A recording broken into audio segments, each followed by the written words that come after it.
pain all over my body. Zhang Chuntao remembers walking on the road when suddenly, someone threw something from above, an act of careless tossing, and it hit her hard, killing her instantly. Why does she still feel pain? She struggles to open her eyes and looks around, only to find herself in an unfamiliar room.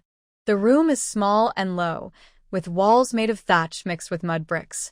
Near the ceiling, there's a small window letting in a little sunlight. As she takes in the whole room, she notices it's not big, and it's filled with a pile of firewood, making the space even darker. Under her, there's a wooden plank about 1/2 meter wide, placed on top of earth bricks, with a rough layer of straw on it. She's lying on the straw, too afraid to move, worried that if she shifts, she might fall off the plank onto the ground. Looking at herself, her clothes are dull and patched, with some parts frayed and faded from washing. She's never seen such a shabby, worn-out room in her life. Even the orphanage she stayed in as a child was better than this. In today's society, such primitive houses probably only exist deep in the mountains now. But how did she end up here? Thoughts race through her mind. Kidnapping? Trafficking? Reincarnation? Time travel? Rebirth? Before she could figure it out, she hears voices outside. Several people are talking, asking questions like, is she awake yet? A woman's voice, tearful, says, not yet. She's much better than yesterday. Maybe she'll wake up tomorrow. Dear, you all might as well wait a few more days. Then another woman hesitates and says, Big sister, I don't mean to be nosy, but she's only just fallen into the water and nearly died. Could it be that your family's Zushi's fate isn't good? Maybe you should go back and discuss this marriage with your brother-in-law? Besides, with brother-in-law's reputation and Zushi skills, the 10-mile radius can't be short of suitable girls. Why insist on fighting with the Zhang family? This girl fell into the water and got cold. Even if she wakes up, she might be injured. Her words are pointed, and soon a sharp, critical female voice responds, Sister, you're right. I need to go back and talk to the head of the household. If she's injured, that's not good. My family's savings didn't come easily. I can't bring home a hen that doesn't lay eggs, right? With that, she was about to leave. The woman who had been sobbing anxiously became impatient. In-laws, please don't go. Didn't we agree? You. After some pushing and shoving sounds, they couldn't stop her. Only the woman was left crying in fear. Head of the household, what should we do? If Daya doesn't wake up again, will the marriage fall apart? Daya? Marriage? Zhang Chuntao couldn't help but listen more closely. What should we do? Those two women are not trustworthy. The Wang family is led by Wang the shopkeeper. As long as Wang the shopkeeper doesn't give the word, this marriage won't fall through. Besides, his son is already married twice, and he has a 6 or 7-year-old daughter. How could they marry off such a big girl from our family? It's the Wang family who is gaining from this. Even if they want to break the marriage, we won't return the gifts we received. We won't lose anything. So what's there to be afraid of? After hearing this, the woman calmed down a bit. She paused and then started to complain. Such a good marriage, and yet so many troubles. Daya, that stubborn girl, is just like a dog that can't sit at the table properly. She goes to the river at least 2 or 3 times a day, but nothing ever happened before. Now that there's such a good opportunity, she just falls into the river for no reason. If something really happened to her, why wait until she marries into the Wang family? The Wang family is rich. Even though Wang the shopkeeper isn't working in town anymore, he built a big business. Otherwise, how could they afford a wedding gift of 80 taels of silver? When she marries in, she'll be living a good life every day. If it weren't for Wang the shopkeeper being so determined about Daya, I would have already married Girl off, even though she's still too young. The woman sighed regretfully. Zhang Chuntao didn't fully understand what was happening, but she felt a strange, uneasy feeling. The man, impatient, shouted a few words. You have no right to mention Girl. What kind of mother are you? You can't even control a few troublemaker girls. Why did Daya fall into the river? Do you think I don't know? If this marriage falls apart, I'll break her legs first. His words made the woman dare not speak a word. Why are you just standing there? Hurry and find a doctor to come see Dia. Zhang Chuntao woke up feeling fine. The marriage was finally settled, and only then could we get the 2 taels of silver as the bride price. Such a foolish woman with no brains at all. The man slapped the woman across the face and stormed out of the house. The woman seemed used to being scolded and beaten. After the man left, she muttered something softly, then heard footsteps approaching the room. Zhang Chuntao immediately closed her eyes, took a deep breath, and lay still as if she were dead. The woman pushed open the door, came closer to the bed, and saw that the person lying there was still in the same position, with no color in her face. Annoyed, she roughly pinched her waist. Seeing there was no reaction, she cursed, "You good-for-nothing girl, always causing trouble. Now, go away and stop bothering us." After the woman left, Zhang Chuntao took a deep breath, feeling relief. The woman's harshness was too much. If she weren't so weak and unable to move, she might have jumped up in anger. She guessed that tomorrow, the bruise from being pinched would turn purple. Not far behind, the woman shouted sharply, "Arya, Sanya, where are you? Always out causing trouble? The sun's already setting, and you're not back to cook? Are you trying to starve your mother and brothers?" A girl's voice, slightly panting, responded, "Mother, I just went out." Before she finished, the woman interrupted, "It's almost dark and you're still not home? How can a girl be out wandering all day and night? Has the yard been swept? The pigs fed? The chickens fed? And you still dare to talk back? No dinner for you tonight if you do." The girl looked very wronged and stomped her foot, muttering, "All you do is scold me. Isn't second sister still not back?" She didn't dare say more and went to cook. The woman grew angrier. "Arya, you little brat, where are you hiding?" she scolded as she walked away. Zhang Chuntao listened carefully as the footsteps faded away. No more sounds came from outside, and she finally relaxed. As she relaxed, a flood of memories suddenly rushed into her mind. After a long while, Zhang Chuntao opened her dull eyes, staring at the dark roof above, feeling hopeless. She was sure now, Zhang Chuntao, had traveled to another time and place. Surprised or not, unexpected or not. This Spring Peach is the eldest daughter of the Zhang family, but she is not the biological child of Zhang's parents. The head of the Zhang family is Zhang Desheng, who married a woman named Zhao. They had no children for many years, and eventually, feeling hopeless, they coincidentally adopted a girl named Zhang Chuntao, about 3 or 4 years old. Unexpectedly, the year after adopting Zhang Chuntao, Zhao finally became pregnant and gave birth to a chubby boy named Zhang Xiaobao. After that, Zhao's pregnancy seemed to bring good luck, and she went on to have 2 more daughters. Zhang Chuntao is a girl with a tough life. After being adopted, she only had a few days of comfort and enough food and clothing in her first year. When Xiaobao was born, her hardships began. At just 5 or 6 years old, she had to stand on a stool to cook, do laundry, care for Zhao during her postpartum period, and soothe the children. As she grew older, she took on all the household chores. She not only served Zhao, but also looked after her younger siblings born after her. She was busy all day, like a spinning top with no rest. She woke up before the chickens and went to bed after the dogs, eating worse than a pig. In this rural family, although they favored boys over girls, they still wouldn't treat a girl like a beast of burden. However, Zhang Chuntao, after being adopted by the Zhang family, was still young and had fallen seriously ill. After several days of fever and waking up, she had almost forgotten everything from before. Plus, Zhao kept brainwashing her, saying that if they hadn't taken her in out of pity, she might have starved to death. She also warned that if she was disobedient or refused to work, she would be kicked out. Such a young girl might be taken away by wolves if she left. They used her to serve the Zhang family.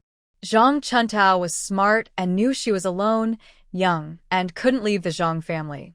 She gritted her teeth and kept working, thinking she was repaying the kindness of the Zhang family. She thought that once she was old enough to get married, she could leave the Zhang family and maybe have a better life. To be honest, this girl was quite clever and clear-headed. If she had met a different family, her plan might have worked. But unfortunately, she met a family like the Zhangs, and that was truly bad luck. The Zhang family was very poor. Why? Because Zhang Desheng was the only man working a few acres of land. Without Zhang Chuntao helping, they wouldn't even have enough food for the family.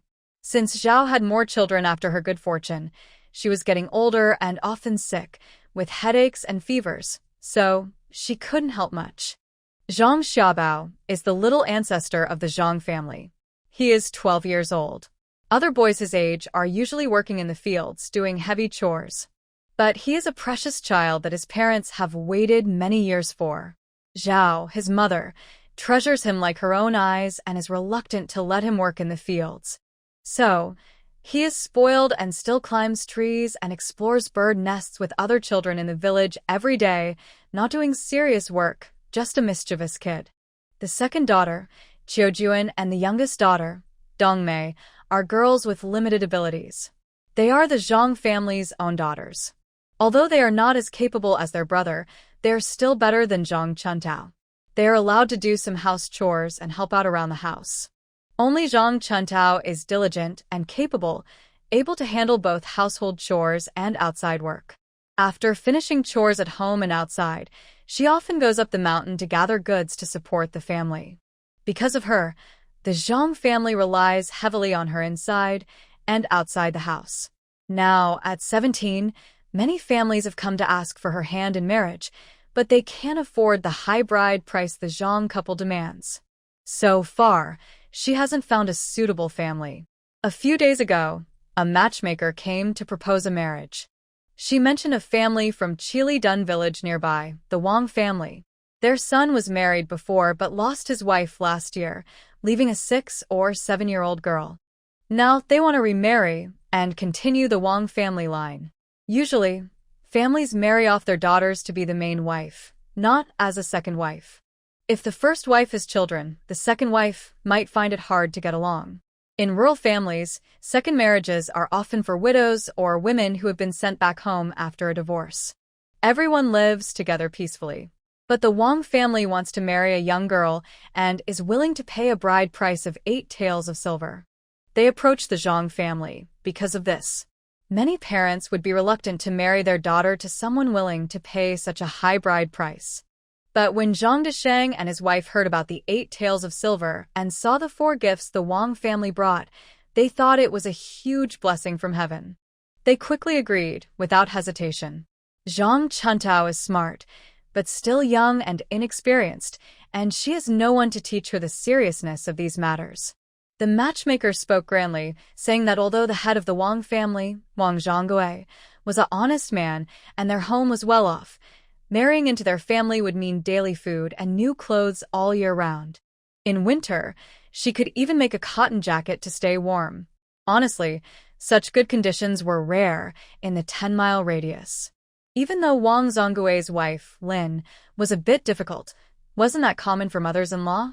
To be a daughter-in-law, you just need to be respectful. When she becomes a mother-in-law someday, she will endure it. As for marrying into the family as a secondary wife or stepmother, it might not sound nice, but it was practical. If luck was on her side and she could have a son, she would have a stable position, and her future would look brighter. Plus, Zhao, who was nearby, also said this was a rare good marriage. Zhang Chuntao also became interested. For someone whose life was almost hopeless, what's the point of saving face? It's better to get some real benefits. She thought it over and decided that after marrying in, she wouldn't have to go hungry or live through another year of not having enough to eat. Moreover, she didn't trust Zhang Dachan and his wife. This time, the Wang family was decent, even if being a secondary wife had a bad reputation. But if she missed this chance, she didn't know what family Zhang would match her with next. So, this marriage was not only agreeable to the Zhang family, but also satisfying to her. It was a happy event for everyone. They agreed that the Wang family would visit today. Yesterday, Arya had asked her to go to the river to wash clothes. They were washing happily when suddenly Arya said she saw something in the water and ran away quickly, accidentally knocking her into the river. The river wasn't very deep, and she could have climbed out, but unlucky days happen. When she fell, she hit a stone underwater and fainted immediately. Chiu was so frightened she sat down the ground, unable to speak, watching her sink into the water. Fortunately, besides her sisters, there were a few women washing clothes nearby. Some brave ones managed to pull her out and took her back to the Zhang family. When they pulled her out, she was barely breathing. Zhang's family was reluctant to invite the doctor, so they randomly gave her some soup. They pressed a handful of ashes from the fire onto the cut on her head to stop the bleeding, then casually wrapped it with a piece of cloth. After that, they left her in the firewood room to wait and see what would happen. The original person, Zhang Chuntao, didn't survive. She kicked her legs and died. She left this mess behind for her, who came from modern times. Thinking back to what she heard earlier, it was probably Wang's wife, Lin, who came with her family to visit and found Zhang Chuntao unconscious after falling into the water. That family member's words were interesting. They seemed to be trying to stir up trouble, making Lin unhappy with the original person and not agreeing to the marriage. All Zhang Chuntao wanted to say was, "Good job. I sincerely hope this aunt can convince Lin, and also persuade Wang to cancel the marriage. That would be best." She wasn't the original person who liked the marriage and was eagerly looking forward to marrying into the family to escape the fire pit of the Zhang family. She suspected that the Wang family might be even more dangerous than the Zhang family. Otherwise, why would such a good opportunity fall into their hands? There must be some trick involved. Her drowning also seemed suspicious. Zhang Chuntao wasn't the original person and still had hopes and feelings for her foster parents, so she wouldn't doubt them. But she had grown up in a world full of traps and schemes. Just by recalling her original self's memories, she felt something was off about her drowning, most likely connected to that second girl. Adding what she overheard from Zhang Desheng earlier, her suspicions grew stronger. Suddenly, she was furious. The original person had worked tirelessly for the Zhang family, sacrificing everything, even her marriage, for their sake. No one appreciated her, and now she was even trying to harm her. This family was not human. They were a bunch of ungrateful animals. Zhang Desheng had asked Zhao to find a doctor to check on her, but Zhao promised to do so and then showed no intention of actually calling one. It was clear they didn't care about her life or death. Even if it was just a dog guarding the house after so many years, there should be some feelings. And she had called her mother for over 10 years, working hard for the family. Yet Zhao could watch her die without helping. No wonder the original person didn't survive. Even if she had, with such a family, it might have been better to die happily. If an ordinary girl faced such a start, she might even want to die and see if she could go back in time. But who is Zhang Chuntao? She has had a hot temper since she was a child and is never willing to suffer losses easily. She truly fought in orphanages and kicked her way through schools from a young age. She grew up relying on her fists to carve out her own world. As an orphan, she fought hard to survive and was rarely bullied. Even if she was bullied, she could quickly take back control of the situation. Someone like her, who wouldn't stay silent after suffering such a big loss, isn't her style. Zhang Chuntao usually fights back immediately when she has a grudge. She definitely wouldn't believe in the saying, "A revenge taken today is better than 100 years later." What if she waits too long and her enemy dies? Revenge should be taken early, just like making a name for yourself. That's when it feels right. Originally, her body was injured and she hadn't called a doctor. She was very weak. When she woke up, her whole body hurt and she couldn't move. But maybe because she traveled here, after receiving her original body's memories and waking up again, her body didn't hurt anymore. Her limbs were full of strength. She immediately turned over, got off the bed, clenched her fists, swung her arms, and kicked her legs a few times. She found a sense of control over her body. Although she was not as strong as she was in her prime, she was about 60 or 70% there. She touched the wound on the back of her head. The herbal ash dressing, though simple and old-fashioned, worked well. It stopped the bleeding and reduced inflammation. In a rural household, there's not much fuss about bleeding injuries. If you don't know herbal remedies, you just use ash to stop bleeding for big wounds or a spider web from the corner for small cuts. When Zhang Chuntao was young and injured in the orphanage, without money for a hospital, the caretakers would casually gather some ash to stop her bleeding. In 2 or 3 days, she'd be bouncing around again. She checked her wound and found it was fine, so she relaxed. After wandering around the room for a while, she finally found a handy wooden stick in the firewood pile. She played with it and nodded with satisfaction. Her equipment was ready, her stamina full, and she was ready to go avenge her original self. Zhang Chuntao is straightforward about her grudges. Since she now occupies her original body, she naturally wants to settle her score. Before she could leave, Mrs. Zhao dragged Ario inside, cursing loudly. "You useless girl. The house is in chaos because of you, and you're still lazy." She hadn't finished speaking when she bumped into Zhang Chuntao directly. Mrs. Zhao was momentarily stunned but quickly regained her composure, clasped her hands in prayer, and said repeatedly, "God bless, she's finally awake. She can get out of bed now, so she's not seriously hurt, right?" The bride price of 80 taels of silver was saved. Zhang Chuntao looked at Mrs. Zhao and Ario with a blank face, making Mrs. Zhao feel a bit uneasy. But she didn't pay much attention, seeing that the older girl could get out of bed. It seemed she was fine. It made sense. This poor girl was tough. Falling into the water wasn't likely to cause serious harm. Did they even need to call a doctor? Luckily, she hadn't listened to the head of the family, or they would have wasted money. She casually rolled her eyes and ordered, "Since she's awake, stop pretending to be a lady. You've been lying down for 2 or 3 days, and there's a lot of housework to do. Get up and help out. We don't keep idle people here."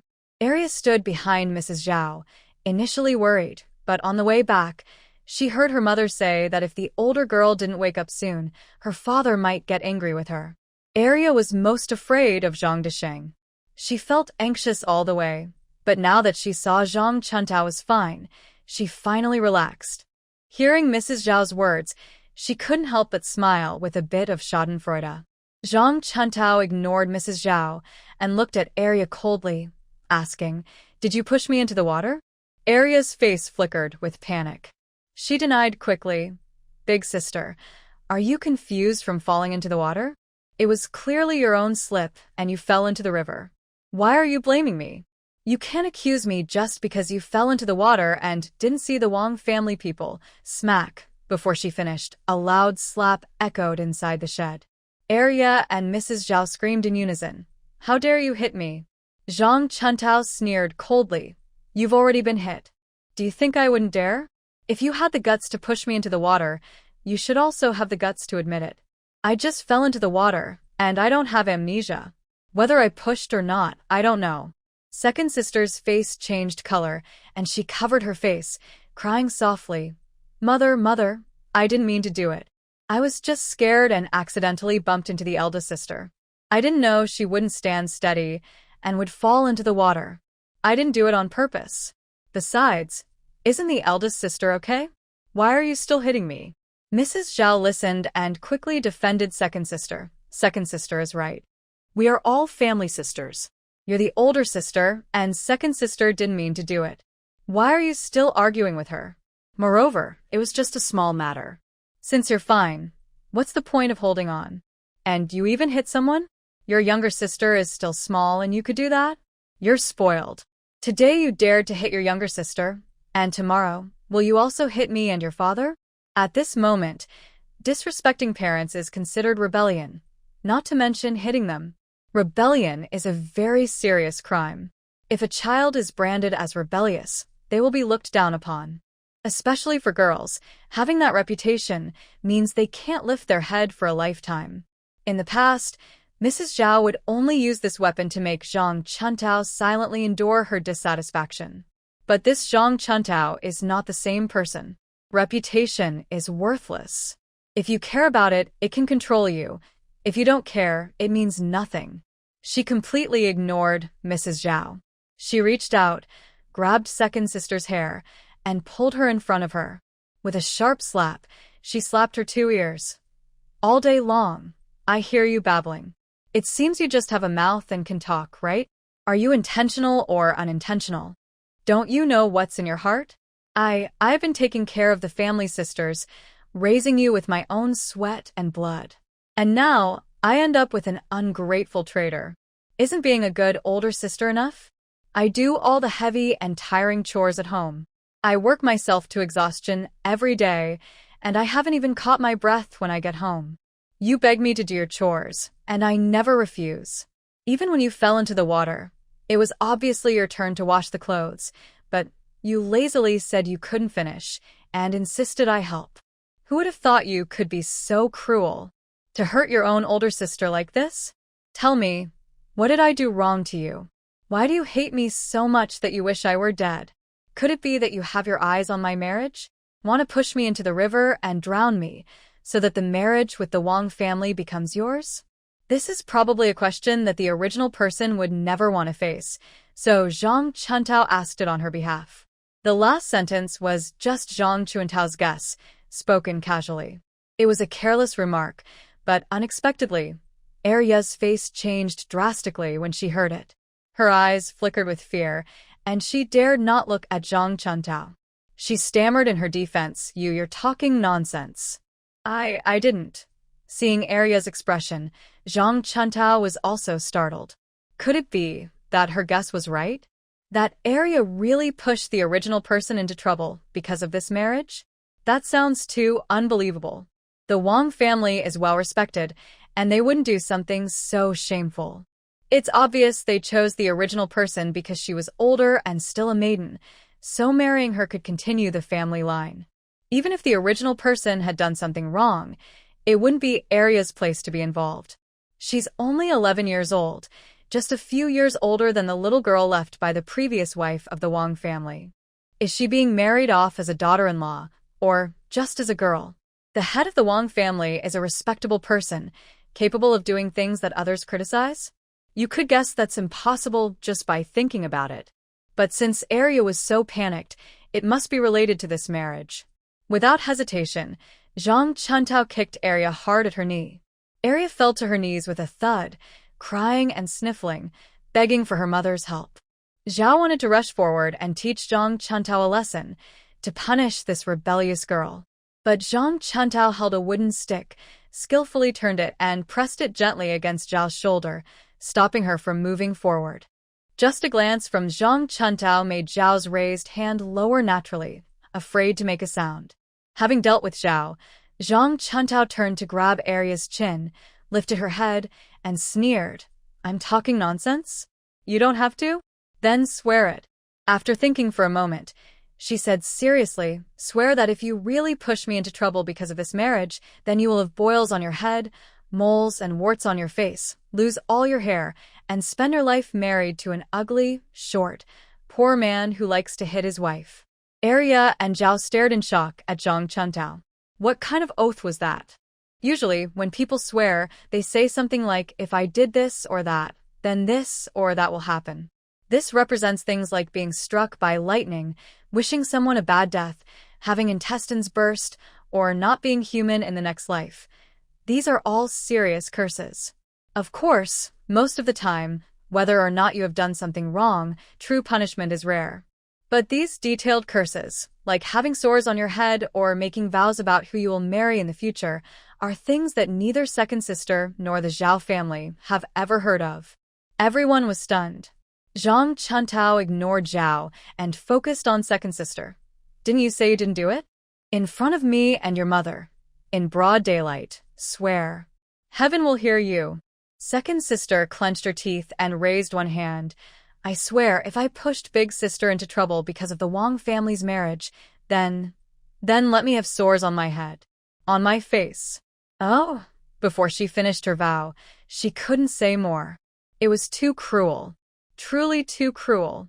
She never knew that big sister could be so vicious. If she had just sworn she did it and wished herself ill, she might have casually said it. Anyway, everyone makes such vows at some point in their lives. No one really ends up dead. Even if they do, it's decades later. Who cares about such distant things?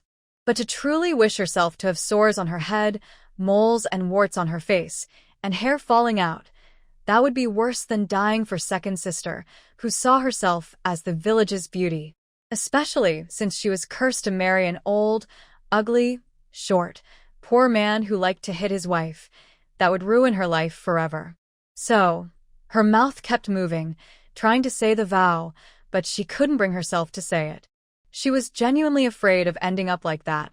Now, even a fool could see that second sister didn't dare swear, because she really pushed Zhang Chuntao into trouble on purpose, just for the Wang family's marriage. Second sister's face turned pale, sweat pouring down her forehead. She had been kneeling, but now she was completely exhausted, collapsing to the ground, crying and covering her face. Under Zhang Chuantao's threats with her stick and fists, second sister saw that Zhao couldn't help her. With no hope left, she sniffled and admitted everything. It turned out she didn't want to marry into the Wang family. She only heard that the Wang family was well off, and the head of the family was a shopkeeper in town, a prominent person. The Wang family owns a house and land. When Zhang Chuntao married into the family, besides the bad reputation of being a second wife, she also gained many benefits. Life might be better than in Zhang's family. She felt upset and thought, Zhang Chuntao, a wild girl adopted by our Zhang family who doesn't even know her parents, deserves such happiness? Seeing that Zhang Chuntao was happy about the marriage and was about to marry and live a good life, she felt unhappy. She wanted to push Zhang Chuntao into the water to scare her and vent her anger. But unexpectedly, Zhang Chuntao fell into the water and hit her head, losing consciousness. She also became anxious. So, in the past 2 days, she dared not stay at home. She hid outside, afraid that something might happen to Zhang Chuntao, and she would suffer. After saying this, Zhao could no longer say anything bad about Arya, even if she favored her. She could only pretend to pat Arya's back and scold her. You silly girl. What's wrong with you? How could you do such a foolish thing? Don't you know what kind of person your eldest sister is? If she married well, wouldn't she care about her family and you? She always puts you first, even after marrying into Wang's family. She would have good food and things she needs. Would she forget about you? Besides, she married into Wang's family as a second wife, and the first wife always has more power. She relies on her family. We also hoped that our family and Daba would support her. She wouldn't mistreat you, would she? Every girl who gets married cares about her family and takes things from home. But you, a child, are thinking wrongly and doing such things. Luckily, your eldest sister is safe. If something had happened, what would you do? You'd better apologize to your sister. Although she was scolding Arya, she was actually warning Zhang Chuntao. Even if she married into Wang's family, without her family's support, she wouldn't stand firm in her new home. In the future, Zhang Chuntao would still rely on her family and theirs. She shouldn't go too far. Could Zhang Chuntao understand this warning?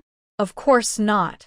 She only listened to Zhao's last words, poked Arya's shoulder with a stick, and raised her chin. Did you hear that? Mother told you to apologize to me. For the sake of our family and sisters, even if you are ungrateful, I am not. I, as the older sister, believe that adults should be generous and forgiving. I won't argue with you much. Just kneel on the ground, bow your head a few times, admit your mistake, promise never to do it again, and then we can let this matter go. What did you say?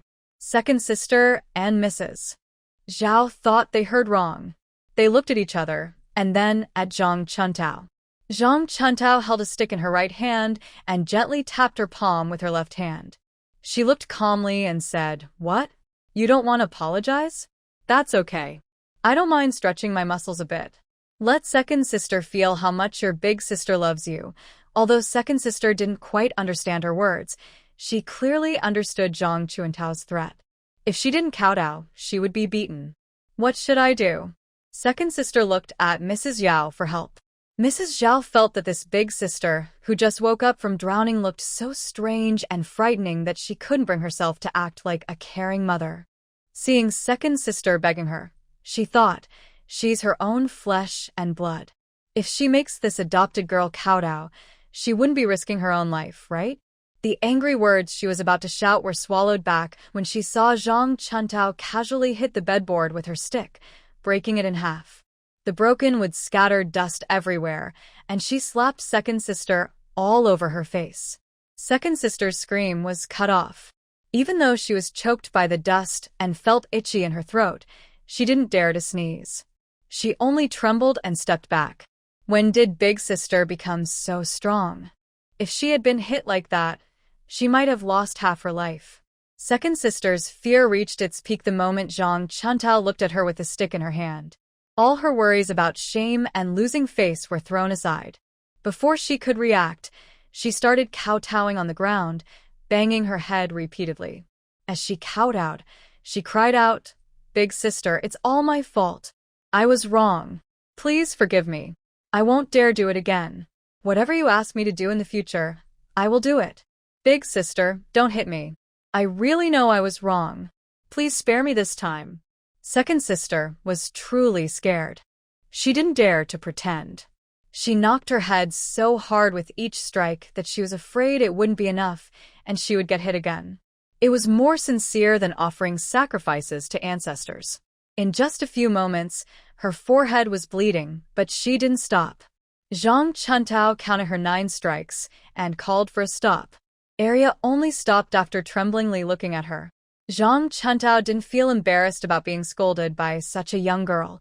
She was just taking revenge for her original self. Remember, her original self was killed by Arya, and no matter how many times she bowed her head, she couldn't bring her back. This was just a small repayment for the original self. The main part was still to come. Since she was new here, it was better to give the Zhang family some time to get used to her. With this plan in mind, Zhang Chuntao waved her hand, signaling Arya to leave. Arya was so weak she couldn't stand, and it was Xiao Shi who helped her, and mother and daughter staggered out of the room. Zhang Chuntao looked around the woodshed. Was this a place to live? The Zhang family originally had 3 main rooms: the main house for Zhang Desheng and his wife, the east wing for Zhang Xiaobao, and the west wing for Arya and Sanya. Only Zhang Chuntao, since raising Arya and Sanya, had been pushed into this woodshed to stay. If it were her, she wouldn't stay even for a day. The shed only had a wooden bed and some straw, nothing else, no clothes to change into. Zhang Chuntao didn't bother to tidy up and picked up her stick, then left the shed. Outside in the yard, no one was around. Xiao Shi had probably helped Arya back inside. At the doorway of the kitchen, a head peeked out, Sanya. She saw Zhang Chuntao and shrank back in fright, hiding behind the door. In the original self's memory, Sanya was not talkative and quite honest. She mostly completed the tasks given to her, mainly taking care of Zhang Xiaobao. But taking care was more like serving. Sanya was like a shadow behind Zhang Xiaobao, mostly invisible. Of course, she wasn't very close to Zhang Chuntao, her big sister. So Zhang Chuntao simply said, "Sanya, boil some water for me to wash up." Sanya peeked out from behind the door and timidly said, "Father said, it's hot. No need to boil hot water." Zhang Chuntao snorted coldly. She had just made a big fuss inside the house. Unless Sanya was dead, how could she not know? She wasn't deaf. She heard Sanya's footsteps approaching the door and listened for a while before quietly slipping back into the kitchen. Was she still pretending now? In the past, the original self couldn't see through things and thought Sanya was honest. She always believed Sanya was being bullied and tried to help her as much as possible. But perhaps she didn't realize that the second and third sisters, Arya and Sanya, looked clever and sneaky, but the most thoughtful and cunning was actually the seemingly honest Sanya in front of her. Otherwise, if she was truly honest and kind, wouldn't she have come secretly to take care of her when she was injured and unconscious? Instead, she seemed to be just like the others in the Zhang family, letting her wait to die. She only glanced at Sanya and said, "I'm going to find some clean clothes first. I want to see hot water soon." After speaking, she headed toward the west wing where Arya and Sanya usually lived. Sanya bit her finger, watching the big girl who looked very different from usual. The scene where she saw her break the wooden board with a stick was too frightening. She thought for a moment and then turned into the kitchen. When Zhang Chuntao pushed open the west wing where Arya and Sanya lived, Xiao Shi said she was comforting Arya, but it sounded more like scolding. "Do you still have the nerve to cry? You've completely lost face today. Why are you so useless? When Big Girl asked you to kowtow, you did it. When she asked you to admit your mistake, You did it. You're usually quite clever and good with words, right? Why today do you look like a scared little chick? You're useless. She said this while pinching Arya a few times in frustration. Arya was hurt and kept backing away, crying and explaining, Mother, you're so easy to talk to. How could I know big girl was so fierce? She used such a long stick, and with one strike, she broke the bedboard. How many lives do I have for her to hit?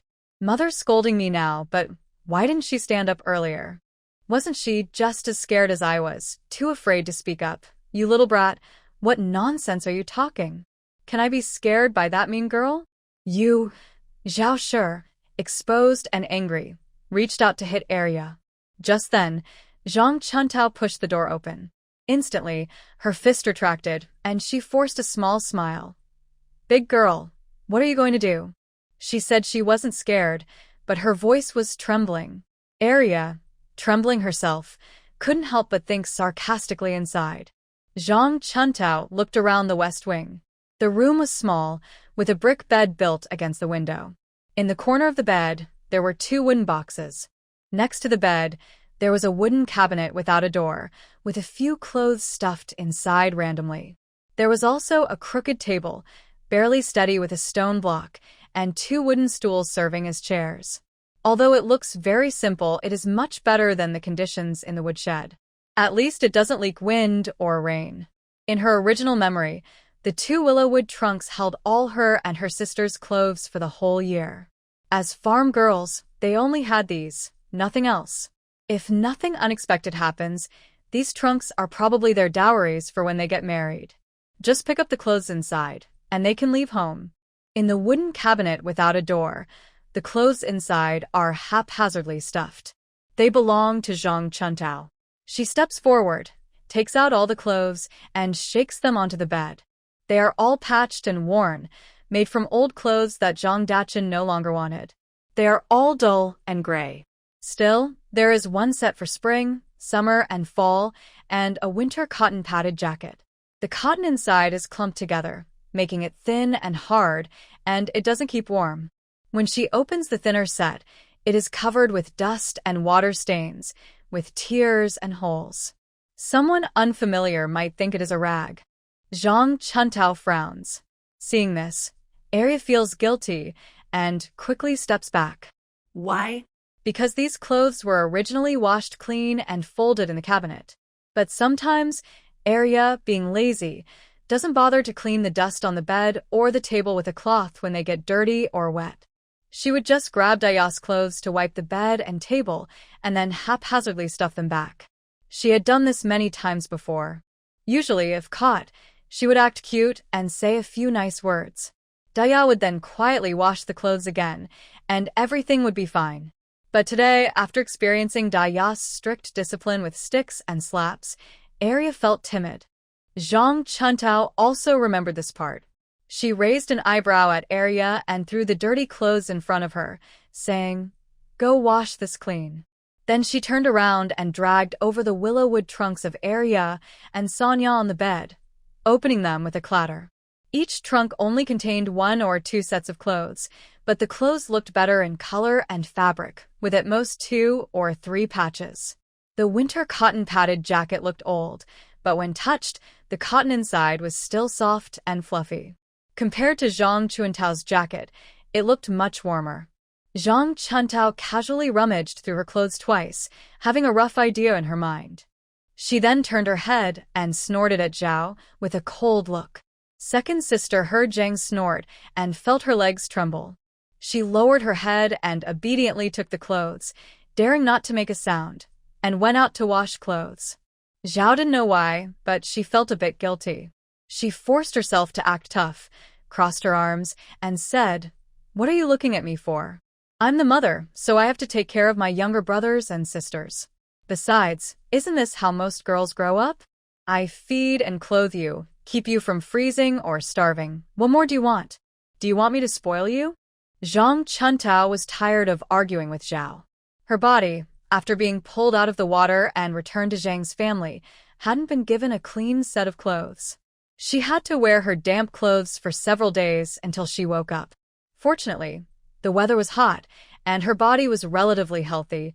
Someone weaker would have passed away by now.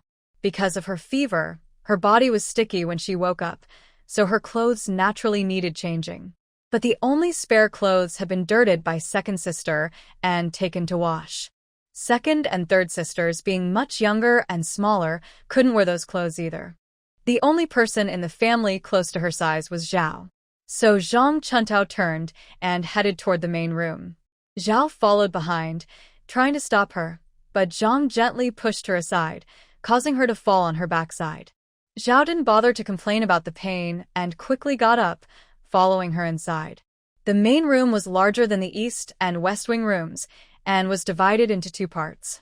Outside was the dining area, or a place to entertain guests, with a square wooden table and 4 long benches. Over time, the gaps in the table and benches accumulated grease and dirt, making them look dark and grimy. The inner room was where Zhang Desheng and his wife slept, separated by a curtain. Behind the curtain was a bed and 2 large wooden cabinets with locks. There was also a wooden box on the bed. The large cabinets stored the family's daily grains, which Zhao kept and only opened before meals to take out what was needed that day. She always kept the keys close, attaching them to herself. In the middle of the cabinet were 2 drawers. More valuable food items were locked inside. Only Zhang Xiaobao, the family's precious gem, is allowed to eat the items inside. Others are not even allowed to look at them. Zhao's and Zhang Desheng's clothes are also stored in a box on the Kong bed. Zhang Chuantao's purpose is clear here. Once she enters the inner room, she heads straight for that box. The box is not locked, so Zhang Chuntao pulls it over and flips it upside down onto the Kong. Inside, the clothes are mixed together messily. Some look less bright in color, but they are clean from washing. She picks up a piece and sees it is made of fine cotton, originally red. Due to poor dyeing, after several washes, the color has faded mostly and turned white in some areas. However, it is very carefully kept, probably the wedding dress Zhao wore when she got married. Most of the other clothes are made of rough cloth, mostly dark blue or gray. Compared to Arya and Sanya's clothes, Zhao's clothes are mostly in good condition, with only a few patches in less noticeable places. She casually selects 2 pieces with the fewest patches and the best condition, placing them aside, ready to leave. Suddenly, she notices a bright color peeking out from a rough cloth bundle, and I can't help but reach out to untie it. Inside, she finds a small, bright red jacket suitable for a 2- or 3-year-old child. It looks a bit old, but the fabric still feels smooth and soft. Although the color has faded over the years and been washed many times, its original brightness can still be felt. Zhang Chuantao's heart moves. In her memory, this small jacket was used as a swaddle when Zhang Xiaobao was just born. When Zhang Xiaobao grew older, she kept a piece of the jacket and sewed a coat over it for him to wear. It grew with him and was worn until he was about 3 or 4 years old. When he outgrew it, it was handed down to Arya and Sanya for 2 more years before being put away. All the clothes in the family were washed by her original self. She knows, even if she doesn't understand much, that this jacket was made from fabric they couldn't afford. At the time, she suspected it was the clothes she was wearing when she was adopted by Zhang Desheng and his wife. Because she had a fever and had forgotten most of the past, she couldn't be sure. She secretly asked Zhao, but was scolded and beaten. Zhao said that when she was found, she was wrapped in 2 torn pieces of cloth, almost freezing or starving to death. It was clear she was a poor girl abandoned by her family, who couldn't afford to keep her. If it weren't for their kind hearts, where would she find her livelihood? Raising her wasn't easy, and I never thought she would turn against us so quickly. She's still so young, yet she's already eyeing the good things at home. She kept saying that everything in the house, even a needle or a thread, belonged to Zhang Xiaobao. Not just her. Even Arya and Sanya shouldn't think they can take anything. After being scolded and beaten, the original owner didn't dare bring up this topic again. Later, after washing the small jacket, Zhao's wife put it away and it never appeared in front of anyone again. Seeing this now, Zhang Chuntao could easily guess that the jacket must belong to the original owner and has nothing to do with the Zhao family's small belongings. Since it belonged to her, She unceremoniously grabbed the jacket and two other pieces of clothing she had picked out, planning to take them away. Zhao's wife came in just then and saw this scene. She was so upset she screamed and rushed over to the clothes back. "You little brat, what are you trying to do? Put that down. Are you allowed to touch or take things from this room?" Which girl in the family would come into her parents' room to rummage without permission? Hurry up and put everything back. If even a single thread is missing, see how I deal with you. Heartless little girl, don't think that just because you fell into the water once and are trying to get engaged again, you can turn things around. When your father comes back, just wait and see how he handles you. Put it down. Zhao's wife became frantic, scolding and trying to grab the clothes, but she couldn't overpower Zhang Chuntao. Zhang Chuntao simply reached out and pressed Zhao's wife against the edge of the Kong, heated bed, her face close enough to almost distort from the pressure. Then she calmly whispered into Zhao's wife's ear. "Thanks to Arya, who pushed me into the water, I remembered everything I had forgotten before. This jacket is the one I wore back then, it's mine. Anyone who dares to move this jacket again, reach out with your hand, cut off your hand. Don't think I'm joking. If you don't believe me, try it and see." With that, she swung her hand and left with the clothes in her arms. When Zhao's wife was pressed against the Kong by Zhang Chuntao, she couldn't see her face, but her voice made her feel a shiver down her spine. Even now, after Zhang Chuntao left, she was so scared she couldn't stand up. She slid down to the ground, sat on her, slapped her thighs, and started crying loudly. "Oh heavens, why are you so blind? Someone in my family has turned into a white-eyed wolf. A despicable person with a wicked heart and rotten intestines. If I hadn't been here, you would have been taken away and eaten by wolves long ago. It was hard enough to raise you with so much care, and now you turn around and bite the hand that feeds you. First you hit Arya, then you shout and threaten me, your mother. What have I done to deserve this? Raising such an ungrateful, heartless girl. I'm done. Living is pointless. I might as well hang myself with a rope." Zhao Shi's crying and shouting are so practiced and smooth, clearly an experienced hand. Her voice fills the yard, while Arya has already clutched her clothes and gone to the riverbank to hide. Sanya is adding firewood to the stove to heat water. Hearing the commotion, she dares not come out, only peeking from a distance. Zhang Chuntao leisurely strolls in the west wing, taking over Arya's box and putting in 2 sets of clean clothes and a small jacket she stole from Zhao Shi. She also picks out a skirt from Arya's clothes, tearing off a large piece to use as a washcloth later. It's sad, despite being grown, the original girl doesn't even have a cloth for washing her face or bathing, only using loofah pulp. The dried old loofah from the vegetable garden is cracked open, then pounded soft with a stone, usually used by others for washing dishes.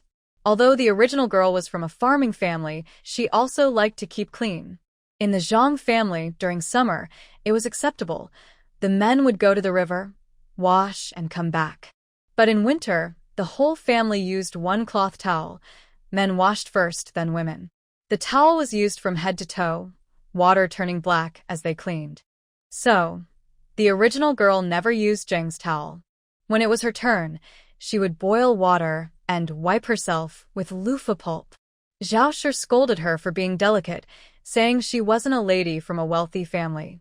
She also said she wasted water and firewood, but no matter how much Zhao Shi scolded and beat her, she insisted on this. She was willing to gather more firewood and fetch water herself, which left Zhao Shi helpless.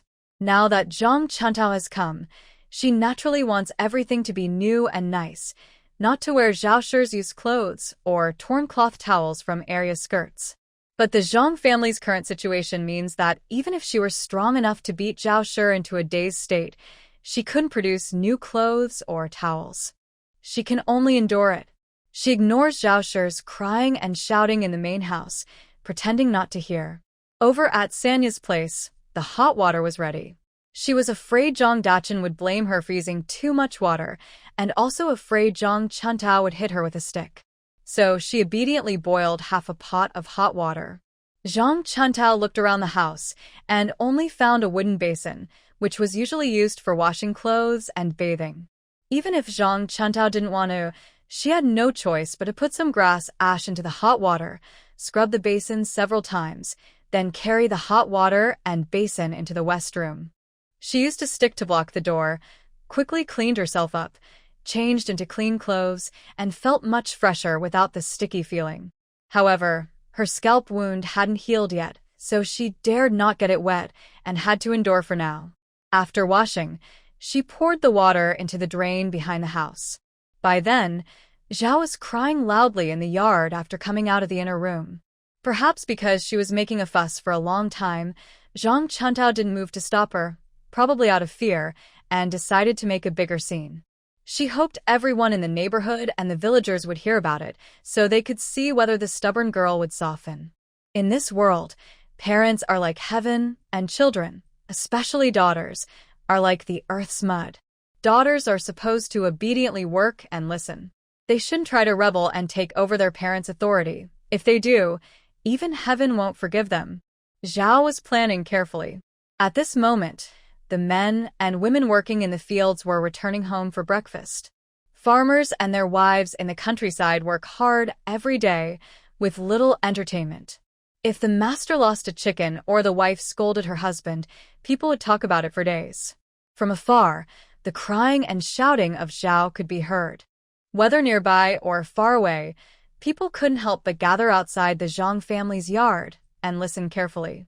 Zhao's crying mostly repeated the same few words, that Zhang Chuntao was ungrateful, had bullied Arya and her, and that she didn't want to live anymore. Sometimes she threatened to jump into the river, sometimes to hang herself.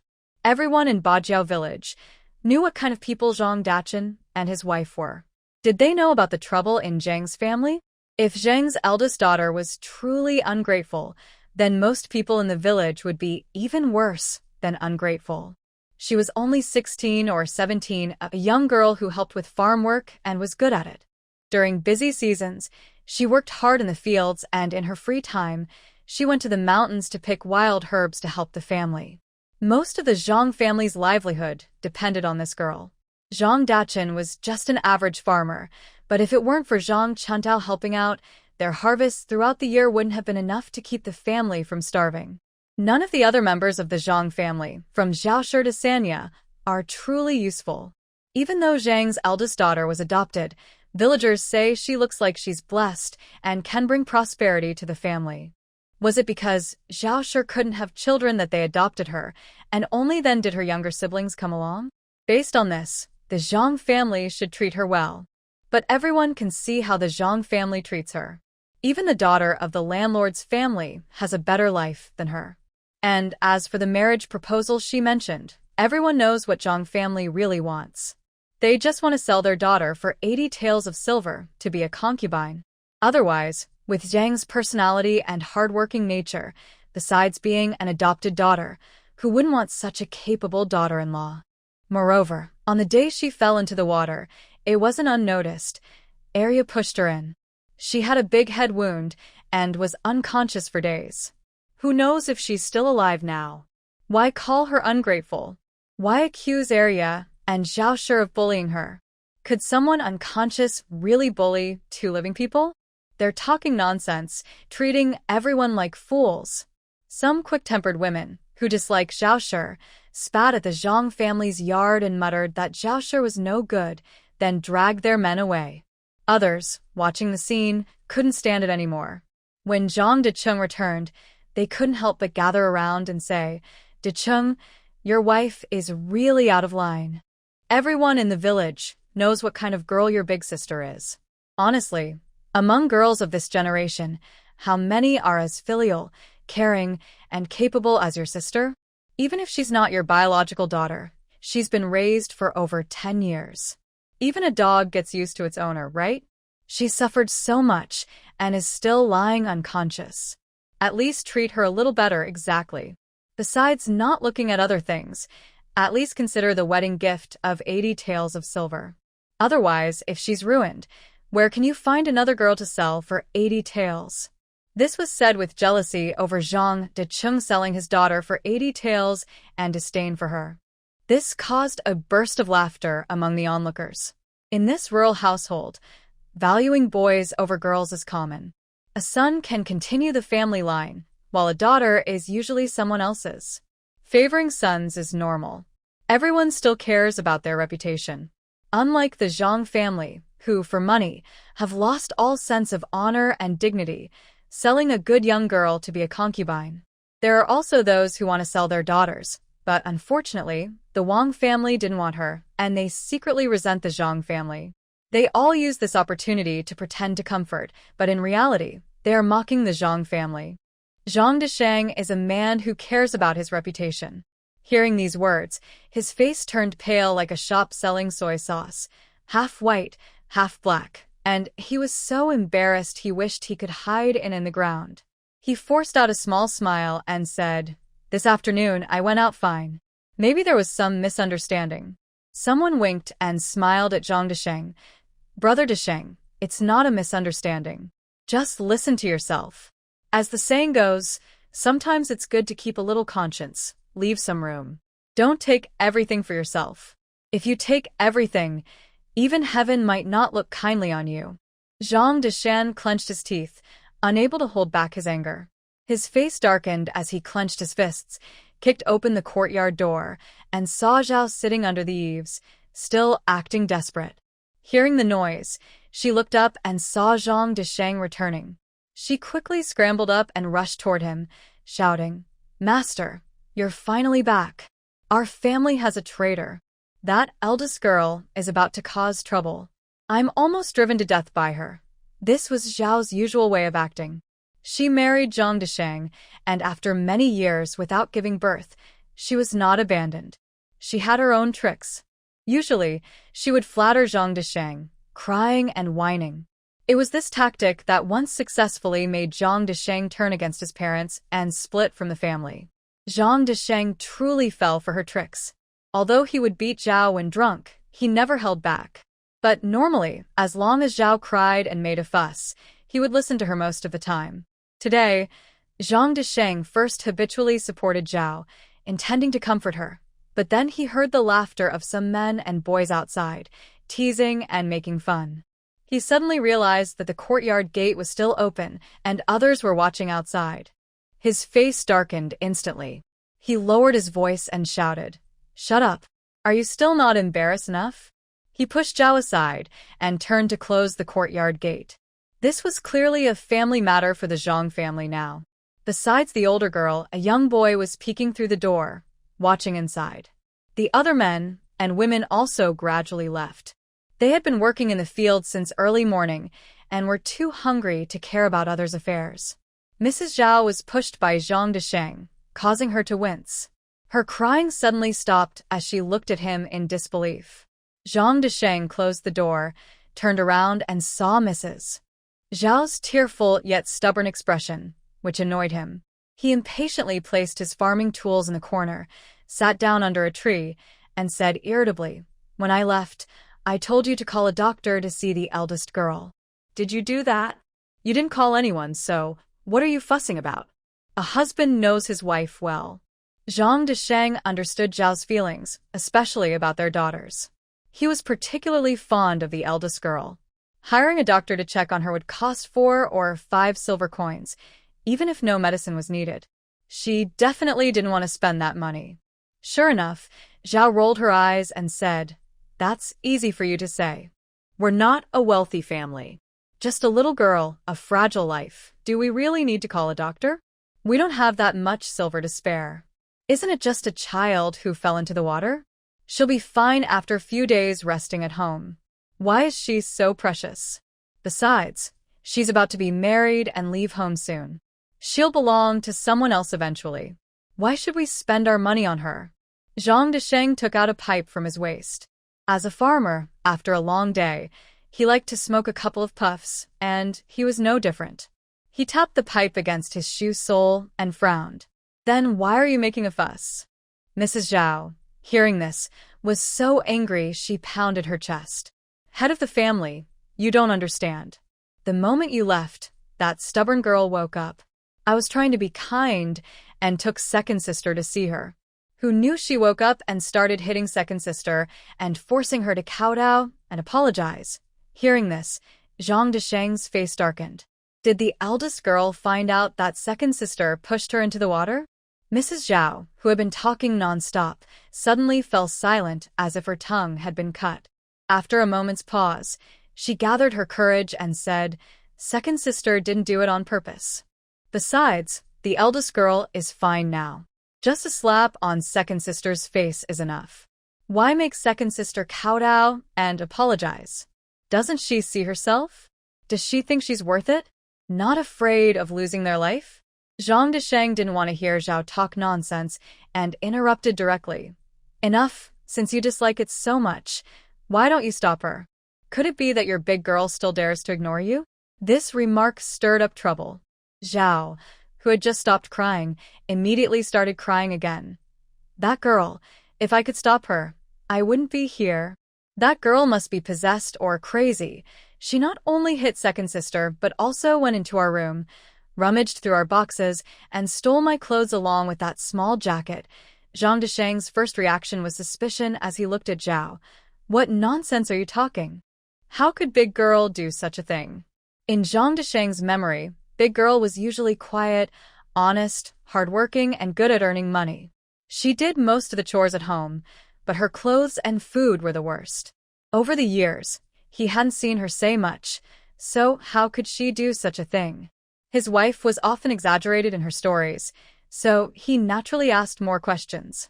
Seeing her husband's distrustful look, Zhao was furious. She pounded her chest and swore, exaggerating Big Girl's bad deeds, claiming she had stolen the jacket that was her own, worn by her in the past. The more Zhang Desheng listened, the angrier he became. This family had always been under his control, except for his beloved son Xiao Bao. The other 3 daughters were not allowed in the main room without permission. Moreover, they had openly rummaged through boxes and stolen clothes. Such acts were serious offenses. What touched him even more was Zhao's recounting of Big Girl saying that the jacket was something she had worn long ago, her own belonging. Could this mean Big Girl remembered? But even if she did, what could she do? She was just a girl, thinking she could turn the world upside down. After smoking 2 cigarettes, Zhang Desheng, with a stern face, ordered, "Where is Big Girl? Go call her out for me." Then he got up and started searching the yard for a suitable tool. In the past, when drunk, Zhang Desheng would hit people with whatever was handy. But today, after hearing Zhao's story, he believed Big Girl was causing trouble and wanted to give her a harsh lesson to make her remember. Soon, he found a flat wooden stick in the yard, feeling very satisfied as he hefted it in his hand. He was just waiting for Big Girl to come out. Zhao, feeling confident with Zhang Desheng backing her, believed she now had support. She thought, even if Big Girl was strong, she was still a girl. How could she be so reckless? There will be a time when she begs for mercy. Thinking this, a smile involuntarily appeared on her face as she went to push open the West Wing room door. "Big Girl, aren't you coming out? Don't think hiding inside will get you out of trouble. If you don't come out soon, you'll regret it." The door to the West Wing was locked. Zhao pushed a few times but couldn't open it, so she became anxious and kicked at it. However, the carpenter who built the house was honest and used good materials, so the door was very sturdy and not easy to kick open. Zhang Dachin had a bad temper. Seeing the normally honest girl refuse to open the door, he thought she was disrespecting them as parents. His anger grew. He pushed Zhao aside and shouted loudly, "Move aside, let me handle this." He stepped forward and kicked the door. It shook slightly, but didn't open. But Zhang Dachin overdid it. His kick caused a sharp pain from his foot to his lower leg, making him grimace and almost lose his balance. Luckily, he was holding the pole, so he didn't fall. His anger burned hotter. His eyes turned red with fury as he gritted his teeth, hitting the door with the pole and threatening, "Open the door. If you don't, I'll come in and break your legs." You little brat. Maybe the person inside was truly scared because suddenly the latch was pulled open. Zhang Dachin used all his strength, swinging the pole fiercely. The door swung open, but he lost control and fell inside, landing face first in the dirt. Zhao let out a sharp scream. "Master, she saw a thin arm reach out from the side, dragging Zhang Dachin inside like a dead dog. Then, quietly, the door of the West Wing closed again. Soon after, muffled sounds of fists or sticks hitting someone from inside could be heard. Zhao felt a bad premonition and frantically pounded on the door, shouting, "Master? Are you okay? Master? Open the door quickly, stop hitting. Open the door." What answered her were solid, punch-like sounds. Apart from that, there was no other noise, no screams, no cries of pain, no begging for mercy. The more she couldn't hear anything, the more Zhao felt scared and anxious. Her voice was trembling, and in the end, she didn't know who she was begging. "Please, stop hitting me. Don't hit me anymore. Open the door." Sanya had already hidden in the kitchen when Zhang Desheng entered the yard. Now she curled up, covering her head, pretending she hadn't heard anything. Arya finished washing her clothes and sneaked back home. As she approached her door, she bumped into Zhang Xiaobao, who had just remembered to come home for dinner. The two siblings walked one after the other, and from afar, they saw several nearly grown children gathered outside their yard, watching something. Zhang Xiaobao hurried forward. "What are you all doing outside my house?" One of the children turned to look at him and made a face. "Watching your mother. She's so old-fashioned. Even at her age, she's still sneaking into your father's arms in front of us." Nearby, other children started teasing. "No wonder the elders say your mother is a fox spirit. She tricked your father into leaving your grandparents' house and living separately, right?" These children, who were almost grown, seemed to understand a little, having heard their elders talk about such things. They knew it wasn't good talk, so they used it to tease Zhang Xiaobao. Zhang Xiaobao already didn't have a good reputation in Bajiedan. At home, he was the favorite, and everyone was kind to him. When he went out, he wished everyone would be kind to him. Kids playing together often had minor accidents, scrapes, bruises, or someone pushing someone else. These were normal. As long as no limbs were broken, most parents didn't bother to care. Only Zhang Xiaobao, when scraped or hurt, would go home and tell his parents. Mrs. Zhao watched Zhang Xiaobao like her own eyes. Every time, she would go to the children he played with, make a fuss, throw a tantrum, and act desperately. She would threaten to take a couple of eggs or some soybeans home as a bribe. Over time, not only the children but also their parents couldn't stand it anymore. They all warned their children not to play with Zhang Xiaobao. Because of this, in the village, only a few people and even the dogs disliked him, as children who were isolated for various reasons would band together. Usually, these children didn't get along with most of the other village kids. When they met, they would either curse each other or fight. Hearing this, Zhang Xiaobao couldn't take it anymore and tried to hit someone. But he only had one, while several others were secretly listening and peeking at the door. They surrounded him and quickly pushed Zhang Xiaobao to the ground. Just about to kick him, Arya got angry. If Zhang Xiaobao was hurt by other children in front of her, she knew she would face a serious punishment when they got home. She hurriedly threw down her clothes and rushed forward, shouting, "You are not allowed to hit my older brother." Although the children in the village were naughty and mischievous, they generally didn't hit girls. Plus, Arya didn't usually do much work, so she looked fairer and more delicate than most girls in the village. She also inherited Zhao's good looks, dressed neatly, and often wandered around the village. Most children knew her. The boys, at this age, were starting to understand things. Among the dark-skinned girls, those who looked fairer caught their attention. Seeing Arya protecting Zhang Xiaobao, the children blushed and stepped back. Zhang Xiaobao was still stubborn and wanted revenge, but Arya held him tightly. He had kicked her a few times, causing her tears to fall from the pain. Some of the children couldn't stand it anymore and sneered, "Zhang Xiaobao, you coward. If you can't beat us, you only know how to take it out on girls?" Bah! Just then, they heard Zhao's scream from the Zhang family courtyard. "Help! Save me, someone's hurt." Her voice was sharp and frightening, making everyone outside the yard shiver. A few children no longer cared about Zhang Xiaobao. They pushed open the courtyard gate and saw Zhao lying at the door of the west wing, hitting the door wildly like a madwoman, shouting for help. Arya and Zhang Xiaobao were at a loss, staring in shock. The children who liked to watch the scene had some sense. Seeing that things didn't look right, they ran home to call the adults. Soon, several men and women hurried to the Zhang family's gate. They looked at each other, and outside the yard, they could still hear Zhao crying for help. Her voice was hoarse from shouting, and she was exhausted, leaning against the west wing door and crying. Seeing this, the villagers felt cold and had bad thoughts.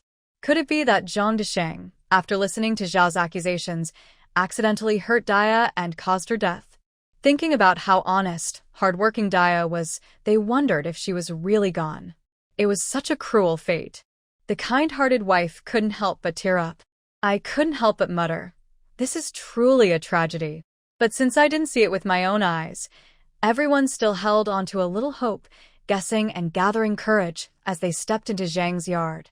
A braver woman stepped forward and patted Zhao's shoulder. "Desheng's family, what's going on? Who's inside? Your husband and Dia?" Zhao saw her savior and quickly grabbed her sleeve. "Hurry, something terrible is happening inside." Everyone crowded at the door, listening carefully. There was no sound inside. Everything was silent and frightening. A few men exchanged glances and pushed the door open together. What they saw stunned everyone. Zhang Desheng was lying unconscious on the ground, a broomstick beside him. Inside, the table and 2 wooden stools had been knocked over, and a few scattered items on the table were spilled all over the floor. Zhang Chuantao's hair was messy, her clothes stained with mud and dirt. She was curled up in the corner of the Kong, trembling, with her arms wrapped around her head. Her exposed arms and wrists showed red, swollen marks about the width of a palm, clearly caused by some object hitting her. Thinking back to the past, Zhang Desheng often got drunk or was in a bad mood and took it out on his 3 daughters. Because Dia was not their biological child and was kind-hearted, she often protected her sisters and was the one who got hit the most. It didn't take much to guess. Probably Zhang Desheng had gone mad again and beaten Dia. Looking at the broomstick beside Zhang Desheng, which was about as wide as the swollen marks, everything made sense.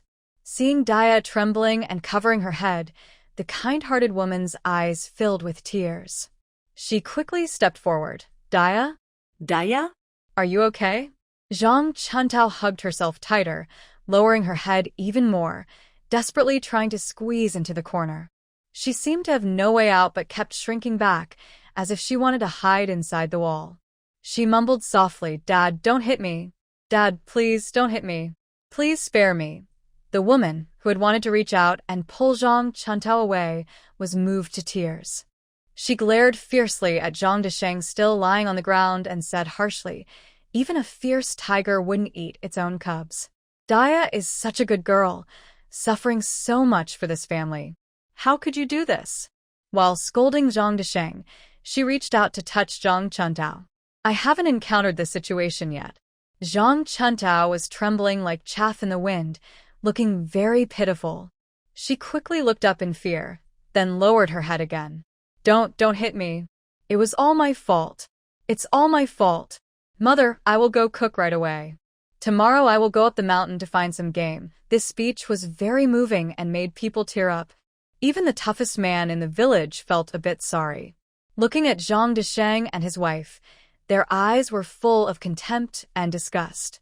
If only everyone knew that this family didn't treat their adopted daughter well. But since they were just living their lives and it was their family matter, no one really cared. No one saw Zhang's eldest girl complain, so they just turned a blind eye and maybe muttered a few words behind their backs.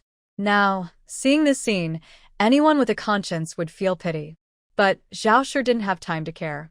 She was crying so hard that she felt weak all over. After everyone worked together to break open the door, they rushed inside. She was pushed to the back. A few men saw what was inside, probably Zhang's daughter's room, and felt too embarrassed to go in. They just stood at the door, keeping their distance, blocking Zhao Shi outside. Zhao Shi only heard a woman ask how the eldest girl was doing, then heard her mumbling something in response. Her voice was too soft, and she had cried for so long that her ears were ringing, so she didn't hear clearly. In her mind, she kept seeing the image of the eldest girl smashing the bedboard with a stick and Zhang Desheng falling down and being dragged away like a dead dog. Zhao Shi realized something was wrong. Why did she only hear the eldest girl's voice? Where was her husband's voice? Could it be that the girl really had beaten him to death? She struggled and pushed at the men blocking the door, trying to rush inside. The men wanted to keep their distance. When Zhao Shi pushed them, they stepped aside. This revealed what was inside. Sure enough, Zhao Shi saw Zhang Disheng lying on the ground, unconscious. Her heart sank, and she felt like the sky was falling. She staggered forward, dazed, and hugged Zhang Disheng's hand, crying out, "Master! Master! What happened to you? Master, don't go. What will we do if you leave us?" After crying for a while, she suddenly snapped out of her grief and, full of rage, lunged at Zhang Chuntao, who was lying on the bed. "It's all your fault. You killed the master. You little brat. Backstabbing wolf. I want you to take responsibility for the head of the family."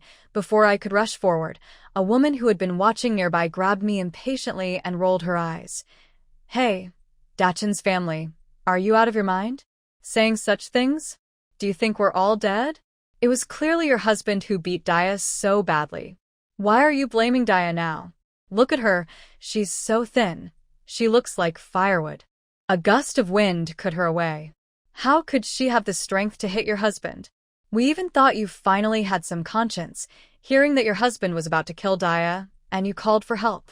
But it turns out you have no conscience at all. Otherwise, how could you lie like that in broad daylight?"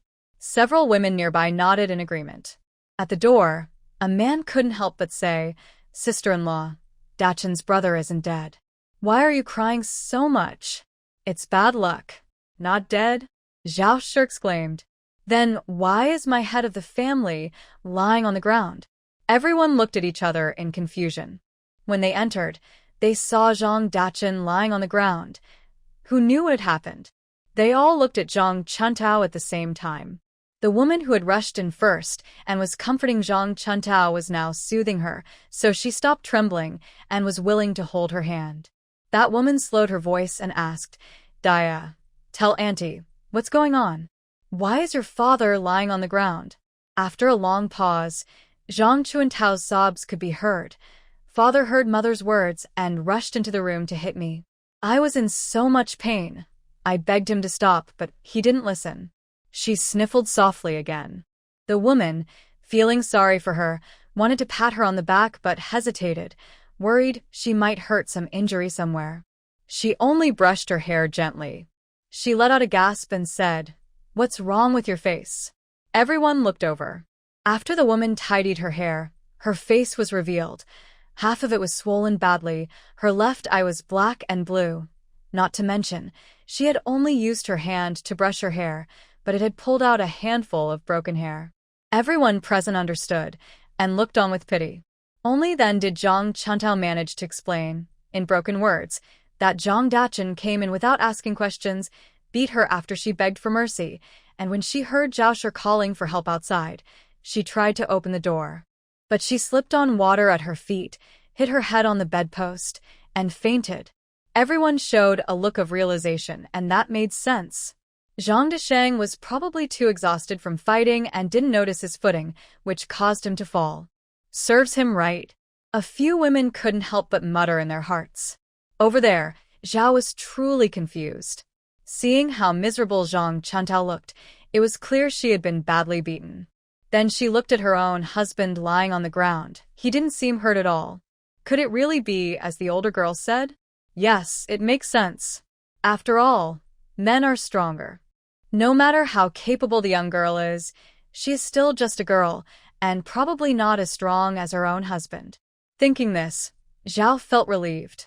Her worries about the older girl disappeared. She couldn't help but cross her arms and scold, "I told you, that girl is just bad luck. If you hadn't been bathing in that room and made the floor wet, would your father have slipped? Our Zhang family is truly cursed. We raised a girl like you. First, you hit second sister and me, then your father keeps fainting because of you." Someone nearby couldn't stand it and interrupted, "Come on, Disheng, speak kindly. We all know how your family is doing. Without the luck on that girl, how would you have these children? Let's not talk about other things. Your older girl is almost ready to marry. When the Wang family comes and sees her face full of scars, will you still be proud? Do you want this marriage to happen? The men also chimed in. Since that's the case, Brother Desheng lying here isn't good. Why don't we help carry him inside? He'll probably wake up tomorrow. Exactly. Don't keep scolding the children. They're about to leave home soon. They can't stay at their parents' house forever. All right, let's lend a hand. Once we're done, we'll go home. We won't delay you. A group of people talked among themselves, ignoring Zhao, and worked together to carry Zhang Desheng out, with Zhao leading the way, bringing him into the main room. Some women stayed behind to comfort Zhang Chuntao. Girl, just bear with it a little longer. Once the Wang family comes to set the date, your hard days will be over. Yes, it's time to be humble. Be a bit sweeter with your words. Learn from your second sister. Be clever and not too honest. Secretly get some food to nourish yourself. A girl's health is fragile, and that's not good. If you really can't get any, come to my house tomorrow. My aunt's family doesn't have much good stuff either, but I can at least give you some black bread. As she spoke, several women sighed, knowing that these words were just their way of comforting their conscience. Big Girl has had a hard life. Everyone once thought that the marriage with the Wang family was a bit of a pity for her.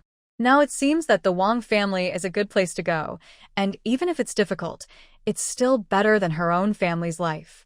Zhang Chuntao agreed one by one, and kindly advised, "Thank you, aunts and uncles, for coming today to help me. I've taken your words to heart. It's getting late, and your families probably have many things to do. Don't worry about me. I'll be fine." She then showed a faint, fragile smile and said, "I've been through so many years. I've gotten used to it. Aunts and uncles, you don't need to worry about me. I can endure a few more days.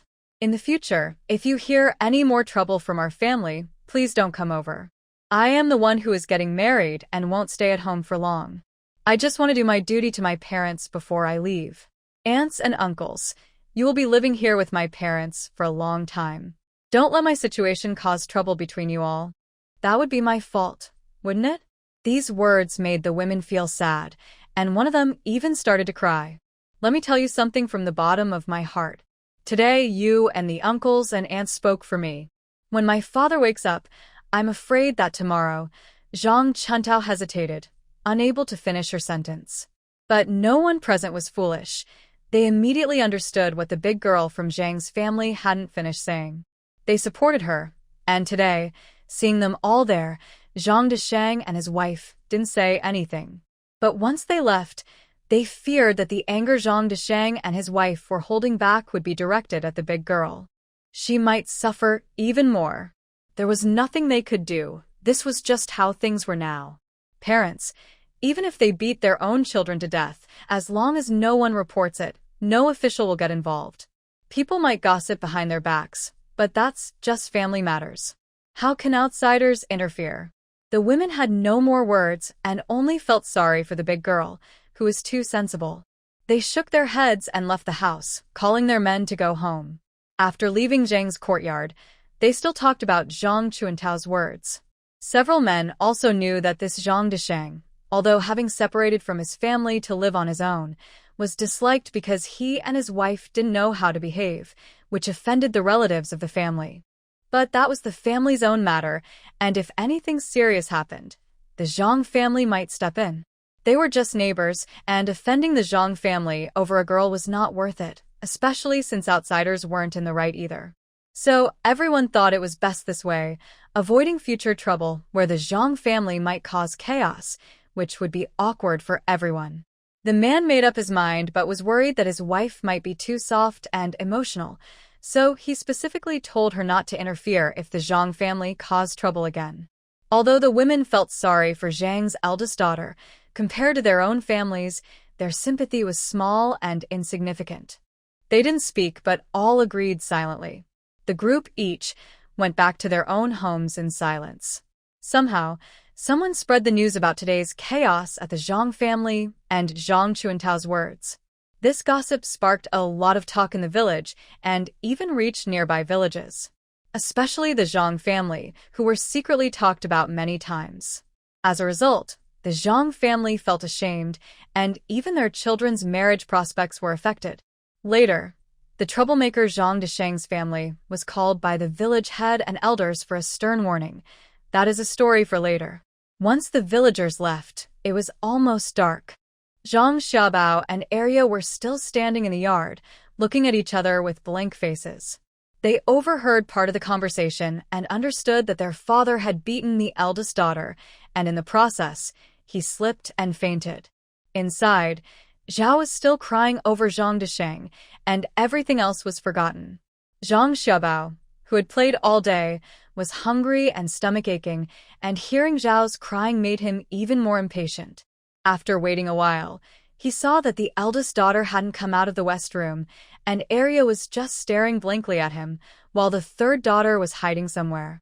He thought, now that their father was unconscious, he was the head of the family. He remembered how his father, Zhang Desheng, used to sit at the head of the table, always taking the first and driest bowl, and the family's meals were served to him first. Sometimes he even had a sip of strong wine. Those days, to Zhang Xiaobao, seemed like the happiest life. At this moment, Zhang Desheng was unconscious, and Zhao had no mood to eat.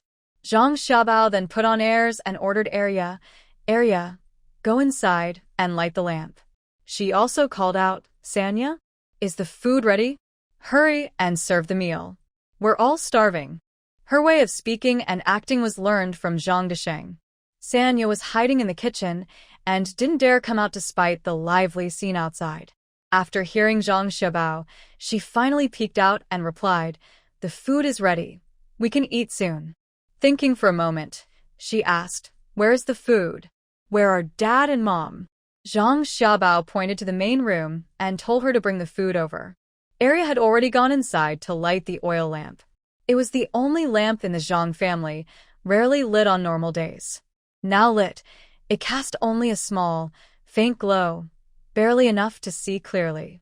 Sanya quickly arranged the bowls and chopsticks. When it was time to serve the food, she froze. Usually Zhao would do this, and no one dared to take over. At this moment, hearing the crying from inside, Sanya shrank back into the shadows. Zhang Xiaobao sat in the main seat, feeling like the head of the family. She imitated how Zhang Desheng used to speak. Give me a bowl first, and all these dishes are in front of me. Sanya didn't dare move. Instead, Arya rushed forward, picked up a spoon and bowl, and flattered her.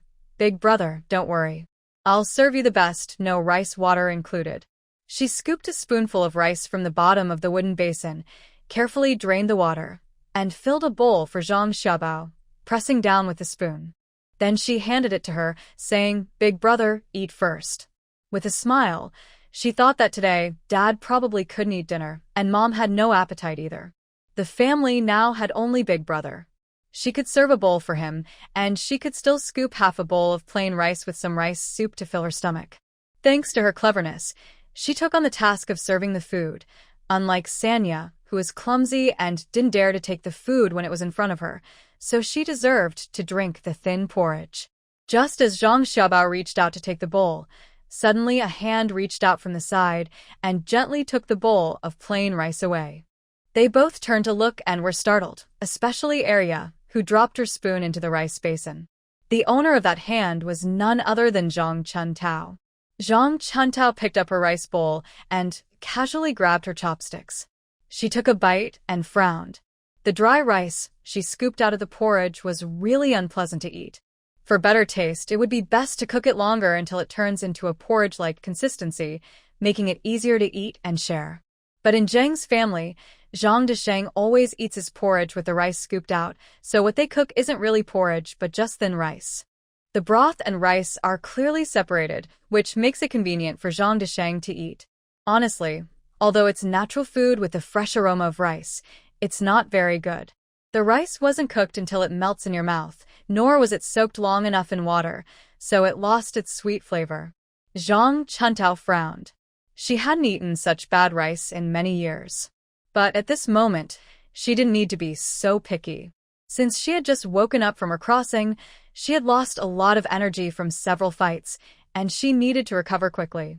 Back when she was in the orphanage, she also ate such tasteless food and still enjoyed it.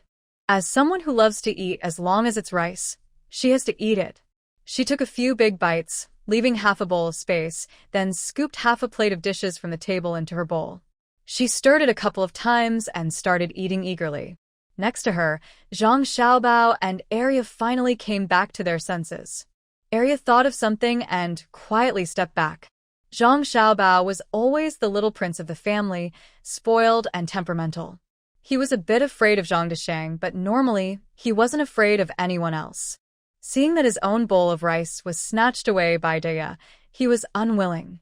He immediately slapped the table and shouted, "Dia, how dare you steal my rice? Put it down now. Otherwise, watch how I deal with you." He had often heard Zhang Desheng and Zhao Shi say such words, so he remembered them well. Now, hearing himself say it, it did sound a bit like their style.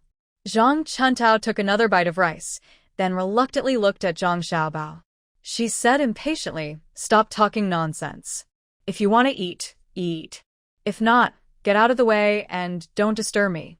Zhang Xiaobao had never heard his sisters speak to him like this before. Zhao Shi usually spoiled him and was very gentle. His face turned red, and like a young calf, he rushed forward to slap Zhang Chuntao. He remembers what his parents used to say, "In this family, he is the most precious. The other three are just unimportant girls, there to serve him and earn money for the family." If they don't listen, he would hit and scold them, tighten their skin to make them behave. When Zhang Desheng lost his temper and took it out on his three daughters, he saw it all clearly. Now he is copying that behavior, wanting to give Zhang Chuntao a lesson too. Zhang Chuntao sits steadily at the table, eating with chopsticks that move quickly, and his feet are swift. Suddenly, he kicks out. He hears Zhang Xiaobao scream loudly, and the person is thrown backward, hitting a long bench, then the wall, and finally falling to the ground, curling up and moaning. The noise scares not only Arya and Sanya, who see everything with their own eyes, but both sisters also step back further. Especially Sanya, who sneaks to the door, ready to run if anything goes wrong.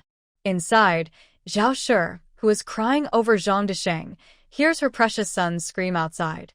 She forgets her husband and rushes out hurriedly, worriedly calling, "Debao? What happened to Debao?"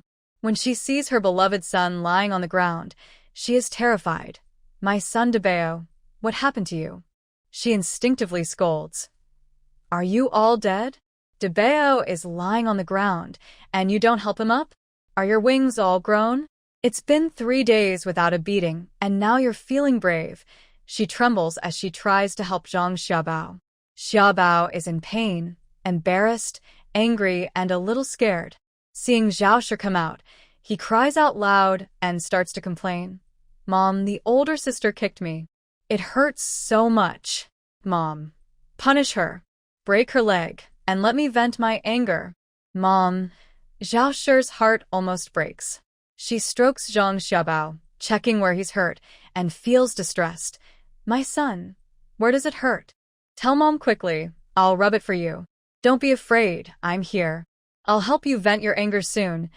Arya and Sanya, listening to mother and son, can't help but step back 2 more steps. Sanya almost steps outside the doorframe. Zhang Chuntao sneers. It's not that she looks down on them, but no one in this house can fight. Even Zhang Desheng, the strongest in the family, was beaten so badly he fainted. Others, frankly, she sees as trash. Mrs. Zhao comforted Zhang Xiaobao with a few words, one hand massaging his stomach while shouting at Arya and Sanya. "Are you two dead? Watching Dia kick Debao and not stopping her? What's wrong with you?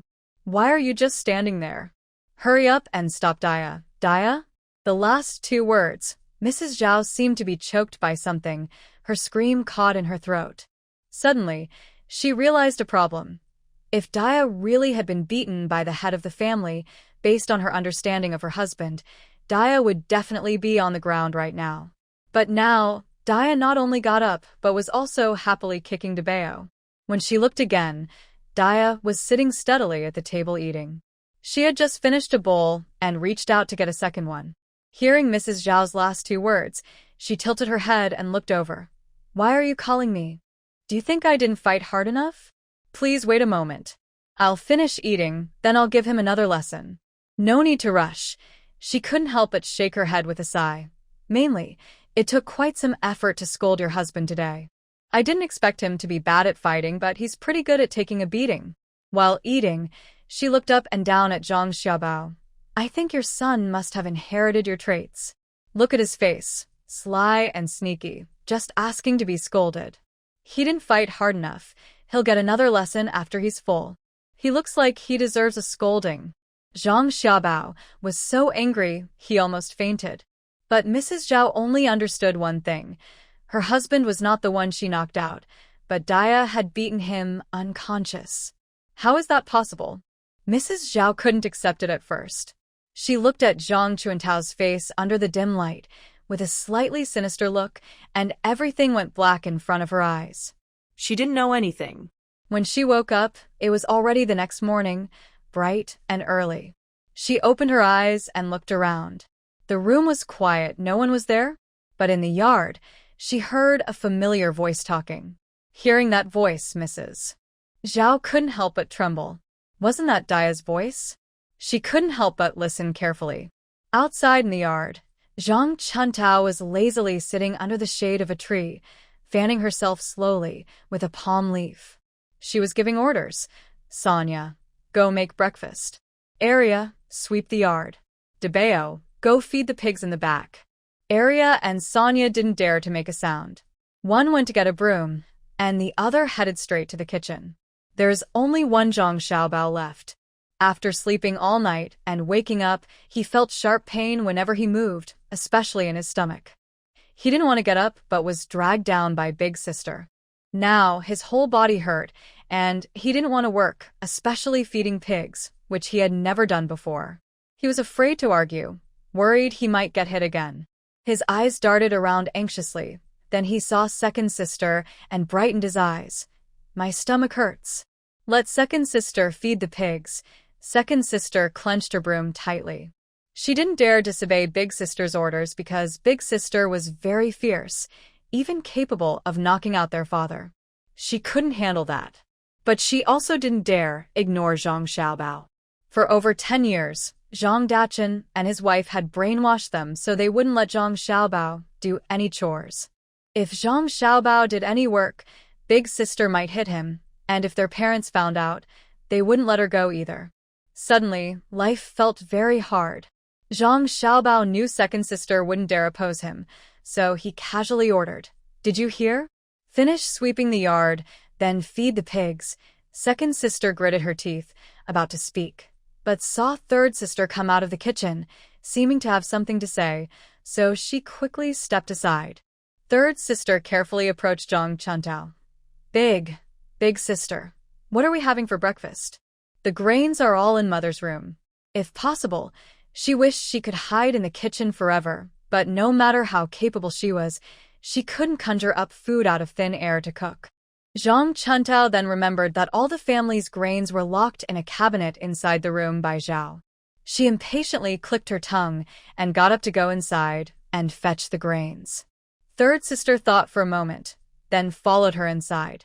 Second Sister also stopped sweeping the yard, dragging her broom to the door to listen secretly. Zhang Xiaobao hesitated for a moment, but also sneaked over, each guarding one side, all ears tuned in. When Zhang Chuntao entered the room, she saw Zhao hurriedly trying to hide the key hanging at her waist by slipping it into her waistband. Seeing Zhang Chuntao come in, Zhao pretended to faint again. Zhang Chuntao didn't pay much attention to Zhao and instead approached the bed, glancing at Zhang Desheng, who was still not awake. She couldn't help but mutter to herself, "Did I overdo it yesterday? Did I hit too hard? Why hasn't he woken up after a whole night? It's not her fault." Yesterday, Zhang Desheng was holding a stick and looked very aggressive. If she hadn't acted quickly and used some small tricks to make him lose his footing and fall, he might have entered the house with a weapon. Since he is an adult man, if he had hit her with that stick, her fragile body might have been seriously hurt and she would have needed several days to recover. So she took the initiative to strike first. While Zhang Desheng was not paying attention, she caused him to fall. Before he could react, she dragged him behind the door and quickly closed it while he was still stunned. Unexpectedly, Zhang Dasheng reacted fast. As she was closing the door, His stick accidentally hit her wrist. Fortunately, Zhang Chuntao reacted quickly and moved her hand slightly, so she wasn't hit directly. Otherwise, her wrist might have been broken. Even so, the pain was sharp and intense. Her anger flared up immediately. She had wanted to hold back, but her anger made her forget. She quickly grabbed the stick from him and struck his leg. Zhang Desheng immediately knelt on the ground. Before he could shout out, she stuffed a cloth into his mouth and tore a piece of cloth from either Yao or San Yao's skirt, turning it into strips to tie up his hands and feet. From then on, it was one-sided punishment. Zhang Chuntao had many years of experience fighting and sparring. After she started working, she learned Taekwondo to protect herself as a single girl. She knew exactly where to hit to cause pain without leaving marks. She targeted those spots. At first, Zhang Desheng was not convinced. His mouth was stuffed, but he still looked angry and threatened with his eyes. But who is Zhang Chuntao? She doesn't follow the villains in TV shows or books. When she fights, she just fights. She doesn't waste time whining or talking nonsense, which would only slow her down. She worked diligently, kicking him repeatedly. She kicked this grown man so hard that he broke out in cold sweat, his face turning pale. His face was full of hatred, his eyes full of murderous intent. After a while, tears and mucus ran down his face. If he could speak, he would be begging for mercy on the ground. This one-sided beating was very satisfying. Zhang Chuntao was also sweating and felt energized, as if she had released all her tension through the fight. Later, I heard Zhao shouting for help, so I stopped. In the end, I grabbed Zhang Desheng's head and slammed it against a bed edge, knocking him unconscious. Then I released Zhang Desheng's hands and feet, threw the cloth strips into the box, and placed the pole back beside him. Finally, I tore at my hair in a messy way and slightly pulled at my clothes, deliberately exposing my swollen wrist, which had been hit by the pole. While doing all this, I calmly listened to the noises outside. Zhang Chuntao thought for a moment and slapped herself hard. She knew how to hit herself in a way that hurt but left no marks, and also how to make the injuries look serious with minimal effort. Soon, half her face was hot and swollen, and she pinched around her eyes, guessing that some bruising would appear soon. Outside, Zhao's relatives had entered the yard, so she glanced around the room to make sure there were no flaws. Then she sat comfortably in the corner, hugging her head with her hands, pretending to be scared and defensive. When she heard the knocking on the door, she started to prepare her emotions. The moment she heard the door being kicked open, her feelings were ready, and she immediately began trembling all over. As expected, her plan and her performance made no one suspect she was the one who hurt Zhang Desheng like that. Everyone felt sorry for her, sympathized with her, and even subtly criticized Zhang Desheng and Zhao. At that time, seeing Zhang Desheng lying there unconscious and Zhao mumbling incomprehensibly, Zhang Chuntao just wanted to quietly light a cigarette. She never thought that after crossing over, she could act as a ruthless little white lotus again. But since she was acting, she decided to go all the way. With a few words, she made the women feel even more sorry and sympathetic toward her. She pretended to be considerate of these kind-hearted people, planting the idea in their minds that if the Zhang family caused trouble again, it would be Zhang Desheng who would hit her. She further hinted that if they wanted her life to be better, they should stay away from the Zhang family, so she wouldn't suffer worse consequences.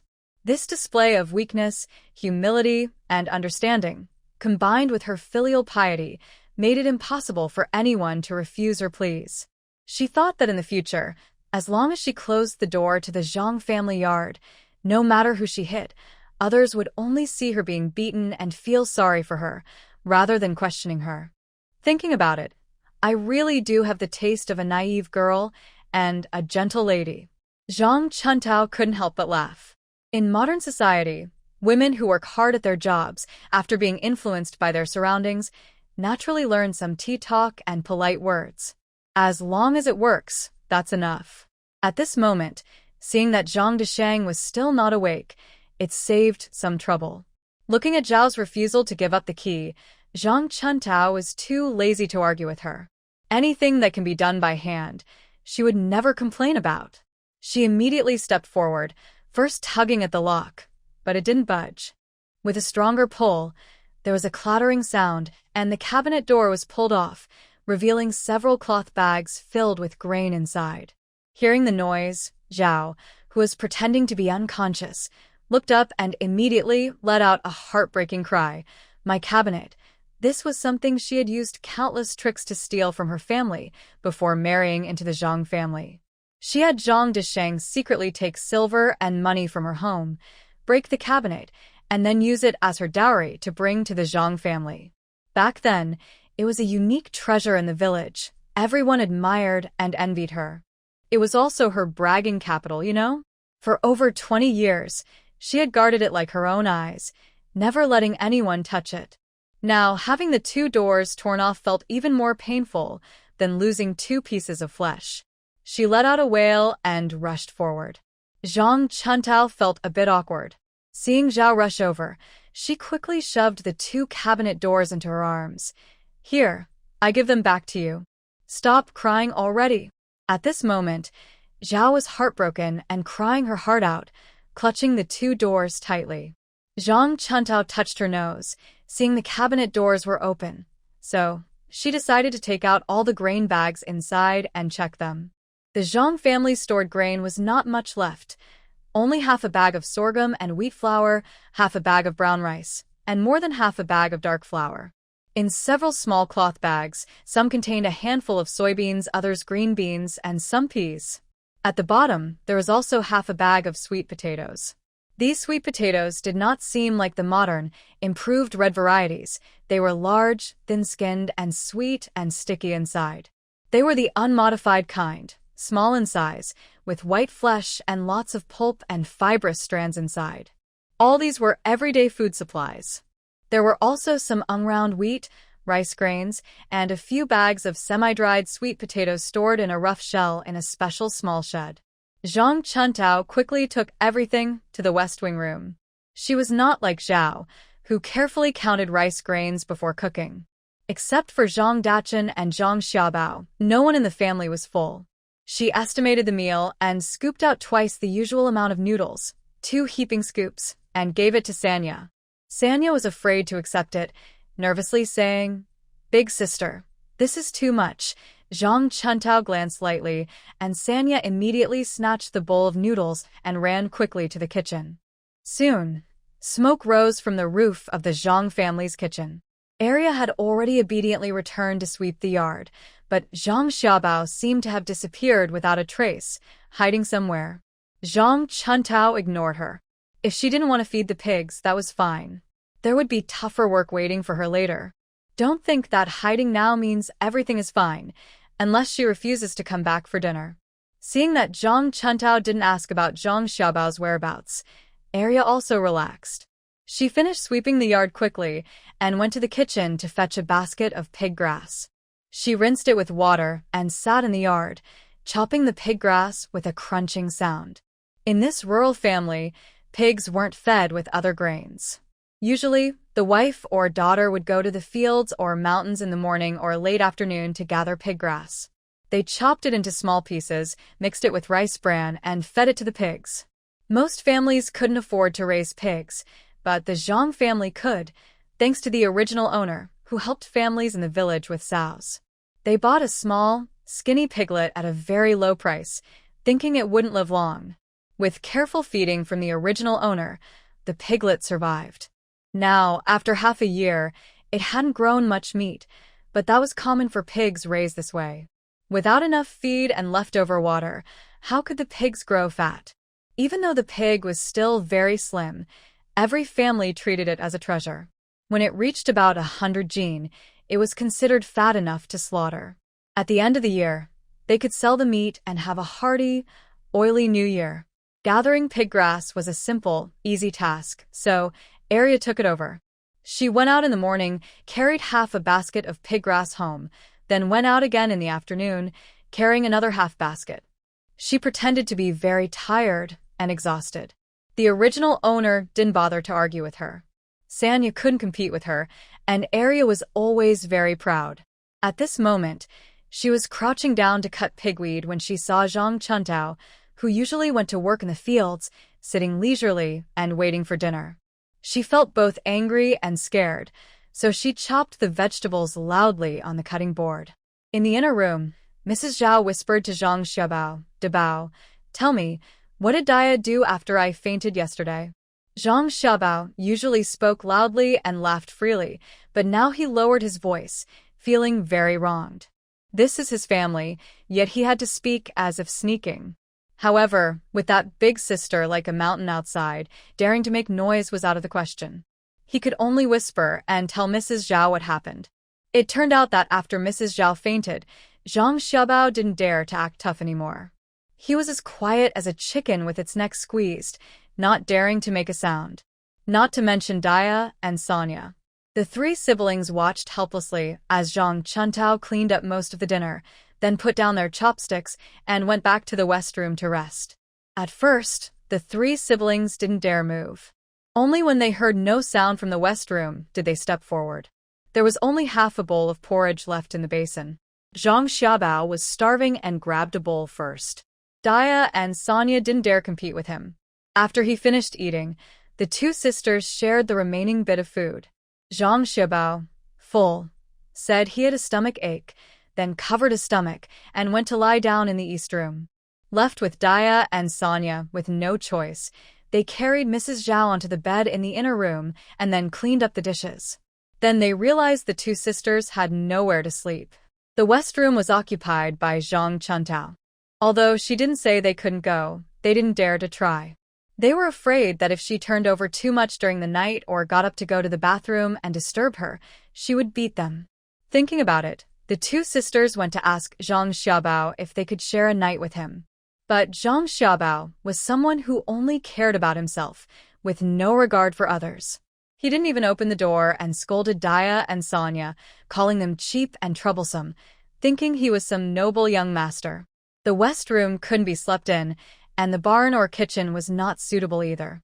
Daya and Sonia had no choice.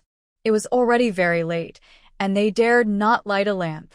Otherwise, when Mrs. Zhao and Zhang Dachun woke up and saw the lamp oil burn down, they feared they would be punished again. In the end, they could only sleep in the barn, where there were 2 bundles of rice straw. The 2 of them huddled in the straw and slept restlessly through the night. That night, I didn't sleep well either. The mosquitoes in the mountain village are big and poisonous. A bite can cause a large swelling that hurts and itches. In the past, I would burn mugwort before bed to keep the mosquitoes away. But today, with all the chaos, no one remembered to do that. Arya and Sanya woke up several times during the night because they were bitten.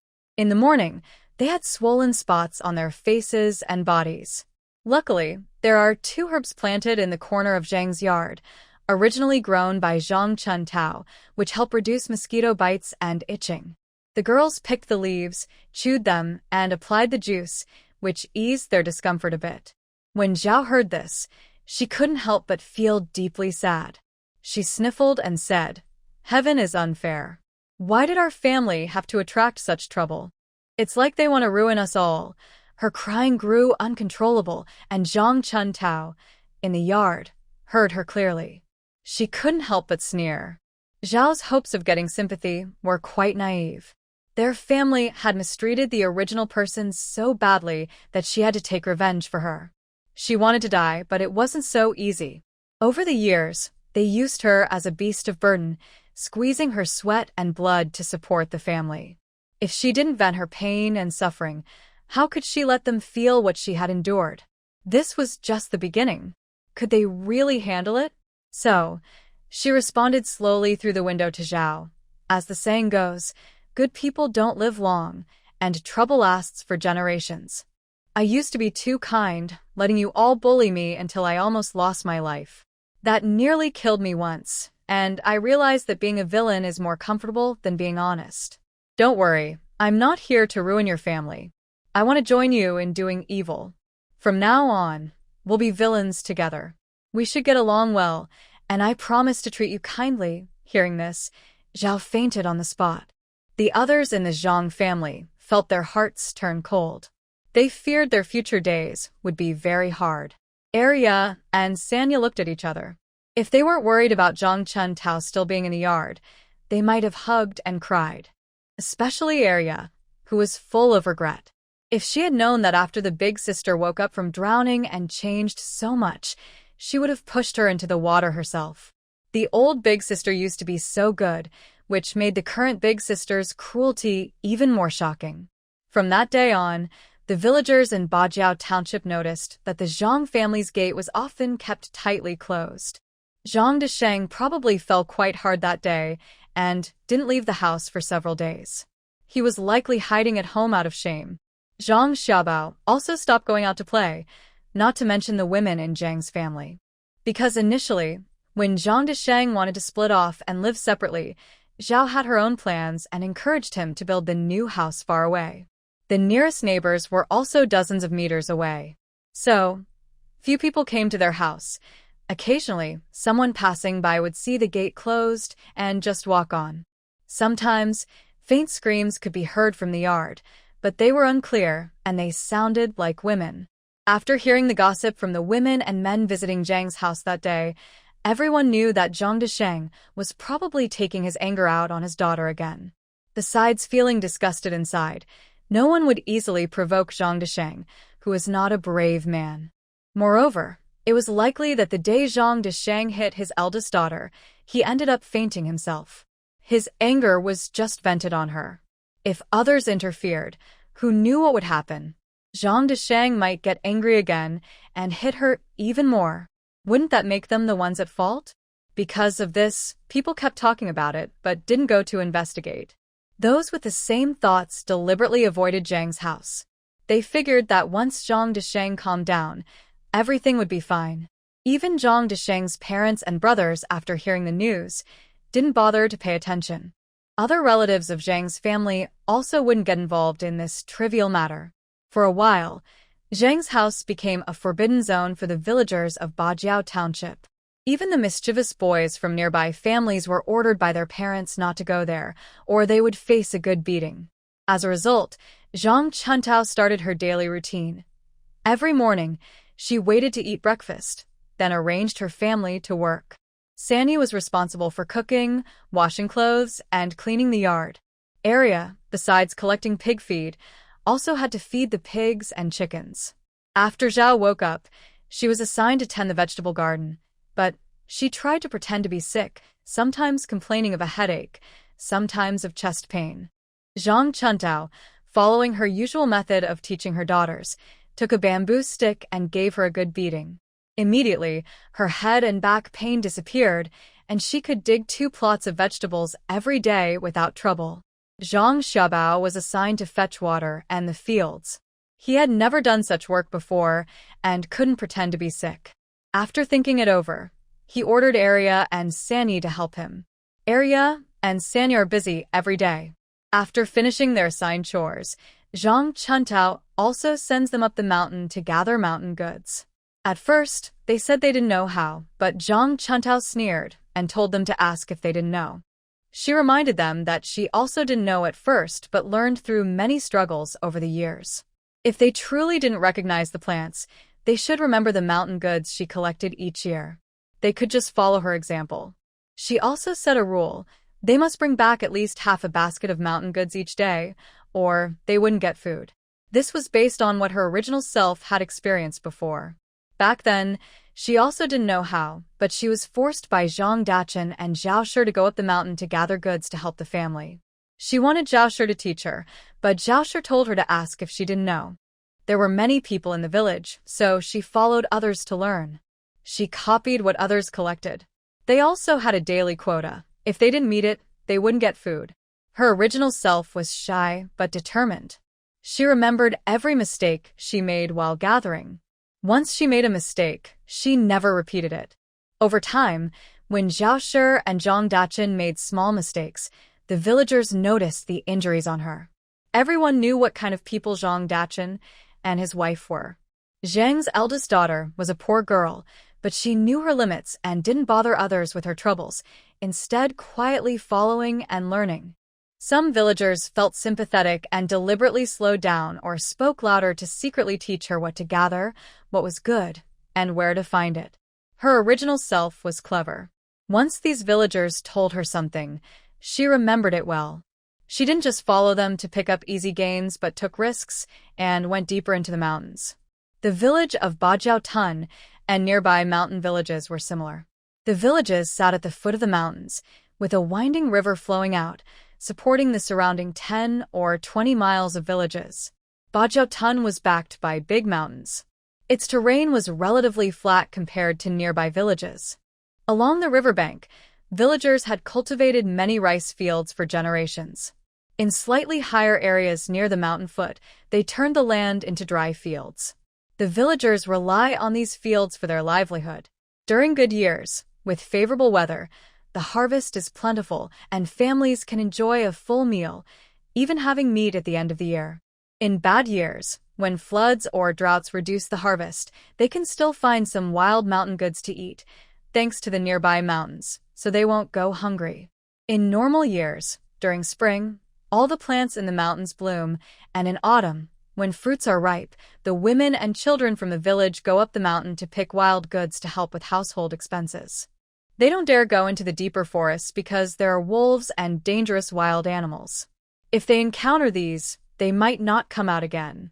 Only after the autumn harvest, when a group of about 10 men gather, do they dare to explore the deeper mountains. The men in the village have been living near the mountains for generations and have some hunting experience.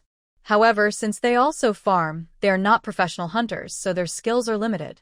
They can set traps or dig pits near the mountain edges, but that's about it. Even with about 10 men, they only dare to wander around 1 or 2 nearby mountains, never venturing into the deeper areas, fearing accidents. If they are lucky, they might catch a bigger animal or sell some game in town for money. If unlucky, they could lose their lives in the mountains, and their bodies might never be recovered. As long as the villagers take good care of their small farms, they won't go hungry. No one wants to risk their lives in the mountains unless absolutely necessary. The original girl, being weak, wouldn't hunt. She only carried a small axe and dared to go into the deep mountains because she was forced to. At first, she had no experience and often got lost, returning empty-handed many times. Gradually, she became familiar with the mountains, and now she rarely goes out empty-handed. But since she only picks common mountain goods that don't sell for much, she hasn't attracted much envy. She also knows how to behave. Every time she goes into the mountains, she secretly leaves a little gift at the door of the woman who once taught her, as a sign of gratitude. The women in the village noticed this and sighed. They thought this girl from the Zhang family is a good girl, but it's a pity she ended up with a Zhang family. It's her bad luck. Now, Arya and Sanya go mountain picking, and they still have Zhao's family to teach and ask for advice. Besides, no one forces them to go deep into the mountains, so Zhang Chuntao doesn't have to worry. This area is close to the village, where women and children often go in the past. It is 2 small hills, not tall, and there are no dangerous animals around, so it is relatively safe. Now, at the end of summer and beginning of autumn, some wild fruits and vegetables are ripe and can be picked. Therefore, whether Arya and Sanya want to or not, they have to get up early, finish their work, and go up the mountain. They also take this chance to ask others in the village for help, saying that Zhang Chuntao is hitting their family at home.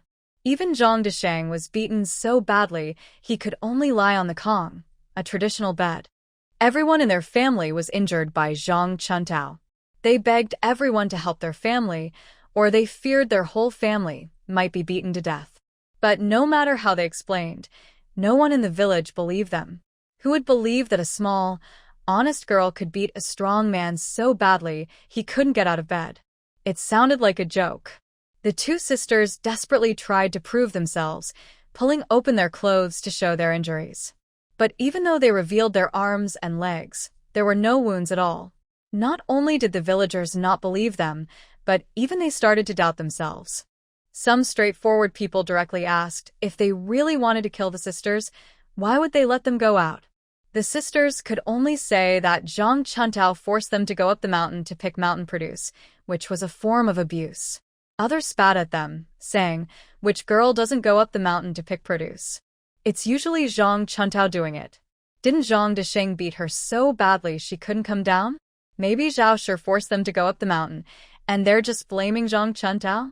Some people even directly insulted Arya and Sanya, saying they are young but already cunning and malicious, making up lies to ruin their older sister's reputation. What's their goal? Could it be that if Zhang Dia's reputation is damaged, their whole family won't benefit? Moreover, Zhang Chuntao is such an honest girl, and even after being beaten so badly, she still defends her family. Unexpectedly, these two sisters came out and threw mud on her. It's like they've brought bad luck to the Zhang family. Only because they were adopted, they turn against their own family with such heartless betrayal. In the end, it was Zhang Desheng's brother's wife who couldn't stand it anymore. She scolded them a few words, telling them not to embarrass themselves anymore and to go back home. Only then did Arya and Sanya realize how serious the problem was. Now, even if they are members of the Zhang family, they are truly harmed by Zhang Chuntao. It seems that in the eyes of the villagers, it's all the Zhang family's own fault. After realizing the situation clearly, the two sisters became obedient and no longer hoped outsiders could help them. They could only work honestly and dared not cause trouble.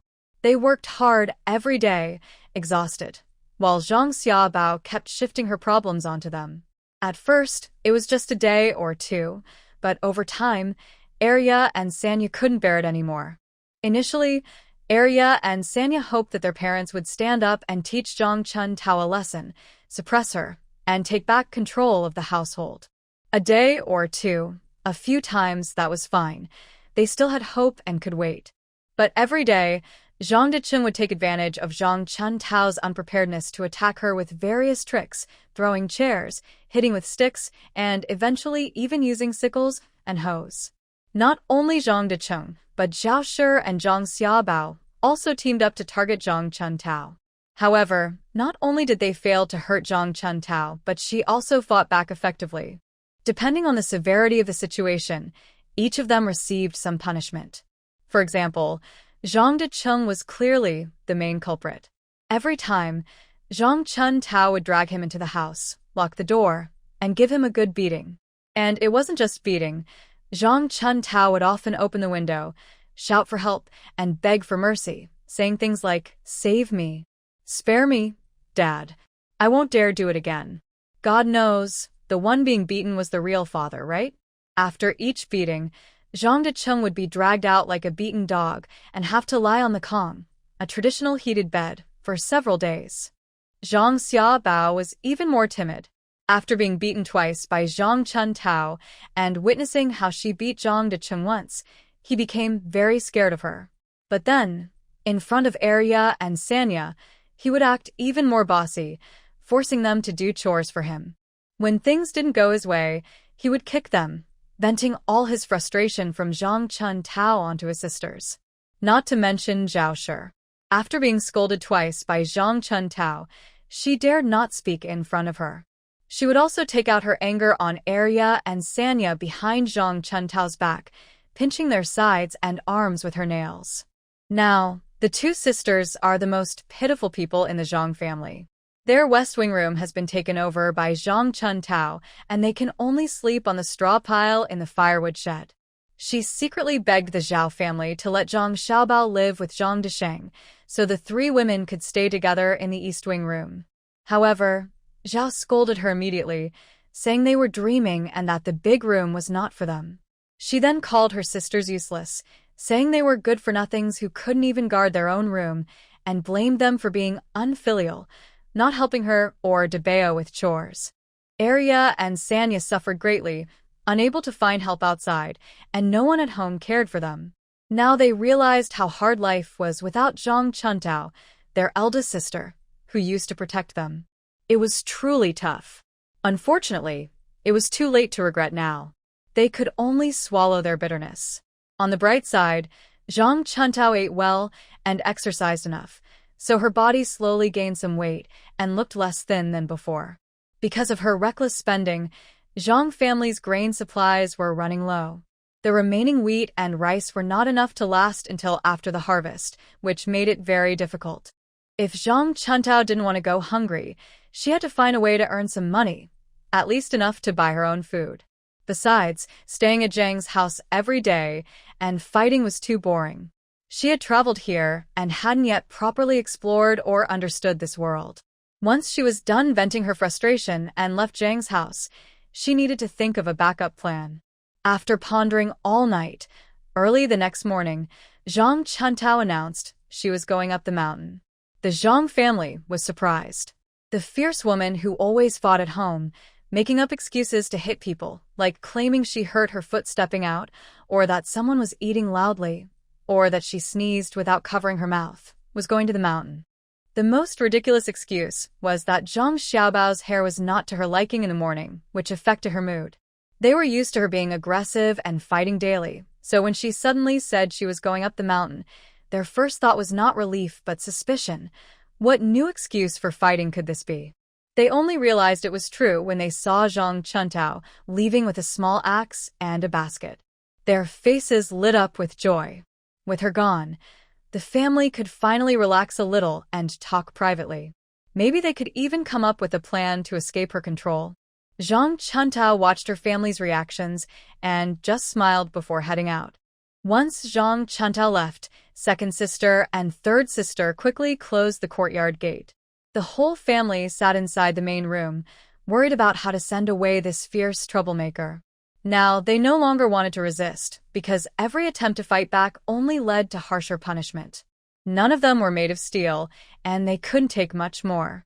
They only hoped to send this troublemaker, Zhang Chuntao, far away, and that was already a blessing. The family looked at each other, but no one had a plan. Finally, third sister managed to say, "Big sister, isn't it true that she's getting married?" This reminded Zhao, who slapped her thigh and said, "That's right. Didn't the eldest girl say she's engaged to the Wang family? Let's quickly send someone to inform the Wang family that she's awake and ask them to come over. If it works out, we can send this troublemaker away and get the 8 taels of bride money." The Zhang family's eyes lit up, and they all shouted to send someone quickly to 7 Miles Dune to deliver the message, asking the Wang family to come tomorrow. They didn't want to spend another day with this troublemaker at home. With this plan, the Zhang family felt energized. Zhao tidied her clothes and hair a little, clenched her teeth, and went to the chicken coop to take out 2 warm eggs, then left to find someone to deliver the message. Meanwhile, Zhang Desheng and Zhang Xiaobao, father and son, lay on the Kong, heated bed, dreaming about marrying off the troublemaker and getting the 8 taels of silver. Second sister and third sister exchanged a glance. Over time, their shared hardships had brought them closer, and their sisterly bond was stronger than before. They also quietly slipped outside into the yard to discuss in whispers. "Second sister, do you really think this will work? Will she agree to marry?" Third sister whispered. Second sister gritted her teeth and said, "How dare she refuse? Now, her reputation in the village is that she's obedient and honest. Since she's so obedient and honest, when the Wang family arrives tomorrow and our parents agree, if she refuses, wouldn't that ruin her reputation?" Third sister bit her lip and said, "Maybe we should ask Grandpa and Grandma to come and witness it." At first, second sister didn't understand what third sister meant, but after thinking for a moment, she began to get it. Looking at third sister's eyes, full of unspoken meaning, she said, "No wonder the old saying goes, a barking dog doesn't bite." Third sister, I never expected that behind your quiet and obedient appearance, you're quite clever. Today I realized that you are the most thoughtful one. She took a cautious step back. In the past, she always tried to dominate third sister in everything. That mischievous girl has so many tricks. I wonder if she will hold a grudge forever. Third sister rolled her eyes. She thought second sister was clever on the surface, saying sweet words, but inside her mind was just full of nonsense. Usually, she just chatters around at home, comforting Mrs. Zhao and favoring her, then bullying Big Sister. Big Sister doesn't say much outside, so it's okay. But she herself goes out and talks about what she does at home. She's proud of being spoiled, not knowing what others say behind her back. Everyone in the village who plans to marry a girl doesn't look at second sister. And second sister walks around like a proud rooster, puffing up her chest, showing off. But she doesn't even know what she's proud of. So third sister doesn't bother arguing with second sister. With big sister protecting her, most things are pushed onto big sister to handle. She just needs to follow second sister's lead. Of course, she's not as foolish as second sister. She mostly pushes the dirty, tiring work onto big sister, pretending she can't do it and trying to act like she's doing her best. Big sister naturally takes over and does the job well. She just says thank you a few times. She doesn't do much work either, but among the village women, besides big sister, her reputation is the best. If it weren't for her family's lack of strength and brains, big sister wouldn't be able to control everyone in the family. She keeps everyone in her hand, playing with them. Unfortunately, no matter how clever she is, she can't beat big sister, so she has to swallow her anger. But she's always thinking. Because big sister was pushed into trouble by second sister and got upset, she had a fight with her family. Plus, big sister is strong and can fight back, so she can't stay at home anymore. Otherwise, the whole family would become her servants, constantly worried about serving her alone. It's better to push her out and let her cause trouble somewhere else. After thinking it over, the only hope is for her to get married. She remembers big sister's potential marriage with the Wang family, which hasn't been settled yet. Third sister knows this might be their last chance. Unfortunately, when she thought of this, it was already too late. Because she and Arya initially complained and cried in the village, the villagers all avoided them and didn't talk much to her sisters. Even those who spoke to them usually did so to mock them, especially since Zhang Chuntao stayed at home, and everyone thought she was too badly hurt to go out. If they mentioned her marriage, probably no one would be willing to pass messages for her. Now that Zhang Chuntao can go up the mountain, they can tell the villagers she is healthy and that it is natural for her to discuss marriage with the Wang family. So, Sanya just sneered and looked at Arya. If I don't find a way, won't her family keep being bullied by Dia every day? I'm going to Grandpa and Grandma's house. Are you coming? Arya thought for a moment. Although she wasn't very clever, she considered that going to Grandpa and Grandma's house, inviting a few elders, and deciding the marriage openly, whether Dia agrees or not, would quickly get her married off. It's like forcing Dia, the fierce girl, out of the house. Getting her out would mean good days could return. With that in mind, she decided she should ask someone to help. As for Sanya's cleverness, she would think about it later. Arya quickly calculated in her mind, then forced a smile and said, "Yes, of course I will go." The two sisters agreed and headed straight to the Zhang family's old house. The Zhang family's old house is in the center of the village. As they walked there, some people saw the sisters and couldn't help but roll their eyes. "Oh, isn't this Dia's sister, the one who's always at home hitting you and making you work? Why is Dia forcing you to come today?" Arya thought that in a few days, once the Wang family came to settle the marriage, Dia would be sent away. She couldn't help but cross her arms, ready to retort. But Sanya tugged at her clothes and clenched her teeth, holding back. The two just pretended they didn't hear and kept walking forward. They overheard a few women gossiping loudly. Poor Zhang family's eldest girl. Her face and hands still have scars, and now she's being forced to go up the mountain again. Exactly. Zhang's second and third daughters, so young, talking nonsense and slandering their own sister. This all comes from their mother, who's not a proper person. Naturally, her daughters are just as bad. Lies just come out of her mouth easily. If it weren't for her speaking up back then, she wouldn't have managed to make Dachin turn against his parents and leave to live alone. Now, the Zhang family won't even let them visit. Huh? Looks like these two girls are heading to the old Zhang house? That's surprising. A group of idle women, who were just passing time chatting, immediately brightened their eyes and exchanged looks. They all thought there might be some big news, so they hurried to follow. Arya and Sanya exchanged a glance. They originally wanted to make sure everyone knew about this matter. By then, even if Zhang Chuntao didn't want to get married, she wouldn't have a choice. So, they pretended not to see anything and let the women follow behind, all heading toward the Zhang house. As for Zhang Chuntao, after leaving the house and walking up the mountain, she naturally met many villagers. Everyone saw that her face still bore slap marks, and her eyes were rimmed with black. Although her clothes covered her arms and legs, A few scratches on her neck were still faintly visible. She walked slowly and looked pitiful. Some wanted to ask her a few questions but were afraid it might upset her, so they only exchanged a few words, asking where she was going. Zhang Chuntao lowered her head and answered politely that she was feeling better and didn't want to stay at home anymore. She was going up the mountain to find some mountain produce to help support the family.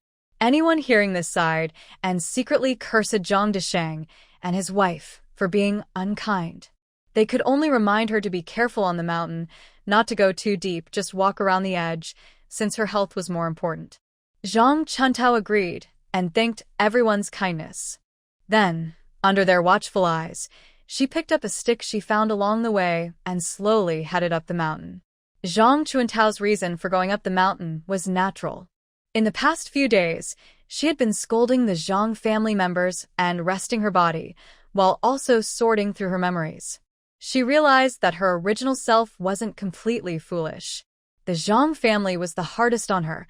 She did the most work but ate the worst. As a young girl, she had so many chores every day, with only 2 meals, each just a black bun. How could she have eaten enough? She often felt faint from hunger, but no one cared about her. Later, she learned to be smarter. When she went up the mountain to find mountain produce or gather firewood, she would first fill her stomach halfway with what she found, then secretly hide the rest in a concealed cave on the mountain. When she was truly starving, she would go into the cave and take out some stored food to fill her stomach. Otherwise, she wouldn't have been able to hold on for so many years. Now, that cave still hides some dried fruits, a dozen sweet potatoes, and a little secret savings she had secretly saved from selling mountain goods over the years. Zhao was very clever. Every time she sold some mountain products, she not only had to bring salt home but also buy candy for Zhang Xiaobao to enjoy. Sometimes, she even bought some rice wine for Zhang Desheng. Most of the mountain goods she picked were ordinary and not worth much. The amount she could sell was mostly controlled by Zhao. If she was lucky, she might scrape together 1 or 2 copper coins, enough to avoid suspicion. After several years of saving, she only had about 20 copper coins, which was all her belongings. Zhang Chuntao went up the mountain this time mainly to check the cave and see what the environment was like. If possible, that cave might become her future home. Although she had been strict with her family in the past few days, she knew very well in her heart that leaving the Zhang family smoothly might not be difficult. But after leaving, as a single woman, how to protect herself would be hard. People's hearts are unpredictable. The villagers of Bajietan now seemed to sympathize with her. But if she really left the Zhang family, others might underestimate her ability to defend herself. People with bad intentions might target her, thinking she was a weak woman. Bajietan is dozens of miles from the town, with rugged mountain roads, making trips to the town difficult. The town doesn't have a formal office, and most issues are handled by local village elders. Usually, if something bad really happens, it is mostly dealt with within the clans. Although Zhang Desheng is usually unregulated, he is still part of the Zhang family, which has considerable influence in Bajietan. If she truly wanted to leave the Zhang family, she would need the clan's approval. But in this world, women already have a low status, and a woman expelled from her clan is seen as an easy target by those with bad intentions.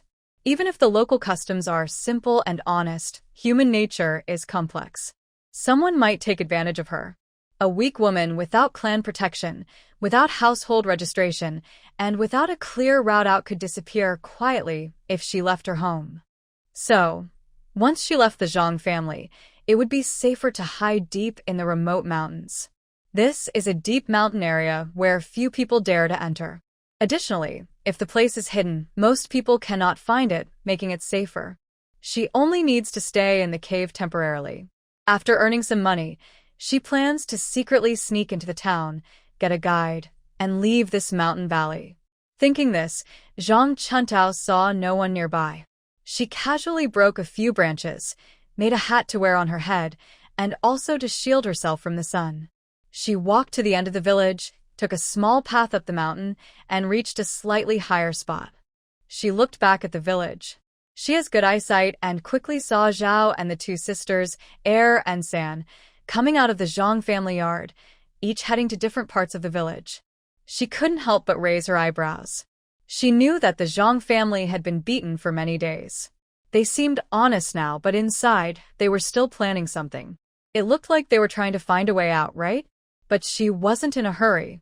The Zhang family was probably scared after being beaten and wouldn't dare keep her there anymore.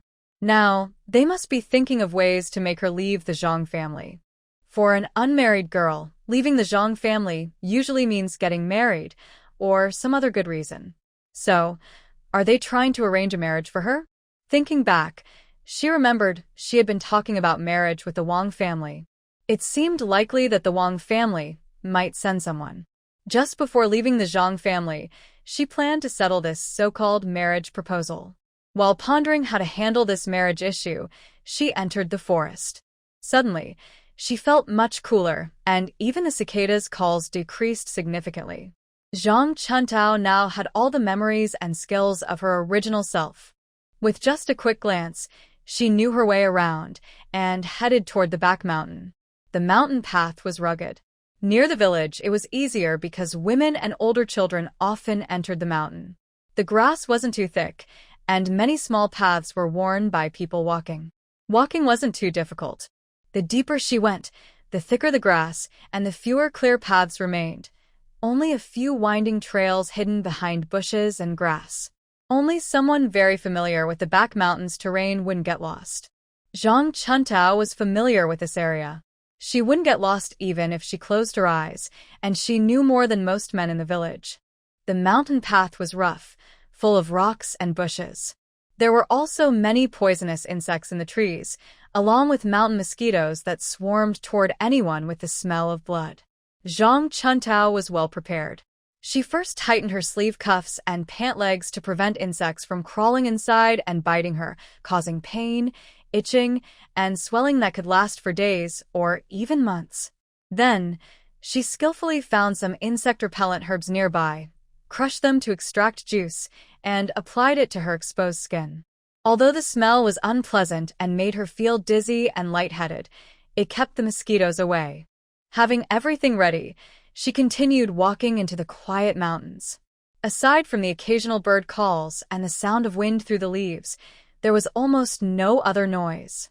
Sometimes, a wild rabbit would emerge from the bushes, look at her cautiously, then hop away quickly. Zhang Chuntao sighed as she watched the rabbits.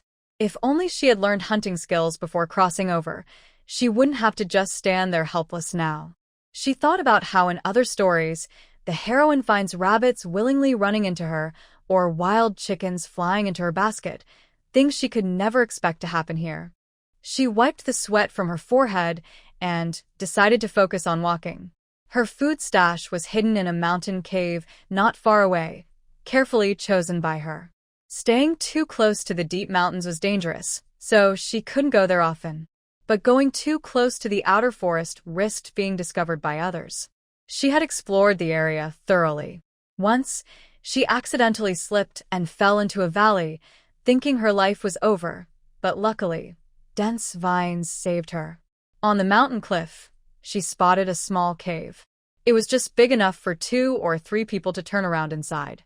Its entrance was covered with vines, and because it was suspended in midair, she wouldn't have noticed it unless she looked carefully. The cave was quite clean, with no signs of wild animals living there. Its hidden location made it her best choice. She spent several days tidying up the cave. Inside, she stored some dry wood and fire-starting tools, but she didn't keep water there, fearing snakes or insects might crawl in. Her food was hidden deep inside the cave. She carefully dug a small hole and placed her supplies inside, covering it with stones to prevent moisture or theft by small mountain animals. In another corner of the cave, she dug a separate pit to store her 20 or so copper coins. In the past, Zhang Chuntao often felt she couldn't go on when she was starving and mistreated by the Zhang family. Sitting in this cave, counting these copper coins, she would feel a little hope to keep going. If she saved enough money, maybe one day she could find her real parents. Would her biological parents treat her better? Would they not dislike her for being a girl? Would they feed her well, keep her warm, and even cook her an egg on her birthday instead of scolding her? Would her real parents, after she made a mistake, threaten to hit or scold her, but their strength was so weak it couldn't even kill a mosquito? Or, instead of blaming everyone in the family for mistakes, would they accept responsibility and not just blame her, not only scolding her but also hitting her? The original person who left all this behind has disappeared, which makes Zhang Chuntao feel complicated. Finally reaching the top of the mountain valley, she found this place rarely visited. It was steep, covered with moss, and especially slippery when wet from rain, making it easy to slip and fall. Today, with clear and hot weather, climbing up was easier. She followed a vine on the side, stepping on protruding rocks on the cliff, slowly descending about 4 or 5 meters. The cliff suddenly dipped inward, and a pine tree stretched out some branches at an angle. Climbing along these branches inward, she could see the mountain cave hidden behind the vines. Zhang Chuantao's physical condition was quite good now. Reaching here, she was only slightly out of breath. Although her back and clothes were soaked with sweat, sweating so much made her feel lighter and more relaxed. But, to be careful, she didn't rush down. Instead, she sat down to rest for a while. She also took this time to observe her surroundings. Next to the top of the valley was a large tree providing shade. Sitting under it, she felt a gentle mountain breeze carrying the scent of grass, trees, and leaves. Looking into the distance, she saw a vast sea of trees. Most of the trees were lush and green, but some leaves had started to turn yellow. In a month or two, the whole mountain would look beautiful. Large areas of leaves would turn golden or orange-red with the autumn colors, and some remained green. This scene was a masterpiece that even the greatest artist couldn't fully capture. In August, although it was still very hot at noon, after the hottest hours, it became much cooler. Especially in the mountains and forests, the wind has already brought a slight coolness. Soon, the sweat on Zhang Chuantao's body dried, and after a little more wind, she felt a chill on her chest and back. Zhang Chuntao dared not stay any longer. Although her physical health was good now, she knew that in this ancient time, even a cold could be deadly. Without money to see a doctor, she could only endure it herself. She thought, even if she was hit by falling debris from above, she might survive, but she couldn't be sure she could endure a cold and then find her way back. Remember, she had no system or special powers, nothing to help her. She decided to focus on staying alive first. She simply stood up, tiptoed to look down into the valley. Apart from some thick vines, she couldn't see much. After walking a few steps, she finally found a suitable vine and a good place to step. She chose her first foothold and reached out to grab the vine. Just as she was about to, suddenly, a figure with a cool breeze rushed toward her. Zhang Chuntao was startled. Although she was familiar with the valley from her memory, this was her first time actually doing it. She was already nervous, and when she felt something rush behind her, she didn't know if it was a person or a beast. Her back hairs stood up.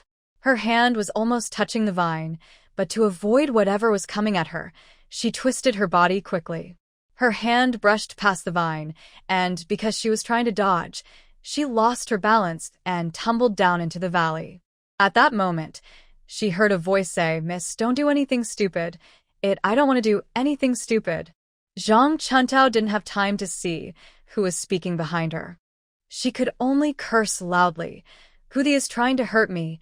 The rest of her angry words, filled with language, were blown back into her stomach by the mountain wind. She choked, saliva caught in her throat, almost suffocating her. All she could think was if she managed to survive today, she would definitely beat the who scared her into losing her grip to a pulp. Fortunately, the person behind her was quick and responsive. Zhang Chuntao felt her waist tighten as a strong arm grabbed her, lifting her into the air. Her head hit something, and her head buzzed. Tears welled up instantly, and her vision darkened. In her daze, she seemed to be placed on the ground, and the arm that had almost choked her to death quickly moved away. Originally, her head had already hit a rock. Although she had been resting for a few days and felt a bit better, she was not fully recovered. Now, she didn't know where she had hit herself again. Zhang Chuntao thought she probably had a mild concussion. She felt the arm holding her suddenly let go, as if afraid she might run away. Although she couldn't see, she could hear the sound and follow the direction of the voice. She quickly grabbed the person and shouted, "Don't go." The voice responded again, "Young lady, you're still young. Don't be reckless." "No need to thank me." Zhang Chuntao was furious. Can you stop? "Do you think I want to thank you? Who wants to take such risks? Your whole family is reckless. All of you are too careless." "Old lady, I was just about to pull that vine. You suddenly appeared behind me. What are you shouting about?" You scared me so much I almost let go and fell. I haven't even settled the score with you yet, and you're thanking me? Thank you for nearly making me fall and get hurt. I tell you, don't even think about running away. Stand still and wait until I feel better, then I'll settle with you. Don't think you can sneak off while I'm not feeling well. I remember your voice. If you dare to run, I'll go door to door in the nearby village tomorrow, sounding the gong and looking for you." After shouting, her head started to throb again. Zhang Chuntao had no choice but to sit down and take a deep breath to calm herself. The person's voice was silent for a while. The muscles under her grip tensed up at first, but after hearing her scold, they relaxed. Zhang Chuntao let out a small sigh and rubbed her forehead. All this fuss made her mouth dry and gave her a nauseous feeling. Unfortunately, when she left, she only remembered to bring a machete, but forgot to bring water. She licked her dry lips and felt more restless inside. A cool bamboo tube gently touched her hand. The voice didn't say much, only 2 words, "Drink water." Zhang Chuntao took it without hesitation, feeling around to take a sip. It was surprisingly cool tea, probably made with honeysuckle and wild chrysanthemum, with a bitter, refreshing taste that woke her up. She took a few sips. The bitter tea went down her throat, calming her down a bit. Her head no longer throbbed, and she dared to open her eyes. She saw that the bamboo tube in her hand wasn't just a random piece of bamboo cut from the mountain, roughly shaped to hold water. This bamboo tube is quite old. Its outer skin is no longer a bright green but a faint yellowish color, smooth and shiny. At the top of the bamboo tube, there is a handle tied with a red string. Over time, the red color has faded almost completely, but the small lucky knot hanging down still looks delicate. It's clear that someone has treasured and cared for this bamboo tube very much. Holding it in my hand feels cool and comfortable. Zhang Chuntao couldn't help but tighten her grip on the tube and look toward the man who had just spoken. He was about 2 or 3 meters away, tall and dressed like a hunter. He carried a bow on his back and had a hunting knife at his waist. His thick beard covered most of his face below the eyes, so you could only see his eyes and eyebrows. His age was hard to tell. The only sure thing was that he was a man. After drinking some cold tea, her headache eased, and she felt less uncomfortable. Zhang Chuantao's anger mostly faded. She understood that the man in front of her was kind-hearted. But this was an accident caused by her own fault. Seeing the somewhat tired look of the bearded man, she couldn't help but say, "Sir, you're quite old, but you still act so impulsively. I appreciate your good intentions, but next time, please look carefully before you act, okay? I've already hurt my head, and your sudden pull and bump almost made my brain spill out. If it weren't for your eagerness to help, do you believe I'd pretend to be hurt just to get some silver? You wouldn't leave without paying, right?" She then pushed the bamboo tube toward the bearded man and said, "All right, we're even now. You did a good deed, even if it went wrong. I'm not unreasonable. I was just a bit upset earlier and scolded you. Sorry about that. Let's call it even. Do whatever you need to do now. Goodbye." She waved her hand to signal him to leave. The bearded man listened quietly after Zhang Chuntao spoke. Except when she called him uncle, he seemed to want to say something but didn't. The rest of the time, he obediently listened to her scolding. After Zhang Chuntao finished speaking, he didn't dare to leave. He looked at her, hesitated for a moment, and finally spoke. "Miss, are you sure you're not thinking of hurting yourself? Life is full of hardships, but you should try to stay positive." What? What did he mean? Zhang Chuntao didn't understand. The bearded man then cautiously spoke again. Miss, I was reckless earlier. Sorry about that. I have some medicine for wounds and a rabbit as a small apology. Please take it. I'll be leaving now. He took out a small porcelain bottle from his pocket and placed it in front of Zhang Chuntao. He also pulled out a fat rabbit from behind him and set it beside the bottle. After that, he turned around and quickly disappeared into the bushes. Zhang Chuntao called after him a few times, but the bearded hunter didn't look back and seemed to be fleeing hurriedly, so she could only give up. She picked up the porcelain bottle, opened it, and a strong medicinal smell hit her, making her sneeze several times. Since the bearded man said it was wound medicine, she took a small amount to smell. It reminded her of modern white medicine. Thinking for a moment, she dabbed some on the wound at the back of her head. She had bumped her head earlier, and the wound, which had already scabbed over, now felt like it was splitting open again. After applying the medicine, she felt a slight prickling, then a cool sensation, and the pain gradually eased. It really was good medicine. She carefully stored the bottle away, then picked up the wild rabbit. It was probably caught not long ago, as it still had warmth. She weighed it in her hands. It seemed to be about 3 or 4 jin, roughly 1.5 to 2 kilograms. To Zhang Chuntao, this rabbit was no longer just a rabbit, it was spicy rabbit head, spicy rabbit pieces, roasted rabbit leg. She couldn't help but drool. Thinking about how her stomach was indeed lacking nourishment, eating some rabbit meat would help replenish her energy. But she couldn't carry the rabbit down the mountain, or she'd have to share it with the Zhang family, which would be a shame. Since she had traveled here for many days, she had only eaten eggs a few times and hadn't touched any meat. Now that she thought about eating meat later, her stomach started to rumble loudly. She decided to roast the rabbit in the mountain and eat it until her stomach was full. She didn't have a fire starter on her, so the only place to roast the rabbit was inside a cave nearby, which also had firewood and was more hidden. Thinking this, Zhang Chuntao quickly tied the rabbit to her waist with her belt and prepared to descend using the vines. Carefully using the vines' support, she stepped onto the mountain wall and finally reached the branch of a pine tree. She looked up cautiously, oh my, and saw the face of the hunter, who should have already left, right in front of her. Both of them were momentarily stunned. Zhang Chuntao didn't expect the hunter to be so clever. Just as they were leaving, he turned back for a surprise attack. The hunter also felt awkward, both staring at each other in silence. He was a bit worried because the girl looked weak and there were signs of injuries on her face and body. At this moment, she ran into the deep mountains and headed toward the cliff edge. Anyone would think she might jump off the cliff out of despair. Although she said it was a misunderstanding and she didn't really want to die, she still scolded herself harshly. But he was afraid she was just saying that to make him leave. Since he decided to help her, he thought he should see it through. As long as he saw her go down the mountain safely, he could rest assured. So he stepped back a little, thinking she couldn't see him anymore, and hid behind some bushes. He thought that if the girl really wasn't planning to end her life, he could quietly her down the mountain. If she was still feeling hopeless, he believed he should save her life even if she blamed him later. Unexpectedly, the girl, holding a rabbit, seemed to have thought of something. She tied the rabbit to her waistband and grabbed some vines, heading toward the valley below. The hunter became curious. What would make an injured girl go into the valley?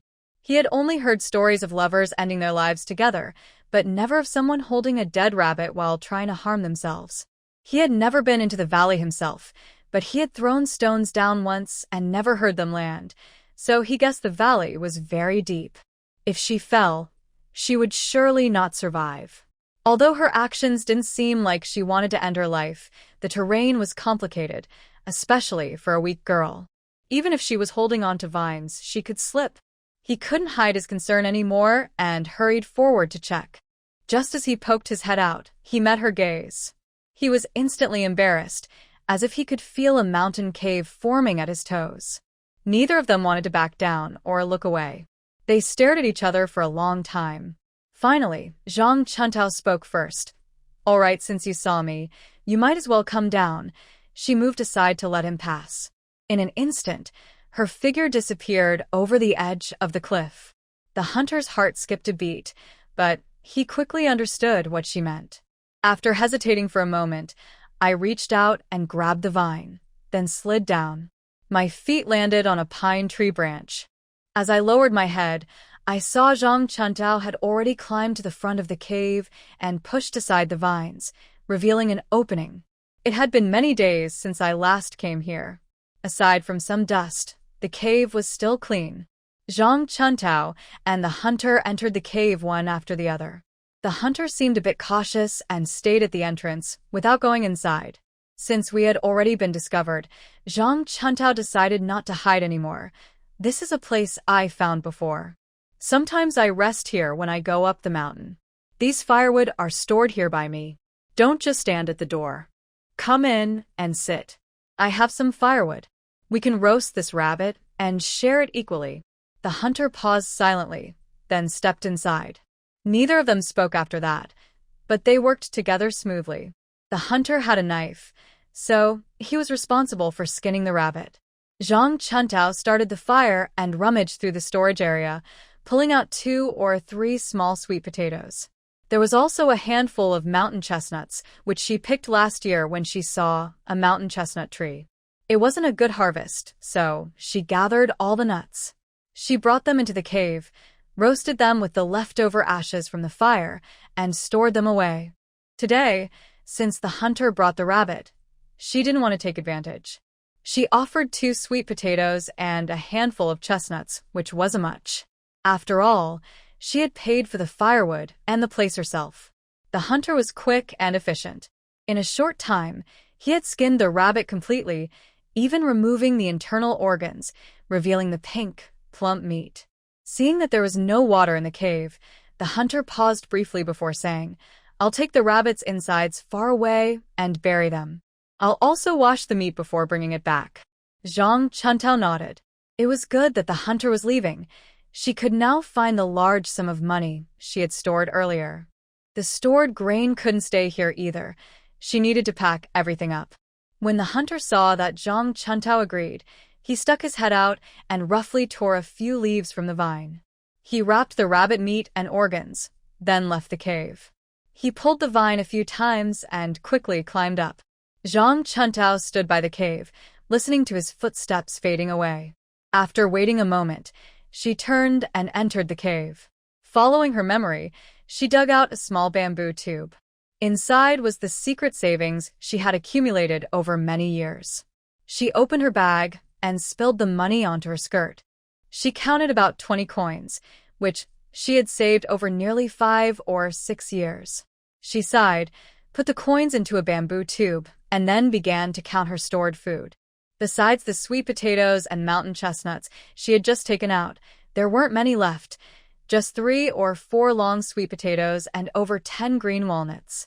The walnuts in the mountain wouldn't be ripe until October, when villagers would go into the woods to pick them. At this time, the walnuts still had a green shell tightly wrapped around them. Although green walnuts have a unique flavor, sweet and tasty, most people don't bother to pick them. It's mainly because it's too troublesome. The green shell is hard to remove, and it often stains your fingers black, which is hard to wash off. The village women dislike the hassle and don't sell them, so few people pick them. Once, Zhang Chuntao was very hungry and saw other children eating green walnuts, and since she didn't feel sick afterward, she realized they could be eaten. So last time, she picked some, but because she couldn't easily remove the green shell, she accidentally got some on her hands. When she went home, Zhao's wife saw it and scolded her. She only tasted a few, and then put the rest aside.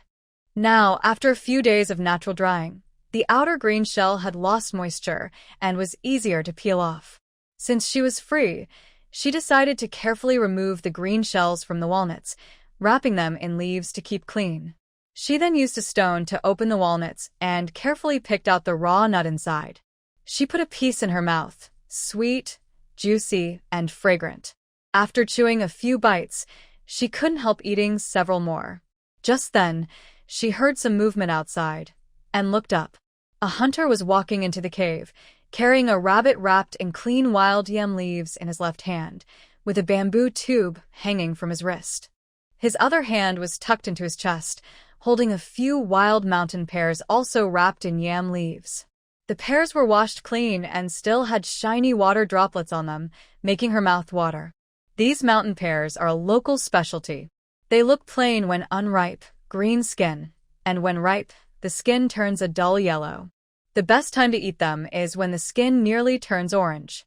Although the outside of the pear is rough, the seed is a bit large, and the skin thick, the taste is sweet and juicy. Locals call them ma pear.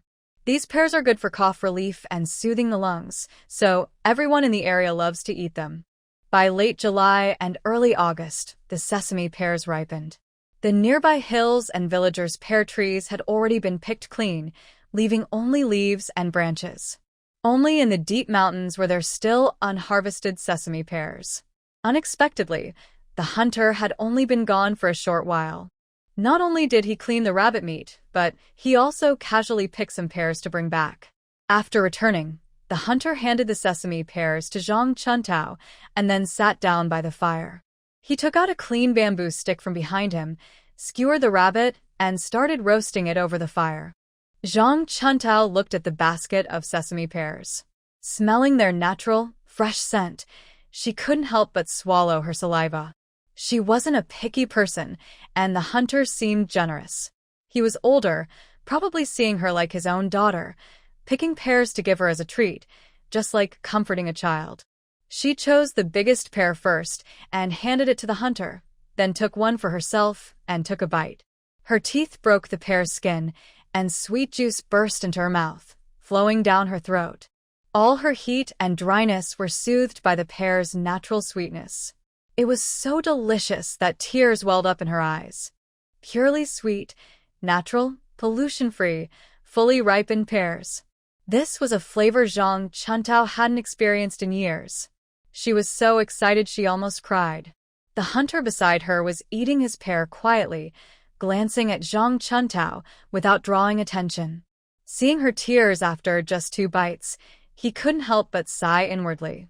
He wondered what hardships this girl had suffered. She could be moved to tears just by eating a pear. But knowing the difference between men and women, he was worried she might feel embarrassed, so he pretended not to notice and focused on roasting the rabbit. Zhang Chuntao had no idea that the hunter was already imagining a sad story for her in his mind. After finishing the pear, she caught a whiff of a strange, fragrant aroma. She didn't know how the hunter prepared it, but the rabbit wasn't seasoned with any spices on the outside. It seemed he had stuffed herbs or spices inside the rabbit's belly, making her saliva uncontrollably flow.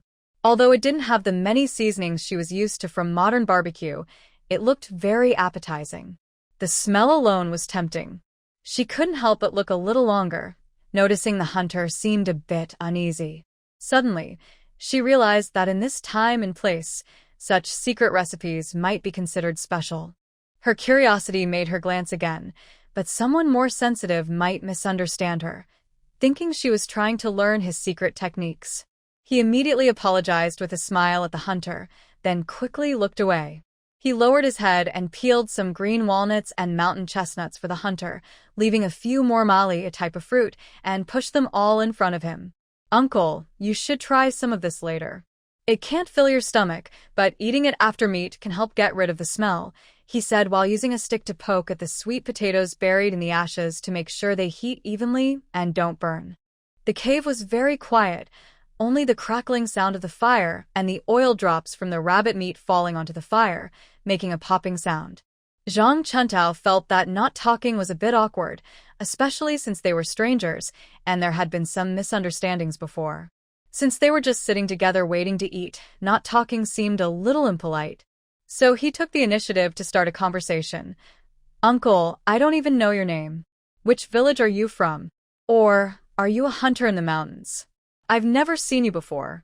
The hunter kept his head down, focused on roasting the meat. He used a hunting knife to cut a few slashes on the rabbit, then took a small bamboo tube from his waist, unscrewed it, and sprinkled some coarse salt over the meat. He spoke seriously. "I'm from Yangjia village. My surname is He, and my name is Hien." Zhang Chuntao thought for a moment. In his previous memory, Yangjia village was not very close to Bajiaden, neither nearby nor far. Most villages around here are built along Dabiai Mountain. The closest ones are about 2 or 3 miles away, and the farther ones are dozens of miles away. Yongjia village is further into the mountains, smaller than Bajiedan. Although the terrain is flat, because the area isn't large, there aren't many villagers. Yongjia village was originally settled by a family with the surname Yang who fled here and chose this location to settle down. Over time, it developed into a small village. Most of the people there have the surname Yang, so it's called Yongjia village. Besides people with the surname Yang, there are few outsiders in Yongjia village. Zhang Chuntao couldn't help but glance at the hunter named Hien. His manners, speech, and even his name didn't seem like a typical mountain village hunter's name. Usually, rural families believe that simple names are easier to raise children. Men in such families are often called Gooden, dog egg, Taibing, iron biscuit, Dashan, big mountain, De, big river, Shuangzi, tie up, Zhuji, pillar, or similar easy-to-say names. Girls often have names related to flowers like Hua, flower, Duo, blossom, Chun, spring, Li, beauty, which are common and lively. If he was a native from a rural family, it's more likely that the hunter's name would be He-Shirtu, He-Stone. However, Zhang Chuntao only habitually analyzed the situation in her mind and did not speak out loud. Instead, she naturally changed her address. Uncle He, startled. He-Yan's hand trembled, almost dropping the roasted rabbit. Fortunately, Zhang Chuantao's eyes never left the rabbit, and she was so frightened that she reached out to grab it while shouting, "Be careful of the rabbit." Luckily, Hien quickly regained his composure, firmly holding the bamboo stick. He then helplessly looked up and said, "Miss, I just look older because I am more mature. I haven't yet gone through the coming-of-age ceremony, so I shouldn't be called uncle." Well, now it was Zhang Chuantao's turn to cough loudly. What kind of joke is this? Looking so mature, I could swear he's at least 30. Since when do men care about their age? With that appearance and beard, do you really believe he's not yet of age? I wanted to ask Big Brother, are you really not even 20? But I hesitated. Seeing Hien gripping the bamboo stick tightly, afraid he might get excited and accidentally fling the nearly finished rabbit away, Zhang Chuntao quickly covered her conscience and nodded in agreement. It was just my blurry eyesight earlier. After taking a closer look, Brother He is indeed young and talented, handsome and spirited. While agreeing, she inwardly lamented her own decline. For the sake of half a roasted rabbit, she was willing to flatter someone without conscience. If only she could get half a rabbit more, then not only would she praise Hien's youth, but she could even compare him to the legendary handsome men. People who flatter others usually have no bad intentions. They just want to eat half a roasted rabbit. The atmosphere that followed became strangely awkward and hard to describe. At first, she thought Hien was an older man, like a father figure, so Zhang Chuntao felt relatively relaxed, treating him as an elder. Now she knew that Hien was under 20, and in the countryside, young men of this age were almost already married, perhaps even with children. She realized it was better to keep some distance. So she pretended to get up and fetch some firewood, then sat down a bit farther from Hien without showing it. Worried that Hien might misunderstand, she forced herself to say some polite words. If she met someone clever with words, she might have been able to steer the conversation. But Hien, unless necessary, hardly spoke at all. The whole scene was filled with Zhang Chuntao talking endlessly, while Hien just nodded and responded with an Zhang Chuntao muttered a few more words, and Hien responded with a hum. Zhang Chuntao finally gave up and simply lowered her head to scrape at the roasted sweet potatoes with a stick. The skins were already charred black. Gently tapping them, the ash fell away, revealing the sweet aroma unique to roasted sweet potatoes. She kept one for herself and pushed the other two toward Hien. The freshly scraped sweet potatoes were still very hot. Zhang Chuntao didn't dare to hold them with her hands, so she pushed the potatoes aside to cool before eating. At this moment, the rabbit was also almost cooked, filling the air with a rich, irresistible aroma, along with a strange, enticing scent that made one's mouth water. Hien picked up the rabbit, looked at it, and with a swift of his knife, split it in half, handing one piece over. Unable to resist the temptation of the rabbit meat, Zhang Chuntao politely thanked him and took the piece. The freshly cut rabbit was still sizzling with oil. Unable to hold back, she carefully took a bite. It was so hot she couldn't speak properly, but she didn't want to spit it out. She didn't know what Hien had added to the rabbit's stomach, but although only salt was sprinkled on the surface, the flavor was incredibly delicious. There was no fishy smell at all. The meat was crispy outside and tender inside, making her want to swallow her tongue with each bite. After one mouthful, Zhang Chuntao completely forgot about Hien. Her eyes and heart were filled with only this meat. She kept blowing on the rabbit meat to cool it faster while taking big bites. She was so happy she almost cried. Soon she finished half of the rabbit. The roasted sweet potato had cooled enough to hold in her hand. She picked up the sweet potato, peeled off the burnt skin at the top, revealing the white flesh inside, still steaming.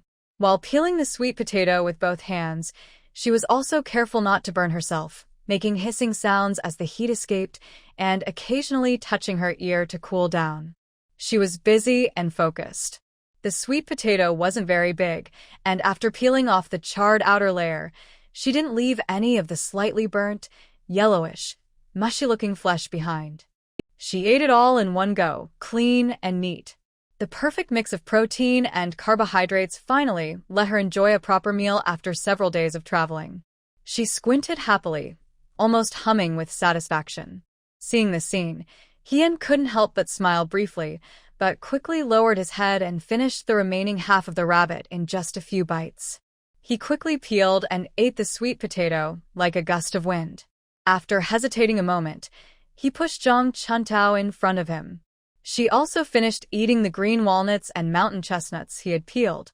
Feeling shy about staring at Hien while eating, Zhang Chuntao looked away naturally and continued to observe the cave. She had already chosen this cave. If everything went as planned, once she left the Zhang family, this cave would be her shelter. The space was small, but enough for her to live alone. She had already thought about where to sleep, where to cook, and planned to install a wooden door. It would be best to add some grass curtains to block the cold wind in autumn and winter. This cave was once known only to her, but now the hunter named Hien had also found it. Whether she could stay here was uncertain. She thought she should find a chance to look around nearby for a better place. She kept these thoughts in her heart, but her face showed no sign of it.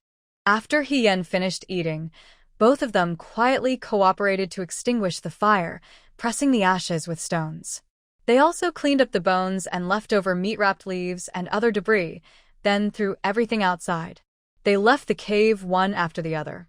Seeing Zhang Chuantao's calm face, Hien nodded and disappeared behind the trees.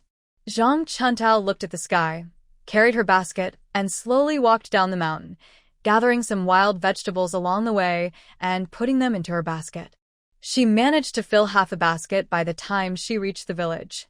As she entered, she immediately ran into her mother-in-law, who hurried over and took her hand. "Oh, girl, why are you so honest? Your body isn't fully recovered yet, and you've already gone up the mountain?" She looked into Zhang Chuantao's basket, which was filled with common wild vegetables. Her eyes brightened. "Sai, someone as diligent and honest as you, your parents really are. They kept you for so many years, and now they're finally willing to let you marry." Zhang Chuantao's heart fluttered, but she kept a confused look on her face. "What are you saying, Andy? I don't understand." The woman looked disappointed and said bitterly, "You don't know? Once your injury is better, you can go back to work. Your mother already sent a message to Chili Dun today, asking the Wang family to come and settle your marriage. It looks like you'll be celebrating your wedding this year. Oh, let Annie share your good luck. Look at the tender wild tea you picked today. Your uncle loves to eat this. Young lady, share a handful with Annie to taste." She asked if it was okay, but her hand was already reaching out. Zhang Chuntao knew that the woman in front of her, Wang Dahua, was usually called Auntie Wang. She was a woman who liked to take small advantages and gossip. When visiting others' homes, she would often sneak away with a bunch of vegetables or a couple of chicken feathers. If it were at another time, Zhang Chuntao wouldn't allow Wang Dahua to take advantage of her, but right now, she heard a familiar place name and couldn't help but feel moved. Not only did she not stop Wang Dahua, but she also took down her basket and handed it to her, saying warmly, since Auntie likes to eat, take a little more. I dug enough, so don't be shy, Auntie. Wang Dahua's eyes lit up. Honestly, she liked to take small advantages, but she wasn't completely unkind. She knew Zhang's family wasn't easy to deal with. If she took too much, it might be hard to explain back home. She planned to take just a small handful. But since Zhang Chuntao told her to take more, she wouldn't be polite. She pretended to refuse politely but quickly reached out again and grabbed another handful. Oh, girl, you're so kind. I feel a bit embarrassed to take so much. I really shouldn't take advantage of you. But since you said so, I'll just take a little more, she said. Wang Dahua was a clever woman who knew when to be generous. She thought she shouldn't take things for nothing. She looked around, saw no one, and leaned in close. Big girl, I'll tell you something from the bottom of my heart. If you're willing to listen, good. If not, just pretend Annie is joking, she said. Zhang Chuntao was waiting for her to say this. She quickly replied, Annie, if you have anything to teach me, just say it. I've been grateful for the care from all the women in the village over the years. I know you all mean well. Everyone loves to hear kind words. Hearing this, Wang Dahua felt comfortable inside. She lowered her voice and said, Big girl, if it were before, I'd think you, a young girl, being a concubine for someone else was a bit unfair to you. But now, it seems that if you could marry out earlier, even being a concubine would be better than staying at your parents' home. Wang's family might have a bad reputation, but Wang Zhonggui is an important person. He's the manager of the mountain goods shop in town, and his family is quite wealthy. If you marry into that family and respect your in-laws, and if the daughter they left behind is treated well, it would be fine. The most important thing is to win the man's heart and quickly have a son for the Wang family. Then you will be a great contributor to the Wang family. Just don't be foolish. Live peacefully in the Wang household. Don't be fooled by your parents. Any benefits you get should be used to support your own family. You should know which family would be happy to see their daughter-in-law constantly supporting her own family. Your own family might not be reliable in the future, so it's better to focus on living well in the husband's family. If you can have a son, you'll secure your place, and better days will come later. These are truly heartfelt words, and Zhao would never say such things. Although I don't know if Wang Dahua genuinely cares for Zhang Chuntao or has other reasons, what she said is correct. Zhang Chuntao isn't someone who doesn't understand the truth. Although she doesn't agree with these words and doesn't need to act on them, for a woman from a humble family like Wang Dahua's, these are lessons learned from a lifetime of marriage. Being able to tell Zhang Chuntao this shows genuine kindness, at least 5 or 6 points of sincerity. Zhang Chuntao sincerely thanked her, then grabbed some wild vegetables and stuffed them into Wang Dahua's hand. She lowered her head, pondering the message Wang Dahua had shared, and slowly headed towards the Zhang family. At a corner, she heard hurried footsteps approaching and stopped in front of her. Before she could lift her head, a hot, freshly baked sorghum cake was placed into her hand. A low, muffled voice with a hint of shyness said, My mother asked me to give this to you. Quickly put it away and find a quiet place to eat it before heading home. Hearing this voice, Zhang Chuntao was stunned. Standing before her was a young man about 17 or 18 years old. He looked more delicate than other young men in Bajietan, with a slightly slender build. Unlike others who wore rough cloth short shirts, he was dressed in fine cloth long robes and cloth shoes, even in this hot weather. His long, fair hands, with a bit of leftover ink on his fingers, suggested he hadn't done manual labor. Isn't he the young scholar from the end of the village? Zhang Chuntao, recalling her past memories, finally recognized who he was. This young scholar's surname is He. He's the youngest son of the He family at the end of the village.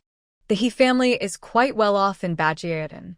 They have 5 or 6 grown sons, all capable workers. Only this youngest son is different. It is said that when the He family's old mother gave birth to him, it was during a month of heavy rain, but the moment he was born, the rain stopped. Everyone says this child will have a bright future. From a young age, he seemed smarter than other children. When He's youngest son turned 1 year old, A passing fortune-teller saw him and said he was destined to have a star of learning, predicting he would become famous someday. After hearing this, his parents became eager. They planned to send him to school when he was old enough, hoping he might even become a top scholar in the future. Then their whole family could enjoy happiness together. Because of this, his name was changed from He Mao-do, which matched his 5 older brothers' names, to He Wen-chong, meaning he was blessed with a star of learning. When He Mao-do, or He Wen-chong, was 3 years old, he was taken to the neighboring village to a private school run by an old scholar, carrying 2 pieces of dried meat and some green onions.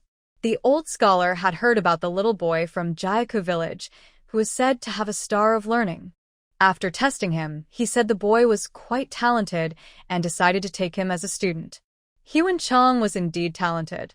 His family had 5 older brothers who were all married and had families, making them one of the stronger households in Jiaku village. During busy farming seasons, they worked in the fields. In free time, they did odd jobs in town to earn money. The family managed to support him as a student, which was not too difficult. 4 years ago, He Wen-chong passed the exam to become a child scholar at just 16, earning much praise.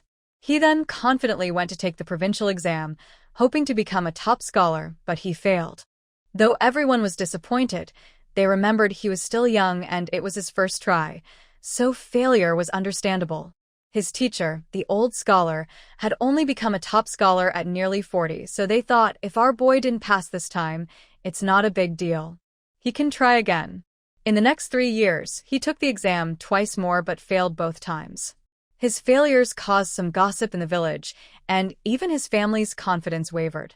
His older brothers, who knew he was clever since childhood, still supported him, hoping he would succeed and bring honor to the family.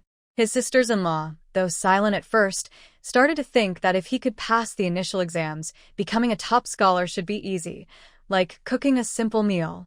But they didn't expect that passing the scholar exam would be so difficult. She didn't pass the exam once, and they didn't have many thoughts about it. After failing 2 or 3 times, who wouldn't feel worried? Not to mention, their children are grown now and need to eat and wear clothes. Seeing the best things in the family being kept for the younger brother-in-law, while their own children are younger and have to work in the fields, who would feel happy about that? The younger brother-in-law is fine. He never goes to the fields all year round, not even once. Moreover, to prepare for the imperial exam, He Wen-chong has been studying hard at a private school run by a well-known scholar in town. This private school is specifically for those who have passed the township exam but didn't succeed in becoming a scholar. Usually, they stay at the scholar's house and only go home once a month, and the cost isn't cheap. Even when they come back, no matter how busy the family is or how many chores there are, the family members are so busy they hardly notice, but the younger brother-in-law never helps out. Several sisters-in-law, during busy farming seasons, are so busy they feel like they need 3 people, yet they still have to split their attention to take care of this younger brother-in-law. Who would be happy about that? After failing 3 times, I heard that the sisters-in-law of the He family were fed up and convinced their husbands to split the family. This quarrel has been going on since last year and has become well known in Jugao village. Zhang Chuntao was surprised to recognize the young scholar, no, the young student, who was in front of her. He Wen-chong's mother-in-law, a strong-willed woman inside the family, was generally kind and well-regarded outside. Among the women in the village who once taught Zhang Chuntao how to pick mountain produce, there was also the mother-in-law. Every time she saw Zhang Chuntao, she would ask about her kindly and even secretly advise her not to be so honest, to think about herself a little more, since her heart was fully devoted to the Zhang family. A few days ago, when Zhao called for help and gathered the villagers, the mother-in-law was there. The woman holding her and comforting her was this very woman. So, when she heard that Zhang Chuntao went up the mountain today, she felt worried and pitiful, hoping He Wen-chong would bring her some food. But she felt something was not right. From her memory of the original body, she knew that in this time and place, men and women should avoid suspicion, especially unmarried men and women close in age. Of course, if they were engaged, there wouldn't be so many taboos. But for this kind of food delivery, why would it involve this young scholar, He Wen-chong? Shouldn't it be just some family kid running an errand? Zhang Chuntao felt that the bun in her hand was a bit too hot. After thinking for a moment, she stepped forward and handed the bun to Huan Chong, saying seriously, "I understand your kindness, but I can't accept this bun." "Thank you. Please take it back, and thank your mother for me." Huan Chong didn't expect Zhang Chuntao to refuse the bun. He looked her up and down, surprised. This poor girl from the Zhang family. Although he usually didn't pay attention to outside matters and focused only on studying, he had heard a little about her. He knew she had often gone hungry. Especially now, after her return, he had heard that a few days ago, her sister pushed her into the water, causing her to hit her head and lose consciousness for several days. Her mother had stirred trouble, and her father had locked her in her room and scolded her. It was so pitiful that her overly caring mother even shouted for help when she saw her. When he saw her today, he only noticed her pale, yellowish hair, the scars on her face that hadn't healed, and the injuries on her wrists. She looked so thin, carrying a basket that pressed on her shoulders, making her look fragile. A little wind cut her away. And yet, she still refused this bun? Huan Chong looked at her a bit longer. He remembered how his mother often nagged him that this girl from the Zhang family was too kind-hearted, always thinking of others. Despite how her foster parents treated her, she never complained.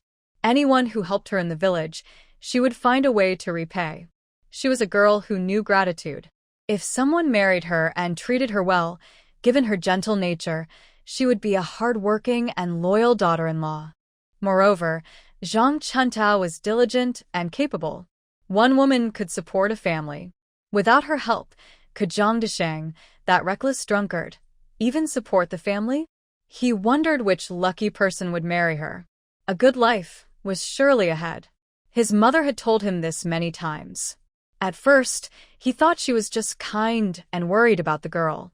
But gradually, he sensed something was off. Did his mother actually have her eyes on Zhang Chuntao? Was she planning to bring her back as a bride? What a joke.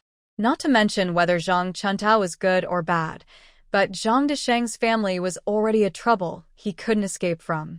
Not to mention, this eldest daughter of the Zhang family is very filial to the Zhang couple and knows how to repay kindness. If she marries in, what if the Zhang family takes advantage of her kindness? If Zhang Daqin is easily swayed and ends up beating the eldest daughter of the Zhang family until she can't stand, what will happen if she marries in? If he is influenced by others and acts violently, hurting someone, what then? He is a scholar and aims to pass the imperial exams to become a successful candidate. His reputation must be spotless. Marrying such a person would be like ruining his future. Therefore, Huan Chong clearly states his stance. He will decide his own marriage and promises to find a decent daughter-in-law for the entire family. He also says that if the entire family secretly arranges his marriage, he won't acknowledge it. If that happens, don't blame him for not coming home. The matriarch loves her youngest son the most. It was just a personal plan of hers. Hearing her son's firm opposition, she felt uneasy, thinking she was overstepping as a mother. But she couldn't argue, so she gave up. Today, she heard that the eldest daughter of the Zhang family was barely able to go out, forced to climb the mountain by her family. At home, she scolded the Zhang couple for half a day, but still felt unsatisfied.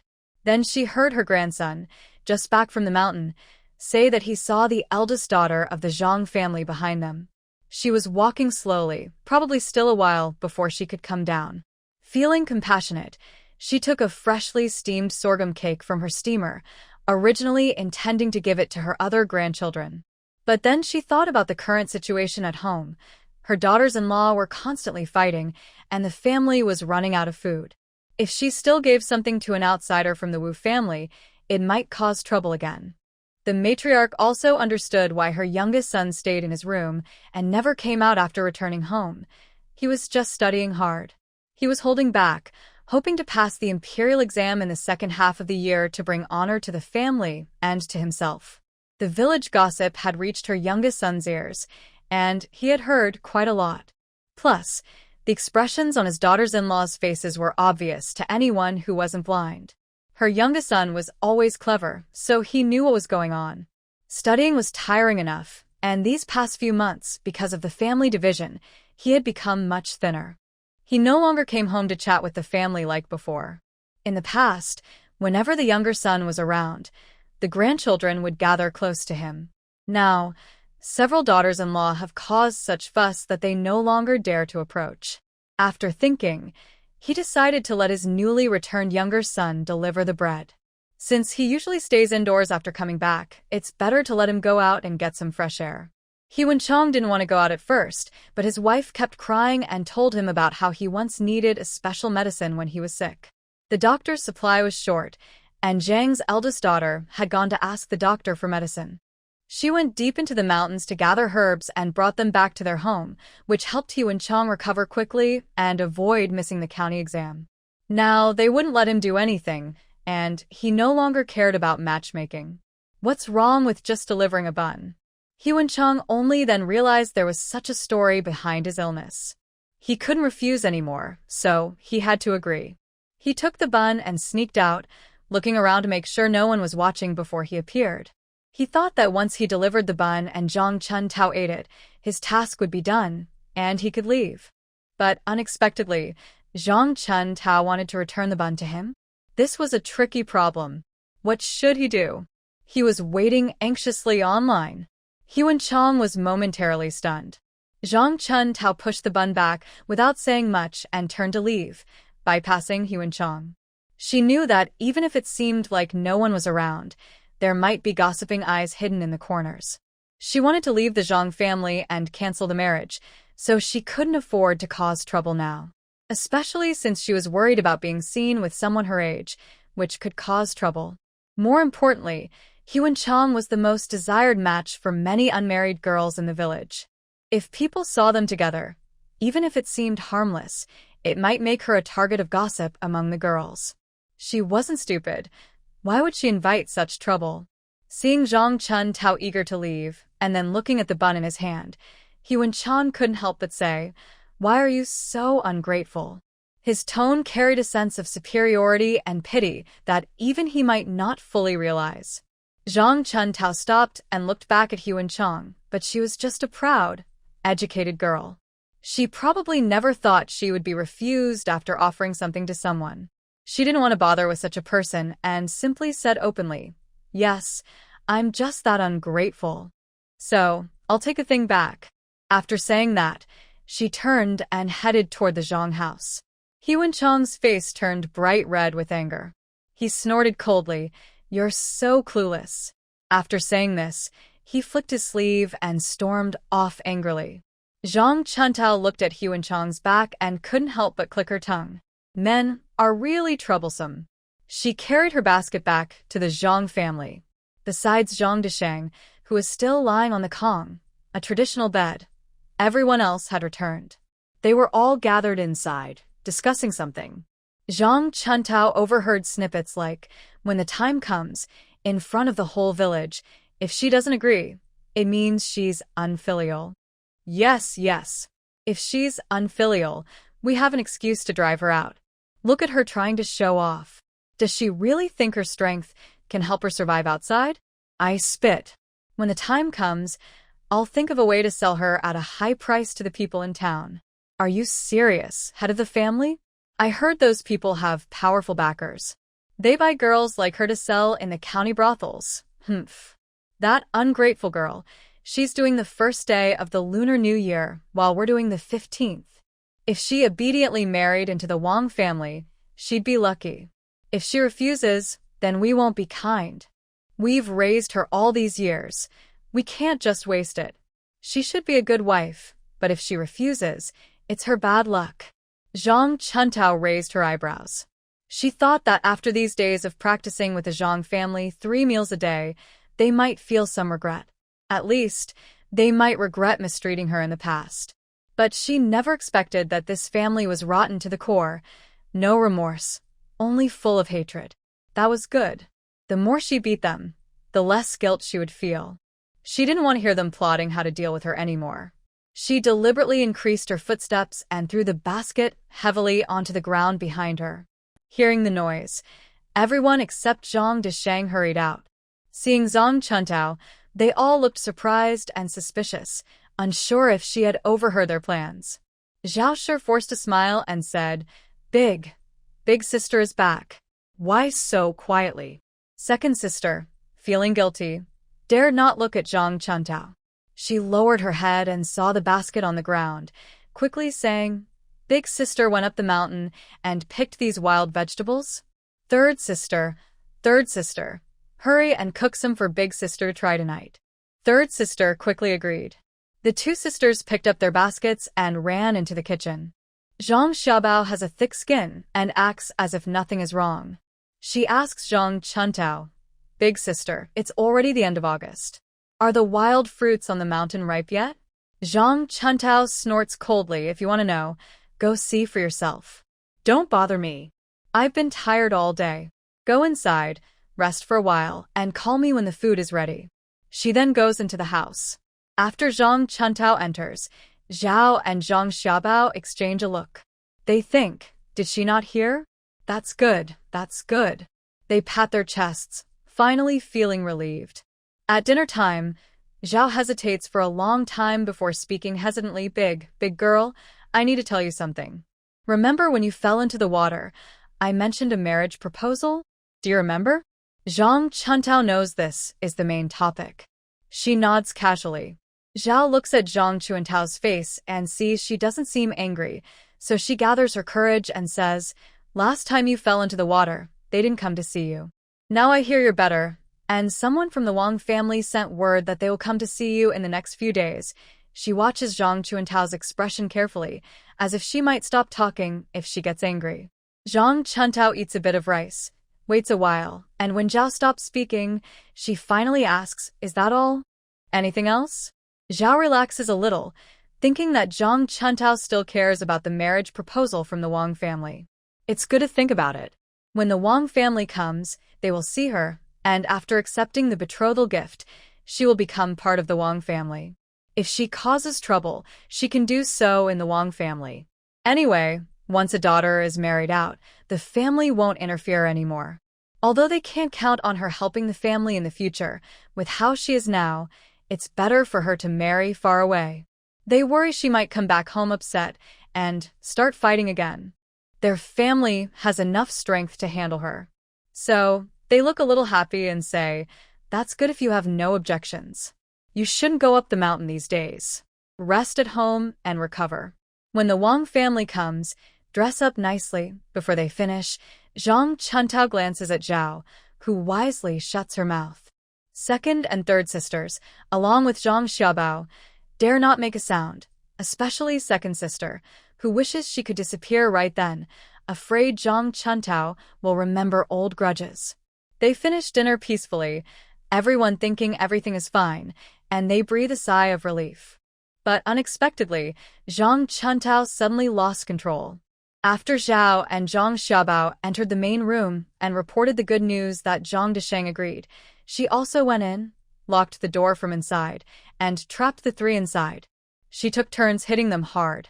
Usually, she would hit the most painful spot on the body. Zhang Xiaobao cried out in pain, Big sister, why are you hitting me again today? Everything was fine. Zhang Chuntao raised her eyebrows. Isn't the Wang family coming to visit soon? I'm happy about that. I just want to cheer things up by hitting a few people. What? You don't like it? Zhang Xiaobao, in pain, shouted, If you want to hit someone, hit second sister or third sister to cheer up. Or even hit mom if you want.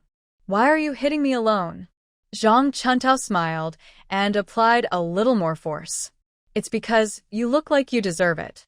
Nearby, Zhang Desheng and Zhao's couple couldn't go to help their son. They were stuck. Zhang Chuntao threatened, If anyone dares to come closer, I'll his leg. They were so frightened they could only watch helplessly, their eyes full of resentment. Zhang Chuntao didn't care. After hitting all three, she felt refreshed and left the yard. Second sister and third sister, hearing the noise inside, hid in the kitchen, afraid to come out. When they finally thought it was safe, they peeked out, but Zhang Chuntao saw them. She was too lazy to fight and simply told the two sisters to stand against the wall. The sisters didn't dare say anything. Inside, Their parents' and older brother's cries were still ringing. At least they didn't get beaten, which was much better than their parents. They quietly stood at the edge of the yard wall. By midnight, Zhang Shubao barely regained some strength and limped back into the house to lie down. Zhang Desheng and his wife helped each other to sleep. The two sisters listened and heard no movement from the west wing, guessing Zhang Chuntao had fallen asleep. They then whispered, "What's wrong with her today? She only fought earlier in the morning. Why did she have to fight again before bed? Usually she only hits once. Did she hear something? It doesn't seem like it. If she really heard something, with her temper, could she really tolerate it? You're right. I don't know what's gotten into her today." Sigh. When will this day end? The Wang family situation will be settled by tomorrow at the latest, maybe the day after tomorrow or even the day after that. We should wait a little longer. We've endured so many days already. Just a few more won't hurt. We can't let her see through us. I'm worried. Do you really think the Wang family will agree to this marriage? Why wouldn't they? If I weren't so young, I'd agree too. If she weren't just a backup, would she even have a chance? Besides, I suspect she might have arranged this herself outside. Maybe she's been planning it all along. What do you mean? The Wang family is from Chilidan, which is over 10 miles away. How would she even know anyone there? You're so clueless. Don't you remember? The shopkeeper Wang works in town. Our mountain goods are always sold there by the older sister. If the shopkeeper's son visits his father in town, maybe they meet and hit it off. That's impossible. If she had that kind of plan, wouldn't she have behaved honestly before? Bah. If the older sister was honest, why are we standing here in the middle of the night, unable to sleep by the wall? Why are our parents and older brother beaten so badly? Maybe we've all been tricked. The older sister might have had her own plans all along.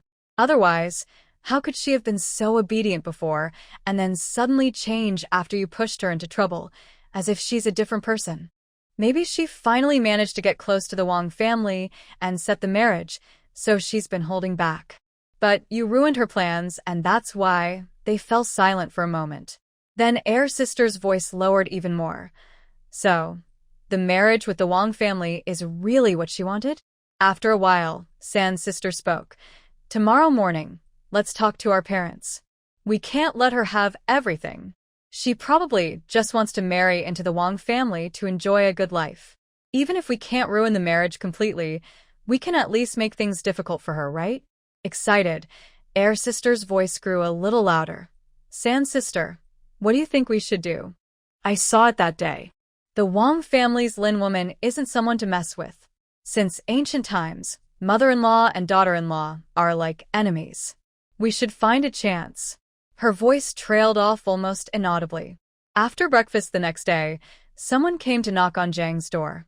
San's sister and Air Sister had been nervously waiting in the yard all morning. When they heard the knocking, they quickly opened the door. Outside, a woman from the village didn't enter the yard. She just called out, "Third girl, tell your mother that the Wang family has responded. They will come tomorrow. You should prepare as well." Third girl cheerfully replied and politely invited the woman in for tea. The woman waved her hand and said she had many chores at home, like feeding the pigs, and hurriedly turned to leave. Once she was gone, the Zhang family members looked happy. Seeing Zhang Chuntao about to leave with her basket, Zhao Shi pretended to advise her. "Big girl, didn't you hear? The Wang family will visit tomorrow. You should rest at home these days, prepare your clothes for the visit, and make a good impression on the Wang family." Zhang Chuntao ignored her and left with her basket. The woman who brought the message hadn't gone far. Zhang Chuntao followed from a distance. When they reached the foot of the mountain, there were no more people around. Zhang Chuntao quickened her pace and called out, "Auntie, wait for me." The woman turned and saw Zhang Chuntao, smiling. "I just came from your house to tell you good news. Why didn't you hear? Are you here to gather pig grass too?" Zhang Chuntao shyly smiled. "I heard what you said, but I didn't know how to thank you. That's why I followed behind, wanting to help you, and also to ask about some things." The woman understood and smiled. "You're asking about the Wang family, right?" Zhang Chuntao nodded with a smile. The woman didn't think much of it. It was normal for a girl from a family to ask about her future in-laws. But usually, parents would do the asking and then tell their daughter. In the Zhang family's case, everyone knew the parents couldn't rely on their son-in-law, and the eldest daughter was unsure. She was too shy to ask herself, which was understandable. So, she softened her heart and signaled Zhang Chuntao to follow. They found a lush patch of pig grass and started cutting it. The woman told Zhang Chuntao about the Wang family. Others might not know much about the Wang family, but if you ask this woman, she was the right person. Her husband was somewhat related to the Wang family. They were like brothers. She knew more about the Wang family than most people. Indeed, as Zhao mentioned, the Wang family is quite wealthy. Now, the head of the Wang family is called Wang Shopkeeper by everyone. Wang Shopkeeper was originally a boy from a small farm in Chilidan. Because he was clever, he worked in a mountain goods shop in town from his early teens and was very hardworking. He was also perceptive and good at flattering people, which earned him the favor of the senior shopkeeper, who taught him a lot. He studied for many years and learned how to judge mountain goods well. Gradually, the shop owner noticed him. When the previous senior shopkeeper retired and went back home, he recommended Wang. The owner then entrusted him to manage the shop. Wang Shopkeeper is careful and cautious, but also generous and honest. He has a good reputation and is well-liked by his employer, who made him the shopkeeper and even gave him a profit share each year. Because of this, the Wang family, who originally had a modest life in Chilidan, was now doing quite well, living comfortably with just a few acres of land. Wang Shopkeeper has no brothers, only a few cousins from his father's generation, and their branch of the family is the poorest. When he became successful, he built a new house in his hometown with 3 main rooms and side chambers. It wasn't a grand brick and tile house, but it was very impressive. He also bought some land in the village and life improved further. However, his family had few children. Wang Shopkeeper was an only child. When he married, his family was not well off, so he married a girl from the Lin family. The Lin girl only had one son, Wang Deju, who was very precious to her. She didn't want him to go to town to learn mountain goods skills with Wang Shopkeeper, so she kept him at home to work on their small farm. Mother and son stayed at home, while Wang Shopkeeper worked in town. He would visit them whenever he had free time, and life was peaceful. Later, seeing Wang Shopkeeper's success, Lin's mother felt uneasy because she only had one son and worried Wang Shopkeeper might look down on her.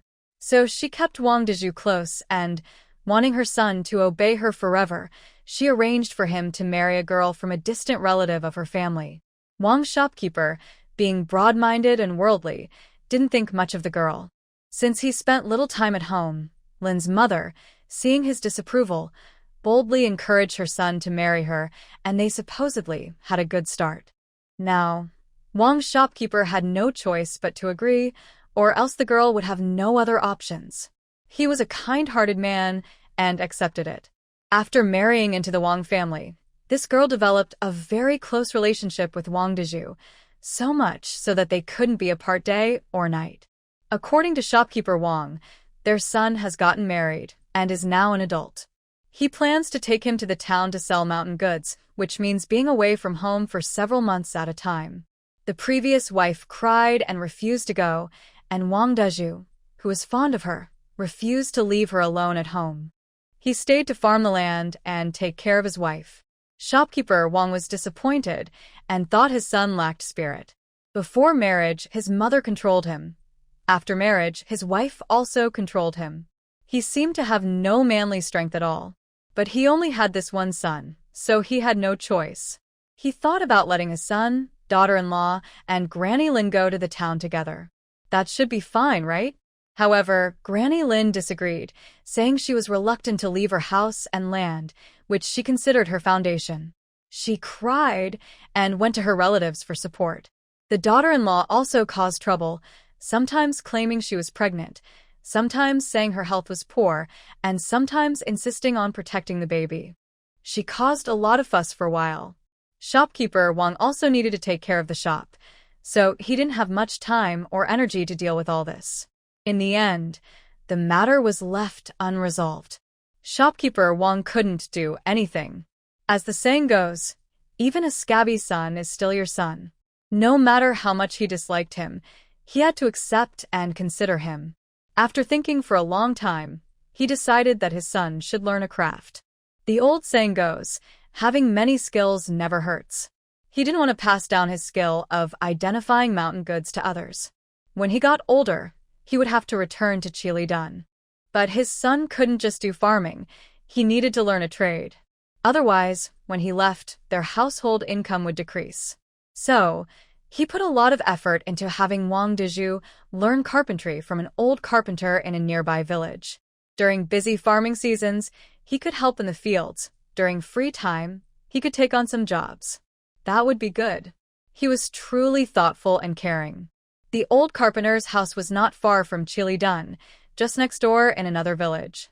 Going there during the day and returning at night was convenient and affordable. Wang Dezhu's previous wife no longer caused trouble. This woman's husband also learned carpentry from the same old carpenter, as they were brothers-in-law.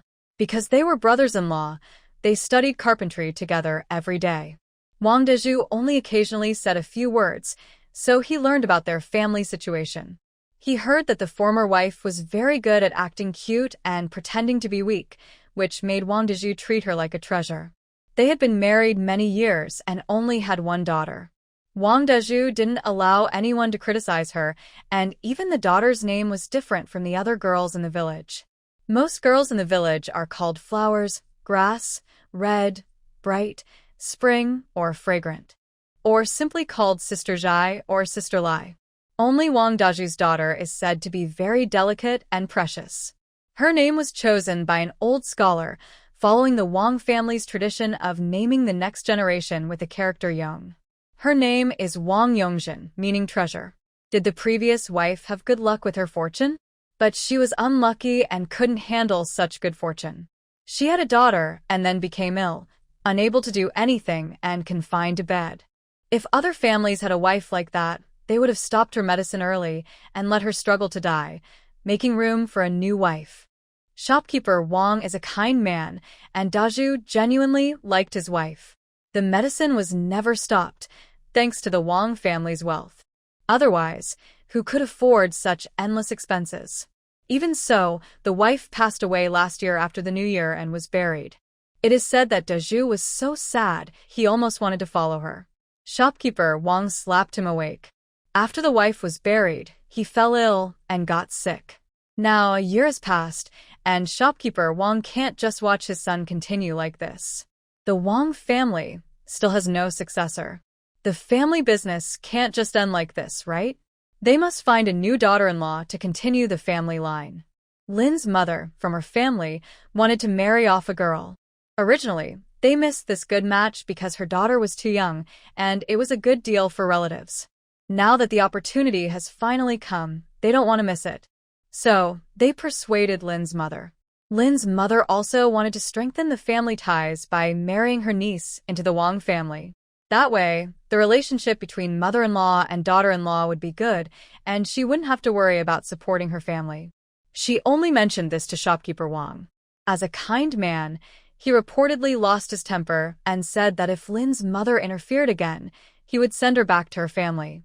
Now, the Wang family is under Shopkeeper Wang's control. Naturally, she dared not oppose him, but she was unhappy inside.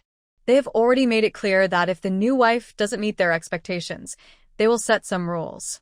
At this time, it is natural for the mother-in-law to set rules for her daughter-in-law. Many mothers-in-law use this to discipline their daughters-in-law, making her wake up early every day to serve the family, and she can't rest until night. There are some very harsh people. In summer, they make their daughters-in-law stay up all night fanning mosquitoes. In winter, they make them sit by the bed, serve tea, pass water, and pour the chamber pot. Some are even harsher than the servants they bought with money. Most daughters-in-law endure this kind of treatment until they become mothers-in-law themselves. When they finally get a chance to enjoy life, they naturally take out their past suffering on their own daughters-in-law. Mrs. Lin was already a sharp-tongued and harsh person.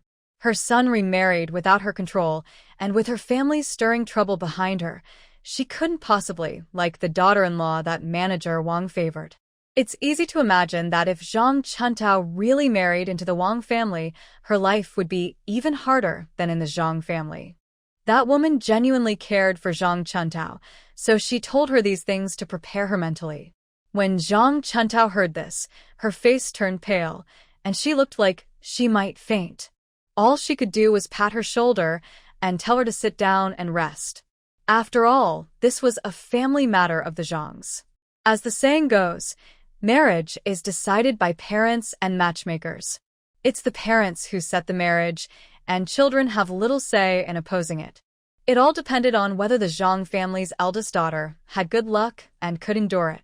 The woman sighed and turned away, carrying the prepared pig fodder back home. But little did she know, Zhang Chuntao's pale face wasn't because she was scared of the Wang family situation. Or rather, she was indeed frightened by the Wang family's circumstances. Why? Because Zhang Chuntao finally realized where she had ended up. It turned out she had transmigrated into the body of Zhang Pozi, the mother of Wang Yongzhu, the heroine of the rural novel she had read before, titled The Farmer Girl Has a Field and Some Leisure. This realization hit her like a thunderbolt, and her mood was beyond words. At first, she thought her transmigration was just a difficult mode, but now she knew this was no difficulty mode. It was a nightmare. In that farming novel, Zhang Pozi appeared when the heroine Wang Yongzhu was about 16 or 17. She was initially sharp-tongued, insulting and hitting people, very unlikable. But later, it was revealed that most of Zhang Pozi's life had been spent enduring bitter hardships. She was a daughter of a noble family, but due to internal family conflicts, her relatives sent someone to take her away and abandon her in the countryside. Zhang Deshang and his wife adopted her, but they didn't have a good life either. On her wedding day, she completely severed ties with the Zhang family, losing her way back, and became a woman without her own family. Married into the Wang family as a second wife and stepmother, the mother-in-law was cruel and harsh, constantly making things difficult for her. The man still cared about his first wife and had little affection for her. After giving birth to her eldest son, she finally established herself in the Wang family, but her mother-in-law took the child away to raise him herself, not allowing her to get close. Mrs. Zhang had 4 sons, but none of them were raised by her. All were brought up by her mother-in-law, Lin, who was not very caring or close to them. Only the youngest son was somewhat different because, at his birth, the grandmother was older and somewhat more lenient. He was the most kind-hearted among the 4 brothers. The eldest was raised by the mother-in-law and was influenced to have a hostile attitude towards his mother. Later, he refused to follow her and married a girl from Lin's family. The 3rd son was a troublemaker, often away from home, cheating and tricking others. The 2nd son was promising, passing the imperial exam as a scholar, but he was ungrateful, tricking the family into supporting him while he enjoyed a comfortable life in town with his in-laws. The youngest son was honest but reckless, strong in body but not very smart. Only the daughter was raised by her mother and was dearly loved, almost willing to give her heart entirely to her daughter. However, the daughter was ungrateful, married a man who didn't like her, was rejected, and in her despair, she jumped into the river. If the protagonist hadn't traveled back in time and become her daughter, Mrs. Zhang's life would have been a complete tragedy. Zhang Chuntao couldn't help but curse the heavens. What kind of sin had she committed? Was she digging up the ancestors' graves? Was heaven punishing her? Whoever wanted to clean up this mess could do so. She refused to take responsibility.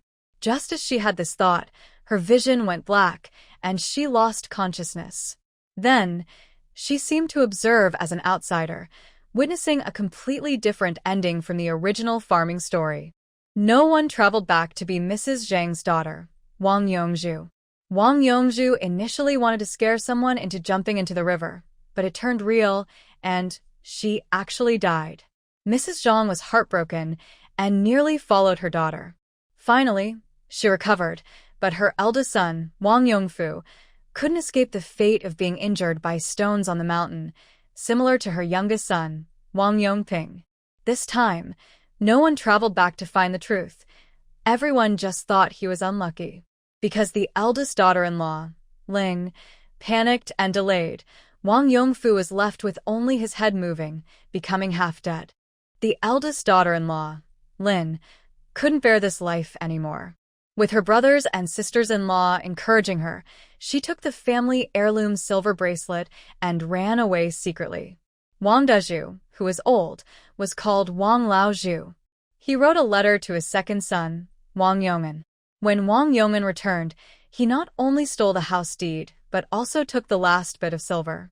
He then sold the house deed, took the silver, money, his wife, children, and his parents-in-law, and found a government official position in a distant town. The remaining family members, old, weak, sick, and disabled, faced a tragic ending. Just like the story in the book where the woman travels through time, within a few years, the family was broken and destroyed. The fourth son, Wang Yongping, only had brute strength but no brains and couldn't support the family. Wang Laozhu was so angry at Wang Yong'an's scheme that he had and couldn't get up. The third son, Wang Yonggui, was missing and hadn't returned. The family was barely supported by an old woman named Zhang. The eldest daughter, Wang Yongzhen, who had married out, cut ties with her family. To keep Wang Laozhu alive and treat his illness, the two sons of the eldest, Jin Do and Jin Hu, sold themselves into slavery. The remaining silver jar was cunning and slippery. Unable to endure the hard times, he ran to find his wife Lin, who had remarried, and became her son-in-law. Wang Yonggui's wife, Jiang, sold their eldest daughter, Jin Hua, to a moneylender to support their two sons. Even so, the Wang family couldn't hold on for many years. Zhang finally sold the old house, divided the silver into 3 parts, one for Jiang to remarry and survive, one for Wang Yongping, whose fiancé Li Jinji had broken off the engagement, so he could find a new wife or become a son-in-law. She kept the last share and quietly left 7 Miles Dune without telling anyone. A rural wife who couldn't read or write traveled alone, begging and working odd jobs, trying to find out about Wang Yong'an's family. Heaven rewarded her efforts. After 5 or 6 years, she finally learned where Wang Yong'an's family was. Wang Yong'an, a treacherous man, was now living quite well. He gained the trust of the county official, bought a big house, and his family, including his parents-in-law, wore gold and silver, enjoyed good food and drink, and even bought servants to serve them. Zhang, who had suffered for years, no longer looked like her old self. When she arrived at Wang Yong'an's house, she was not recognized and was mistaken for a servant sent to work there. She truly became a rough servant in Wang Yong'an's house, then took the opportunity to poison the water well, causing the entire family to fall ill. Wang Yong'an was not at home that day and thus avoided disaster. When he returned home, he found his entire family and left in the yard, surrounded by firewood soaked in oil. Mrs. Zhang held a torch, waiting for Wang Yong'an to come back. This commotion naturally attracted the neighbors and the authorities. The officers and constables arrived, and under the watch of the neighbors, Mrs. Zhang openly revealed Wang Yong'an's actions. In the end, she said she no longer wanted to live and had taken poison. She only wanted her story to be known so everyone would understand what Wang Yong'an had done, and she could find peace. She then set fire to the firewood with her torch. The wind helped the flames, and the oil on the wood made the fire grow quickly. In an instant, Wang Yong'an's wife, daughter, and parents-in-law were all set ablaze. Later, when the fire died out, those people had turned into charred remains. Such a shocking case could not be hidden, even by the county magistrate. Everyone knew about it. Wang Yong'an's reputation was ruined. People called for his punishment. He lost his scholar title and disappeared from view. Even his superior, the county magistrate, was implicated, dismissed, and investigated for misjudgment. As for Mrs. Zhang's body, people admired her brave spirit. She was first taken to a charity hall by a retired official from the local area. When the new county magistrate, a young man named Gu Zikai, heard about her, he was deeply moved. He personally funded a grave for her and arranged her burial. Years later, the place where Mrs. Zhang was buried became a site where families taught their children moral lessons and warnings. After reading this ending, Zhang Chuntao couldn't help but feel a chill down his spine. If we compare her to the woman in the farming stories, at least she enjoyed some happiness in her later years after crossing over, and her life was not too harsh. But this Mrs. Zhang, who did not come from another world, truly had a life full of sorrow and regret. Zhang Chuntao felt devastated. Neither ending was acceptable. Even the better ending cost her the best years of her life, enduring decades of emotional abuse at home, suffering her husband's silence and indifference, and facing betrayal from her own children. Finally, she could gain the genuine respect and love of a visitor from another world and live a peaceful life for a few years.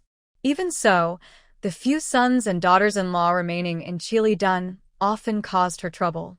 Although she later reunited with her family after years of separation, how deep could her feelings really be? Was her closeness to the Gu family truly because of family bonds? More likely, it was because of Zhang Pozi's daughter and son-in-law. Was Zhang Pozi unaware of this? Of course not. She knew the truth well. That's why she preferred to follow her daughter and son-in-law to the frontier instead of staying in the capital to enjoy wealth. For Zhang Pozi, this ending meant that her relationships with her husband, children, and parents were weak, and no one truly cared for her. The only person who sincerely treated her well was a daughter from another world. As for the nearly tragic ending, her family destroyed, and she personally ending her son's family and taking poison, there's no need to imagine it. Zhang Chuntao dare not think about what kind of heart Zhang Pozi had in that final moment, whether she was willing to burn everything to the ground with a heart of self-destruction, enduring humiliation to poison others, and set fire to everything. Her life had never seen warmth or brightness, which is incredibly sad. Now, faced with these two endings, was she supposed to choose one? I don't give a. Zhang Chuntao, don't want either of these lives. First, she never had a proper marriage with the Wang family. Now she clearly knows that the Wang family is a trap. Would she still jump into it? Is she stupid? Not marrying into the Wang family, does that mean she can't survive? Can't she live her life? Nonsense.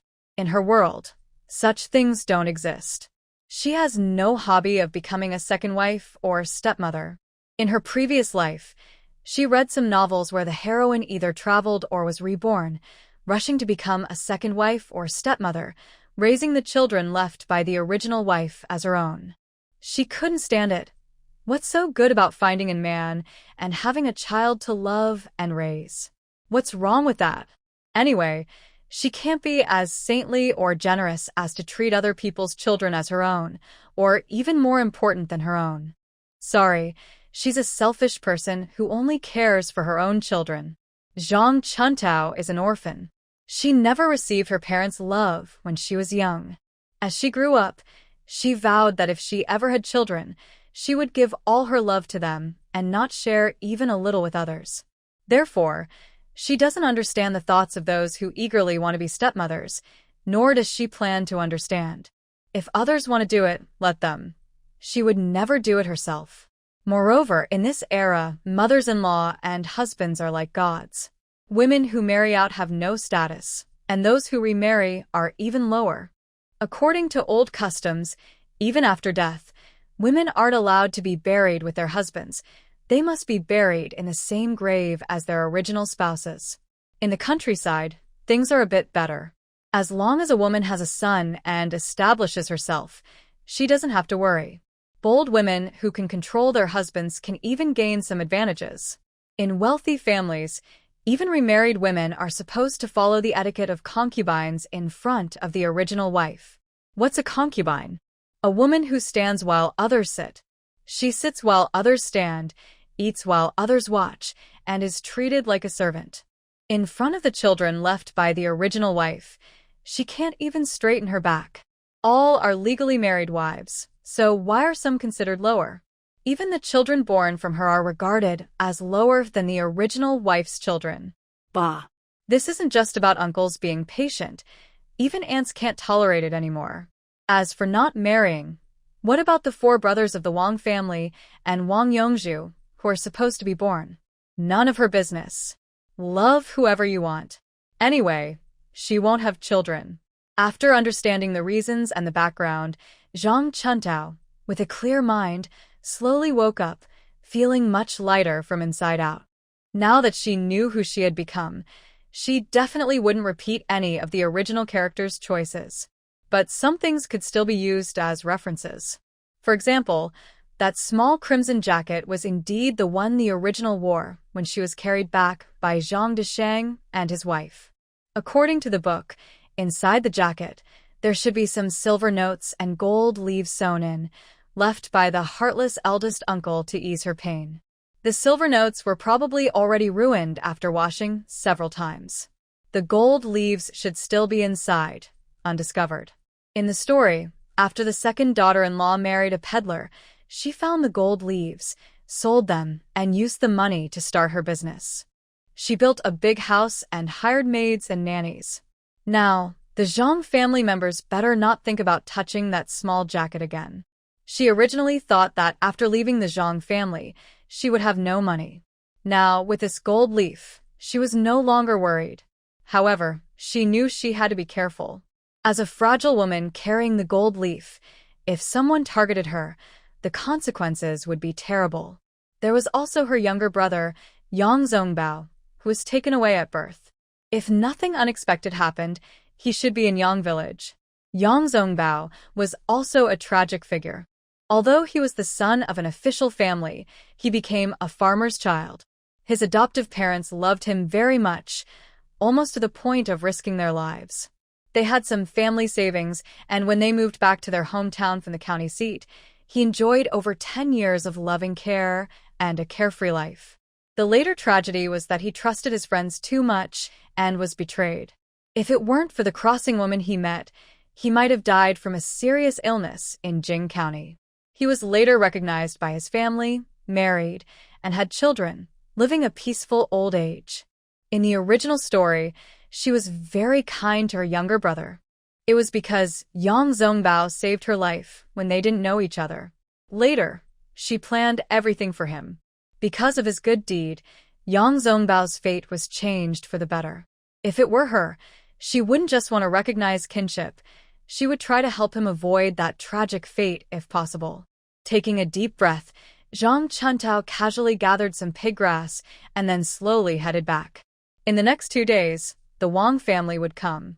She needed to think carefully about how to cancel this marriage. Since Lin Posey didn't want to marry her, she definitely wouldn't marry into the Lin family. So her focus was on Lin Posey. Both Zhang Chuntao and the Zhang family had their own worries, but they all pretended nothing was wrong. Of course, the Zhang family didn't hide their feelings very well. Zhang Chuntao was too lazy to argue with them, so she just ignored it. Finally, the Wang family arrived amid everyone's anticipation. This time, they were more grand than before.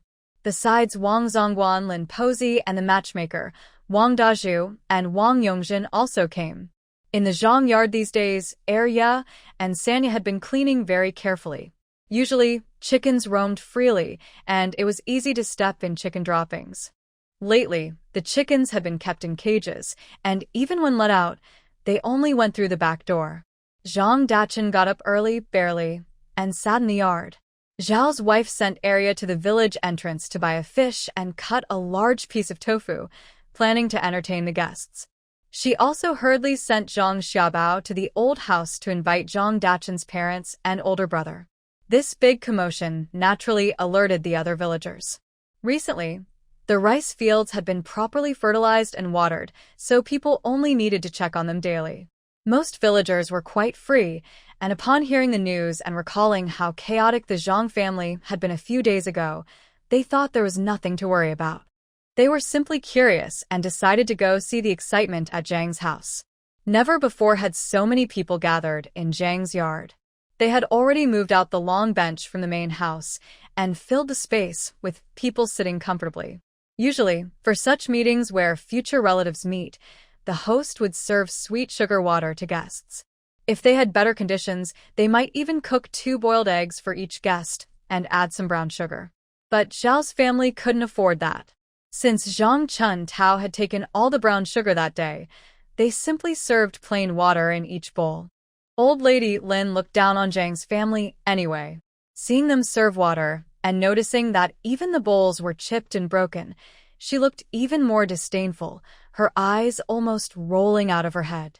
Zhang Decheng's parents and older brother also felt embarrassed and ashamed. Honestly, they didn't really want to come today. When their families split apart, the brotherly bond was already damaged, leaving only superficial ties. Over the years, they had little contact except during festivals. Now, it was just about the marriage of Zhang's adopted daughter, and they didn't have much interest in getting involved. But the third daughter-in-law spoke nicely, saying that the Wang family was wealthy and Wang's shopkeeper managed mountain goods. If they could marry into that family, it would help them get to know each other better. Maybe in the future, they could sell their mountain products more easily. Money was tempting. After some discussion, Zhang's parents and sons thought it might be good to build a relationship with the Wang family. At least, after getting familiar, they wouldn't have to worry about losing face when selling mountain goods. If luck was on their side, they might even get their children a job at Wang's shop, which would be a great opportunity. So today, Zhang's parents and sons came to show they valued the Wang family and the marriage proposal. Seeing Zhao's family embarrass herself in front of the Wang family and the matchmaker, Zhang Decheng's older brother gave his wife a subtle signal. He suggested she go back and bring some red sugar to improve their standing. Zhang Decheng's older sister-in-law was a fiery woman who knew Zhao's family well. If she brought red sugar today, it would be like giving a gift for free. That red sugar wasn't cheap. They had bought it with money. Her eldest daughter-in-law was about to give birth. The brown sugar was bought especially for her postpartum confinement, and she was not willing to give it to Zhang Desheng's family. She pretended not to see, with her glued to the bench, not moving at all. In front of so many outsiders, brother Zhang Desheng had no choice but to glare fiercely at his wife, then let it go. Although this was about marriage, it wasn't openly discussed, especially among the men, who mostly just sat around chatting about how good the harvest was this year, or whether the weather was favorable. Sometimes they asked about the market prices for mountain goods, just to get a rough idea. The real negotiations were between the matchmaker and the women, Lin and Zhao. The matchmaker was very well known locally, hired by Wang's shop for a silver coin or two. She was experienced and first praised Wang's family for their good conditions, then highlighted the benefits of marrying into Wang's family. Not only Zhao, but even Zhang Desheng's other sisters-in-law stopped and listened. They were all envious, surprised at how good Wang's family was. Even though it was a remarriage, the benefits were too many to ignore. The eldest daughter of the Zhang family, a girl they had taken in, was so lucky. If not for face and reputation, Zhang Desheng's sisters-in-law almost wanted to oppose the marriage and push their own daughters forward. Zhao also felt uncomfortable inside. She knew the matchmaker's words were mostly flattering and exaggerated, but she still thought it was a good match, just giving the eldest girl a good deal. The matchmaker was perceptive. Seeing the expressions of the women from Zhang's family, she understood what they were thinking. She quickly changed the subject and praised Zhang Chuntao, saying she was diligent, honest, respectful to her parents, and caring for her younger siblings, truly a well-known good girl in the area. She said she was a perfect match for Wang's young son. Lin's wife couldn't help but purse her lips and looked around the yard, but she didn't see Zhang Chuantao's figure. This was proper. Although they were meeting for marriage, a good family girl wouldn't come out now to show herself out of respect. She was probably staying in her room. Soon after, the girl wanted to show her skills by cooking herself, to demonstrate her ability and reassure the family that she could manage household chores and cook well. This way, the family could be assured that she was capable of managing a household. Although Lin's wife was unhappy inside, she couldn't find any fault at this moment. Looking at her own family head, who was happily chatting with the Zhang family members, her own son stood nearby. Although he was next to her man, she knew that a son's respect for his mother was greater than for anyone else. From her son's expression, she could tell his ears were perked up, listening carefully to the matchmaker's words. Her heart grew more uncomfortable. The daughter-in-law from before was a distant relative of theirs, and since she hadn't given birth to a son, she lacked confidence in front of her. Besides liking to stick close to her son, she never disobeyed her. Sometimes, When her son made a mistake, he would raise his voice at her. As long as she gave her daughter-in-law a stern look, she would be scared and coax her son to come over. When the whole family was out, except for the head of the household, she was the one in charge.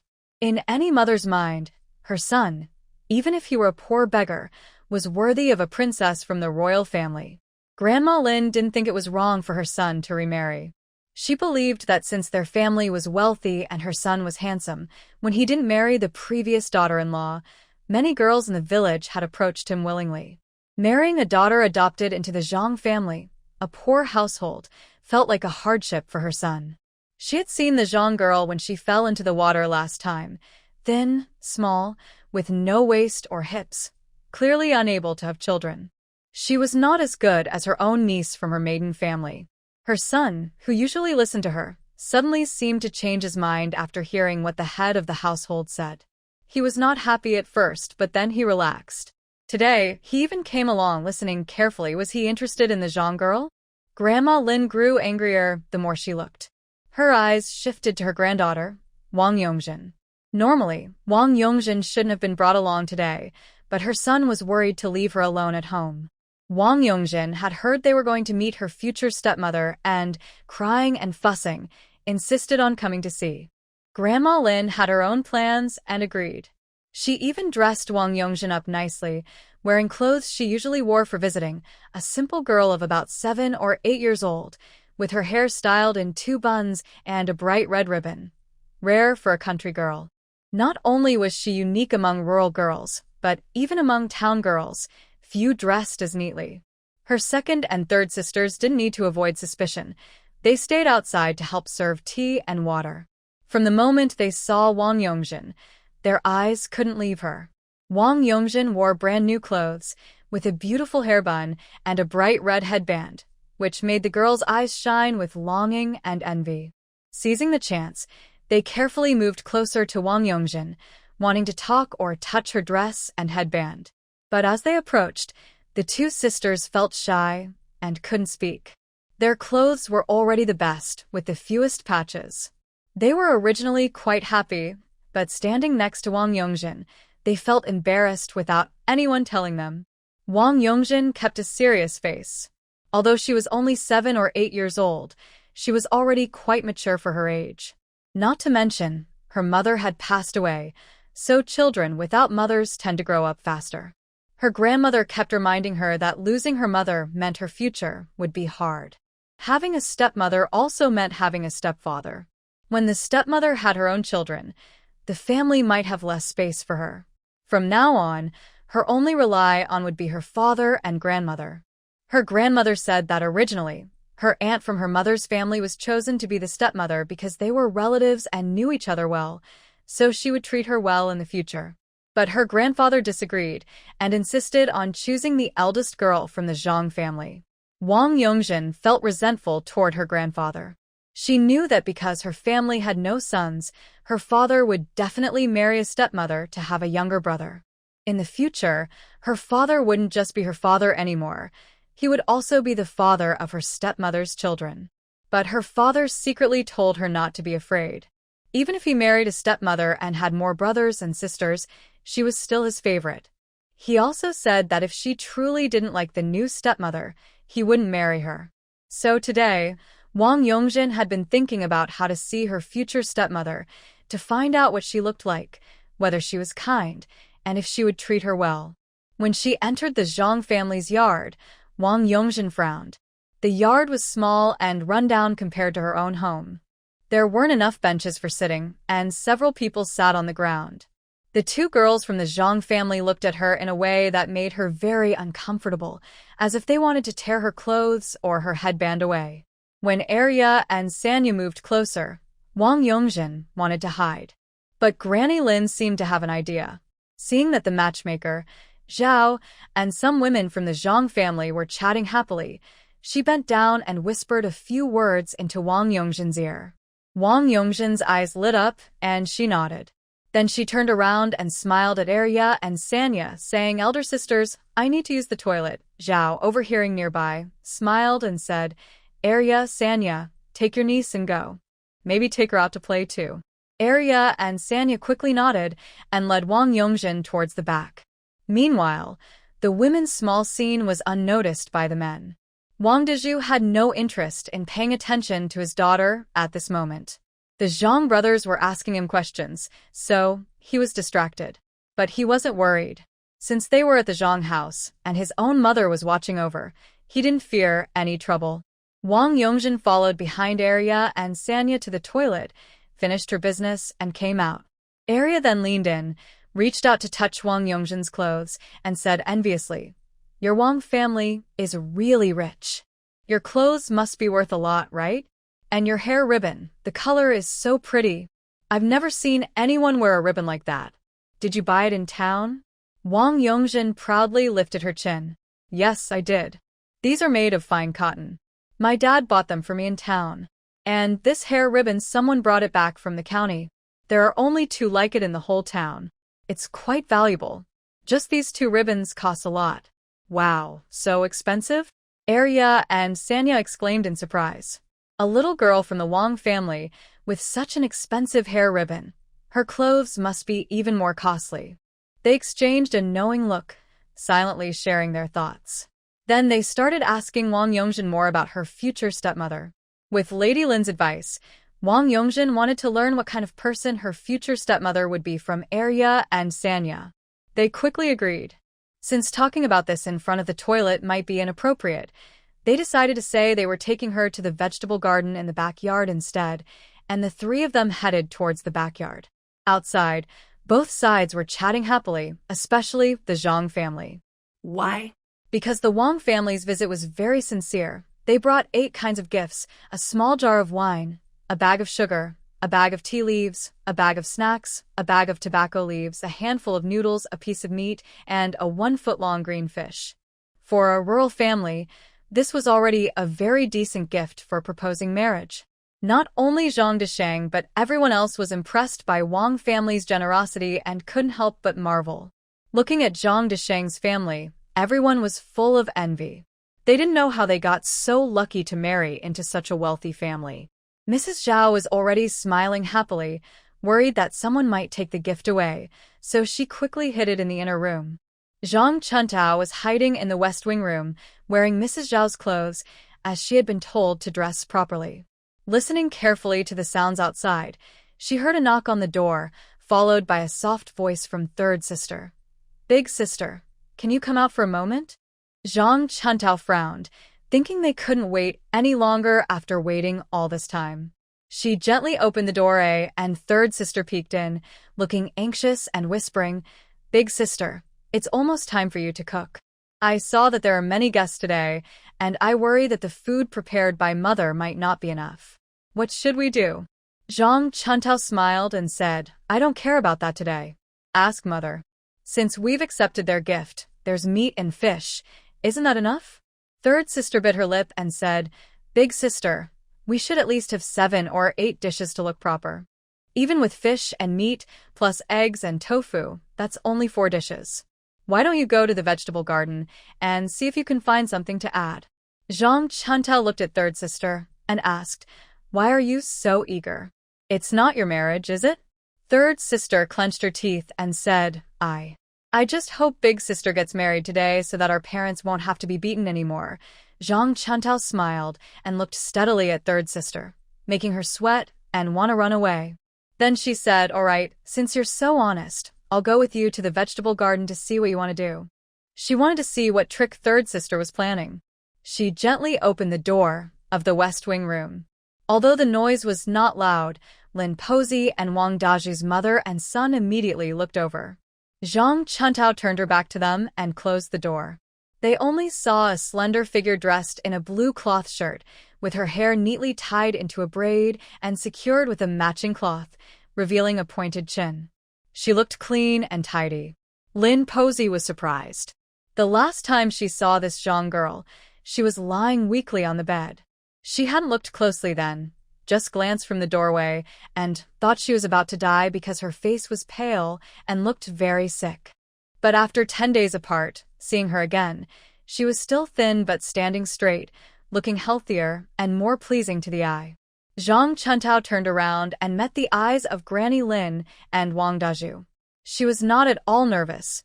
She simply nodded calmly and gave a polite bow. Then she turned and followed Sanya into the back garden. Wang Dazhu had only glanced at her initially, but when their eyes met, his heart suddenly beat faster. Is this Zhang family's eldest daughter? The girl who is about to marry me? Although she was a bit thin, with a lean body and a slightly yellow face, her features were still quite pretty. Her big eyes stood out, and compared to his previous wife, she was not much different. If she ate more and gained some flesh and color, she would look even better. He became lost in thought for a moment. Someone nearby asked him a question, but he didn't hear it. It wasn't until Steward Wang, his own father, nudged him that he snapped back to reality. Everyone in the yard saw this scene and couldn't help but laugh out loud. Especially the matchmaker, who immediately waved her handkerchief and smiled. It looks like these two are destined. They've taken a liking to each other, haven't they? When it comes to marriage, it's important to like each other.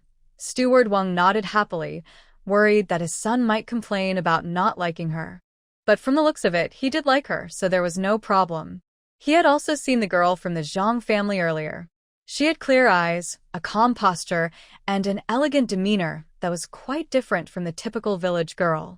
He heard she was a foster daughter of the Zhang family, which suggested her biological parents were extraordinary. She stood out among the Zhang family members, catching everyone's attention at first glance. If his son could marry such a girl, it was of great luck. If she hadn't been adopted by the Zhang family after being abandoned, his son probably wouldn't have such good fortune. He smiled at this thought and shifted the conversation to the marriage arrangements. Meanwhile, Granny Lin, seeing her son's distracted gaze after just exchanging a glance with Zhang's girl, grew more displeased. She secretly cursed her as a flirtatious, seductive little troublemaker. Before she even married in, she had already captivated her man. Once she moved in, she would surely control him completely. Fortunately, she had a backup plan and was waiting for news from Wang Yongjin. Zhang Chuntao followed Sanya into the vegetable garden. As soon as she arrived, she noticed a torn water jar in the corner of the garden, with a piece of cloth peeking out behind it. Immediately, she understood what was happening. I deliberately wandered around the vegetable garden a few times, almost reaching that broken jar several times. I heard a few tense breaths before turning away and walking off again. I teased Arya and Wang Yongjin, who were hiding behind the jar, twice before she started picking vegetables. Now, there aren't many vegetables left in the garden, just some autumn peppers, which are slightly spicy. They taste good whether dried fried or stir-fried. There are also some vines climbing on the trellis, with kidney beans and green beans. Zhang Chuntao picked the tender ones first. Sanya came over to help, pulling Zhang Chuntao and saying, "Big sister, did you see that future brother-in-law? He's not as old as you thought, right?" Zhang Chuntao turned her head with a half-smile and looked at Sanya. She stepped aside and said, "Since you're so free, you pick vegetables. I'll go harvest some water spinach." Sanya clenched her teeth and forced a smile. "Big sister, you're right. That's faster." Then she sighed, looking at how things are with Mom, Dad, and the Wang family. "I think the wedding will be decided today. I wonder when you'll get married, big sister. After you marry, will you still come back?" Zhang Chuntao glanced sideways and said, "What? You don't want me to leave? Well, if you're so fond of me, you can tell Mom and Dad to let me stay at home." Sanya was speechless. She hesitated for a while but kept asking. Wang's family seems well off, and the future brother-in-law isn't bad either. It's just a pity they have such a big daughter. She's only 3 or 4 years younger than me. I guess she's grown up now. If she doesn't like you, what will happen when you marry and she's against you?" Zhang Chuntao nonchalantly replied, "Kids who don't listen are usually spoiled. Just give them a good scolding. If one scolding isn't enough, 3 a day will do. Eventually, they'll either get better or leave. It's simpler that way." As soon as she finished speaking, she heard some rustling and shuffling from the broken jar area. She deliberately stood up to look over, asking, "What's that noise? Is there a mouse?" Sanya got anxious and quickly stopped her, saying, "Probably a cat and dog fighting. She then turned and called out behind her. The noise from behind the broken jar stopped. She then turned back and said, "Big sister, isn't that a bad idea? Today, Sanya and I both saw that Wang family really cares for that little girl. Her clothes are all new fine cotton, and even her hair tie is said to have been brought back from the county town. It cost 10 big coins for just 2 of them. You married into their family, and everyone is watching you. If you dare to make a move on that young girl from the Wang family, they probably won't tolerate you anymore." Zhang Chuntao smiled. "That's not hard. Mother already secretly told me what to do. I should marry and pretend to be a good person for a few days, make the girl trust me, and then secretly do what I need to do. Mother also said that girls are delicate. If I go to a private place and scratch her with my nails or hit her with a thin bamboo stick until she bleeds, she won't want others to see it. Otherwise, it would seem like she lost her innocence. Besides, the Wang family is marrying me because they hope I will give them a son to carry on the family line. Who would want to marry a girl just to be a concubine? They should treat me well, feed me good food, and when I give birth to a son, they'll be happy. If they want a son, they must treat me well, or they might just break up. Later, I might just go back home. The Wang family has married twice already, and if people find out, it won't sound good. They might say that the Wang family is unlucky with wives. Who would dare to marry into that family again? Plus, when I have a son, I will be a great contributor to the Wang family, helping them continue their family line. For that, who would dare to say anything bad about me? And what about that young girl? She's about the same age. During the day, she can wash diapers for my son, and at night, she can help him with his needs. It'll save me a lot of trouble. When my son grows older, if she's obedient, she can stay at home to take care of the children for a few more years, then find a good family to marry into. If she's disobedient, I'll say she's incompatible with my son and marry her off early. Does the Wang family still dare to refuse a daughter if they don't want a son? As long as the Wang family dares, I dare to marry my son to another man. Let their son call someone else father." Finally, she patted Sanya's shoulder. "Sanya, it's rare that you care about your big sister. But all your worries are unnecessary. Mother has already thought everything through and given me advice. She said, as long as I follow her plan, the Wang family won't be able to handle it. Once I've established myself, I'll listen to my parents, save some money secretly, and use it to marry off Daba. Then I'll save enough dowry for you and Arya, so you can marry well and live happily." Sanya looked terrified and shook her head repeatedly, denying, "No, I'm not. I don't have any. Don't talk nonsense." Zhang Chuantao's hand was like iron tongs, gripping her shoulder tightly. The pain made her tears fall instantly. When she looked up, she met Zhang Chuantao's cold, icy eyes. Sanya immediately understood their family's plan. She suspected that her eldest sister already knew everything. So, she deliberately said those words to the daughter of the Wang family behind the broken jar, using her words to ruin her mother's reputation and to block the marriage with the Wang family. Sure enough, when Wang Yongjin heard this, she was so angry her lungs nearly exploded. She was still young and spoiled by her family, not very clever. She didn't care about hiding her feelings anymore. She suddenly stood up, wiped her tears, and ran into the front yard. While running, she shouted, "Dad, Dad, there's a bad woman here. She's trying to hurt me." Second sister also froze in shock. When she finally regained her senses, Wang Yongjin had already run away, and she couldn't stop her. Immediately, the 3 sisters stood facing each other in the vegetable garden, silent for a moment. It was Zhang Chuntao who broke the silence with a light laugh. "Why are you all just standing here? Why not go see what's happening up front?" Her words reminded second and third sisters. Third sister dropped the beans she was holding and ran toward the front yard with second sister. As they reached the garden gate, they heard Wang Yongjin crying loudly. Their hearts sank. The 2 sisters stopped in their tracks, looked at each other, and wondered what to do. They didn't dare go forward anymore. Zhang Chuntao was leisurely picking a bunch of hollow vegetables at the back, then pulled out a green-skinned winter melon with white frost on it from the corner by the vine. She guessed that Wang Yongjin had finished crying and was now bringing the vegetables into the yard. Sure enough, before she could reach the yard, Zhao and the other women from Zhang's family approached fiercely, their faces pale with anger. Seeing the three sisters, Zhao's face first showed panic. She had planned to go forward and slap Zhang Chuntao, but when she saw her smiling with gentle eyes, she hesitated. Suddenly, she slapped herself in the face and burst into loud tears. Meanwhile, Zhang Desheng's eldest sister-in-law looked very upset.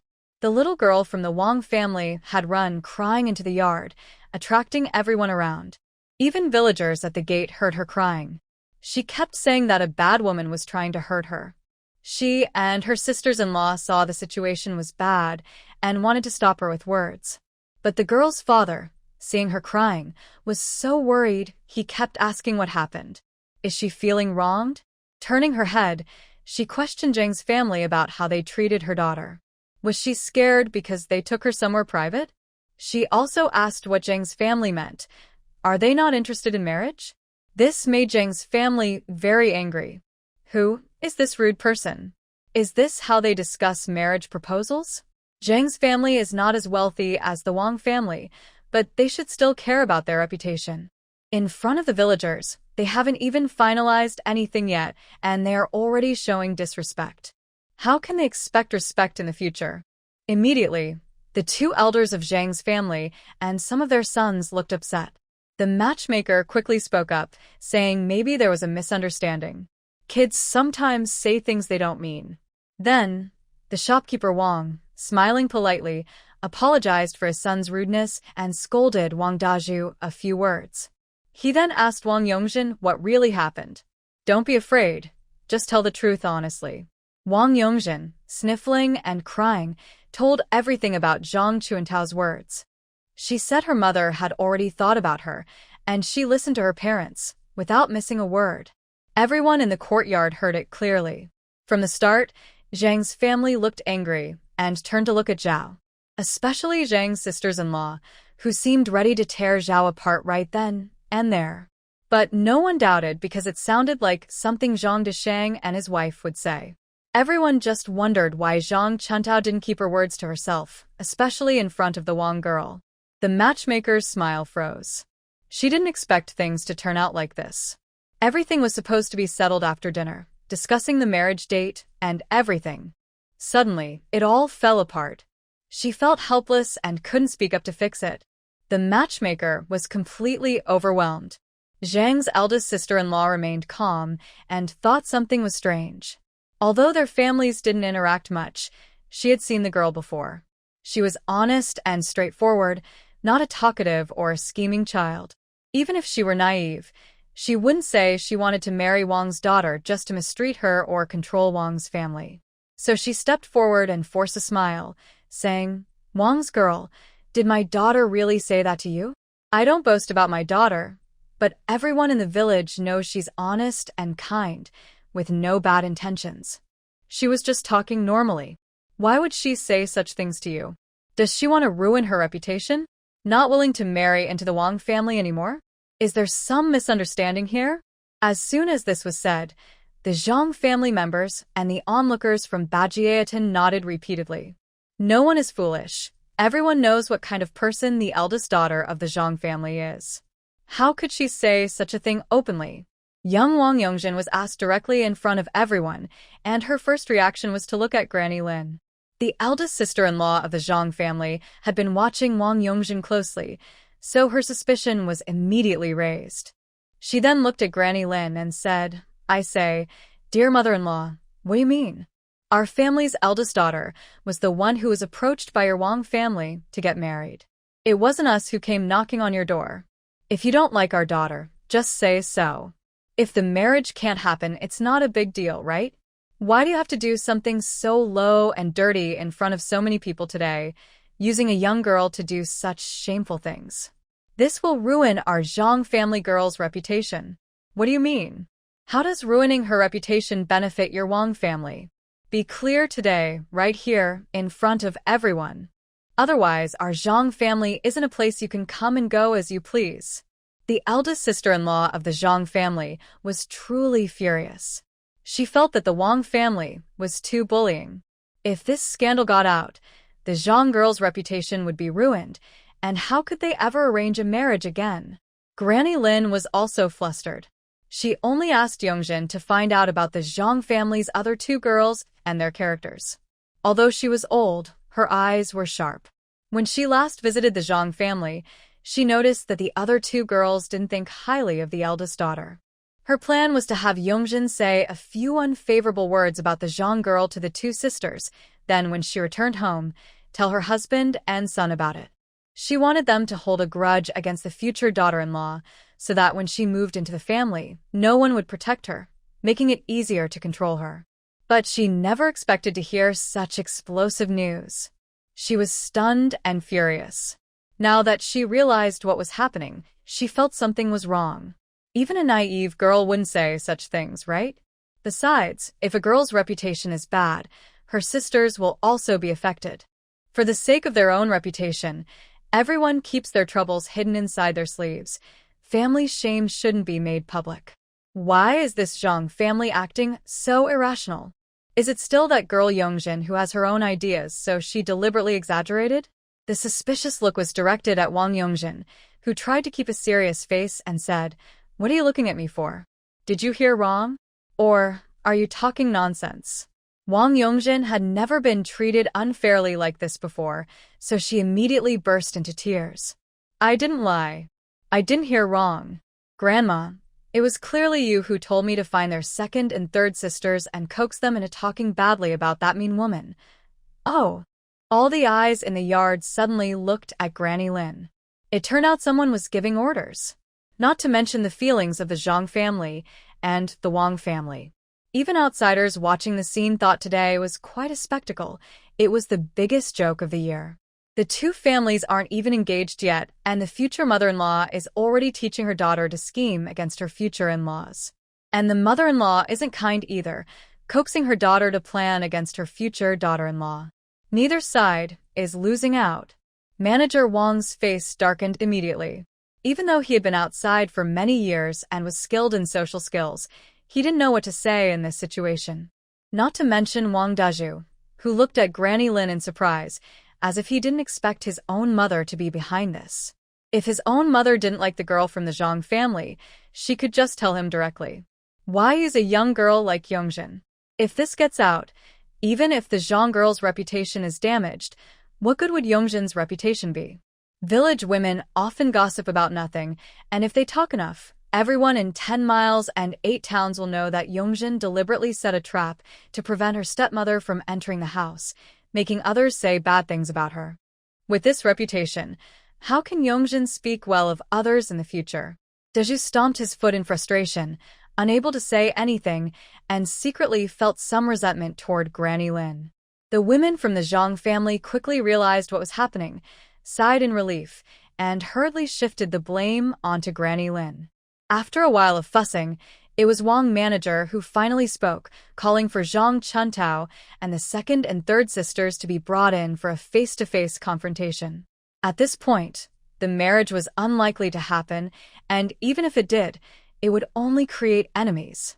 They just hoped to clarify the truth and clear their own names. So she hurried over. Seeing Zhao's expression, the eldest sister-in-law of the Zhang family looked down on her very much. At this moment, hitting someone seemed useless. Didn't you teach her that? And she still dares to cry? After today's matter is settled, she plans to go back and discuss with her parents-in-law. She hopes her younger brother-in-law's family will leave the clan, or else they might cause trouble for her whole family in the future. She pushed Zhao aside and coldly glanced at the 3 sisters from the Zhang family. Second and third sisters looked guilty, and their faces showed it. The eldest sister-in-law of the Zhang family cursed silently at the fools. Truly, Zhao raised a little brat, with shallow eyes and no sense at all. She was tricked by a girl only 6 or 7 years old, and led her to harm her own sisters. Bah! If she was her own daughter, she would beat her half to death first. It seemed that only Zhang Chuntao, holding a vegetable basket, was the calmest. She looked at the group of people in front of her with confusion and carefully asked, "Big Auntie, what's going on?" The eldest sister-in-law of the Zhang family signaled to Zhang Chuntao with her eyes and whispered a warning. "Think carefully before you speak later, or you'll get scolded." Then she signaled to the sister-in-law next to her to take the basket from Zhang Chuntao. Judging by the situation, it was unlikely they would start a fight soon. So what's the point of cooking? Zhang Chuntao understood everything clearly, but still looked puzzled on her face as she was brought before everyone. Old Lady Lin was restless. Outside in the yard, people watching the scene were whispering, and some words drifted into her ears. They were all watching a joke, and some said she was cruel and heartless, even neglecting her own young granddaughter. This made her even more annoyed. Seeing Zhang Chuntao approaching, and since no one had done anything yet, she stepped forward first, intending to scold her for being aggressive, to intimidate her and scare her into submission. Since the marriage was already impossible, she might as well make a fuss and break it off completely. At home, she would probably be scolded by her husband, but at her age, could she still be divorced? After a few days, she could have her niece from her own family marry her son. That would be perfect. So she pointed at Zhang Chuantao's nose and started scolding. "You wicked little girl with a heart as black as coal and a stomach full of bad intentions. You can pretend so well, acting innocent and honest, fooling everyone and making them think you're good. You're fooling my family so much that they want to marry you off as a daughter-in-law and even treat you like their own daughter, saying they want to be nice to you. Bah. If it weren't for our clever granddaughter overhearing your sister's words, I fear our family would be completely fooled, and they would carry you on a big sedan back home as a wicked woman. Shameless flirt, seductress. Troublemaker. Heaven has eyes and has stopped you from succeeding because we found out about your tricks. I tell you today, unless I die, you will never step into our Wang family's door." Humph. By the end, she spat out a mouthful of thick phlegm. A few women from the Zhang family frowned. The eldest sister-in-law spoke first. "Lin Granny, stop blaming others like a fool, twisting things around.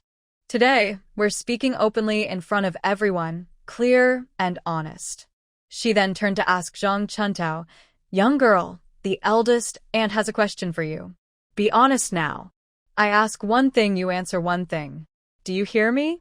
Zhang Chuntao looked at everyone in the yard with a frightened face. Seeing no one spoke and everyone looked serious, she couldn't help but step back a little. Watching this, the people outside the yard who were watching the scene felt pity. Someone muttered, "It's sad for Zhang's eldest girl. Today's marriage is ruined, and her reputation might be damaged too. That girl is so naive. How could she say everything out loud? And in front of the Wang girl? Honestly, any mother present would warn her daughter the same way if she was marrying into a family like the Wang family. But these words wouldn't be spoken openly. However, Zhang's eldest sister-in-law wasn't naive. She wouldn't ask directly. Instead, she asked, "Did you say anything to the Wang girl in the vegetable garden?" Zhang Chuntao blinked innocently. "Eldest aunt, what are you talking about? I was just in the house, and third sister asked me to find some vegetables in the garden because she was worried there wouldn't be enough for cooking. I followed third sister to the vegetable garden. After picking some vegetables, I heard someone crying and saw her cover her face and run away. Then second sister and third sister also ran after her. I was really curious who was crying." The Zhang family members finally relaxed a bit. The eldest sister-in-law's face softened slightly. "So, you didn't see the young girl from the Wang family?" Zhang Chuntao shook her head, looking a little embarrassed. Everyone looked at Granny Lin and Wang Yongjin. Granny Lin, who had planned to cause trouble and leave angrily, jumped up when she heard this.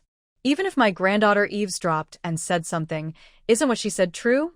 It all came from your Zhang family girl's mouth, right? To say such things shows she's got a hidden bad heart. Our family can't accept a daughter-in-law with such a wicked mind." Hearing this, Zhang Chuantao's face turned pale, and she hesitated, speechless. The clever eldest sister-in-law immediately asked, "Did you tell third sister about what to do if she married into the Wang family?" Zhang Chuntao lowered her eyes, clutching her hands tightly. After a long moment, she nodded. "Third sister and I were picking vegetables. She said she couldn't bear to see me marry and worried I wouldn't have a good life in the Wang family. To comfort her, I repeated what my mother said, to soothe her. I just wanted to comfort her and make her less worried. I didn't know the young girl from the Wang family and second sister were hiding behind the water jar. Her voice cracked with tears at the end. When she said this, everyone present and the onlookers couldn't help but sigh. Everyone understood that Zhang's eldest daughter had really bad luck meeting such sisters. It was obvious that second sister and third sister had teamed up with the Wang girl to scheme against her. Who would think their own sisters would betray them? They were in their own yard, in the vegetable garden, deliberately coaxing her to say such things, and no one would suspect someone was listening. Even Zhang's eldest sister-in-law felt some sympathy for Zhang Chuntao, thinking she was truly pitiful. Of course, their eyes towards second and third sister grew more disgusted. They were still young but so scheming and mean. How could their own sisters do such things? After today's matter was settled, they decided to warn their children to stay away from second and third sister in the future, so they wouldn't be schemed against again. This was the common feeling among all the parents present, except for Zhang Deshang and his wife. Arya and Sonia also realized how serious the situation was and looked anxiously at Mrs. Zhao. But Mrs. Zhao could do nothing but cry. She was overwhelmed and silent. Over there, Zhang Chuntao seemed to finally react. Her face was pale, and she trembled all over. After a long while, she lifted her head. Everyone saw her eyes were red, but she barely held back her tears. Her lips were bitten until they bled, yet she forced herself to stay calm. She first bowed to shopkeeper Wang and said, "At this point, I have nothing more to say. It's just that our two families are not destined to be related. It's a pity that shopkeeper Wang's family made the trip in vain. Please have mercy on my young sisters. My other sisters in the Zhang family are innocent and have been affected. Could you," she hesitated for a moment before continuing, "could you please tell shopkeeper Wang to go back and say that it's because my zodiac sign doesn't match yours, so the marriage didn't happen? Or you could say that I am not in good health." Shopkeeper Wang looked at Zhang Chuntao with a complicated expression and didn't speak for a long time. The eldest sister-in-law of the Zhang family was surprised that at this moment, the young lady was still thinking about her sisters and other young women in the family. She couldn't help but sigh. Madame Lin was unwilling to agree and immediately scolded, "You troublemaker, you think too highly of yourself. You have a wicked heart and are shameless, yet you want to ruin the marriage peacefully? Do you have nothing better to do? I tell you, don't dream. When I go back, I will spread everything you said. Let the people in 10 miles and 8 towns know that the Zhang family's upbringing has produced such a malicious girl." This speech was like a stick that overturned a boat, offending all the Zhang family members. Although the Zhang Dachin family usually disliked the Zhang family and didn't often interact with them, at this moment, being pointed at and scolded on their own land, saying the Zhang family's manners were poor, was like digging into their ancestors' graves. A few of Zhang's sisters-in-law were angry, especially Zhang's second sister-in-law. She was furious because she had 2 daughters about to be engaged. If this reputation spread, her daughters might not be able to marry. She immediately frowned and, unwilling to show weakness, stepped forward. "I tell you, Madame Lin, don't be too overbearing. Just because you have a mouth, you go around spreading rumors? Or is it just that your words are law? Whatever you say is what it is. As the saying goes, it takes 2 to tango. And there are also your and your granddaughter's hands involved in this. Don't think you can pretend nothing's wrong and shift the blame onto our Zhang family. If you're willing to tear things apart, then we will too. We've lost our shame and our reputation. Spread this story around the village and nearby towns. Our girl from the Zhang family isn't getting a good reputation, and your Wang family won't be able to clean their name either. At worst, our Zhang family will risk driving your entire family out of the clan, but that won't ruin our daughter's reputation. As for your Wang family, if this scandal gets worse, who would still want to marry into your family? You still don't have a son, after all."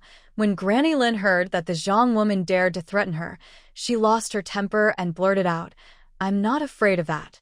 Without your Zhang butcher, would my Wang family only eat pigs with hair?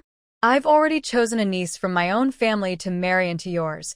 breaking up with you and marrying a suitable girl from my family instead." As soon as she said this, Zhang's eldest sister-in-law's eyes lit up, and she quickly interrupted, "Oh, so you've had this plan all along, deliberately sending your granddaughter to set a trap for our girl, to ruin this marriage and marry your niece into our family. You Wang family are too overbearing.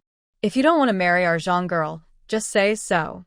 Don't use such low tricks, trying to blame us for everything. Bah. Today, unless you come up with some proof of your claims, our Zhang family won't take this lying down." After hearing this, several men from the Zhang family stood up with angry looks, some already rolling up their sleeves. Villagers from Bajiao village outside also started to cheer and support. Since they are from the same village, they naturally need to stand united at this moment. Although our Zhang family made mistakes in this matter, the Wang family was even more dishonest and used terrible tricks. They looked down on the girl and shouldn't have come to propose marriage in the first place. They first made the proposal, then plotted to ruin the marriage and marry their niece into our family. That's just heartless. Your family is fine, but the girl's reputation is ruined and her future is uncertain. How can you do that? Isn't this forcing her to die? Moreover, everyone clearly knows what's going on now. Why not just listen to our eldest daughter-in-law from Zhang and accept the situation? Say the two families are incompatible, save face, and look for new matches later. Even if some gossip spreads afterward, it won't matter much. But this Granny Lin is really too mean. She tricked the girl, and now things have fallen apart. She still talks so arrogantly. Not only does the Zhang family refuse, but even the people from Bajiaotan can't stand it anymore. Several villagers related to the Zhang family have gathered at the door, looking like they won't leave until they get justice today. The matchmaker sees things are getting worse and asks herself for the 100th time, why did she agree to this marriage? She thought it would be easy and profitable, but now it's turned into a big problem. It's dangerous to disagree now. The matchmaker reluctantly walks over to shopkeeper Wang and says, "Shopkeeper Wang, look at how things are going. If this continues, it will be impossible to stop the trouble." She is warning him to soften his stance and wait until they leave before making any decisions. Shopkeeper Wang understands perfectly. He is only thinking about his son and wants to find a good wife who can manage a household. He carefully chose Zhang's eldest daughter after considering many options. He has only one son and would be devastated if anything went wrong. He chose Zhang's daughter because he has his own plans. Although her family's reputation isn't great, she herself is hardworking, honest, and grateful. Her behavior is good. Wang's shopkeeper has studied her closely and knows she isn't naive or brainwashed by her family. She hasn't received many favors from her family, and once married into Wang's family, if they treat her well, she will be very loyal and caring. Isn't she better than his own daughter's niece? If he married her niece into the Wang family, they might team up and cause trouble, possibly even causing the family to fall apart. So he insists on not agreeing and explains everything clearly to his son, finally convincing him. But he didn't expect his wife to give up so easily. She still speaks her mind now.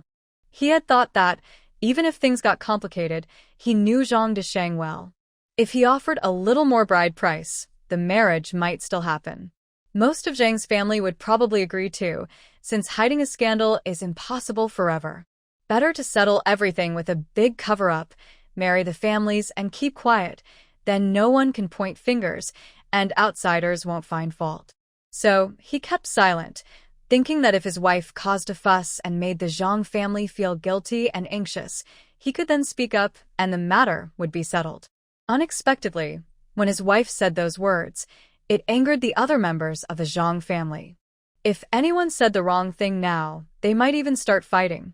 Most importantly, manager Wang had been watching Zhang's eldest daughter closely. He thought that if she showed even a little reluctance about the marriage, he would feel more confident. But whether his wife insulted her harshly or Zhang's wife mentioned disowning the family, Zhang Chuntao's expression remained cold. She didn't even glance at her own son. Since she first spoke those words, she had been standing quietly aside, neither ashamed nor afraid nor angry. At that moment, Manager Wang felt a deep sense of frustration and discomfort. He had reached his current position because he was good at reading people. It was clear to him that Zhang Chuntao did not like his son. Today's farce, along with his wife's scheming, was probably seen through by the girl. Maybe she was just playing along, using the situation to her advantage. He still couldn't understand why, if this Zhang girl was truly clever and strategic, she wouldn't realize that marrying his son was her best option right now. Otherwise, in the Zhang family's environment, losing this marriage would ruin her reputation. How could she marry into a good family later? Did she really not think about this? Why was she so calm? Did she have someone backing her? Or was there someone in her heart? In his mind, countless guesses flashed by. But on his face, he showed nothing.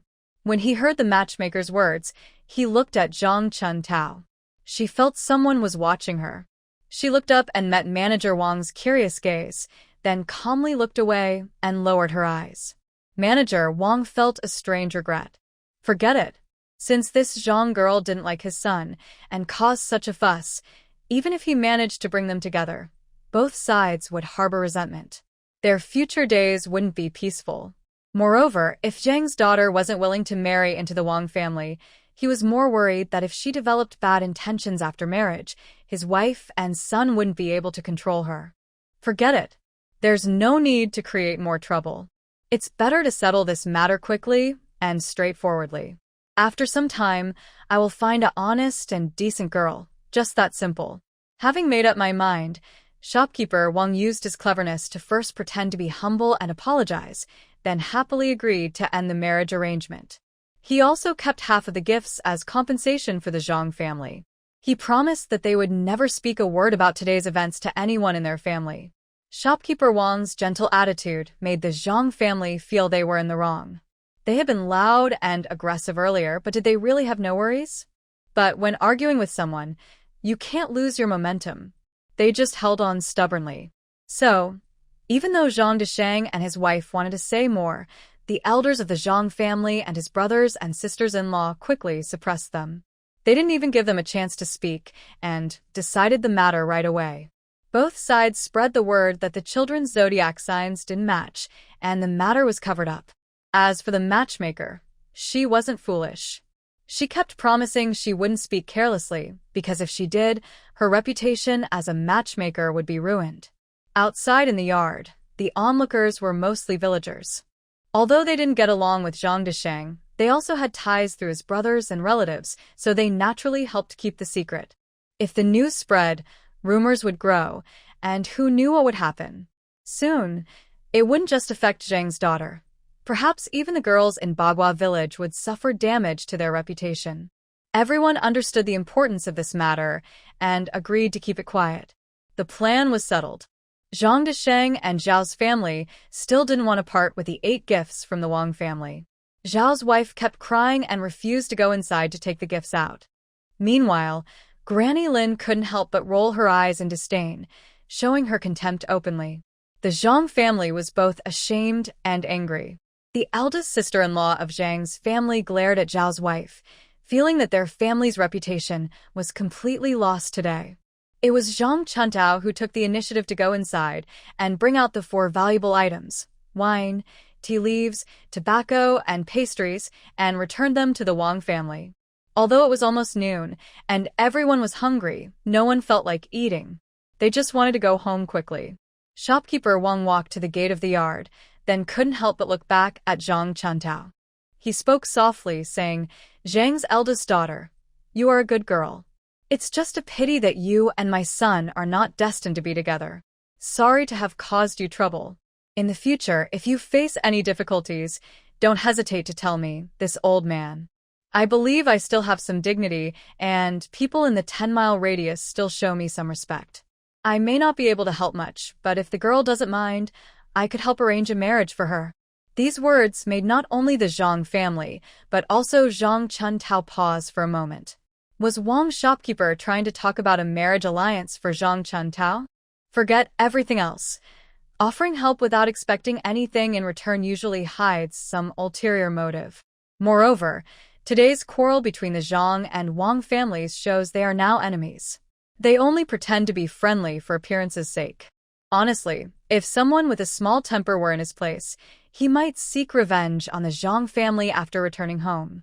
Wang's shopkeeper's words earlier seemed sincere, but he left himself some room.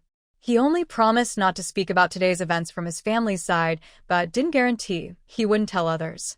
Once he finds another marriage for Wang Dezhu, and after the wedding, he could spread today's story. It would have nothing to do with his family anymore. At that point, how could the Zhang family argue with anyone? Even if Wang's shopkeeper isn't petty, would he really be so kind today and not be angry? The Zhang family's sisters-in-law couldn't help but glance at Zhang Chuntao, wondering what kind of luck she had to catch Wang's shopkeeper's eye. Not only did he insist on marrying her, but after hearing what she said, he still didn't seem to mind. Not only did he not mind, but he was even talking about arranging a marriage for her. Wang's shopkeeper's connections are probably not just with local farmers. Maybe he has some high-ranking contacts or officials. Wouldn't that mean the young girl could climb up to a better position? The sisters-in-law, who had daughters planning to marry them, suddenly looked a bit displeased. Zhang Chuntao quickly noticed their unkind looks. She looked at Wang's shopkeeper, who still appeared friendly, and her heart sank. She directly refused. "Thank you for your kind offer, shopkeeper Wang. But our families are just not a good match, so the marriage didn't happen. It's not a matter of delay or not. We're not related at all, and you, shopkeeper Wang, insist on caring for me, a weak girl." I really don't understand. "I'm just a girl from the countryside, never seen much of the world. Why would you take a liking to me? Do you want me to take care of you like this? If you didn't know better, you'd think I was the daughter of shopkeeper Wang." At this point, Zhang Chuntao paused, then immediately put on a look of surprise and looked at shopkeeper Wang. "Could it be that shopkeeper Wang is my biological father? Or do you know my real parents?" This remark was like a cold splash of water into a hot oil pan, instantly causing a commotion. Shopkeeper Wang's smile froze on his face. Such an experienced person, at a loss for how to respond. Not to mention Lin Posey, who immediately looked at him with suspicion. You must know, their couple rarely spent time together because shopkeeper Wang was always in town, only returning home when the boss was on holiday. She had long suspected that shopkeeper Wang had another woman outside, but she had no proof. When Zhang Chuntao said this, she also started to doubt. Could this girl from the Zhang family be the child born from her husband's affair? Lin Posey was originally a countrywoman. Over the years, she had been spoiled by her son and her former daughter-in-law, and she had become a bit vain. Hearing this news, she suddenly became furious and lost her temper. She didn't even think about whether Zhang Chuntao could really be shopkeeper Wang's biological daughter. If so, wouldn't marrying her be? Her mind was filled with the idea that shopkeeper Wang had a mistress outside. She suddenly shouted and lunged forward, scratching at shopkeeper Wang's face, crying and scolding. "You good for nothing. You actually keep a mistress outside. And the mistress's child is already so grown." Shopkeeper Wang was caught off guard, scratched directly, feeling both pain and anger. He pushed Lin Posey away. "Nonsense. If she really were my child, would I let our Dezhu marry her?" He then called out to Dezhu. "What are you standing there for? Hurry up and pull your mother away. You're embarrassing us here." Dezhu hesitated, unsure whom to listen to, but finally thought that his father wouldn't do such a shameful thing. He stepped forward and forcibly helped push Lin Posey aside. Lin Posey refused to give up. She kept shouting, "She's not your child. Why do you care so much? For her, you'd even be willing to sacrifice your own son. Others don't want your son, and you're shamelessly trying to find a match for her? Who's the real shame here?" She kept patting Daju's arm, crying out, "Son, look at this. Your father, this old scoundrel, is actually keeping a mistress outside. Poor us, a lonely mother and child suffering at home, while he's out there living it up. I have given him a son to continue the family line, and I have supported the two elders of the Wang family. I have worked hard for most of my life, and yet he treats me like this. He's even willing to give my son to that outsider's illegitimate child. I've lost all my dignity in this life. What's the point of still being alive? I might as well die. I don't want to live anymore." She kept shouting she wanted to crash into the wall, but someone pulled her back. Then she said she wanted to jump into the water and called Wang Dezhu to bring a rope to hang herself. She thought dying would be easier and more peaceful than dealing with this frustration. Her crying, fussing, and threatening to hang herself immediately stunned everyone. The Zhang family looked at the Wang family with complicated faces. Little Wang Yongjin saw her grandmother causing such a scene and was so scared she started crying on the side. The matchmaker felt awkward and wished she could disappear right then. She wondered for the 1000th time why she took this job. She decided that after going home, she would return the money and never take a matchmaker job for the Wang family again. Other people's matchmakers just run a few errands and waste some words, but not this Wang family's matchmaker. She's risking her life. Shopkeeper Wang was embarrassed in front of so many people, his face turning red from his wife's words. He felt ashamed and lost face. He kept smiling, but it was hard to keep it up. He looked at Zhang Chuntao briefly, then cupped his hands and said, "Since it's like this, I'll take my leave." He didn't bother with polite words and just turned to leave. Behind him, Wang Dezhu was dragging Granny Lin, stumbling along, with the sound of Lin's crying and scolding coming from afar. The Zhang family watched the Wang family walk away until they couldn't see them anymore. Then they finally came back to their senses. The two elderly Zhangs were too old to keep up with all this fuss. They had planned to scold Zhang Desheng and Zhao, but they were too tired now. They just covered their chests and said they wanted to lie down. Everyone else felt exhausted too. Today's trouble was even more tiring than working in the fields. But Zhang's second sister-in-law's eyes lit up. She had seen the gifts the Wang family brought earlier. She only took 4 items and left 4 behind. Among what she left was a large piece of meat and a big blue fish about a foot long. At this moment, even the wealthiest families wouldn't have any meat on their tables. Seeing the meat made everyone's mouths water. Especially, Zhang's second sister-in-law thought that everyone had been busy all morning for Zhang Desheng's family and that her own daughter's reputation was almost affected. How about this? Let's cook a big meal at Zhang's house, with meat and fish, so everyone can taste it. That's only right, isn't it? So I stepped forward first and said, "Dear sister-in-law, our parents and we have been busy for a long time about your family matter. Before we came, we told the family not to prepare our meals. Since it's getting late, we can't just let our parents and us go home hungry, right? That wouldn't make sense, would it? Right, sister-in-law?"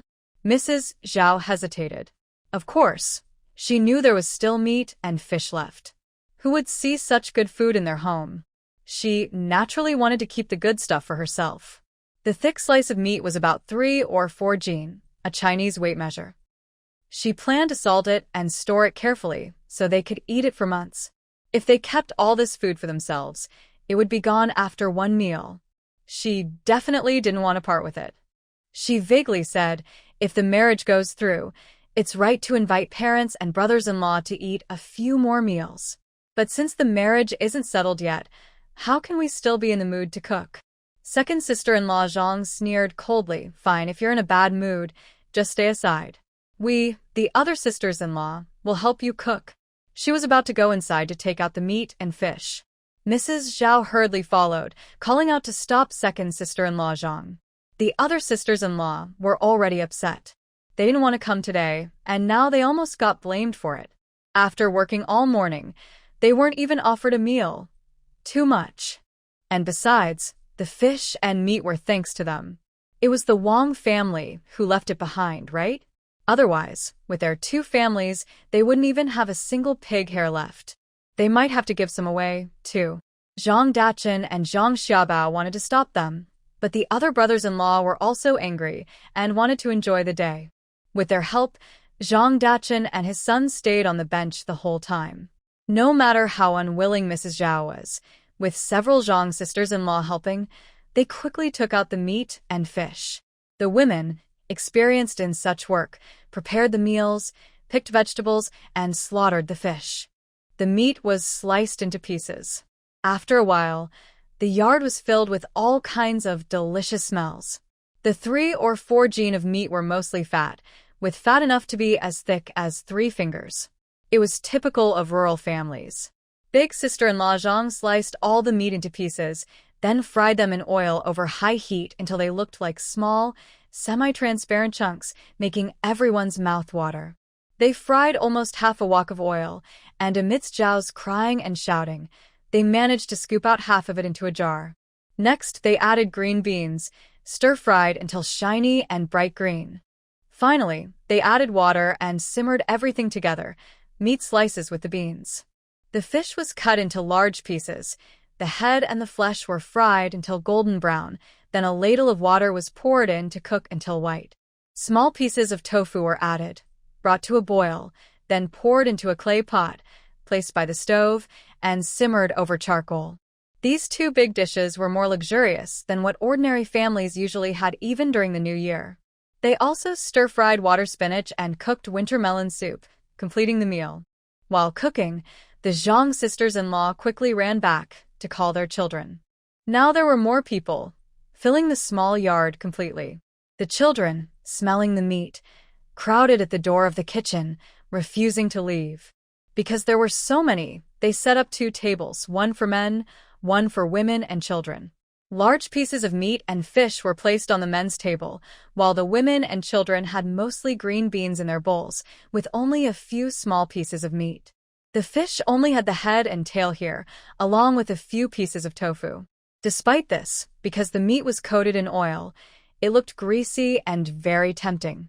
When the dishes were served, the eager children grabbed their chopsticks and hurriedly scooped food into their bowls, fighting over the few pieces of meat. Those who didn't get any cried, shouted, or even tried to pick food from others' mouths, causing chaos. The women weren't willing to be left out. Full of oily dishes, they used their chopsticks skillfully or simply poured the food from their bowls into their own plates. Soon, only the water spinach and winter melon soup remained on the table, and the greasy dishes were all snatched up. Even the soup was emptied. Zhao, Arya, and Sanya's mothers felt heartbroken. These were their own meats, and losing even a small piece felt like losing a part of themselves. The 3 women worked together, each grabbing a piece of meat and a few pieces of tofu, sharing what they could. Sanya took the least, but she still poured fish soup into her bowl and mixed it with rice, which smelled very good. After Zhao finished, she looked at her own bowl, then at Arya and Sanya's bowls, and without hesitation, she scooped the meat from their bowls into her own. She then happily carried some over to Zhang Xiaobao, who was eating with his mouth full at the next table. She also reminded him, "Dabao, eat slowly.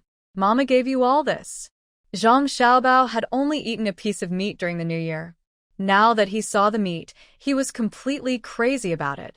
His eyes shone with excitement, ignoring old Zhang and a few uncles and his father, who hadn't touched their chopsticks. As soon as the dishes arrived, he grabbed a piece and shoved it into his mouth. Old Zhang wanted to act serious and teach him a lesson, raising his chopsticks to slap the table.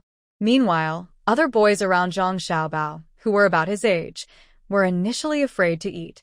Seeing him start, their greedy stomachs took over, and they began to grab food too.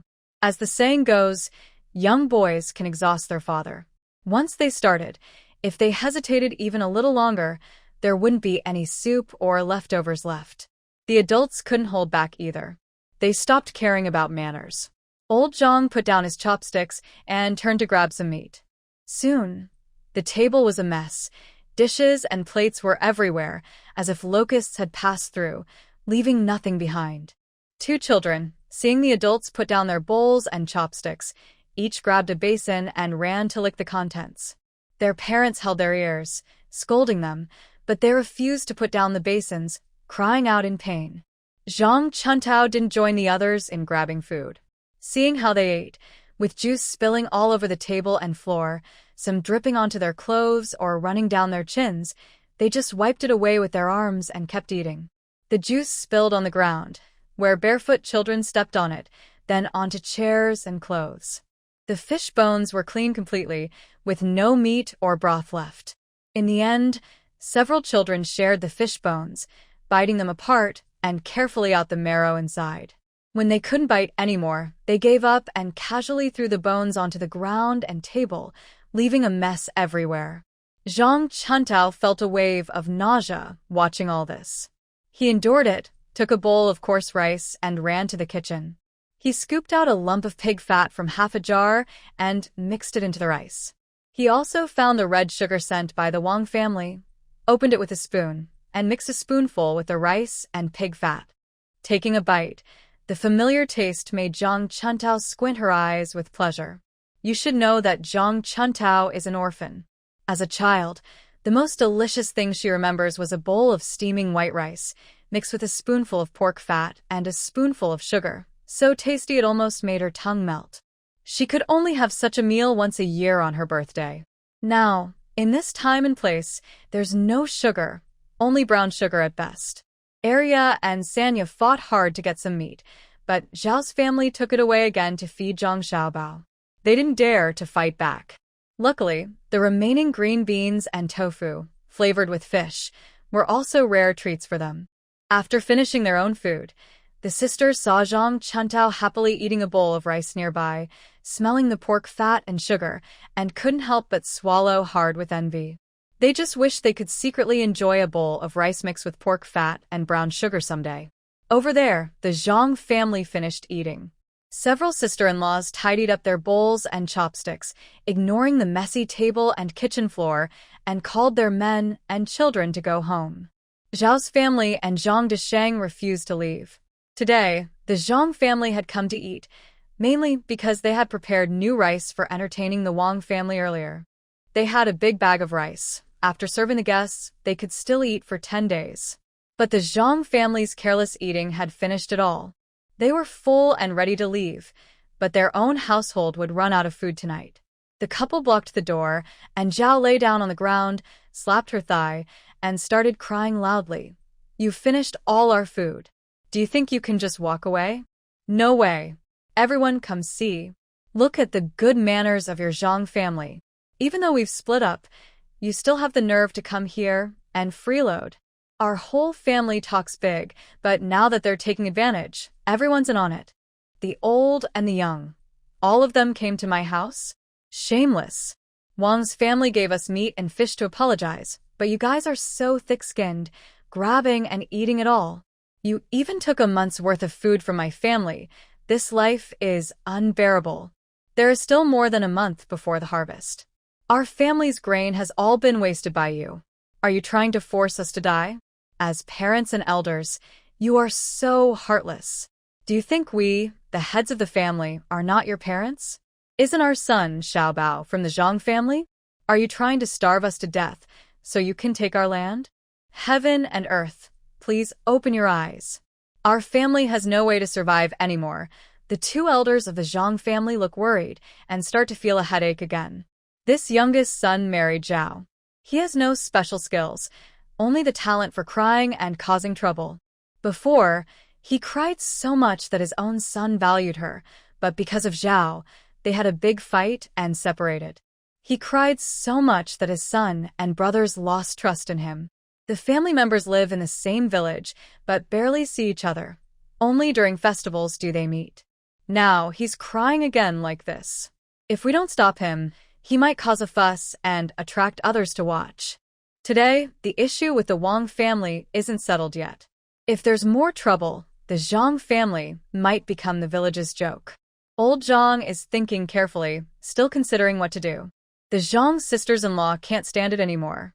They step forward, trying to pull Zhao away, cursing her for being shameless, causing trouble every day, ruining a good marriage. Such a daughter-in-law is only suitable for Zhang Dachin.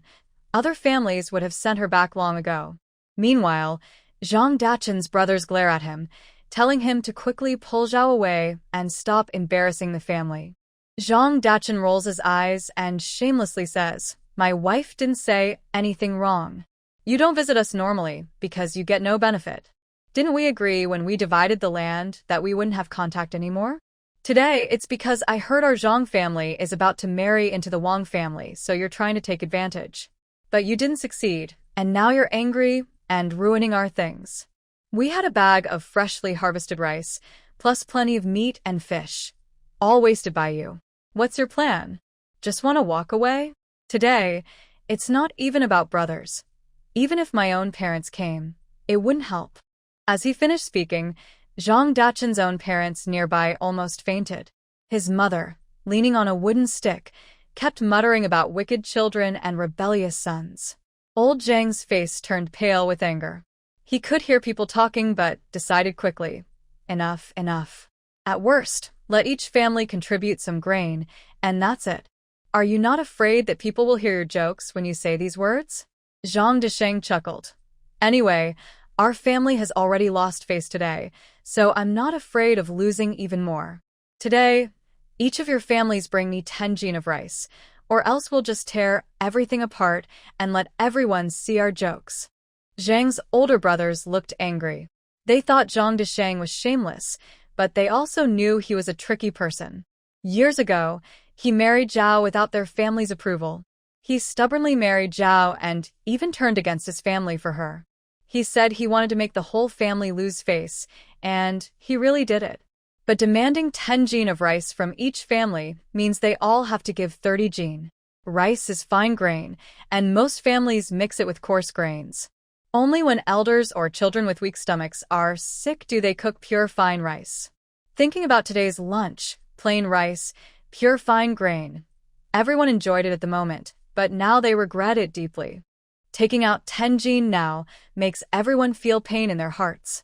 The eldest Zhang hesitated and said, little brother, we all have big stomachs, but we can't eat 30 jin of rice from your family in one meal, right? Zhang Desheng glared and said, eating my family's meat doesn't count? Eating fish doesn't count? Tofu doesn't count? Oil, salt, soy sauce, and vinegar don't count? He then turned to old Zhang. I know you favor the older brother, think he's great, the second is obedient, and the third is filial. But I, the youngest son, am neither capable nor filial. My mother keeps saying that if she had known I was unfilial, she should have strangled me when I was born. Since you all say I am unfilial, I can't pretend to be a filial son. To show some respect for what you've done for me and raised me, just 2 jin of rice from you and mom. That's enough. Zhang Desheng's biological mother nearly fainted from anger. Old Zhang saw that Zhang Desheng was talking more and more nonsense, and he stomped in anger, cursing, unfilial little brat. I really shouldn't have had you back then. Zhang Desheng replied casually, I'm a little brat. What about you, Dad? His brothers couldn't stand it anymore. If they kept arguing, worse words might come out. Everyone started talking and said that 10 jin of rice was not available. Could they exchange it for 5 jin and use sorghum or other coarse grains for the rest? It was during the time when food was most scarce each year. No one's family was wealthy. Asking for so much was difficult, if not impossible, to give, and no one really wanted to, since fine grains were precious. Zhang Desheng agreed to settle for 5 jin of rice per family and suggested using coarse grains for the rest, but they needed a total of 10 jin. The women from the Zhang family nearby weren't happy, but when their husbands gave them a look, they dared not say more. They only felt worried, their feet trembling. If they had known that eating a meal at Zhang Desheng's family could consume 10 jin of rice, they would never have taken this risk. The children nearby didn't fully understand. They touched their round bellies, burped, and still smelled the meat. They felt happier today than during the New Year. The atmosphere in the yard was sad among the adults, like they had lost someone, but among the children, it felt like a festive holiday. Zhang Chuntao sat far away under the eaves, watching this scene, and almost laughing so hard her stomach hurt. She didn't expect Zhang Desheng and Mrs. Zhao to be such clever people. They might be a bit timid with outsiders, but when dealing with their own family, they were quite skilled and experienced, clearly veterans. Sure enough, after some bargaining, both sides reached an agreement. Old Zhang sent over 2 jin of rice. The other brothers, Old First, Old Second, and Old Third, each sent 5 jin of rice and 7 jin of coarse grains. That settled the matter. Otherwise, Zhang Desheng would have to take Mrs. Zhao and the whole family to each house to take turns eating, 1 family per day, until the harvest was stored away in autumn. Zheng's brothers were furious and went home to fetch more grain. The remaining sisters-in-law of Zhang, pulling on their children's ears and cursing, followed behind. Since they were giving, it had to go through their hands to prevent their men from giving away too much or too little. They made sure to give only 1.5 gene less. After the two elders of Zhang's family and the brothers' households left, the yard was finally empty. It looked even more messy than before. Today, Zhang Desheng was full and satisfied. He had eaten 5 or 6 pieces of meat, even grabbing a piece of fish belly meat. Now, after slaughtering his parents and brothers, he felt proud and lay under a tree, drowsily falling asleep. When Arya and Sanya saw everyone had gone, they obediently took the pots and bowls to wash and swept the floor with a broom. Mrs. Zhao and Zhang Xiaobao sat under a tree, whispering quietly between mother and son. One person was calculating how many grains the Zhang family's brothers would bring later, thinking about how to store them properly so Zhang Chun Tao wouldn't steal them again. Another person was muttering that there was so much meat today, most of it was sold cheaply to others.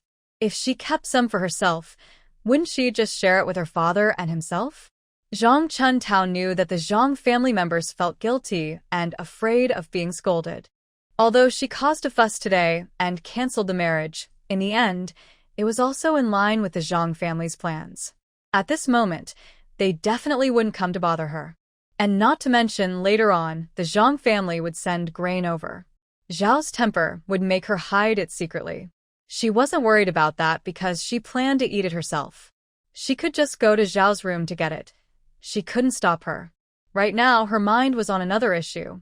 According to her memory from reading that farming girl's book, the shopkeeper, Wang, had not passed away many years ago. In the minds of the Wang family and outsiders, he had a good reputation. Even after her original self became Zhang's wife, she respected her father-in-law very much, feeling that he had saved her from the Zhang family. He was also kind and gentle, but because she spent little time at home and he was a man, he didn't interfere in the mother-in-law and daughter-in-law conflicts.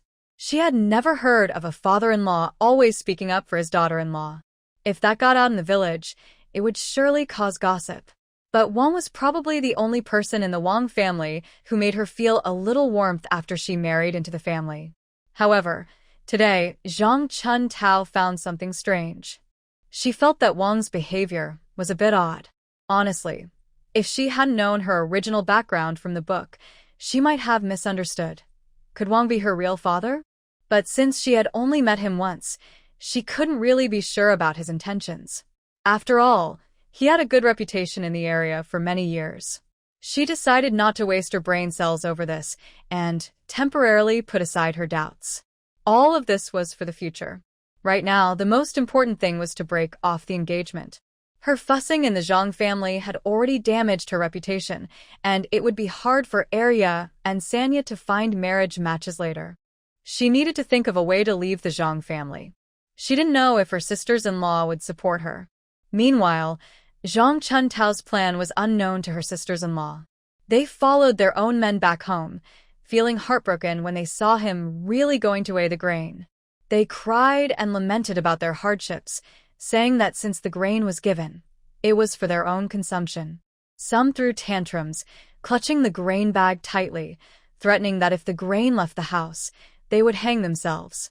Others, knowing they couldn't afford to lose so much, mixed dirt and sand into the grain. No matter how they caused trouble, in the end, the grain was still delivered to Zhang Dachen's house by Zhang's brothers. The Zhang family's 2 elders had 4 sons. Zhang Dachen was the youngest and, because he married Zhao, he moved out separately, choosing a distant plot of land. The other 3 brothers also moved out, each with a room in the old house. Since they had no money to build new houses, they built a few additional rooms next to the old house. They lived nearby, which was convenient for looking out for each other. Every day, if someone cooked extra eggs or spoke a little louder, everyone could hear it. Although they had separated, they still saw each other daily. As the saying goes, even when stirring the pot, the spoon might hit the edge. Living so close naturally led to some disagreements. Right now, Zhang's brothers had delivered the grain to Zhang Dachen's house. The sisters-in-law, unable to stop them, felt both angry and distressed. They exchanged glances in the yard and came up with an idea. Zhang's eldest sister-in-law signaled to the other 2 sisters, telling them to go to the main house, where her daughter was watching outside. As soon as they entered, Zhang's second sister-in-law couldn't help but say, "We just can't get through these days. Our parents are so biased. They spent everything to marry off the youngest to Zhao, that tricky girl. Later, they even argued about splitting the family and living separately outside. The youngest's house is so big, but where's the money? Isn't it all secretly provided by our parents? In this family, we, the obedient ones, squeeze into just 2 or 3 rooms, and there's no space even for a wedding. The ones who aren't filial, they live comfortably. Just a few people in the family, and they live in 3 main rooms. Our parents' coffins are almost ready, yet the youngest still feels they're being deprived, as if our parents are starving them." Because of this, the sisters-in-law of the Zhang family had long been full of resentment. Now, hearing the second sister-in-law speak, even the third sister-in-law and the eldest sister-in-law nodded repeatedly. Over the years, Zhang Daqin and his brothers had taken many advantages from their in-laws' family, and they had received many benefits secretly. These things, if fewer are taken, they will get less in the future. How can they be willing? Today, old and new grudges have all surfaced together. Third sister-in-law of the Zhang family gritted her teeth and said, "We can't win against such troublemakers. Let's take this chance." She and a few sisters-in-law huddled together, whispering for half the day, then agreed to split up and act the next day. Meanwhile, Zhang's 3 brothers delivered grain to Zhang Desheng's house. They wanted to say a few words, but Zhao's wife opened the door, took the grain bag, and then shut the door immediately. They weren't even allowed inside. The Zhang brothers returned home with grim faces. They were already upset, and their mischievous children, who had eaten well that day, were especially lively. They were running around and playing wildly in their yard when they bumped into the returning brothers. One by one, they were pulled over, each receiving a hard slap on the bottom for their misbehavior. These were men working in the fields, full of strength, but their mood was bad and they didn't hold back. After a few slaps, the children's bottoms swelled up high, and they cried loudly, calling for their mothers. The whole yard almost exploded with noise. Hearing the commotion, the sisters-in-law rushed out. Seeing the children crying so pitifully and then looking at their own men's faces, they understood what had happened. Their youngest had been upset at the other house and had taken it out on their own children. Bah! They say mothers are strong. Rural women are often fiery by nature and usually see their sons as their lifeline. If someone hurts their sons, they definitely won't give up easily. They no longer cared about saving face for their husband. They went up and started scolding fiercely. After a chaotic scene of chickens flying and dogs howling, almost no one escaped unscathed. Everyone had some bruises, and it was a mutual loss. The sisters-in-law of the Zhang family were angry inside and also hurt from their husbands' beatings. They were all sulking and lying on the Kong heated bed. That night, no one cooked. The men of the family, big and small, looked at each other in confusion. In this rural household, men worked in the fields and women handled all the chores at home. Washing clothes and cooking were women's jobs, and none of the men knew how to do them. The men, proud and wanting to save face, didn't want to lower themselves to speak softly. They thought about the good meal they had at noon and decided to endure hunger, skipping a meal to save food. That night, the 3 households of the Zhang family didn't sleep well. "This morning, I woke up hungry and went to work in the fields. I thought I could have a meal when I got back. But I found the stove cold and no fire in the house. There was no sign of life at home, and my wife was nowhere to be seen. I asked the children where their mother had gone, but no one knew anything.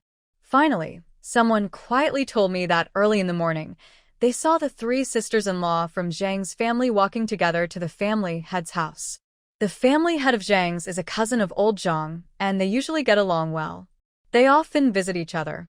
The family head's house is quite well off in our village. He has 4 or 5 sons. 3 of them farm the land at home, and 2 work in town, one as a helper and the other as a clerk. The family head's house was divided early on. The oldest son is the next family head and has learned how to handle family disputes. The family head and his wife live with the oldest son. The other sons have their own homes. Their houses and land were divided fairly, so there's not much to argue about. The two sons in town rent a small yard together and have lived there for many years. They are used to town life and can't come back often. The houses are empty, which is a pity, and unused houses can easily get damaged. So, they temporarily gave the 2 rooms meant for them to other family members to live in, solving the urgent problem. This also eased the worries of the other 3 rooms, giving them a few more years to save money for their own houses. The 2 sons in town are quite successful. They have been honest workers for their employer for over 10 years. They haven't become managers, but they are content with their lives. Besides busy farming seasons, he only returns during festivals. Because he is away from his parents, he always gives more money for their support each year. When he comes back, he never arrives empty-handed, bringing many gifts to show respect. People in Bajiao village admire his family for raising such good sons, who are all obedient and filial. Thanks to these 2 obedient sons, the head of the Zhang family feels proud and confident when speaking or acting. He is considered an important person in Bajiao village. Actually, the Zhang family had knew about the recent trouble in the family yesterday. Of course, someone would have informed him, since this is not a small matter for any family.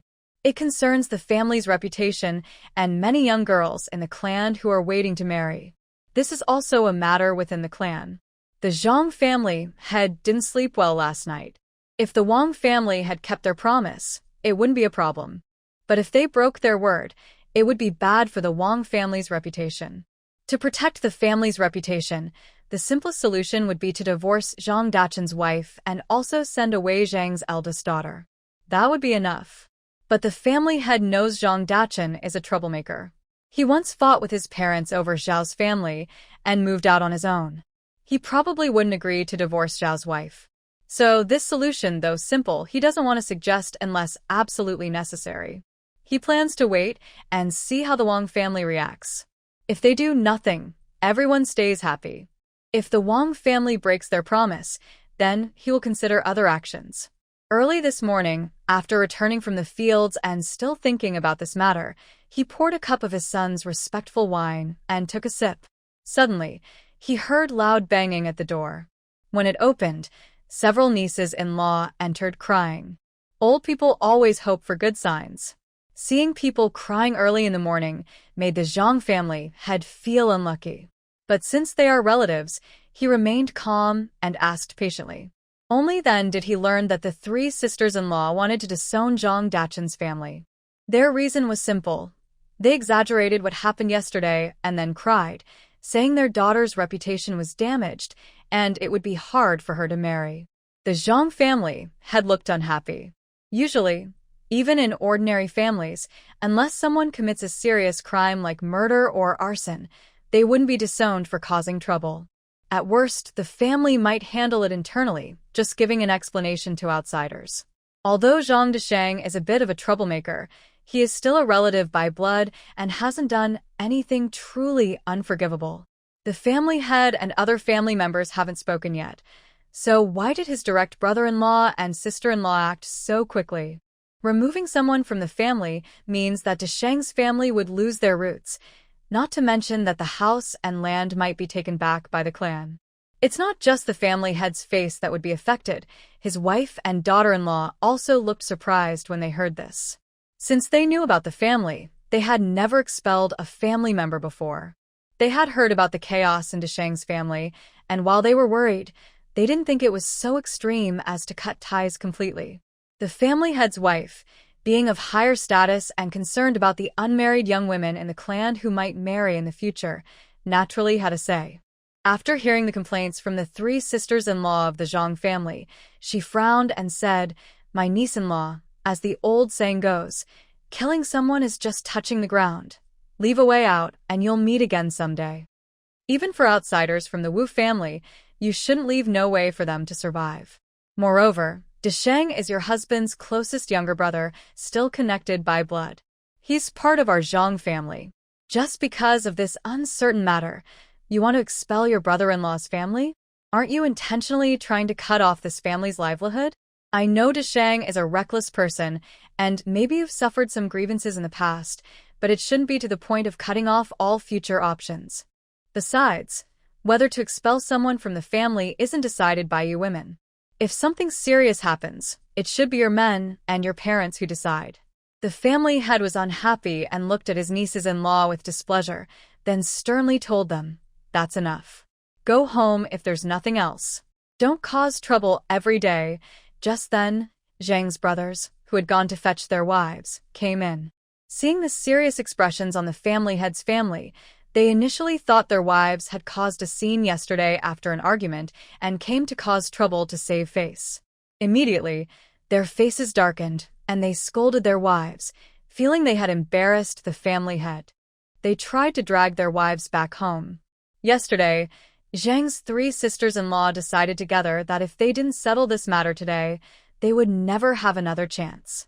Seeing her husband's dark, angry face, they knew he was waiting at home, likely to punish them. They decided to take a risk. One rolled onto the ground, another clung to the door frame, refusing to let go, while the third quickly hid behind the clan leader's wife. The one on the ground started crying and rolling, shouting that they couldn't live like this, accusing Zhang Desheng of cheating their family out of grain. The other cried, saying their family already had many children, so food was scarce, and now Zhang Desheng had taken even more, threatening to ruin their household. The one clinging to the door also pretended to be miserable, crying and saying they were forced into this difficult life. She pulled up her sleeve to show the injuries on her arm, claiming her husband beat her just for nagging at home. Having been married for many years, caring for Zhang's children, and respecting her elders, now she was old and beaten like this. Their lifelong dignity was completely lost because of Zhang Desheng, and now their unmarried daughters might also be dragged into trouble, unable to find good families. Even a clay Buddha has some strength, so what about them? If they didn't eliminate Zhang Desheng's family today, they might as well tie them up with ropes and strangle the 3 sisters-in-law and some unmarried girls to prevent future petty troubles. Hearing this, the children following the Zhang men were terrified, especially the girls, who rushed over, hugging their mothers and crying loudly. The clan leader had a headache from all the noise that morning. Seeing the 3 sisters-in-law and children crying so pitifully, he felt sorry, but the matter of removing the clan was very serious. After some thought, he asked the Zhang brothers for their opinion. The Zhang brothers didn't expect their wives to react so strongly. Seeing their daughters and wives crying and even threatening to die, they felt naturally disdainful of Zhang Desheng. But since they shared the same parents, their behavior was too obvious, and they worried about what the villagers would say about their coldness. So, in the past, when there were difficult or sensitive issues, they would just let their wives speak up. If something went wrong, they blamed it on their wives, distancing themselves completely. At this moment, seeing his wife and children in such a difficult situation, his heart couldn't help but feel conflicted. However, he knew he had to maintain his image and couldn't openly express his feelings. His hesitant and stammering manner already showed his stance. The clan leader sighed and waved his hand, calling for old Zhang and Zhang Dachen's family. Zhang Chuntao didn't expect her sister-in-law to be so impatient and to cause trouble so quickly with the clan leader. Instead, Zhang Dachen and Zhao's family didn't understand why and thought it was just about yesterday's incident. They believed it was inappropriate and expected the clan leader to scold them. They muttered quietly and obediently followed to the clan leader's house. Their home was a bit farther away, and by the time they arrived, old Zhang and his wife had already come. Old Zhang was angrily talking to the clan leader, while Zhang Dachen's mother was wiping tears with the clan leader's wife. The other members of the Zhang family had also arrived and stood aside. When they saw Zhang Dachen's family come in, the 3 brothers felt some guilt and didn't dare look directly at them, instead looking away. The 3 sisters-in-law from Zhang's family showed clear signs of gloating. The clan leader was straightforward and, seeing Zhang Dachen's family, got directly to the point. He said that yesterday's incident was not good for Zhang's reputation and could affect the marriage prospects of the children in the clan. For the sake of the family's reputation and future, the clan would need to establish some rules. He assured them he wouldn't be swayed by the 3 sisters-in-law's opinions and would not let the family be led astray. Instead, they would be expelled from the clan. He explained that for everyone's benefit, Zhao's wife could be divorced, and Zhang Dachen's eldest daughter could be sent away, as she was adopted and not a blood relative of the Zhang family. Having raised her for so many years, they had been kind enough, but since she was the cause of the trouble, she would bear the consequences. Hearing this, the Zhang family members' faces changed. Zhao's wife suddenly felt weak in the knees and almost collapsed, clutching Zhang Dachen's arm tightly, begging, "Master, please don't divorce me." Zhang Xiaobao also panicked. Even if he was naive, he knew that if Zhao's wife was divorced, he would be left without a mother.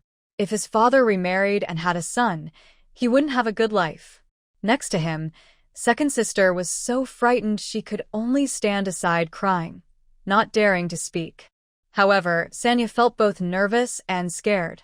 She finally understood why, when they first arrived, some uncles didn't dare look at their own family members and why a few aunts looked so pleased with themselves.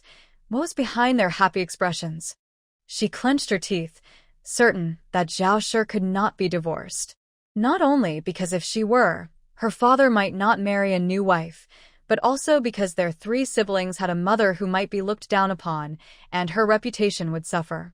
She might even be criticized and judged by others. Even if she married someone else, a small mistake could cause people to gossip about her.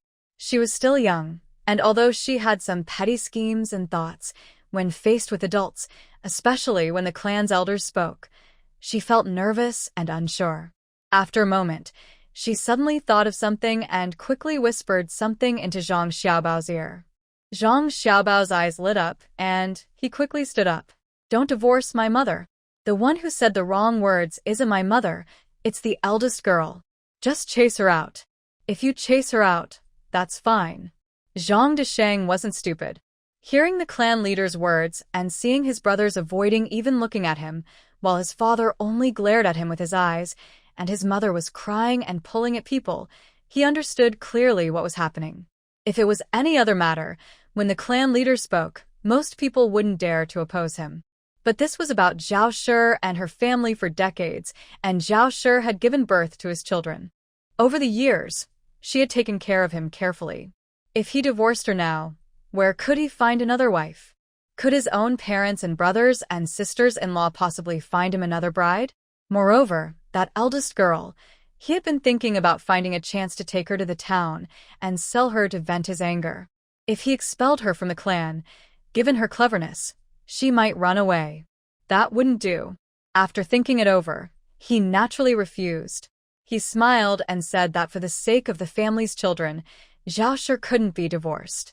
He knew that keeping Zhao Shi was the key, and he didn't care much about what happened to Zhang Chuntao. The clan leader didn't want to waste words. He believed he had already been kind and reasonable, planning for Zhang Desheng's family. He didn't expect them to be ungrateful. He was immediately annoyed and gave them an ultimatum. Either the whole family was expelled from the clan, or Zhao Shi was divorced, and Zhang Chuntao was expelled from the clan. Only then did Zhang Desheng remember about the eldest girl. If he could sell her to the people in the town, he could get money and also vent his anger. But if she was expelled from the clan, it would be harder to handle. But next to her, Zhao was so scared that she couldn't speak. Her son and daughter were crying tears of fear. More importantly, if the clan leader got really angry, would the whole family really be forced to leave? For Zhang Desheng, a simple farmer who had never left the mountains, this was like the sky falling. So he clenched his teeth and was about to speak. At this moment, Zhang Chuntao, who had been silent at the back, stepped forward. Suddenly, everyone's eyes in the yard focused on her. The clan leader's wife looked at her with a hint of regret. She was a hard-working girl, but unfortunately, her life was unlucky. Seeing Zhang Chuntao step forward, she gritted her teeth and knelt before the clan leader. "Grandpa clan leader, I know I made a mistake this time and caused trouble for the sisters in the clan. It's all my fault. No matter how the clan decides to punish me, I have no complaints. I deserve it all. I only ask, please, Grandpa, for the sake of my mother who worked so hard for most of her life, don't divorce her. My mother has no one left in her family now. After being divorced, how can she live? Not to mention anything else, just for the sake of my 3 younger siblings, We should leave them some dignity, right? Furthermore, after this incident, just tell others that I am not truly part of the Zhang family, so my twisted thoughts have nothing to do with the family. Don't involve more people, or it will eventually be linked back to the Zhang family. I will take responsibility for my actions alone and accept being expelled from the clan. I only hope to protect the reputation of my sisters so they won't miss out on future marriages. After I am expelled, to avoid burdening my parents or the clan, I probably won't be able to visit anymore or serve my parents. I just ask the clan leader, for the sake of my heart, to let my father not divorce my mother. As long as they are happy, I am willing to endure any hardship. It's my way of showing filial piety. She bowed deeply, her face hidden from view, only a wet patch on the ground in front of her showing her emotion. Her words were reasonable and heartfelt, all for Zhao and the Zhang family. This girl, a weak woman, had no way to survive if she was expelled from the clan. Even at this moment, she didn't think of herself, but instead begged the clan leader to spare Zhao, to repay her nurturing kindness. Even the wise and tough clan leader couldn't help but sigh. This girl was good. Zhang Desheng and Zhao's treatment of her showed she knew how to be grateful and repay kindness. Unfortunately, encountering such parents, Zhang Desheng doesn't know if he will regret it in the future. Never mind, after Zhang Desheng and Mrs. Zhao had their son, they wanted to abandon the eldest daughter. It was he who pressured Zhang Desheng, saying that this daughter could bring them a son and was destined to bring prosperity to the family. Keeping her at home didn't cost much.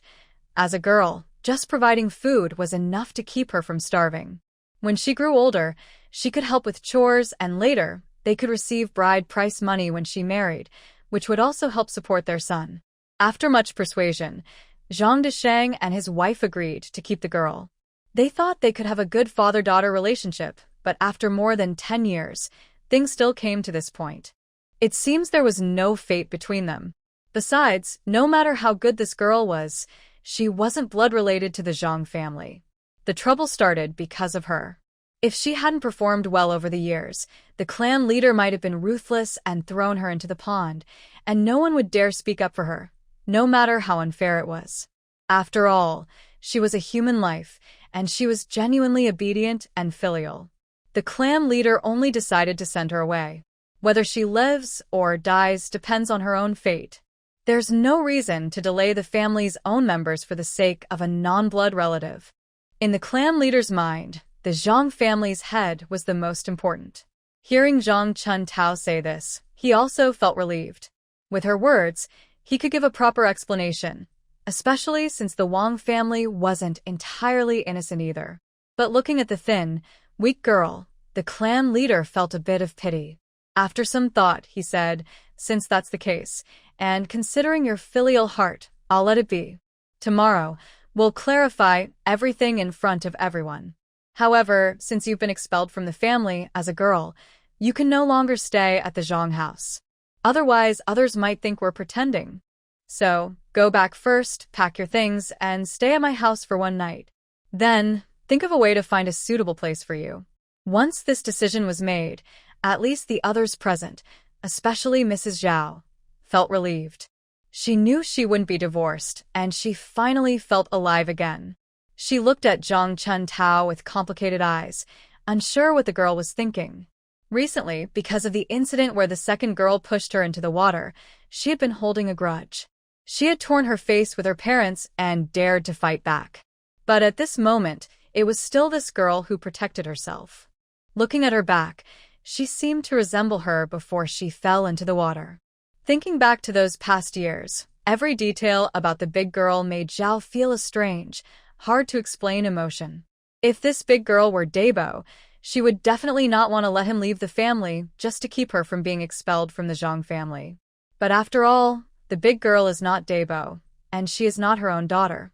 Zhao only felt a brief discomfort. Then she felt relieved. However, the three sisters-in-law of the Zhang family were upset. They caused such a fuss and tore their faces, yet only the big girl was driven out? What are they fighting for? Just for nothing? The three sisters-in-law of the Zhang family stood up and expressed their dissatisfaction. They accused the head of the family of favoritism, criticized Zhao and Zhang Desheng for being shameless and cruel, and blamed them for pushing everything onto the big girl. They feared this was forcing the big girl to die to protect their family. They also said that even a fierce tiger wouldn't eat its own cubs, calling Zhang Desheng and Zhao worse than animals. They worried that such treatment wouldn't earn the trust of the villagers. Basically, they were unhappy and expressed it openly. This angered the head of the family, who pointed at old Zhang and said, "What? My words as the head of the family don't matter anymore? What are you all trying to do? Do you want to be the head of the family yourselves?" His words shocked old Zhang, who quickly promised he never had such intentions. He then scolded his sons, saying they couldn't even control their own wives, calling them all weak and useless. The Zhang brothers, being scolded by their father, turned red with shame. Each one stepped forward and slapped their wives twice, kicked them to the ground, and threatened that if they caused more trouble, they would force their brothers to divorce. They even said they would divorce their own wives first.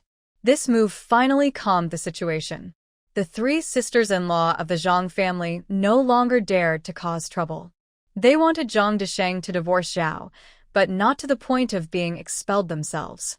Seeing that there was no room for negotiation, they had to give up.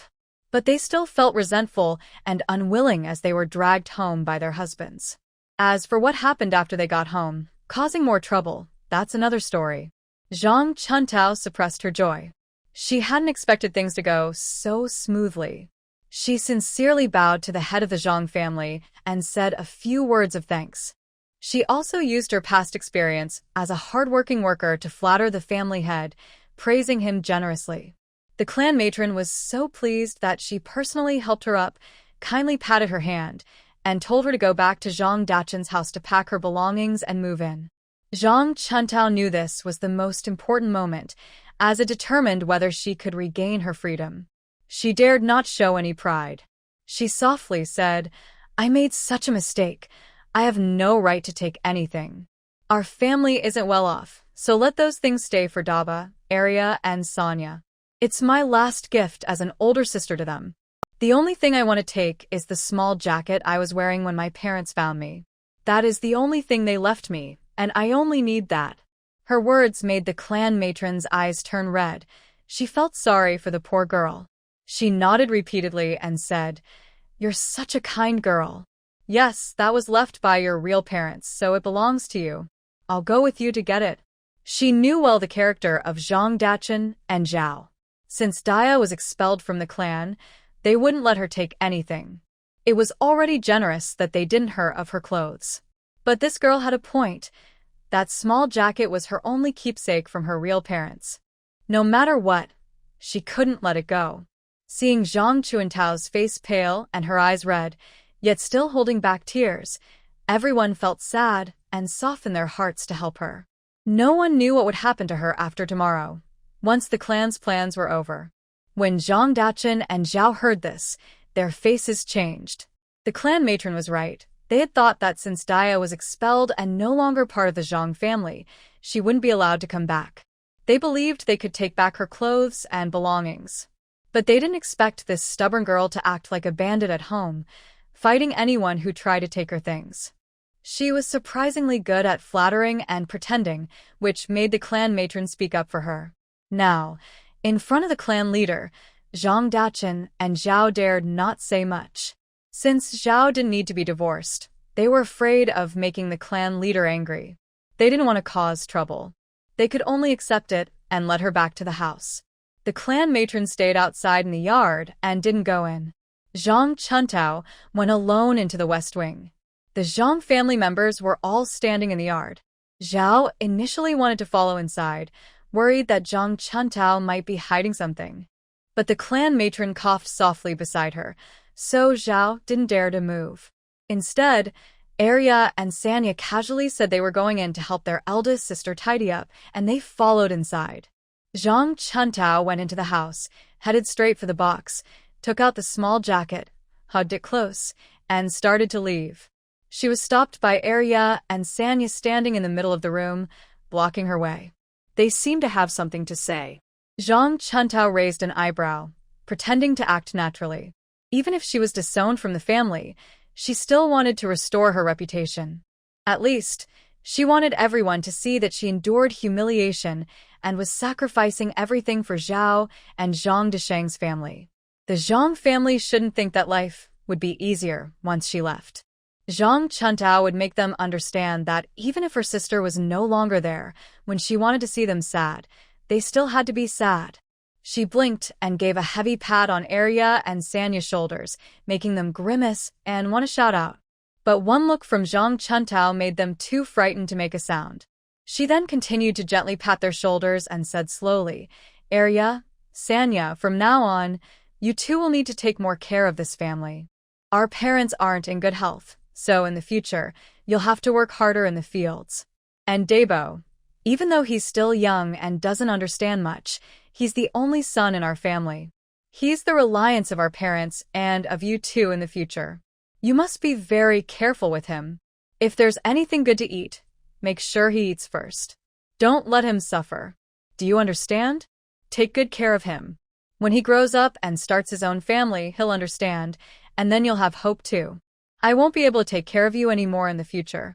You must take good care of yourselves so you won't let me down." She sighed at this point, and the rest of her words were swallowed back.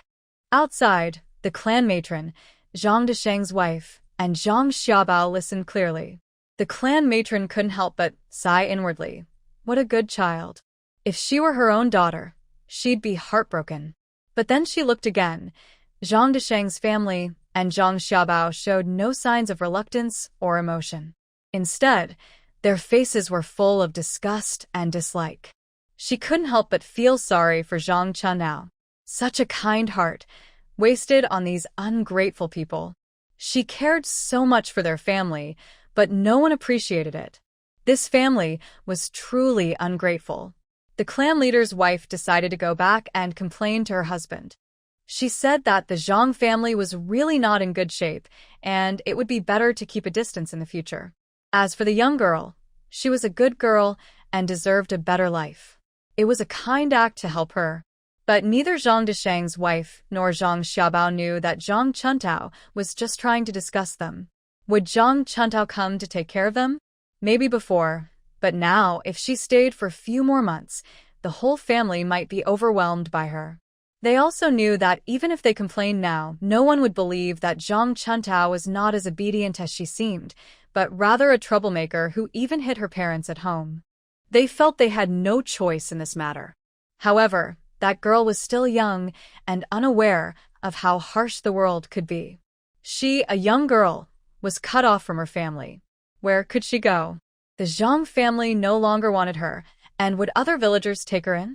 Maybe she would have to find a remote, empty hut to hide in. It would be okay for a day or two. But over time, the village troublemakers, those idle men who couldn't afford to marry, might take advantage of a young girl like her.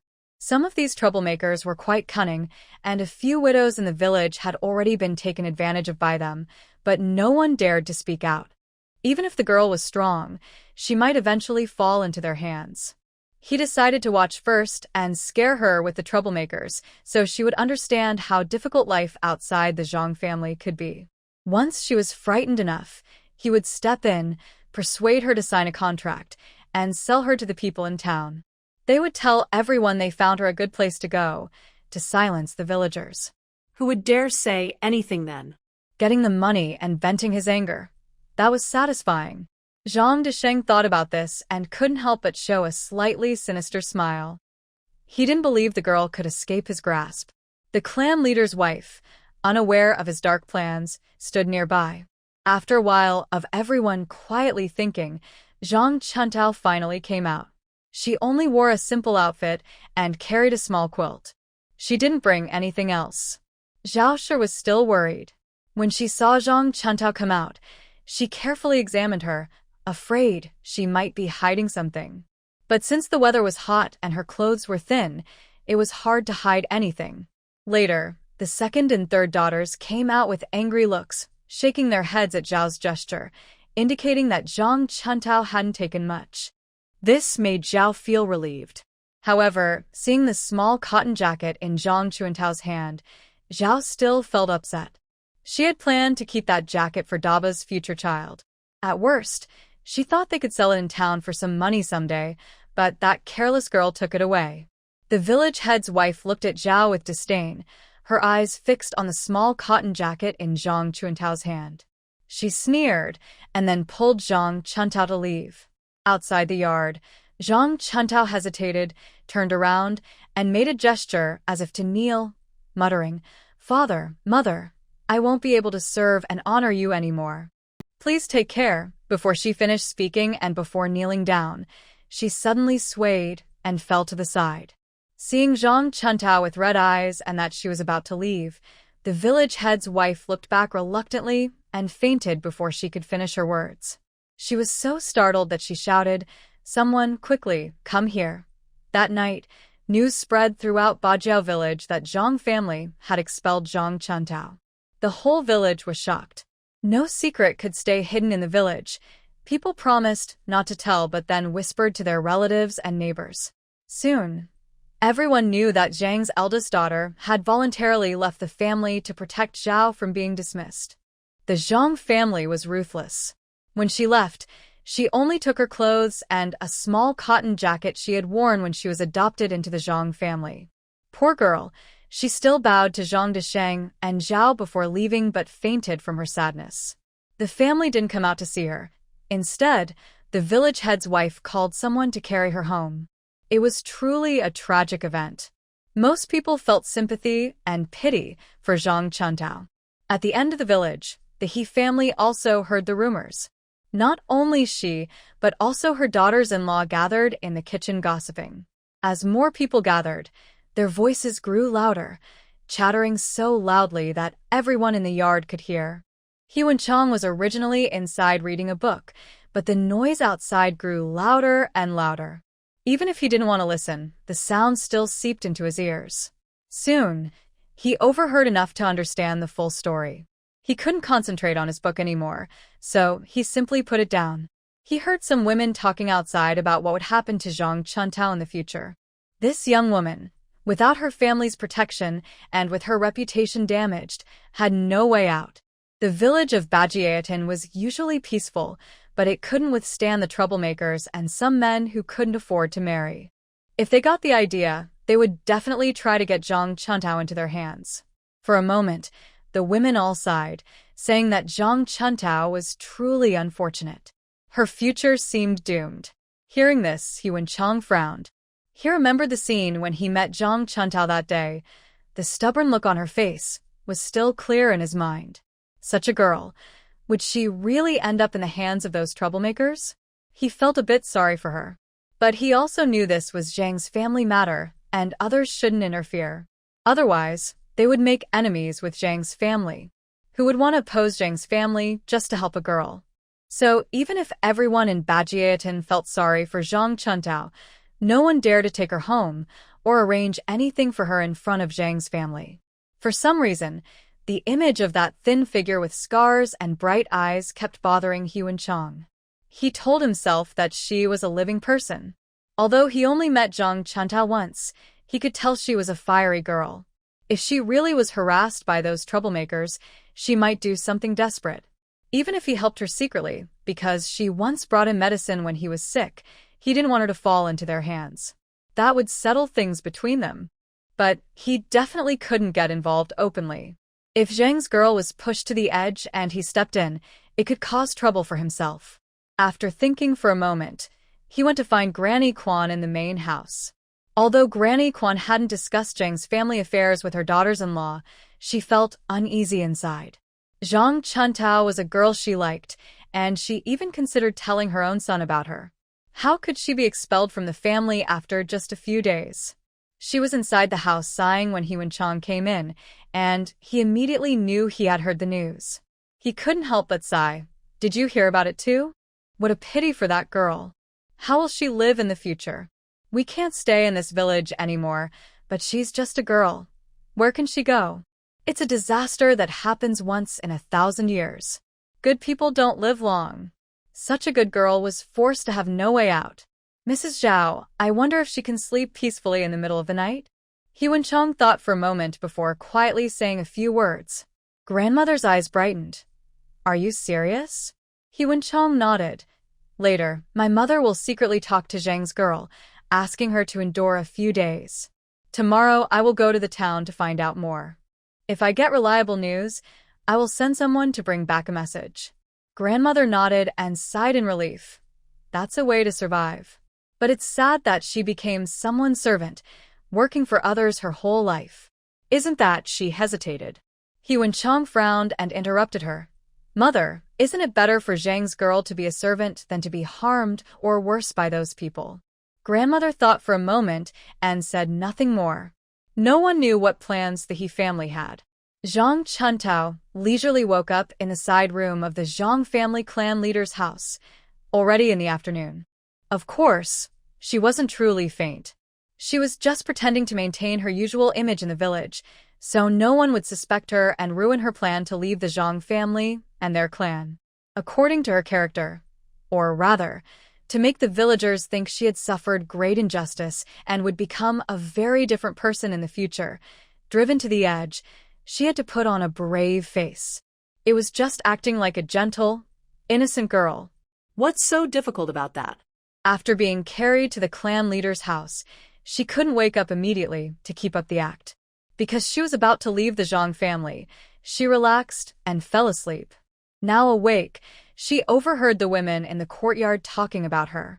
Indeed, in the eyes of the clan leader's wife, even if Zhang Chuntao left the family, she still remembered to thank Zhang Dishang and Mrs. Zhao for raising her. She was a good girl. Meanwhile, a few daughters-in-law quietly asked the clan leader's wife what arrangements would be made for Zhang Chuntao in the future. The clan leader's wife secretly asked her husband about her situation during lunch. She understood the situation well and, seeing a few daughters-in-law inquire, she decided to speak openly since there were no outsiders in the yard. According to the clan leader Zhang's plan, they would find an unused shelter for Zhang Chuntao to stay in temporarily, then quickly arrange a marriage for her. Given the current circumstances, they couldn't choose just anyone anymore. As long as someone was willing to marry her and didn't require a bride price, they just wanted the marriage to happen quickly. Many families would probably agree, since they could get a bride without paying money. Moreover, this bride had no family support or backing, so she would be easily controlled in the future. Once married and protected by a man, she wouldn't be bothered by idle troublemakers anymore. As for how her life would turn out after marriage, it depended on her own fate. The Zhang family had done their best to help. Hearing this, Zhang Chuntao frowned and made some noise to attract attention, which immediately disturbed the women in the yard. The clan leader's wife hurried into the house, worried when she saw Zhang Chuntao holding her head and getting up. She asked a few caring questions. Thinking for a moment, she dismissed the daughters-in-law, closed the door, and decided to have a serious talk with Zhang Chuntao. Zhang Chuntao also had some questions she wanted to ask her about, so she obediently sat up and listened as the clan leader's wife explained her plans and arrangements. She said everything was for her good. They would choose an honest and simple person for her. Even if life was a bit hard at first, she could endure a few years. It was better than ending up with troublemakers, right? Zhang Chuntao had her own opinions, but patiently listened and asked about her household registration after leaving the clan. She knew that household registration was very important. Without it, she would be considered an illegal resident and probably wouldn't be able to leave Shiqiao town. After a whole day of asking, she learned that her household registration would be removed from the Zhang family and she would no longer be a member of the Zhang clan. Originally, Zhang Chuntao wanted to set up a female household registration if possible, but the clan leader's wife said there was no such policy in their current era. So, after leaving the clan, she needed to find a new place for her household registration quickly. Now, the local official of Bajiaden was not from the Zhang family, but from the He family, specifically He Wenchong's uncle. This local official, He, was a very traditional person. Zhang Chuntao remembered him as quite strict, so transferring her household registration might be complicated. She hadn't expected that leaving the Zhang family would bring such trouble, which made Zhang Chuntao feel a bit depressed. She certainly couldn't run to He Lijing's house in the middle of the night, beat him up, and force him to transfer the household registration, right? The village head's wife was still patiently advising her, but Zhang Chuntao didn't hear a word and looked lost. The village head's wife probably thought she was just a young girl. After such a big event, she probably couldn't accept it. She didn't mind, just told her to rest well, and then left. That evening, she also sent her granddaughter, Zhang Yanyan, to bring a steamed bun and a dish of salted vegetables to Zhang Chuntao. Her granddaughter, Zhang Yanyan, was the only unmarried girl in the village head's family and had been raised well in Bajietan. Normally, she had little contact with Zhang Chuntao's family and looked down on them. Now seeing Zhang Chuntao like this, she thought she was just a young girl with simple thoughts and showed obvious sympathy. Just as she was about to say something, she heard some movement outside. Someone had come to visit. Zhang Yanyan turned to look out the window and saw the village head's wife pushing the door open. Her face immediately turned red as she hurriedly handed the food to Zhang Chuntao and ran out quickly. She greeted cheerfully, "Annie Quan, what brings you here? Is there something? Sit for a moment, I'll pour you a cup of tea." She was very polite and courteous. Zhang Chuntao blinked and looked at the food in her hand, then at the village head's wife who was bustling around outside, and at Yan Yan, who was as sweet as honey. It seemed she understood something. The village head's wife also sat down without hesitation. At this moment, the Zhang family had mostly finished eating, and the leftover buns and salted vegetables were given to Zhang Chuntao. The eldest daughter-in-law of the village had heard the noise and hurried out of her room, smiling warmly. "Why is Sister Quan visiting us? Is there something?" She couldn't help but suspiciously look up and down at the village head's wife, thinking to herself, was she here to ask about Zhang Chuntao? That was too rude. Seeing her own daughter acting so attentive, serving tea, asking about cold and warm, she felt she was better than her own mother and couldn't help but frown. She guessed her daughter's thoughts. She was completely focused on the young scholar from the He family. According to her, the families were well matched, and the talents suited each other. Her daughter, though a bit spoiled, could handle chores like washing clothes and cooking. She once tried to hint at something through someone, but the full mother-in-law always pretended not to notice and never responded. After several attempts, she finally realized that the He family simply didn't value her daughter at all. From then on, the eldest daughter-in-law of the clan, Su Shi, also developed a dislike for the He family. However, she kept up appearances, feeling her daughter was not promising and still trying to please the full mother-in-law. So, although she smiled, her tone was not friendly. The full mother-in-law didn't mind. She knew that Zhang Yan liked her son. Since her son was so outstanding, no unmarried daughter in the village of Bajietan would dislike him. Zhang Yan was quite good, but from her perspective, there were many flaws. First, she was too pampered. If she married into their family, after dividing the household, her younger son would need to take exams, and the household chores would all fall on his wife. Zhang Yan didn't seem capable of handling responsibilities. She might even need her own son to take care of her. That was unacceptable. So, she just nodded coldly at Zhang Yan and ignored her. Then she turned to Su Shi and said, "Sister-in-law Su, my Wen Changming will be returning to town soon. Since something big has happened in your family, should I send a message to your second and fourth children to come back for a visit?" Su Shi's face stiffened. She knew everyone in the village was talking about it, but being openly confronted like this was another matter. She couldn't really control this matter, nor could she afford to offend the full mother-in-law, especially since her family had a successful scholar. After thinking for a moment, she said, "Thank you, sister-in-law, for your kindness. Please sit for a moment. I'll go inside and ask the head of the family." She then went inside to speak with the clan leader. The full mother-in-law only used this as an excuse to visit the Zhang family. Seeing Su Shi go inside, she stood up and wandered around the yard. Zhang Yan looked at her beloved's mother as if she saw her own beloved, hoping to please her and gain her favor. She followed behind, wanting to say a few words but afraid of saying the wrong thing. Not speaking felt like wasting a great opportunity. She was so anxious her eyebrows almost furrowed. Suddenly, she heard a creak at the door. She looked up and saw Zhang Chuntao coming out of the house, carrying the leftover salted vegetable plate and chopsticks. Her face immediately darkened, and she snapped, "What are you doing coming out? Aren't you ashamed?" At this moment, Zhang Yanyan remembered the shameful actions of Zhang Chuntao, which could lead to her being expelled from the family and might also damage the reputation of the Zhang girls. She was worried about being implicated and causing trouble for her family. Zhang Chuntao pursed her lips and said, "I've finished eating and want to wash the dishes." Before she could finish, Zhang Yanyan interrupted her. "You don't need to wash. Stay quietly in the room." She then hurriedly grabbed the dishes and went angrily to the kitchen. Grandmother was pleased to see that Zhang Chuntao looked relatively well and couldn't help but smile to comfort her.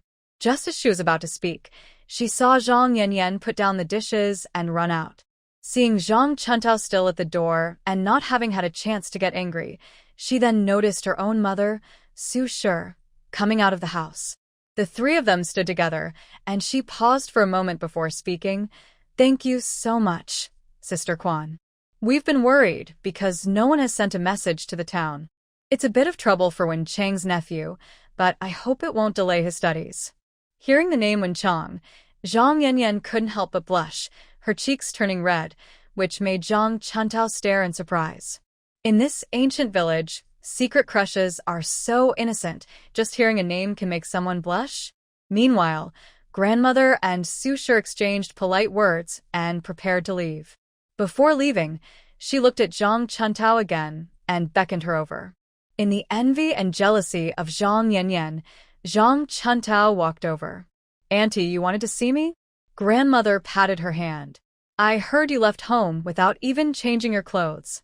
The other aunts can't help much, but if you don't mind, I have an extra set at my house. Come with me and I'll get it for you." Su Shi was surprised and looked at grandmother more carefully, wondering what she meant by that. Also, the eldest daughter of the Zhang family was now staying at their house temporarily, mainly because they were afraid she might run away if they let her go freely. They hadn't given her clear instructions for tomorrow. If they let her go now, it might cause more trouble. For a moment, she didn't say anything. Inside, they heard the voice of the family head's wife saying, "All right, since it's the good intentions of the big spring daughter-in-law, let the young lady go with her." Everyone in the village knew each other well. Usually, grandmother took care of this young girl, and now she didn't say anything more. She handed her a clean change of clothes, showing her kindness. They couldn't stop her. Moreover, grandmother was a respectable person. Her younger son was a student, so she wouldn't do anything inappropriate. It was better to be generous and avoid gossip. With the village chief's wife giving her orders, Zhang Chuntao quietly followed behind the full lady out of the village chief's courtyard. When they stepped outside, Zhang Yanyan stomped her foot and said, "Why does she get to go with Aunt Quan? Is she even worthy?" "Mother," Su Shi frowned and scolded, "if the eldest girl doesn't go, then will you give her one of your clothes?" Zhang Yanyan immediately replied, "Why should I? Why should I give her my clothes?" "Mother," Su Shi slapped Yanyan's arm and said, "Shut up. Stay inside. Isn't that embarrassing enough? Does she look down on you? Are you trying to please her? Your grandparents and parents have never been so filial to you. What's wrong? You're not married yet, but you're already acting out. I tell you, stop dreaming about her. After the harvest, I'll find a match for you and end your hopes." Yan was scolded harshly by her mother, feeling both ashamed and angry. She covered her face and cried loudly as she ran back into the house. Meanwhile, the village chief's wife came out and advised, "Oldest daughter-in-law, you should talk to Yan nicely. Why scold her? She's still young, just take your time to teach her." Su Shi was so angry her head hurt and said hatefully, "It's because we spoil her too much. She doesn't know how to read the situation. The He family doesn't mean that. She's just being cold and rude to us. She has no shame, but we in the Zhang family still have some dignity. That He family's young scholar isn't even decorated with gold or silver, so why is she so stubborn? If we don't wake her up now, she might do something shameful in the future, and it'll be too late then." Yan listened from inside the room, crying even louder and muttered, "What's so shameful about me? Why am I shameless? Aunt Quan still smiled at me. Why does she look down on me? Besides, how can Zhang Dia be shameful? Su Shi thought Yan Yan's words were getting worse and worse, and she was afraid she might say something even more unpleasant. She had to go into the house and scold her. What are you talking about? Why compare yourself to Zhang Dia? Who is she? Who are you? You're a young lady now and you're talking nonsense. Even though she loved her youngest daughter the most and often scolded her, she sat on the edge of the kong, a traditional bed, and with a look of disappointment, gently tapped her forehead. Seeing her mother's stubborn yet soft-hearted look, Yan Yan got excited, threw herself into Su Shi's arms like candy, and sniffled, "Mother, don't let Zhang Dia stay in our house. Isn't she out of the family? From now on, she is not allowed to stay in our Bajiao village." Mrs. Su frowned and said, "What nonsense are you talking about? Big sister only stayed with us for one night today. After leaving the family, she is not allowed to stay in the village. Where could she go?" Zhang Yan refused to agree. "I don't care. Mother, do you think he family didn't want me because of big sister? If it weren't for her, why wouldn't he family like me? Our family isn't worse than theirs. Brother Wenchang hasn't even become a scholar yet. Why do I not deserve better? I look decent, I can cook and do laundry. Among the girls in the village who haven't married, who has more dowry than me? I think Auntie doesn't like me. Maybe because of big sister's bad reputation, she's worried it will affect Brother Wenchang." Mrs. Su looked at her daughter for a long time and said sadly, "Big sister's situation is recent. It's not her fault." At this moment, Yan Yan was fixated on the matter of Auntie only letting Zhang Chuntao come to her house to pick up clothes. She snapped, "It's her. It's her who's causing me trouble. Otherwise, why wouldn't Auntie like me? I know, Annie is just showing off clothes for Zhang Dia today just to make me jealous. She just wants to make Zhang Dia give up. Zhang Dia isn't a good person. If she were sensible, why wouldn't she refuse Auntie's offer? I think she's just scheming. Now that she's like this and has nowhere to go, she must find a family quickly. Brother Wenchang is so good. How could she not be tempted? What if she takes this chance to do something bad and gets involved with Brother Wenchang? What then? Brother Wenchang is such a good person. Even if I can't marry him, Zhang Dia won't get him either." She turned around and hugged Mrs. Su, begging bitterly, Mother, please help me, okay? Mother, Mrs. Su sighed, knowing her daughter was a bit obsessed, but she also knew she was her own girl, and what she said wasn't without reason. Zhang Dia had fallen into this situation. If she really lost face and tried to cling to the He family, wouldn't the He family hate the Zhang family to death?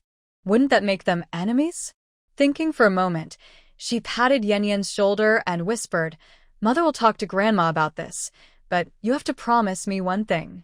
After the harvest, I will find you a good family to marry into. Just be obedient and go." Yan Yan didn't reply.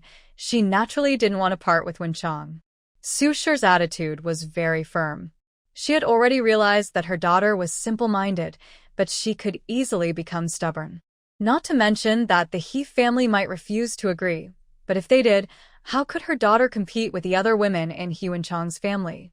It would be better to find her a simple and honest person to look after her, so life could be peaceful.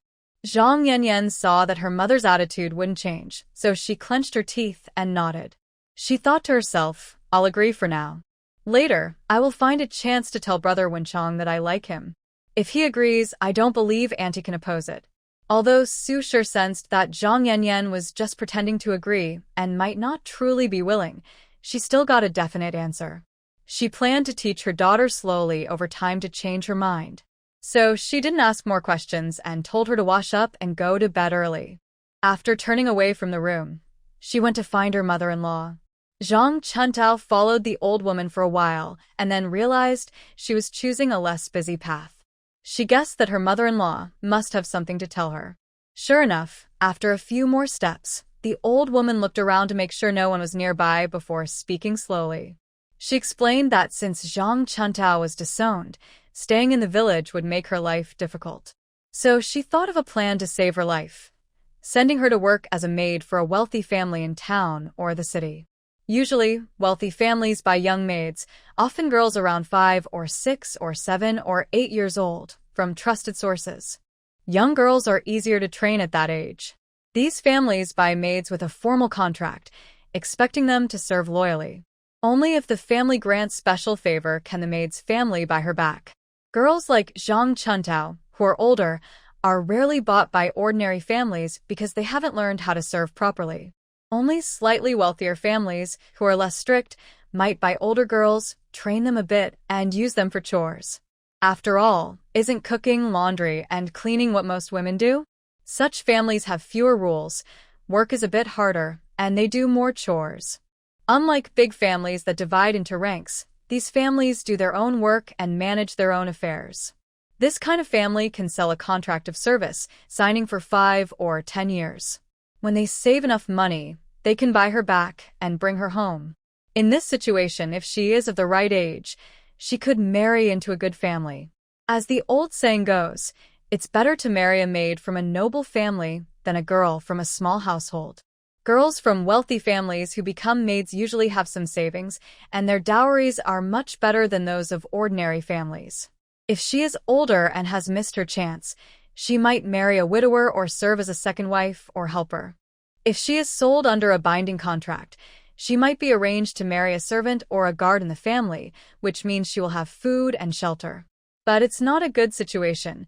She would be a servant for life, and her children would also be servants, serving the family for generations. Of course, if she is lucky and is noticed by a noble or the family's master, she might become a concubine or a secondary wife. Although she remains a servant, her children could become the master's children. Grandma's idea is that if Zhang Chuntao agrees, she will send her younger son to town to find a classmate who can help find a reliable family to take her in. Even if she works as a maid for a wealthy family, it's better than staying in the countryside. Usually, families without connections find it hard to send their daughters to serve others. Working as a maid in a wealthy family gives her more experience than staying in the countryside. Zhang Chuntao didn't hold her back. She saved her earnings from selling herself. She plans to sign a contract for a few years. If she finds a suitable family, she can buy herself back and marry into that family without delay. At most, she will suffer a few years, but she can endure that better than living under Zhang's roof. There are some things Grandma didn't tell Zhang Chuntao. According to her younger son, Huan Chang's idea, it's not so complicated. She can find a trustworthy agent to speak well of her, ask for a lower price, and just look for a good family to take her in. Such a good family, where she works as a maid for life, is still better than staying in the countryside. Why bother coming back to Bajio village? Otherwise, given Zhang's family's nature, if they really sell her under a contract, she might be harassed even after leaving. It's better to leave far away. After thinking for a whole day, Grandma finally decided that she was getting old and needed to consider more.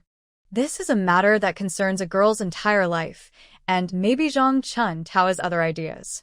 Otherwise, they were acting with good intentions and couldn't bear to watch a kind girl lose her way. Wouldn't it be unfair if she ended up with nothing? Moreover, if this plan works, she still has something to ask Zhang Chuntao for. So she carefully explained all the differences involved to Zhang Chuntao, then said, "You should go home tonight and think carefully. If you decide, just quietly come to me and tell me." Zhang Chuntao felt grateful. The old woman was truly a good person, caring so much for her, which was rare. She sincerely bowed to the old woman to thank her for her kindness. The old woman quickly avoided the bow, showing a bit of awkwardness and embarrassment on her face. After hesitating for a moment, she said, "Daughter, I help you because I have my own reasons. If this works out, I might need to ask you for a favor." Hearing this, Zhang Chuntao relaxed. She had suspected earlier that although the old woman was usually kind to her, risking offending the Zhang family to do this didn't seem like her usual style. Now, it made sense that she had a request. She replied, "Andy, just say what you need. As long as I can help, I will. But right now, I'm in no shape to help you. Maybe you're just being kind to me?" The old woman's face turned red, and she hesitated before explaining the situation.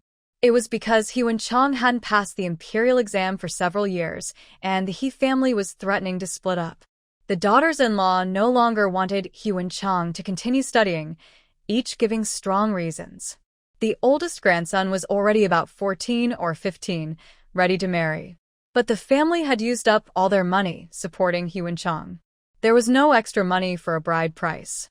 And with several young girls also preparing to marry, they would need dowries too. Even if they received a betrothal gift, without dividing the family, they'd have to give the money to Hyun Chang. If they couldn't give proper dowries, how could the girls hold their heads up in their new homes? That's why the daughters-in-law were determined to split the family.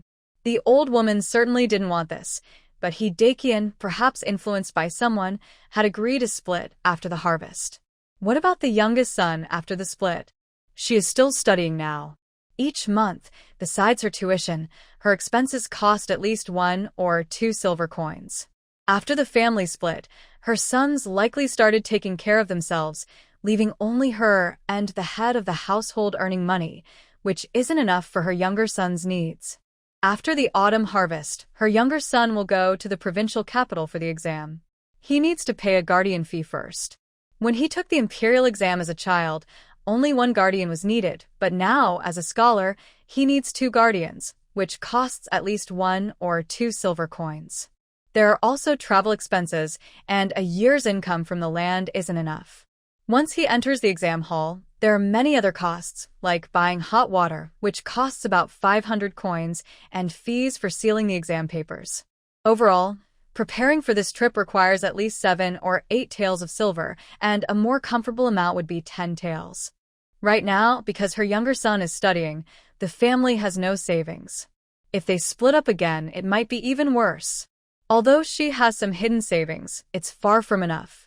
Even if she goes around asking for loans, who can lend so much silver? If her younger son doesn't pass this exam, it will be even more difficult. They can't sell the house or land, right?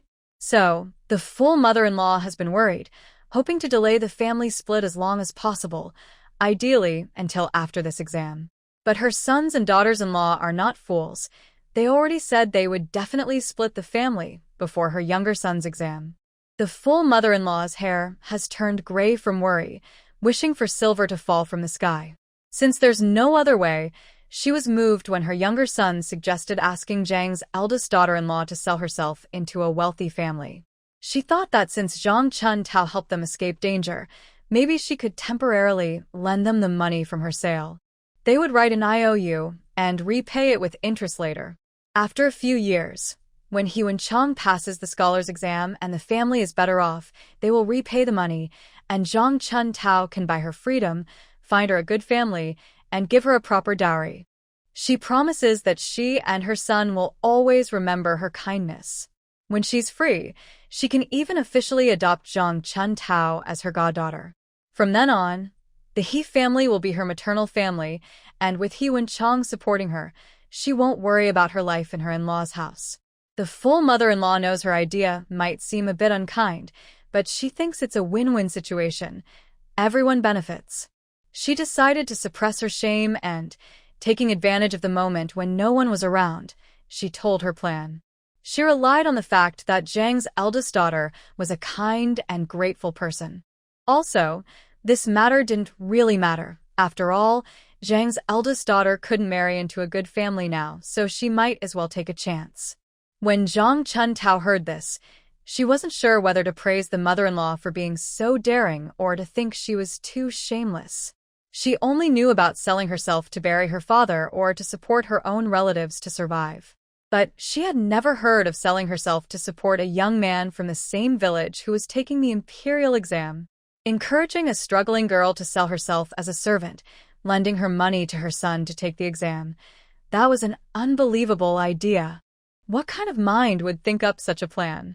She had thought the mother-in-law was a bit clever, but basically a good person.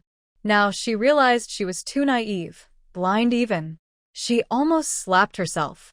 Recently, she had used force to control Zhang Decheng's family, and everything had gone according to her plan.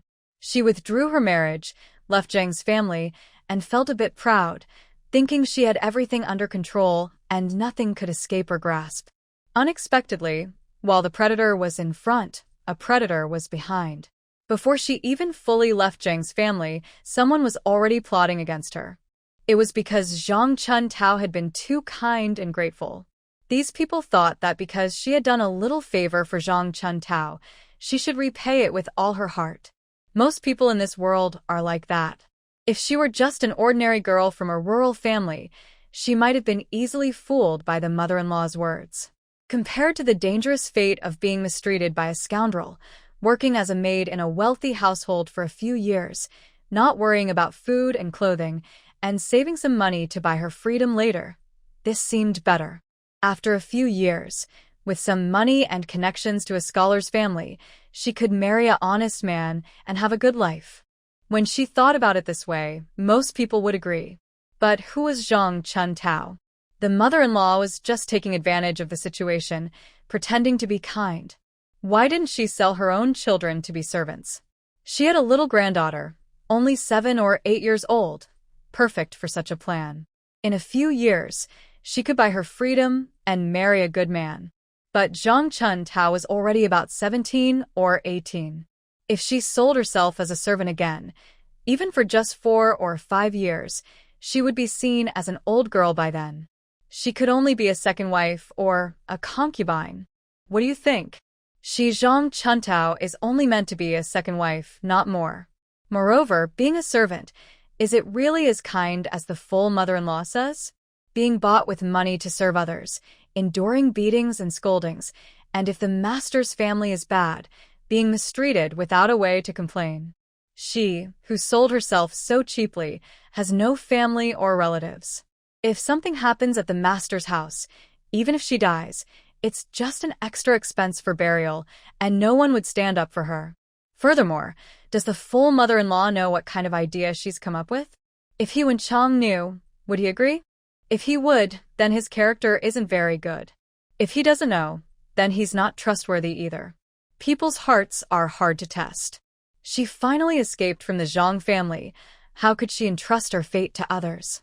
But this full mother-in-law is trying to deceive her, just to make money for her son. So, she shouldn't blame her. She took a deep breath and steadied her mind.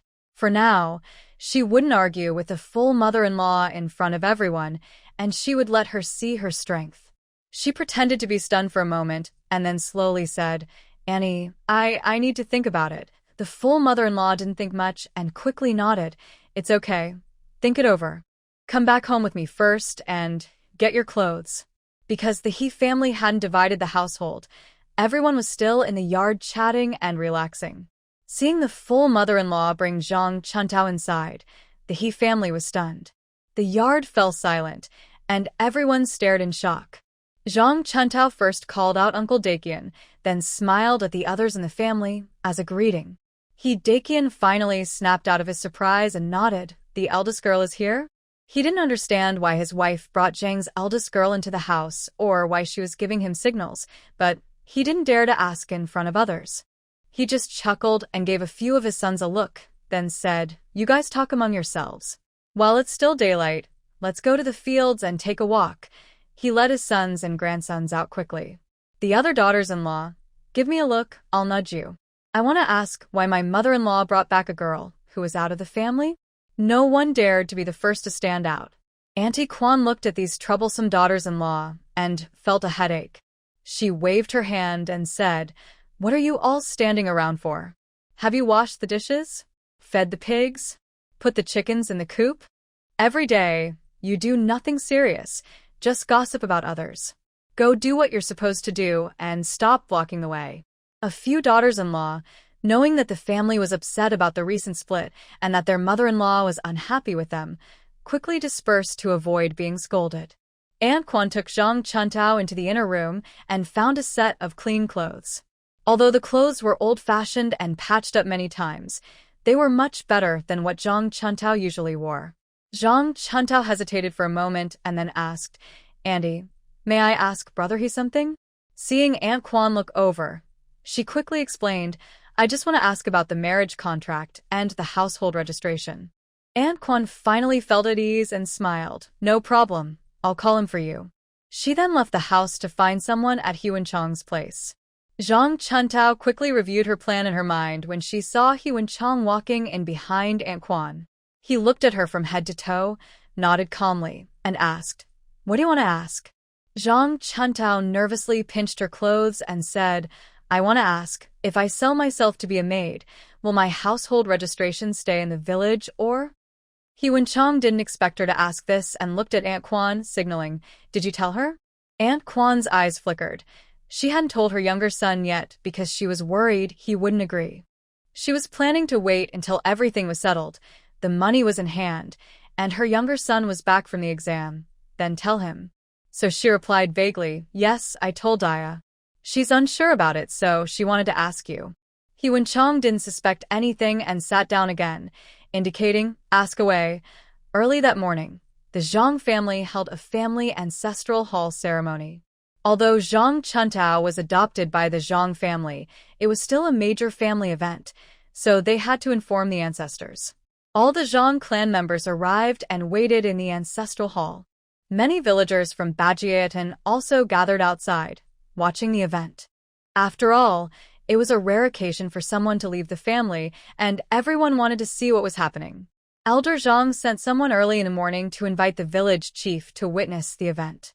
This was also an opportunity to spread the news so that in the future, any matters would no longer involve the Zhang family. When it was bright outside, Elder Zhang led Zhang Chuntao and the Zhang Dachin family into the ancestral hall. In front of everyone, he announced that Zhang Chuntao was to be expelled from the family. From now on, she would no longer be part of the Zhang family. Her fate, whether good or bad, life or death, would no longer concern the Zhangs. She was forbidden from using the Zhang family's name outside, or else the family would be considered heartless. The village chief also spoke, saying that since Zhang Chuntao had lived in the village for over 10 years, her household registration would be temporarily kept by him after leaving the Zhang family. However, this could only last for a month. During this time, Zhang Chuntao could marry, be sold to a wealthy family as a servant, or become a concubine. The goal was to leave Ba Jiao Tun quickly to avoid damaging the village's reputation. After the month, he warned, he would have no choice but to cancel her household registration and act without mercy. Hearing this, many villagers who felt sympathetic toward Zhang Chuntao whispered among themselves. The 1-month limit seemed like a forced choice. Was she being pushed to find someone to marry her quickly?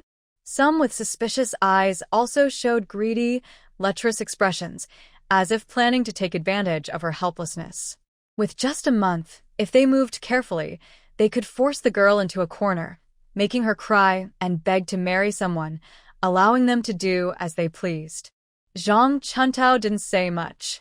She silently accepted everything, bowed to the village chief and the village elder, then took the clean clothes and the small cotton-padded jacket given by her grandmother and headed outside. The Zhang family members, who had been crowded together, parted slightly as she passed. They seemed to step back slowly, making way for her. Zhang Chuntao walked past with a calm face, showing no signs of pain, sadness, or fear. When she reached Zhang Yanyan, her steps paused slightly because she saw a malicious smile on her face. Zhang Yanyan looked into Zhang Chuntao's eyes and shrank back, feeling guilty. Yesterday, she had a quarrel with her mother. Her mother, unable to argue with her, must have told her something to the grandmother and grandfather. Anyway, early that morning, her mother told her that Zhang Daya wouldn't stay in the village much longer.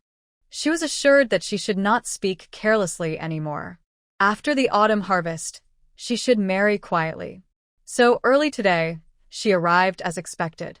The old couple had already planned to find a temporary shelter for Zhang Daya and then find her a family to marry into. They didn't even mention it again, acting as if it was nothing. Although Zhang Chuntao didn't know what had happened or why the head of the Zhang family changed his attitude, it didn't matter much to her. But from Zhang Yanyan's attitude, it seemed like she was involved. Zhang Chuntao wasn't stupid. After a moment of thought, she realized it was probably related to Zhang Yanyan's little schemes. She couldn't help but sneer, and then walked away. Although Zhang Yanyan didn't understand why Zhang Chuntao smiled like that, she felt her face burning hot. She dared not look at Zhang Chuntao anymore and lowered her head. Zhang Chuntao took a few more steps forward and saw Zhang Desheng and his family standing at the door of the ancestral hall. Their expressions of glee and schadenfreude were obvious. When she reached them, Zhang Desheng spat and said, "You little brat, today is your turn. I'm just waiting to see what happens to you." Zhang Xiaobao also made a funny face like Zhang Desheng and said, "Serves you right. From now on, you'll be a wild child nobody wants. The Zhang family doesn't want you anymore. You have nowhere to stay, no food, no drink. Just wait to starve. Without our Zhang family, anyone can bully you.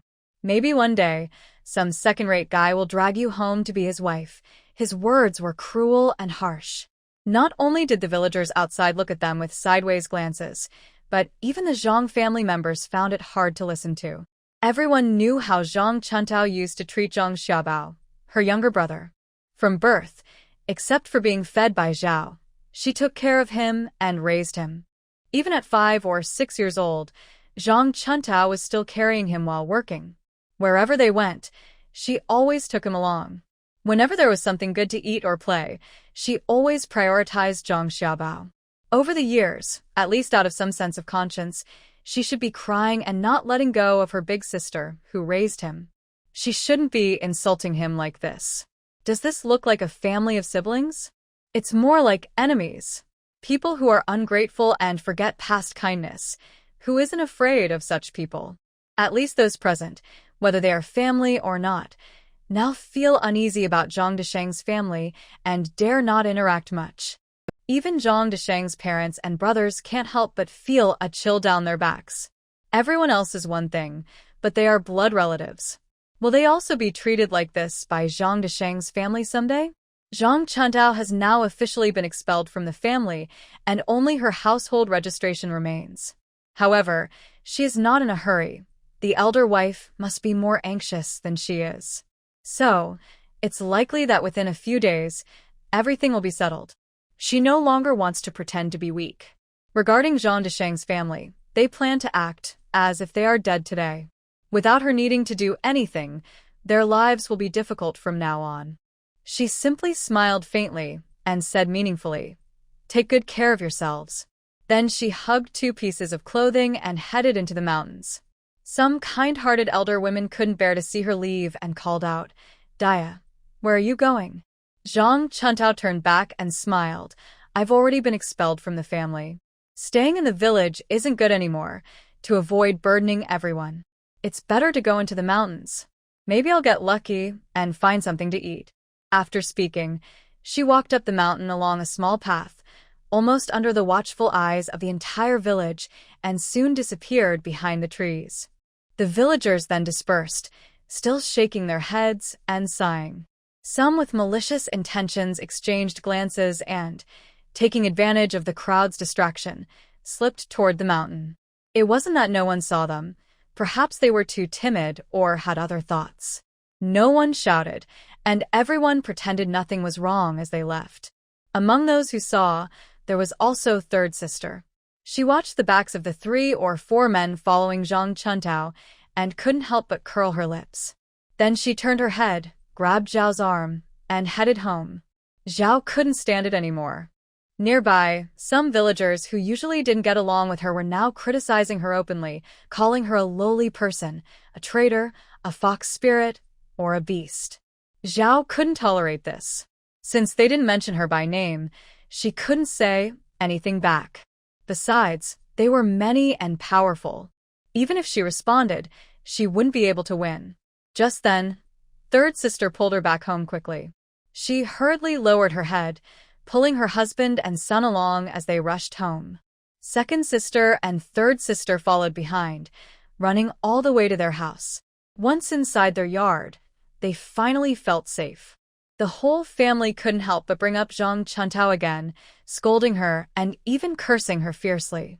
At this moment, third sister quietly said, "Father, Mother, I saw those 2 troublemakers from the village following Dia into the mountains." Hearing this, Zhang Desheng felt a bit better and said, "That girl deserves it. If she falls into their hands, she won't have a good outcome. She should suffer a little."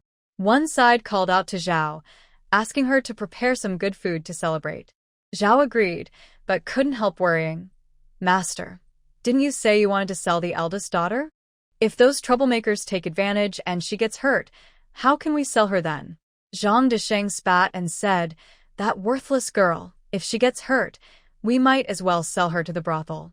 Zhao didn't say anything more. Hearing this, the second daughter shivered and quietly stepped back. Only Zhang Xiaobao grinned and leaned in. Dad, after we sell the eldest, give me some of her good meat to eat. Zhang Desheng promised happily. Don't worry, I'll cut a big piece for our Debao so he can enjoy it. Not long after Zhang Chuntao went up the mountain, she sensed someone following behind. She was mentally prepared, knowing that the village troublemakers and idlemen had probably heard the news and were waiting nearby. If she stayed in the village, they might hold back for a day or two, or wait until night when no one was around to go to her place. But she didn't stay in the village. Instead, she said she was going up the mountain. The mountain was so big, and in their eyes, she was just a weak woman. So they followed her without hesitation, both wanting to act quickly and afraid she might hide in the mountains, making it hard to find her later and wasting time. Zhang Chuntao wasn't afraid. She just quickened her pace slightly, keeping a safe distance behind them. The troublemakers behind her were men, and they walked quickly. They knew this small hill well and often did sneaky things, but only on the mountain edges, never in the village. They didn't dare go deep into the mountains, only circling around the edges. In their eyes, since Zhang's eldest daughter was in the village, they had to be cautious. Once she entered the mountain, she was practically in their hands. Seeing Zhang Chuntao speed up, they knew she had probably figured out their plans. They liked watching women struggle and resist, only to eventually give up and fall into their hands. They exchanged a knowing smile and silently surrounded her, closing in. This group of troublemakers is not made up of good people. Some were spoiled and grew up badly, while others had no proper guidance from elders and were led astray. Usually they only steal chickens or sneak around, not doing anything serious. Because their village is very strict, they don't dare cause big trouble. Sometimes, they tease young widows or women who are alone, but they don't go too far. However, outside their village, with other troublemakers from nearby villages, they commit many bad deeds. In the neighboring village, a widow's husband has gone away. Her family consists of her blind and deaf mother-in-law and her 4- or 5-year-old son. The 3 of them rely on each other to live. Because the widow is somewhat attractive, these troublemakers took notice of her. Every night, they climbed over the wall to bother her. They threw her son into her mother-in-law's room, then teamed up to bully the widow. She couldn't fight back against their strength. When she was bullied, she wished to die but couldn't. They even threatened her with her son's life, so she had to endure and hide her suffering. Over time, the widow became pregnant. Afraid of being discovered, which could lead to serious trouble, she asked them for abortion medicine to end the pregnancy. But they grew bored with her and gave her a powerful poison. She bled heavily and suffered all day and night. The pregnancy was lost and she died. As a result, her son and mother-in-law were left without anyone to care for them. The villagers thought this was shameful and scandalous. They believed the widow was careless and had secretly been with a man, which led to her pregnancy and the tragic ending. They didn't catch the man involved, and fearing damage to their reputation, they buried the widow quietly. Now her son and mother-in-law are starving and struggling to survive, worse off than beggars. But to these troublemakers, it's just talk to boast about. In the end, they even say it's bad luck. These troublemakers are used to doing such things and don't feel guilty. Zhang's eldest daughter is still a member of the Zhang family, so they can't attack her. She is a vulnerable woman with no family protection, practically handed to them on a silver platter. Right now, they are following behind Zhang Chuntao, walking closer. They're only about 100 or 200 meters away. Seeing that this person was about to be caught in their hands, a few of them slowed down and began to shout dirty words. Little lady up front, walk slower. Wait for your brother. Exactly, little lady. Why are you running so fast? Save some strength to serve your brother properly later. As they shouted, they also let out mischievous, wicked laughs. They were experienced and knew that the more they acted like this, the more frightened their target would become. Those with less courage probably couldn't keep walking. Those with more courage might panic and run faster, but the more they ran, the quicker they would tire out. When they ran out of strength, wouldn't they just be at their mercy? Sure enough, they saw that ahead, Zhang Chuntao, after hearing their words, started to run almost at a trot. Suddenly, she slipped on the ground, perhaps on a slick spot, and fell onto a large rock, letting out a loud scream, then falling silent. A few troublemakers immediately cheered, thinking she had probably hurt her ankle while running. They became even more aggressive, grinning wickedly as they approached her, saying nonsense. "Little lady, don't panic. You twisted your ankle, right? Don't be afraid. Let your brother help you rub it." Some couldn't wait and started to feel excited, removing their clothes as they walked. Others behind them couldn't hold back and jumped in frustration. "Erguzi, we agreed it's my turn first. Don't take it from me." The one called Erguzi had already taken off his upper clothes, revealing his bare chest, and he chuckled. "Don't worry, brother will check you out first." Their words were full of talk. Erguzi stepped forward quickly and reached the rock, still teasing. "Little lady, brother is here." He stuck his head out and let out a terrible scream, falling backward. Someone nearby was startled and looked over, seeing Erguzi's face covered in blood and flesh, apparently struck by something, with his nose smashed flat, blood streaming down his face and neck. He immediately fainted. The others' faces changed instantly. They had been careless, not expecting this person to be so fierce. Erguzi hadn't taken it seriously and had suffered the consequences. But even a young girl, if she could hurt someone, could she really escape from their grasp? There was still some hesitation and concern, thinking that she was a young girl and everyone should be careful. But it seemed unnecessary now. Rolling up his sleeves, he surrounded the large rock. When one person turned around the rock, he was immediately stunned. Shouldn't there only be the Zhang girl behind the rock? Why is there another person? Before they could react, Zhang Chuntao already threw the stone she was holding at the closest second-rate man. That second-rate man reacted quickly, dodging the stone and avoiding a face full of rocks, but he couldn't escape the kick Zhang Chuntao delivered next. He staggered and fell flat on the ground. The second-rate man was brave and immediately shouted, "Brothers, be careful. This woman has a strange aura." Before he finished, a bearded hunter appeared behind the stone, holding a hunting knife, stepping in front of Zhang Chuntao. He looked coldly at everyone and said, "I see no one dares to make a move now." The last second-rate man, who had just caught up, looked up and suddenly felt weak in his legs, trembling as he asked, Hika? Why? Why are you here? Isn't this the hunter who was protecting Zhang Chuntao?" He glanced at the second-rate man speaking and narrowed his eyes, recognizing him. "Gooden? It's you again. Haven't you learned your lesson last time?" With that, he kicked Gooden hard, sending him flying. Gooden hit a small tree, breaking it in half, then fell to the ground, rolled twice, and groaned loudly. The other uninjured second-rate men froze in fear. They usually bullied the weak, stole chickens, and bullied widows and women alone without hesitation. But when faced with a strong man, they felt nervous. Especially someone like He Yen, the hunter, holding a shiny hunting knife, made their legs tremble. They knew they were in trouble today.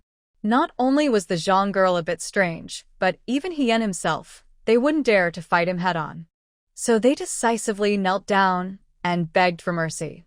Those who could run ran away in all directions.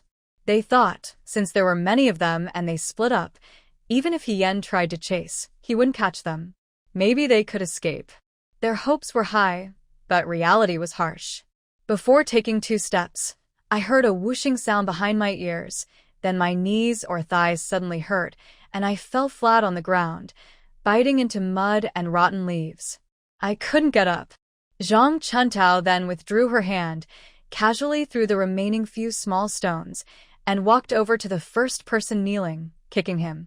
She smiled and said, "Kid, your leg hurts, doesn't it? Want me to give it a massage?" While speaking, she pressed her foot on his bent knee and rubbed it a few times. The second person cried out in pain, tears and snot running down, begging for mercy. "Please, miss, spare me. I was wrong. I didn't see you were a skilled person." Please, forgive me. I won't bother you again. Zhang Chuntao sneered. Oh, kid. Weren't you calling me a young lady just now? Why are you calling me a miss now? Since you call me a miss, don't worry. I care about you. You all have bad hearts and dirty mouths. As an elder, I need to help you change that, okay? She sighed dramatically, looking disappointed. People like you probably got hit too much as kids and think women are easy to bully, right? No worries, today I'll teach you. The most unforgivable thing in this world is to offend women, especially women who remember grudges like me. She casually broke a sturdy branch and signaled to the group of second-rate troublemakers, who stared in shock. Everyone, get together. The troublemakers wanted to resist, but with Zhang Chuntao holding the branch threateningly and Hien raising a hunting knife with a fierce look, they all obediently moved closer, even dragging the unconscious second kid over. They stood there timidly, no longer acting arrogantly like they used to when teasing other girls. Zhang Chuntao swung the branch, hitting a rock with a loud, causing the troublemakers to shiver. All right, everyone, stand still. Take out anything valuable, she ordered calmly. What? A few troublemakers were caught off guard. Had they been robbed? Something felt wrong. They didn't come up the mountain to bother Zhang's daughter today. How did it turn into this? Although the second-rate thugs had simple minds, their bodies reacted quickly. One by one, they hurriedly covered their money-hidden spots, as if their lives depended on it. Zhang Chuntao sneered and raised her branch again.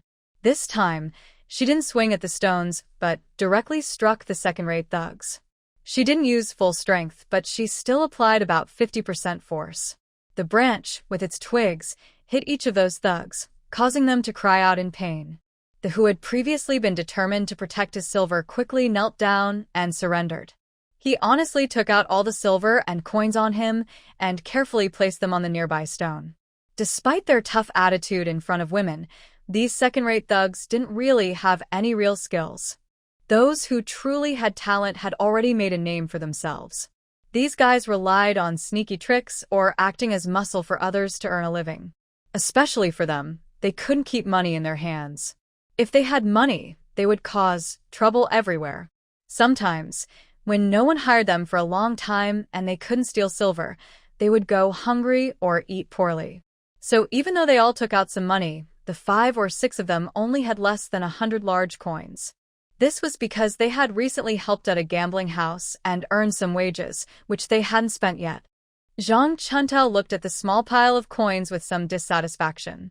She currently had no place to stay, and her daily expenses for food and drink required silver coins.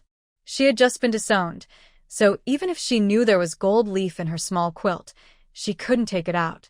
Otherwise, as a lonely girl, she would have to the gold leaf in town, which would immediately cause suspicion. But her private savings were too little, and she was worried. Suddenly, these second-rate thugs appeared. She didn't expect that these seemingly well-dressed men actually didn't have much money. Their faces looked quite displeased. One of the thugs, with sharp eyes, noticed Zhang Chuntao's unhappy expression and guessed she thought they had too little money. Seeing her branch twitching, ready to strike again, he quickly shouted, "Miss, don't hit. Don't hit. We don't have any. Erguzi has it. Erguzi has money." As he spoke, all the second-rate thugs looked toward the unconscious Erguzi, lying in front of them. Erguzi was the leader among them, and they all followed him. He has connections and works at the local gambling house, leading a group of men to watch over the place. If someone owes gambling debts and refuses to pay, they go to collect the money. They also handle troublemakers at the casino. Collecting debts is the fastest way to make money. Every time they recover some, the casino manager gives them a share. Most of the money goes to Erguzi, with them taking a small cut. So, that scoundrel wasn't wrong. Zhang Chuntao raised an eyebrow. Who among you will search his body? This group of thugs has been watching over the casino for a while and has learned to read people. They know Zhang Chuntao is a tough woman who's not easy to mess with. They all want to please her to earn her favor and stand out. As soon as she spoke, they all rushed forward, eager to make a good impression. In no time, they almost stripped Erguzi of his clothes. If they hadn't remembered Zhang Chuntao was present, They might have even taken his underwear. Luckily, Erguzi was unconscious. Otherwise, he might have fainted from anger. One of them jumped up first, holding a money bag and shouting, "Gunyong, I found his money bag." He untied the string on the bag and spilled the coins onto a stone. The clinking sound revealed several broken silver ingots and dozens of copper coins. Turns out, Erguzi was quite a rich target. They didn't expect that. Just then, another person stood up and shouted, "Gunyong, he has more. He hid some secret money." He also pulled out a silver note from one of Erguzi's hidden pockets in his clothes. "Gunyong, look, he even has a gold ring." The surprises kept coming. While placing the loot on the stone, the thugs couldn't help but grumble, "That Erguzi, he talks all nice about us being brothers, sharing good times and bad. But it turns out he's hiding so much money." Exactly. "We do all the hard work, get the least, and he's so greedy. Hiding all that money. It's a shame we still consider him a brother. Bah. That dog deserves it." They all suddenly felt angry. Zhang Chuntao twitched her lips. "Aren't these guys a bit clueless?" She signaled to the most eager one to pack up the silver, gold ring, and notes. The second-rate troublemaker looked around for a while, then simply tore off the clothes of the second dog and wrapped the silver money inside. He respectfully presented it to Zhang Chuntao, saying, "Madam, everything is here." Zhang Chuntao used a stick to push aside some nearby items, then stood up again. Tell me, how do we settle this matter today? The group of troublemakers finally came to their senses. Yes, this female bandit wouldn't let them go easily. What should they do? They exchanged glances, then all knelt down and begged desperately. One said he had an 80-year-old mother to care for, another claimed he had a hungry child at home, and some cried that their family only had this one child to carry on the family line. Unable to come up with any excuses, they shamelessly grabbed the stick in Zhang Chuantao's hand and said, "Madam, I know I was wrong. You are kind and generous. Just treat us like nothing. Please let us go. We promise we won't do this again." Some, seeing that Zhang Chuntao had stolen their silver, tried a different approach. "Madam, let's go. We will recognize you as our leader. Whatever you ask us to do, we will do. We'll go earn money and give all the earnings to you." For a moment, a group of troublemakers cried as if they weighed over 100 pounds. Zhang Chuntao remained unmoved. She turned to He Yan and asked, "Do you know them?" He Yan, seeing her like this, swallowed nervously and carefully said, "I know one of them. His name is Go Dan. Last time, he also harassed a girl, and I saw it." Hearing this, Go Dan knew his end was near. He was about to become a dead man. It's important to note that the last time He Yan encountered Go Dan was on a mountain road heading to town. He saw a young woman traveling alone. She was quite pretty, and he was momentarily tempted, so he started to harass her. The young woman, frightened, ran as fast as she could, disappearing into the woods. Just when Go Dan was about to succeed, He Yan suddenly appeared out of nowhere. He saw him and rushed over, grabbing him and beating him fiercely. Go Dan was beaten until he cried out for his mother, begging for mercy, but nothing worked. The young woman, seeing him getting beaten, quickly ran away while he was being hit. He Yan, battered and bruised, swore he would never do such a thing again before he was released. When he got home, he barely recognized his parents. He didn't dare tell the truth, only saying he had fallen accidentally and hurt himself like that. He stayed in bed for 4 or 5 days before he dared to get up. "I thought I had bad luck last time, but looking at today's situation, I fear things might get even worse." Heian carefully looked at Zhang Chuntao and asked, "Miss Zhang, what do you plan to do with them?" Zhang Chuntao smiled and said, "Handle them? Just give them a beating." She saw a few troublemakers trembling and huddled together. She continued, "That's too lenient for them. Why not just kill them? No one is around here anyway. As long as neither of us says anything, no one will know. I could even split the money with you, half for you. Consider it a way to rid the community of troublemakers." Zhang Chuntao showed a malicious smile. The troublemakers started crying even louder, some so scared they wet their pants. Heian cautiously said, Miss Zhang. Killing might not be good, right? Zhang Chuntao was open to advice and replied immediately. You're right, killing is illegal. But from what you've said, they've probably harmed many women. So, for your sake, I'll go easy. Just disable them, and let's see how they trouble women in the future. She looked at the troublemakers with a stern gaze. The troublemakers felt a tightness in their stomachs, each one retreating a step and covering their valuables. They looked pale and frightened. Even Han couldn't help but step back, feeling a chill in his trousers. He awkwardly cleared his throat and said, Miss Zhang, this kind of thing. Maybe it's not good for a young lady like you to do? Zhang Chuntao smiled and looked at Han. How about you? Do you want to try? Han. The troublemakers were truly scared stiff, not daring to plead with Zhang Chuntao. Instead, they kowtowed to Han, begging, Brother Han, please be kind, don't ruin me. I haven't married a wife yet, nor had a son for my family. Zhang Chuntao spat and sneered. You worthless. Do you even deserve to marry? To have a son? Now you're begging for mercy?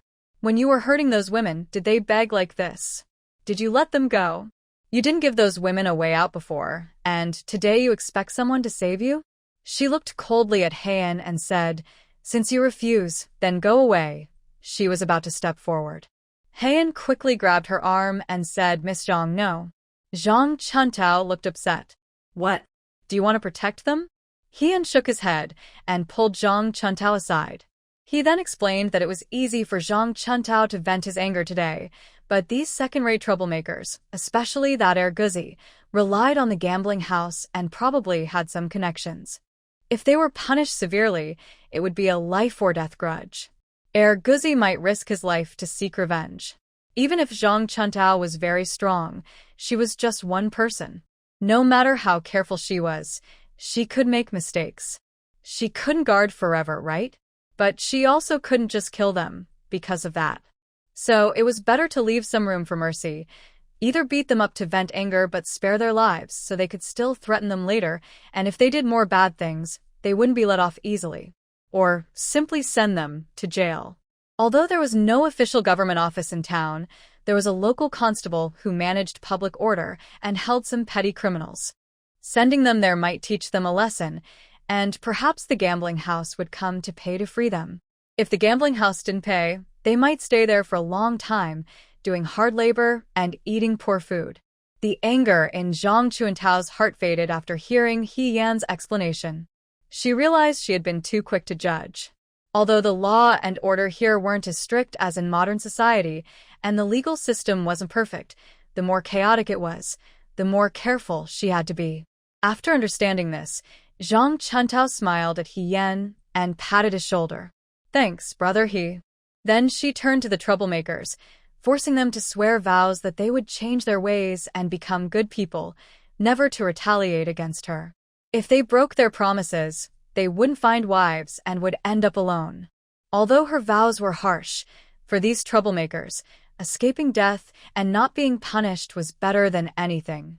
They dared not object, and all swore honestly. Zhang Chuntao then ordered them to tear the clothes of Erguzi into strips of cloth, and each of them, including the unconscious Erguzi, was tied tightly by their legs and arms. She also tied their hands behind their backs before letting them go down the mountain. The troublemakers, having received this mercy, didn't care much. They quickly got up and started walking down the mountain. With one step, a group of people tumbled into a heap and rolled far down the hillside, their screams echoing along the way. After a while, it seemed they hit something, and their voices suddenly stopped. Zhang Chuntao listened carefully, then clapped her hands and picked up the wrapped silver coins beside her. She looked at He Yan and said, Big brother He, let's go. He Yan, still feeling nervous, tiptoed and looked toward where the group had rolled down.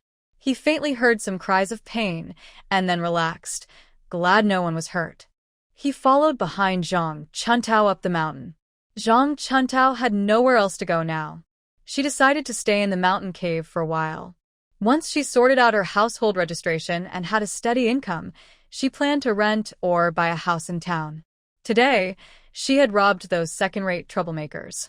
Judging by the pile of goods, They were worth at least 2 or 3 silver coins. Even if only half was shared, and she gave half to Hien, she wouldn't be losing out. Hien took the silver and asked her to help buy daily supplies and grains when he went down the mountain. She probably wouldn't refuse, right? This way, her immediate problem was solved.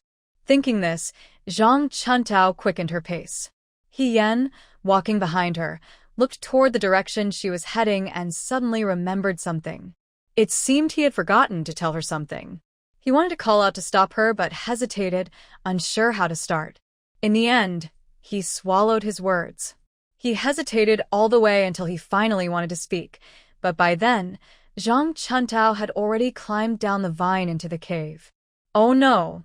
He hurried after her, also climbing down. He saw Zhang Chuntao standing at the cave entrance, looking inside. She was in a good mood, thinking that once inside the cave, she could share the loot. Well, split the money. But when she reached the cave entrance, she realized that after some days, the cave had changed quite a bit. If she hadn't been sure she hadn't lost her memory, she might have thought she had gone to the wrong place. The cave was originally empty except for a small pile of firewood she had left. Now, looking inside, she saw the firewood stacked high and a simple stone stove built with stones. Next to the stove, there was a rough clay jar, a rough water jar, and 2 large porcelain bowls placed on top of the jars. When she lifted the bowls, she saw they were filled with clear water. Leaning against the other side of the mountain wall, the ground was covered with thick thatch. Next to a protruding rock, there were 2 cloth bags, but I don't know what was inside. Right now, all Zhang Chuntao could think about was one thought repeating over and over. Who the heck took over my cave? She wasn't stupid and quickly snapped out of her confusion. Over the years, no one else had discovered this cave except her, except for Hien. Looking at the scene in front of her, it was clear that after Hien found out about it last time, he had already taken over the cave. Hien was a hunter who often wandered in the mountains, so this cave probably became his resting place. After all, the cave was hidden, so there was no worry about wild animals attacking at night. Even if there were snakes or insects, an experienced hunter like him would have herbal remedies to keep them away. It really was a good place. No wonder he had taken over this lucky spot. But this was her discovered cave. Although Zhang Chuntao knew logically that the cave had no owner and no one had her name on it, and that Hien had found it and thought it was a good place to stay, she still couldn't help feeling upset about her territory being taken. She turned around with a cold face and looked at Hien behind her. Hien was still holding onto vines, and seeing her attitude, he didn't dare to slip into the cave. He even involuntarily shrank back a little and swallowed hard. Miss Zhang, listen to my explanation. Zhang Chuntao sneered. Fine. I'll listen to your excuses. Hien forced a smile, realizing he had upset the girl. It was his fault. Clearly, this place was found by her and was meant as a fallback. He had been well-intentioned but ended up making things worse. Following her and discovering this place, he had taken over the cave out of his own selfishness, without her permission. No wonder she was so angry.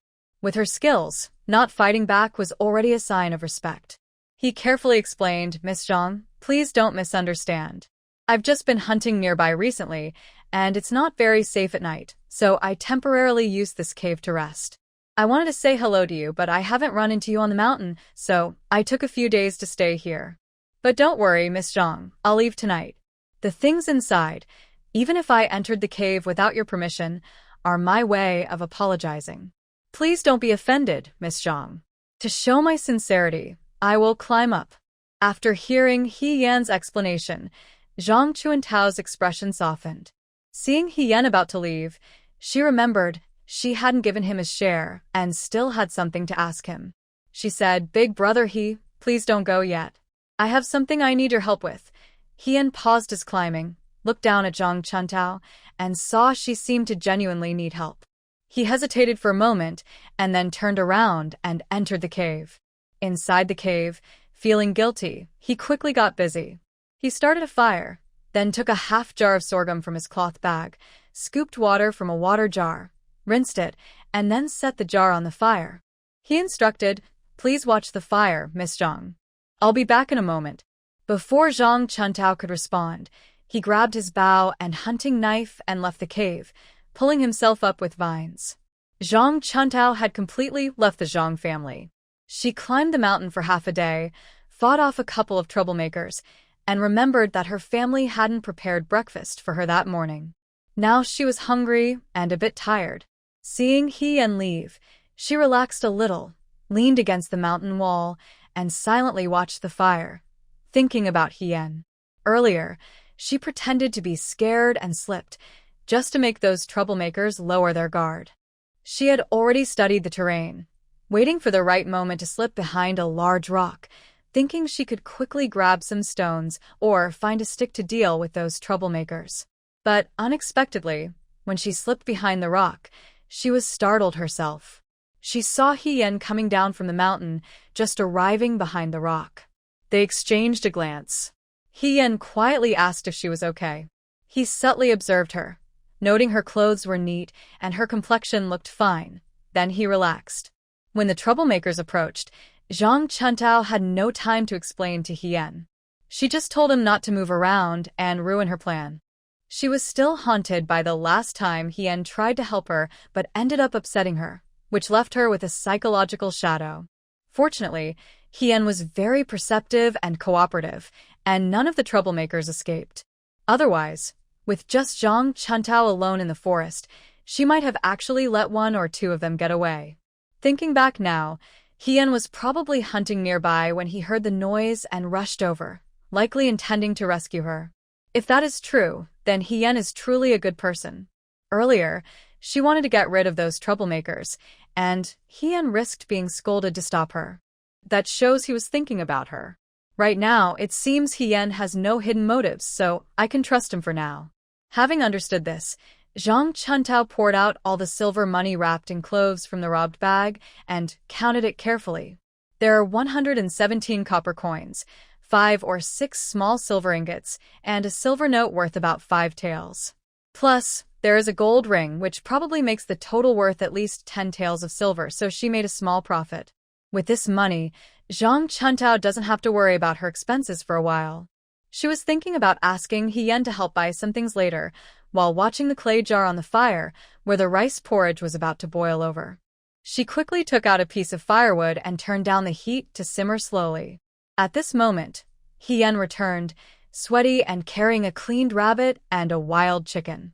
It turned out he went hunting. Zhang Chuntao couldn't help but glance at He Yan again, surprised that he actually had some skill. He managed to catch these in such a short time. He Yan looked at her and explained, "I caught some game. The rabbit is for lunch, and the wild chicken I'll save for you to eat tonight. After lunch, I'll go back down the mountain. Don't worry, I won't enter the cave again without your permission." He then went to prepare the rabbit, dressing it properly. When the porridge thickened, he took the clay jar off the fire and set it aside, then placed the rabbit on a rack to roast. Zhang Chuntao didn't know what to say for a moment, feeling a bit awkward. But then she remembered that He Yan had helped her again today, and even invited her to eat rabbit. She had something to ask him soon, so she couldn't just stay silent. She thought for a moment and took the pile of silver money beside her. "Big brother I just counted these copper coins. There are 117 of them. Plus, there's a silver note worth 5 taels and a gold ring. I don't know how much these small silver pieces are worth. Can you help me check?"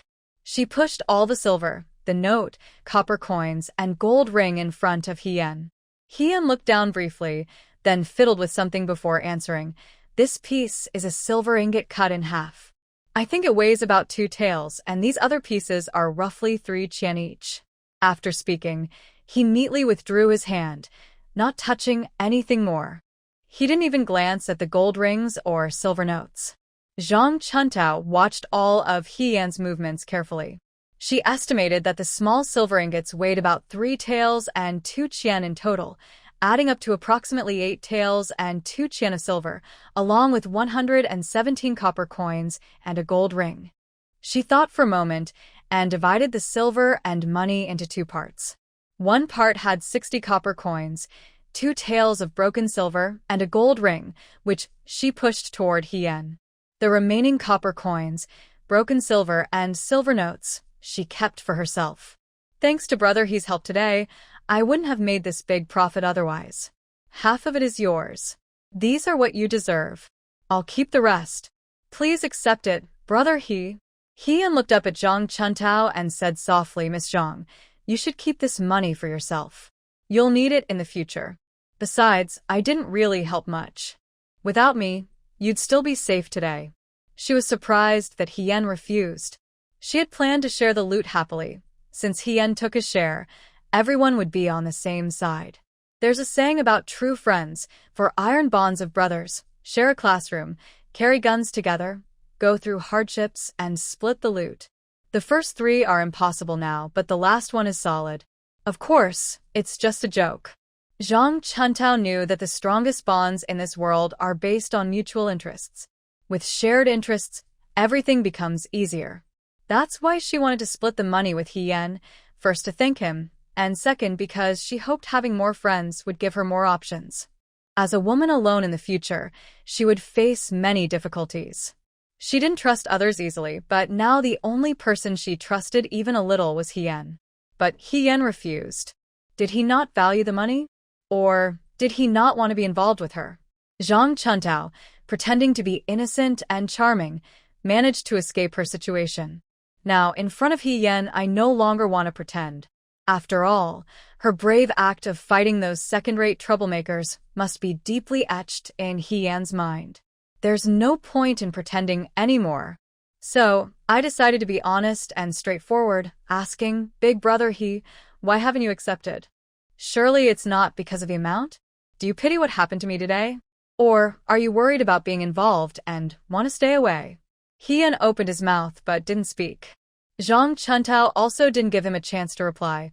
Although I've only met Big Brother He twice, I can see he's a man of good character and gentlemanly conduct. So I won't hide it from you. If you pity me, there's no need. Compared to me, those troublemakers' outcomes are probably more pitiful. Besides, I didn't suffer any real loss today. I even made some extra money. I just think that today's events were thanks to Big Brother He warning me. Otherwise, I might have made a mistake. So, this is just a small token of my gratitude. If Big Brother He thinks that being blocked by those troublemakers has damaged my reputation, or that they might seek revenge in the future, and that's why you want to stay away, I have nothing more to say. Once I leave this cave, we are strangers. I've never seen you before. Her words were firm and clear. Watching Zhang Chuntao speak so decisively, with bright eyes and a determined look, Hien couldn't help but feel his heart beat faster, and his ears grew warm. He couldn't help but hide his nervousness, flipping over the rabbit on the fire, then hesitantly spoke, I wasn't afraid of being involved with you. After a moment's hesitation, he continued, Today's matter is entirely the fault of those troublemakers. It has nothing to do with you, miss. Even I, Hien, a rough man, know that this isn't your fault. I just think that your current situation, with nowhere to settle, and this cave isn't a permanent place, you'll have to leave eventually. Having some silver money would make life easier. I'm a grown man, with hands and feet, able to hunt, and I have land at home. Life is comfortable enough. Why would I want that silver? Besides, those troublemakers offending you, they should be the ones paying you for the insult. If I took that silver, what kind of person would I be? Zhang Chuntao quickly realized that Hien knew she had been disowned by her family. Thinking of this, she decided to ask directly. Indeed, Hien felt a bit embarrassed and lowered his head, saying after a long moment, I've been hunting in these mountains recently. Today I came down the mountain mainly to buy some food, and then I heard something. He was actually afraid to say that he had met Zhang Chuntao on the mountain and mistakenly thought she was about to jump off a cliff. Later, although he knew it was a misunderstanding, he still felt uneasy. He followed Zhang Chuntao down the mountain to the Eight Corners village to protect her, then felt reassured. Later, when he went to town to sell his game, he happened to see people from Eight Corners village selling eggs nearby. Several women were gossiping, talking about neighbors and family affairs. He overheard about the Zhang family and immediately guessed it was the same Zhang Chuntao he met on the mountain. He paid close attention and learned that Zhang Chuntao had a hard life. At first, he thought it was just gossip and didn't pay much attention. But when he went home, he met his older sister returning from her marriage. His sister was married to Chili Dun, not far from Yangjia village. While chatting with their mother and sister, she mentioned a strange story from Chili Dun. It was about their famous shopkeeper Wang, who wanted to find a new wife for his son. He refused a good girl from a decent family and insisted on taking the adopted daughter of the Zhang family from Eight Corners village. He Yan couldn't stand hearing this. Their home was small, and he was busy tidying up his hunting catch. The women at home knew he usually didn't care about gossip, so they ignored him and happily talked. Listening carefully, Yan realized that the woman Wang wanted to marry his son to was the same Zhang Chuntao he met on the mountain. Hearing about her several days in a row made him feel uneasy. So, during these days of hunting, he somehow wandered near Eight Corners village and even cleaned up a cave to stay in. 2 days ago, on his way home with his game, he ran into Wang and his family, looking angry. He also heard Wang's wife cursing and insulting Zhang Chuntao, calling her a wild girl and saying the marriage was not successful. This made Yan feel uncomfortable. He sensed something was about to happen. He knew that being rejected like this could damage a girl's reputation. He worried that Zhang Chuntao might be so upset she would try to jump off a cliff. That was a life at stake. He convinced himself to return to the cave last night, slept badly, and early this morning, he came down the mountain. He planned to use the excuse of buying food to quietly check on Zhang Chuntao and see how she was doing. But as soon as he came down, he found out that Zhang Chuntao was about to be disowned. At that moment, he didn't dare look at Zhang Chuntao, feeling that the Zhang family was too cruel. They had completely cut off a young woman's future. Watching Zhang Chuntao come out and head up the mountain, Yan's first thought was that she must be heartbroken and might even want to end her life. He hurried along a small path, trying to reach her first and stop her. Unexpectedly, what happened later occurred. Now that he admitted it, he was afraid Zhang Chuntao would be embarrassed, so he quickly explained, "Miss Zhang, I know you're a good girl. Please don't think of harming yourself." But the gratitude she had just felt disappeared immediately. "What kind of look is that? Why do you see me as someone who would give up so easily?" However, when she looked up and saw Yan's worried eyes, Zhang Chuntao rolled her eyes and gave up on explaining. Thinking for a moment, she took out a gold ring and pushed it toward Yan. "Since that's the case, brother please take this. If you accept it, I can believe in you, and I can also ask for your help." Yan looked at the gold ring, and then at Zhang Chuantao's serious expression, realizing she wasn't just being polite, but was speaking sincerely. He wasn't stupid. He thought about her words and understood that Zhang Chuntao didn't fully trust him. She hoped he would accept a part of this item as a kind of hush money and a sign that the previous matter linked them together. After some thought, he happily took the gold ring. While turning a rabbit over the fire, he asked Miss Zhang, "If there's anything I can do to help, just say so." Seeing Yan was so cooperative, Zhang Chuntao felt a bit more relaxed and straightforwardly listed her needs. Apart from her clothes and a small cotton-padded jacket, she had nothing else. Only the set of clothes given by the old woman for changing. They were truly poor, needing everything. Blankets, cloves, rice, oil, salt, soy sauce, vinegar, and various utensils like knives, pots, bowls, and basins, all essentials. Fortunately, after robbing those second-rate bandits, she had some spare silver and copper coins to get by. Yan first memorized her list of needs, then asked Miss Zhang, "Do you plan to stay in this cave permanently? While the cave is hidden, it's not a place to live long-term. Moreover, although those silver coins look like a lot, they will eventually run out. It's better for the girl to make plans early. Besides, what about her household registration? Where does she plan to move to?" Yan knew he was speaking too frankly, but he couldn't help but say a few more words about the girl in front of him, who was alone and without support. Zhang Chuntao also thought about this problem. She doesn't know embroidery or sewing, nor can she sell herself as a servant.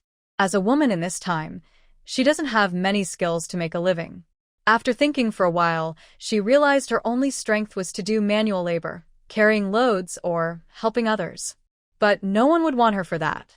Fortunately, she still remembered some mountain herbs from her previous life. It was late summer or early autumn, the best time to harvest mountain produce. When she was in modern society, she had learned to identify some medicinal herbs to sell. It was better than staying in this cave, picking herbs and earning some money openly. She decided to stay in the cave for now, gather mountain produce and herbs, and earn some silver coins. During this time, she could also learn more about this era to decide what to do next. Otherwise, she wouldn't be able to stay in Bajiao village and other villages, or the town would be out of reach. After thinking it over, the cave seemed to be the safest place for now. Of course, Zhang Chuntao wouldn't foolishly tell He Yan everything. She only shared part of her thoughts. He Yan considered it. Without saying much, he thought that with Zhang Chuntao's strength, if she didn't go deep into the mountains to provoke fierce animals, she might be safer here than outside. Moreover, rumors can be frightening. As a girl, no matter how strong she is, if she's out of her clan, people will talk behind her back. It's better to stay in the mountains and keep her ears clear of gossip. Seeing that Zhang Chuntao was a person with her own opinions, he didn't say anything more. Just then, the rabbit they roasted was ready. He Yan took out his hunting knife, split the rabbit in half, and handed one part to Zhang Chuntao. She quickly washed the dishes and bowls, then poured 2 bowls of sorghum porridge, just enough for each of them. They ate silently. After finishing, He Yan held the bowls, chopsticks, and water jar, then turned to leave the cave. Zhang Chuntao cleaned up the bones and other debris on the ground, threw them down the mountain wall to avoid attracting mosquitoes and ants. After half a day, He Yan came back with a full water jar bending down. The dishes and bowls had already been washed and arranged neatly. He was about to leave. After all, as a young man and woman, even if they are honest with each other, they should still be careful not to cause misunderstandings. Zhang Chuntao naturally took the remaining silver and copper coins and handed them to He Yan. Big brother He, this is for you. Thank you. He Yan paused for a moment and took the coins. Thinking for a moment, he handed over a hunting knife. Keep this for self-defense. Today, you should rest here properly. You have enough firewood and food for the next few days. If possible, stay inside the cave and avoid going out. Those people have already left the mountain. They will probably hire a cart to take them to town. Maybe someone will come looking for you in the next few days, so be careful. Only then did Zhang Chuntao realize that when He Yan went out earlier, he had followed those troublemakers to check the situation before returning. She thought for a moment and guessed that Wen Chong had just gone to town to find a good family, which might take some time. Even if the village chief wanted to interfere, there was still the full woman watching, and for her future earnings from selling herself, they wouldn't let Zhang's family transfer her household registration. She still had some money and the cave had enough food and drink, so she could rest for a couple of days. She nodded in agreement, but immediately thought of something else. Those people saw you too. If you go to town and meet them, could it be dangerous? Honestly, my things aren't urgent. It's okay to wait a bit. Maybe you could ask someone else to buy them? She couldn't go down the mountain, but she didn't want to cause trouble for He Yan either. He Yan couldn't help but smile slightly, but with his full beard, even if he opened his mouth, it was probably hidden by the beard. Since he just slightly lifted the corners of his mouth, no one noticed. Then he said, "Don't worry about me. They know who I am, so they won't dare to trouble me." He sounded quite confident. Zhang Chuntao didn't fully understand the situation, but she could tell that He Yan wasn't one to brag or show off. If he was so confident, he must have his own skills. After saying this, He Yan waved his hand and left directly. Once He Yan left, the cave became completely quiet. Zhang Chuntao looked around the cave. Since she would be staying here for a while, she noticed that He Yan had only made some simple arrangements. It was just a temporary place to stay, so it was not perfect. Now that she was free, she decided to tidy up everything. Using the remaining smoldering ashes from the fire, she added some dry grass and ignited it, then placed more firewood on top.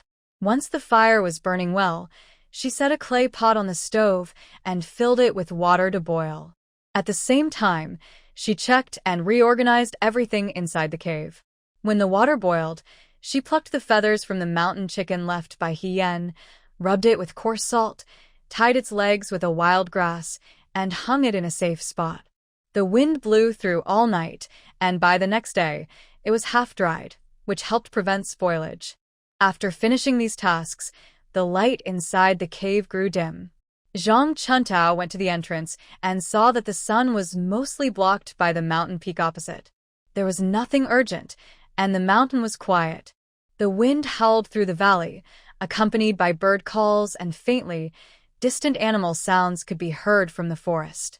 Even ordinary men would feel a shiver hearing these sounds and would wish to leave the mountain quickly. But Zhang Chuntao was not afraid. Looking at the sky, he knew it was still early before dinner, so he had nothing else to do for now. He wandered around the cave, and his gaze fell on a small jacket made of dry grass, lying on a pile of hay. Inside the jacket, there was likely a hidden gold leaf, and now was a good time to check.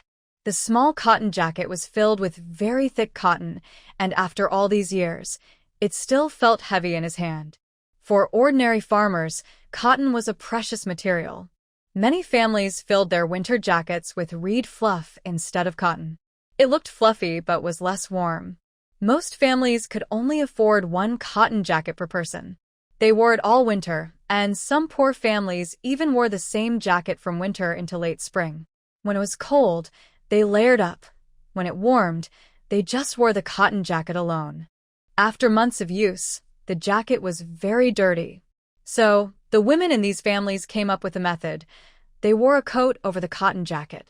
They only needed to wash the outer coat, and after winter, they could hang the cotton jacket to dry and store it away, ready to wear again next winter. This saved on cotton fabric, and in winter, they didn't have to wash the jacket with cold water, which could freeze their hands. Because of this reason, the small cotton jacket was only washed once or twice. After washing, the cotton inside would become firmer, which also prevented Zhao from discovering the secret inside the jacket. Zhang Chuntao carefully examined the quilt, pressing and pinching it all over. Finally, she found about 10 different spots under the armpits and on the back. They weren't very obvious. If she hadn't already known that hidden inside was a bunch of golden leaves, she probably wouldn't have noticed. It seems that the person who sewed the golden leaves into the quilt was very skilled at needlework. If she hadn't been robbed by some petty thieves before, Zhang Chuntao would have taken out the golden leaves long ago. Now that she had enough money, she thought it was safer to keep the golden leaves in the quilt, so she put the small quilt aside. Now let's talk about Hien. When he went down the mountain, he took a small path. It only took about an hour to reach Yangjia village. His home was at the end of the village, near the big mountain. This was the place his father had chosen long ago. Although it was a bit remote, it was quiet. The nearest neighbor was about 50 or 60 yards away. When Hien's father built this house, he spent almost all his savings, using only the best materials. The house had 3 stone-tiled rooms in the middle, with side rooms made of half-stone walls on each side. Because the area was remote, they also surrounded it with a large stone wall. In the yard, there was a big persimmon tree with lush branches. Now, it was heavy with greenish-yellow persimmons, about the size of a fist. Under the eaves and in the corners of the side rooms, there were common rural flowers and plants, like gardenia, coxcomb, purple jasmine, and hollyhock. The gardenia was past its flowering season, but the purple jasmine, coxcomb, and hollyhock were in full bloom, making the yard lively and charming compared to others. Outside the wall, there were wild goji berry bushes. They looked like shrubs, not tall, but covered in thorns.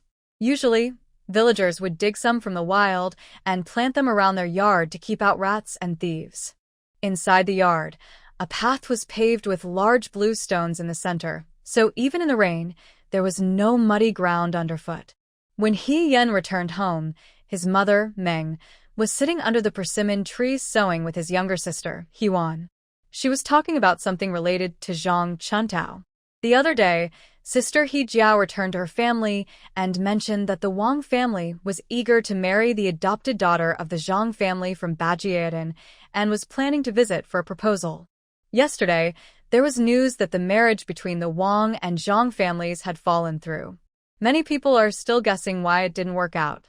They say that Wang's shopkeeper considered many girls from better families than Zhang's, but chose Zhang's adopted daughter. Everyone knows what kind of family Zhang's is in the surrounding villages. Marrying into the Wang family would have been a great match, something almost everyone would want. So, logically, the marriage should have gone ahead smoothly. Why did it fail?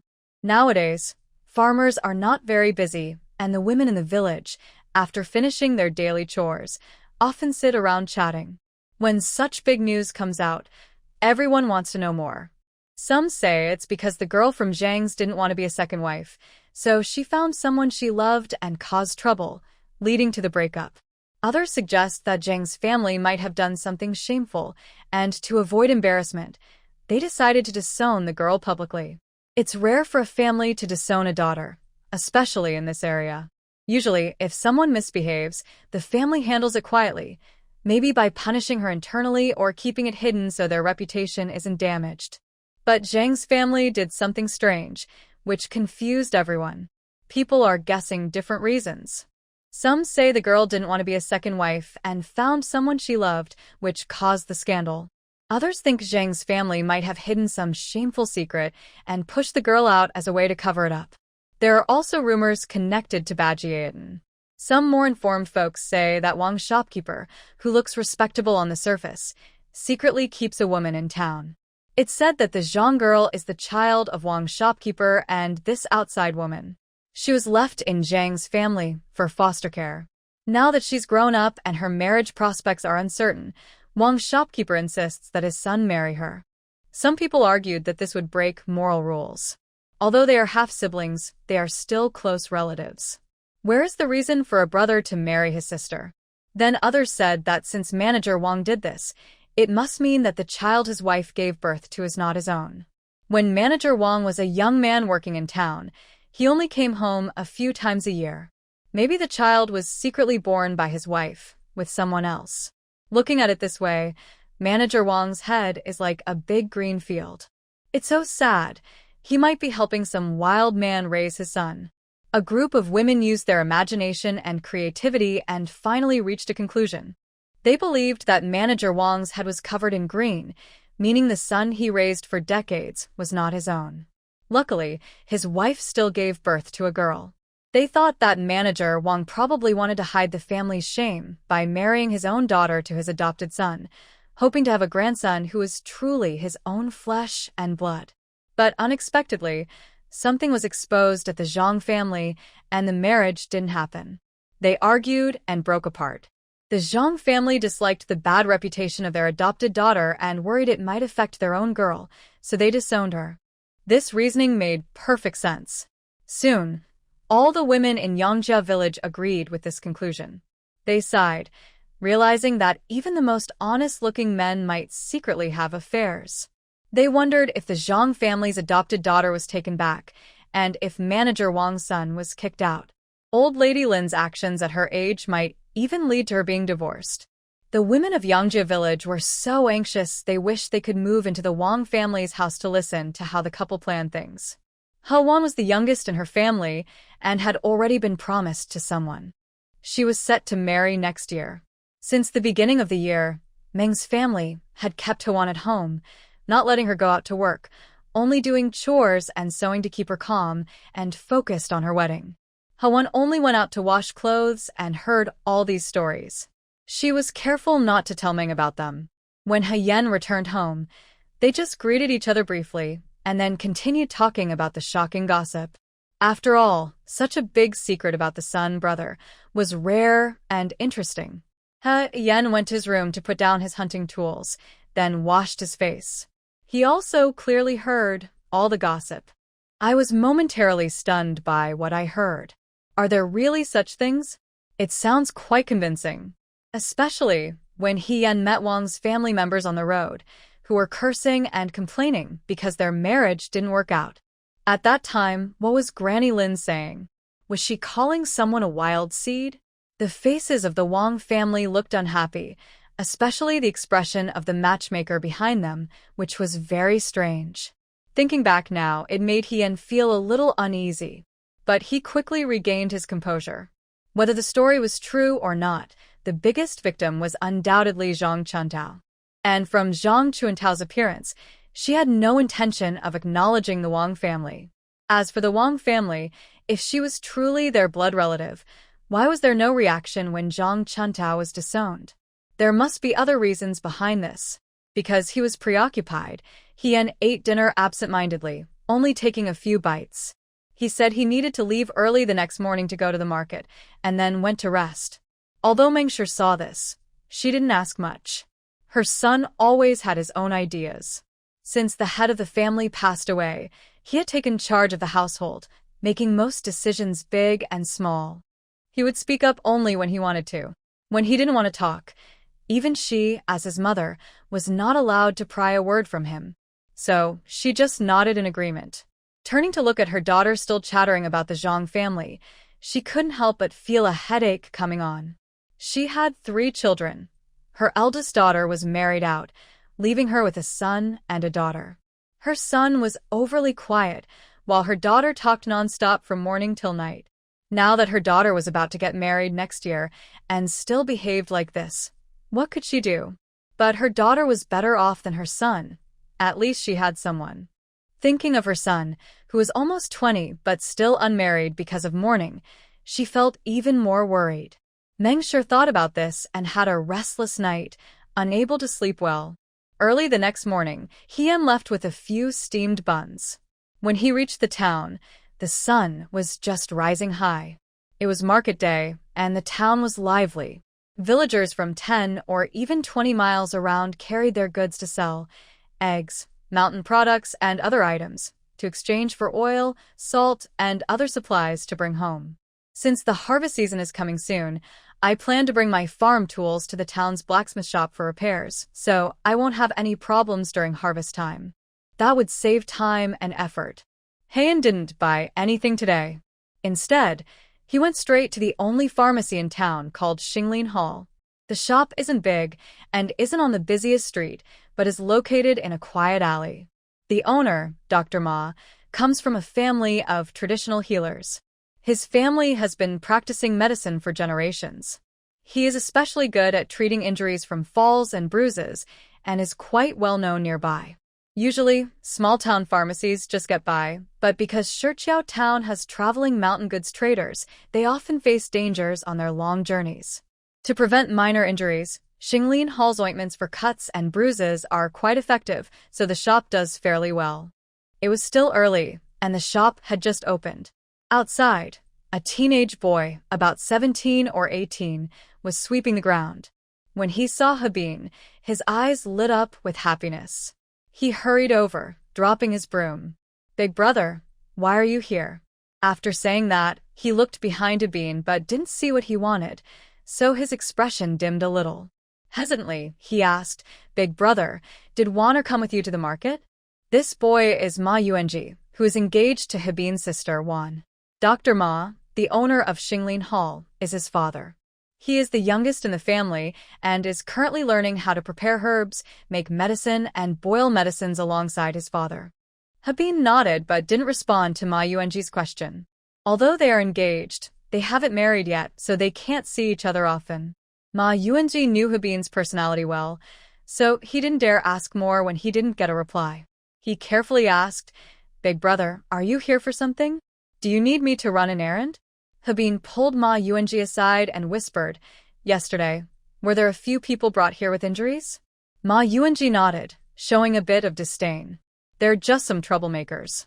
They've caused trouble before, and now they're getting what they deserve. Big brother, you don't know. 5 people were brought in, each with injuries. The worst is still unconscious. 2 or 3 others have broken arms or legs. Healing them will probably take 2 or 3 months. Our neighborhood has finally been peaceful for a few months." In the end, Ma Yuanji couldn't help but smile happily. These troublemakers, although they dare not do anything to the Xuanlin Pavilion, since they are often injured and rely on their father for treatment. But their reputation in town is terrible, like rotten trash, and ordinary villagers avoid them at all costs. Especially the most seriously injured one, Guzi, who, thanks to his sister's complicated relationship with the village chief, has been bullied by neighbors many times. Now he lies there unconscious after a whole night, and everyone nearby feels secretly satisfied. However, Ma Yuanji suddenly realized something and quickly stopped smiling. He stammered. Big brother, those people. Could they be the ones you hurt? Before Hien could answer, Ma Yuanji started to panic, turning around and muttering, "What should I do?" Yesterday, Guzi's sister found out and cried her eyes out. Maybe today she'll go complain to the village chief. He suddenly turned around and grabbed Hien's hand. "Big brother, why don't you run away? Don't worry, I'll take care of mother-in-law and sister Wan. I promise to look after them well." Hien sneered coldly and kicked Ma Yuanji away. "Do you believe I can take good care of you right now?" Ma Yuanji felt a chill in his back. Before he could speak, he heard his father, Dr. Ma, inside say, "Brother Yan is here?" Hien glared at Ma Yuanji and then nodded and went inside. Dr. Ma greeted Hien with a friendly smile before asking about the situation. Hien didn't hide anything and asked in detail about the injuries of those troublemakers. He learned that the most seriously injured, Guzi, was hit in the face with a stone, breaking his nose. On the way down the mountain, because he was unconscious and unlucky, he was crushed at the bottom during a fall. Everyone struggled to get up, kicking and stepping on each other. In the chaos, someone accidentally broke a few of his ribs. Fortunately, Dr. Ma was skilled at treating such injuries, or Guzi might have lost his life. As for the others with broken arms and legs, they weren't as badly hurt as Guzi, but as the saying goes, injuring muscles and bones takes 100 days to recover. If they follow the treatment properly and rest well, they might recover. But if they don't rest properly, not only will recovery be slow, but they might also have lasting health problems. Dr. Ma knew that this relative's older brother-in-law was not the kind of person who liked to ask questions without reason.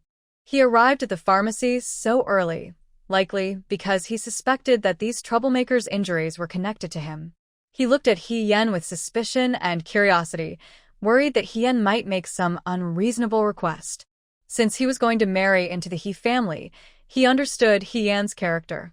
He believed that those troublemakers must have done something bad to get into trouble with Hien. But as a doctor, he knew that even if he couldn't save everyone, he shouldn't use his medical skills to harm others. Seeing Ma Doctor's expression, Hien understood what he was thinking and simply said, "Although these people's injuries are somewhat related to me, I only scolded them a bit. When I left, they were all fine." Ma Doctor felt a little relieved after hearing this. He looked worried and said, "It's one thing if it's others, but you, second brother, you must be careful." Hien sneered and replied, "Don't worry, uncle. I have my own plans. Today, I just wanted to check on them. They should have been punished long ago. Now, it's their own fault, and even heaven seems to be against them." After saying this, he prepared to leave. Ma Doctor originally wanted to invite him to stay for a meal, but seeing that he was determined to go, he had no choice but to let him. Instead, Ma Yuanji saw an opportunity and went inside to get a small package. He secretly handed it to Hien, saying, "Big brother, this is the herbal pouch I promised Jun'er's sister last time.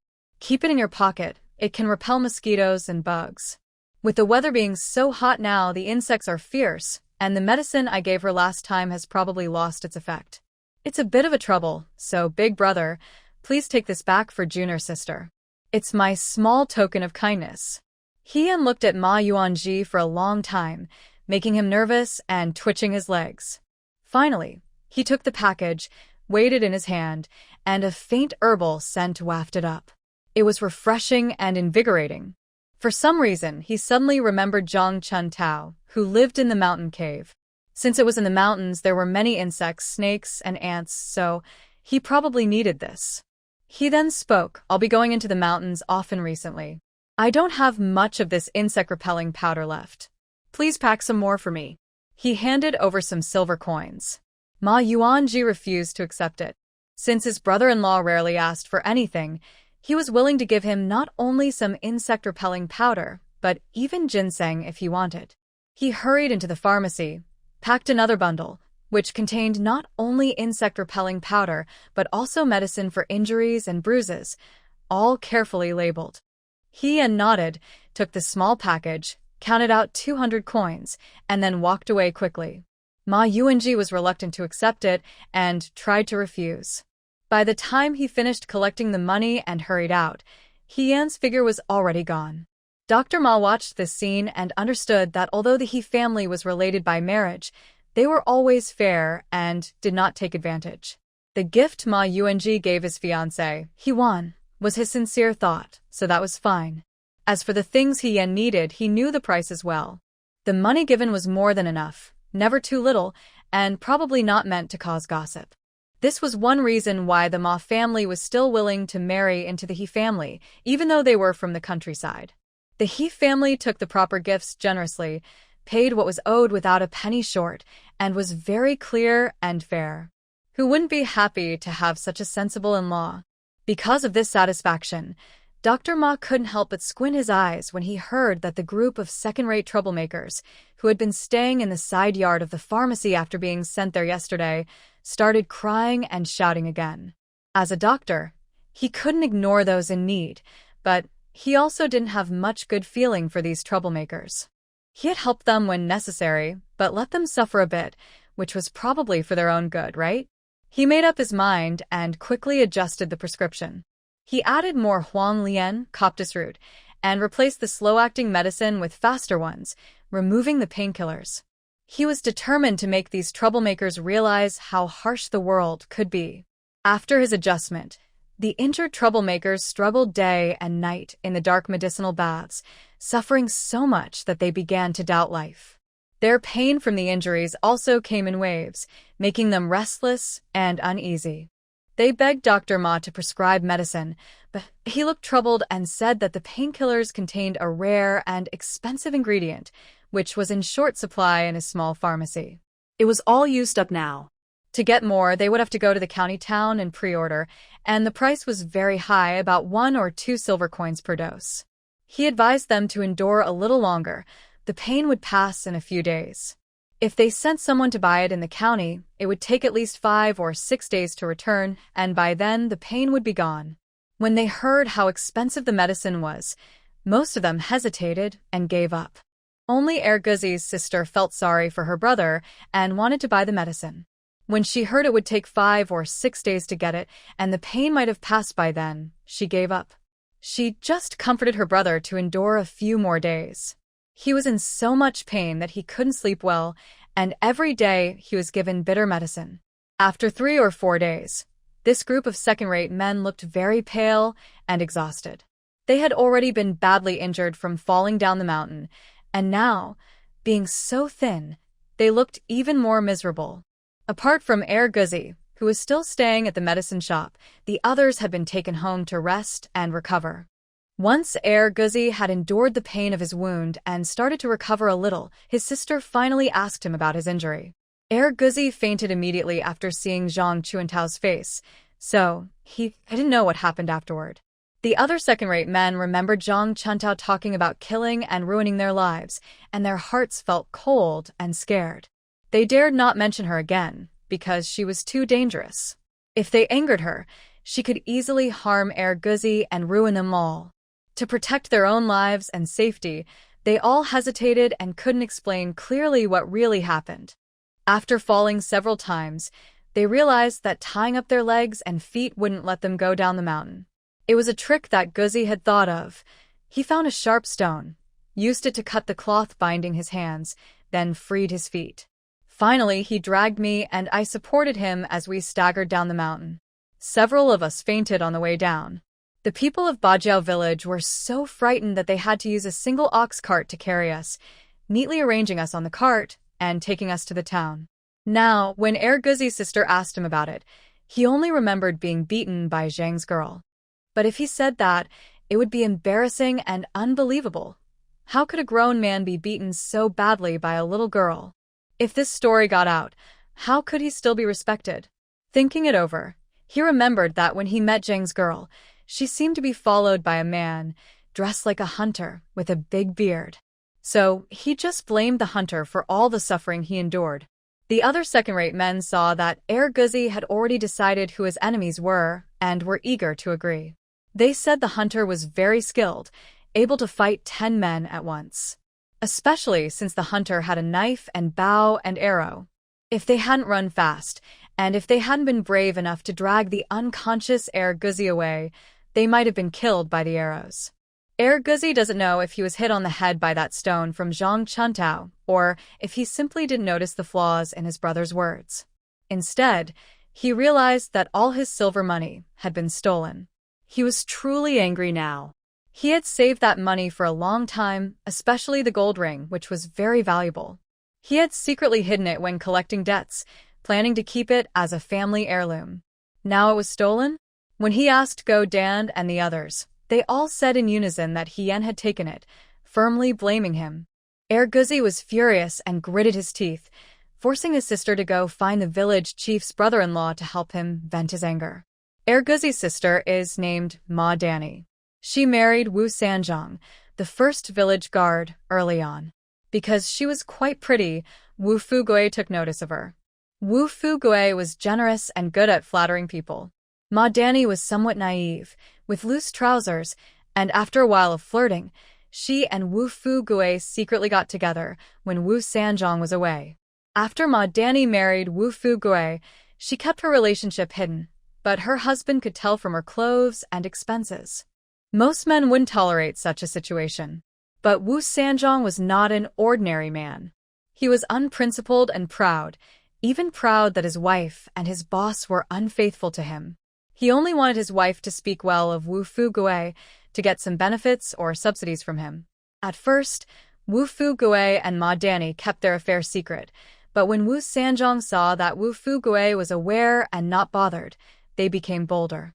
Sometimes, Wu Fugui would come over, and Ma Dani would stay inside with him while Wu Sanzhong guarded outside. Wu Sanzhong was clever enough and Wu Fugui didn't mistreat him, giving him many benefits. Because of Ma Dani, Wu Sanzhong had been living off her for many years until 3 years ago, when he went drinking with Wu Fugui and Ma Dani one night, slipped, and fell into the river. It was late at night, dark, with no one around. When they found him, he was already dead. After Wu Sanzhong's death, Ma Dani and Wu Fugui became even less cautious. They said they were mourning and staying at home, but Wu Fugui often sneaked in, and they continued their affair. Ma Dani was now in her prime, a woman at her most charming and alluring. Compared to Wu Fugui's wife, who looked tired and old, she naturally was more pleasing to Wu Fugui. As the old saying goes, a wife is better than a concubine, and a concubine is better than a secret lover. When Wu San was still alive, Wu Fugui often came to visit, eager to stay at Wu's house. After Wu San died, no one stopped Wu Fugui, but he came less often than before. Ma Dani could clearly feel this change. She was used to a good life with Wu Fugui. If Wu Fugui no longer wanted her and she remarried, she wouldn't enjoy such a good life again. So she became more eager to hold on to Wu Fugui. She thought about persuading him to tell the truth, or to leave his wife and marry her instead. She believed she could still have children with him. If that didn't work, she even considered becoming his concubine. She imagined a bright future with him. Once she married into Wu's family, she thought she could use her skills to have more children and gain Wu Fugui's favor, which would help her stand firm. If nothing else, she hoped to outlast Wu Fugui's wife and eventually be recognized as his proper wife. Recently, Wu Fugui said he was busy with work and hadn't come to see her for a while. She was worried she wouldn't get a chance to see him. After hearing her brother and some other troublemakers' advice, she thought she had a plan. She decided to dress up nicely and go to town to find Wu Fugui. She only told him that Hien had bought some medicine for pests and went to a familiar, reasonably priced general store. She bought most of what Zhang Chuntao needed. Because she bought so much and everything was complete, especially scissors, needles, and thread, the shopkeeper couldn't help but laugh and ask if she was about to get married, buying all these things. Hien knew the shopkeeper was joking, so he just ignored it and asked how much it cost. The shopkeeper not only gave him a good price but also deducted a bit. He also jokingly said that if they were really getting married, they should visit his shop to share some wedding wine. Hien paid the money. The items were too many and heavy to carry, so he left them at the shop and asked the clerk to pack them up for him to pick up later. He then went to the grain shop to buy some rice and found a familiar tailor to order 2 sets of cotton bedding and 2 ready-made outfits. This was a rare big deal. The tailor shopkeeper even gave him a pair of cloth shoes as a gift. Most people buy cotton and make their own bedding at home to save money. Few people buy ready-made items from a tailor shop, so they usually don't have stock available. The tailor listened carefully to the requirements, first stuffing the cotton, then fluffing it up, pressing it for 2 days, and finally sewing on the quilt cover. This process took more than a few days. They agreed to pick it up around the 5th or 6th day. Fortunately, Hien had foresight. Before coming, he carried a large basket. Even so, the basket was full, with several items left unpacked, so he could only carry them in his hands. After shopping, most of the money Zhang Chuntao gave him was already spent. Besides the bedding, which would take a few more days, he had bought everything else he needed. Carrying such a large basket of goods into town was quite noticeable. The townspeople just thought he was buying things for a wedding or a bride, as they rarely saw such old-fashioned items. Since it was already late, the villagers who came to the market had long since left. Hien left the town, and on the road, he didn't see a single person behind or in front of him. It was perfect, avoiding being seen and questioned by acquaintances. Not long after leaving, Hien felt like someone was following him. During a rest to drink water, he looked back and saw a shadow flicker behind a rock. He pretended not to notice, quickened his pace, and walked farther away. Soon, he turned onto a mountain path and entered the nearby forest. The person behind him became anxious and hurried to catch up, following into the woods. Soon, he heard the birds in the forest suddenly fly away in a flurry. After a while, Hien calmly walked out, carrying his basket. It wasn't until it was almost dark that a figure appeared, limping out of the forest, looking frightened, and returned to the town. Meanwhile, Zhang Chuntao, despite Hien's advice not to leave the cave, couldn't stay idle. In the morning, she ate a little and then headed out of the cave, following her memory of the mountain trail. Not far along, she heard the sound of flowing water. Pushing aside some low bushes, she saw a clear stream flowing gently. It was cool in the mountain morning, and the water was icy. She scooped some up with her hands and splashed her face, feeling instantly refreshed. Next, she broke off a willow branch by the stream, peeled off the bark, and chewed it carefully. There was no toothbrush, and she didn't know if they had one, but the Zhang family didn't have one either, nor did most villagers. They didn't have the habit of brushing their teeth. After crossing over, Zhang Chuntao found the hardest part was dealing with her teeth. Fortunately, although she didn't have a toothbrush, she remembered that in ancient times, wealthy people used toothbrushes made from pig bristles or horsehair, dipped in tooth powder to clean their teeth. Those without money would use natural materials, soaking willow branches in water. When needed, they would take a small piece and chew it carefully, and the fibers of the willow branch would help clean their teeth. People who paid more attention would bite the fibers from the willow branch and dip them in tooth powder or salt to brush their teeth. With her current conditions, being able to chew on a willow branch was already good. Luckily, because the Zhang family was poor, her original self never had the chance to eat meat and often went hungry. She would drink water at night before sleeping to prevent hunger from keeping her awake. Her teeth were in pretty good shape. Otherwise, without a dentist, having dental problems would be very difficult. After brushing her teeth, Zhang Chuntao unexpectedly found a bunch of mint by the creek. She quickly picked 2 leaves, washed them in the water, and chewed them. The taste was incredibly refreshing and tangy, making her feel energized instantly. Because of this discovery, she decided to walk around the area and collected quite a few good things. She found several medicinal herbs, all common ones, but Zhang Chuntao didn't mind and dug them up happily. Around the herbs, there were some wild vegetables growing lushly by the creek. She gathered these too, planning to make wild vegetable pancakes with sorghum flour later in the afternoon. Since she wanted to make wild vegetable pancakes, she didn't have proper cooking tools in the cave, but that was no problem for Zhang Chuntao. She searched around and found a thin stone slab, smoothed by years of flowing water, with a surface as shiny as a mirror and covered with some green moss. She picked it up, grabbed some weeds from the creek, and cleaned the stone thoroughly. She also washed the medicinal herbs and wild vegetables and laid them out to dry on the stone slab. A few steps away, she surprisingly found a few soapberry trees. Although small, they were full of soap pods. The soap pods weren't ripe yet, but Zhang Chuntao picked a few, tried crushing them with a stone to extract the juice, and then rubbed the juice on her hands. It could produce some bubbles and was somewhat usable. She gathered a large handful of soap pods, planning to dry them in the cave. Once crushed, they could be used for laundry and washing hair.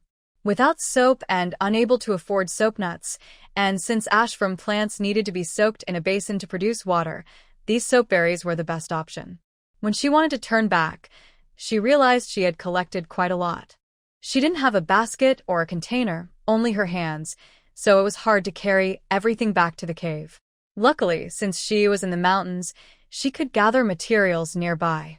She broke some willow branches and sat on a rock by the creek, weaving a small basket on the spot. It wasn't very big, but it was enough to hold what she had gathered. Since it was still early, Zhang Chuntao wasn't in a hurry to return to the cave.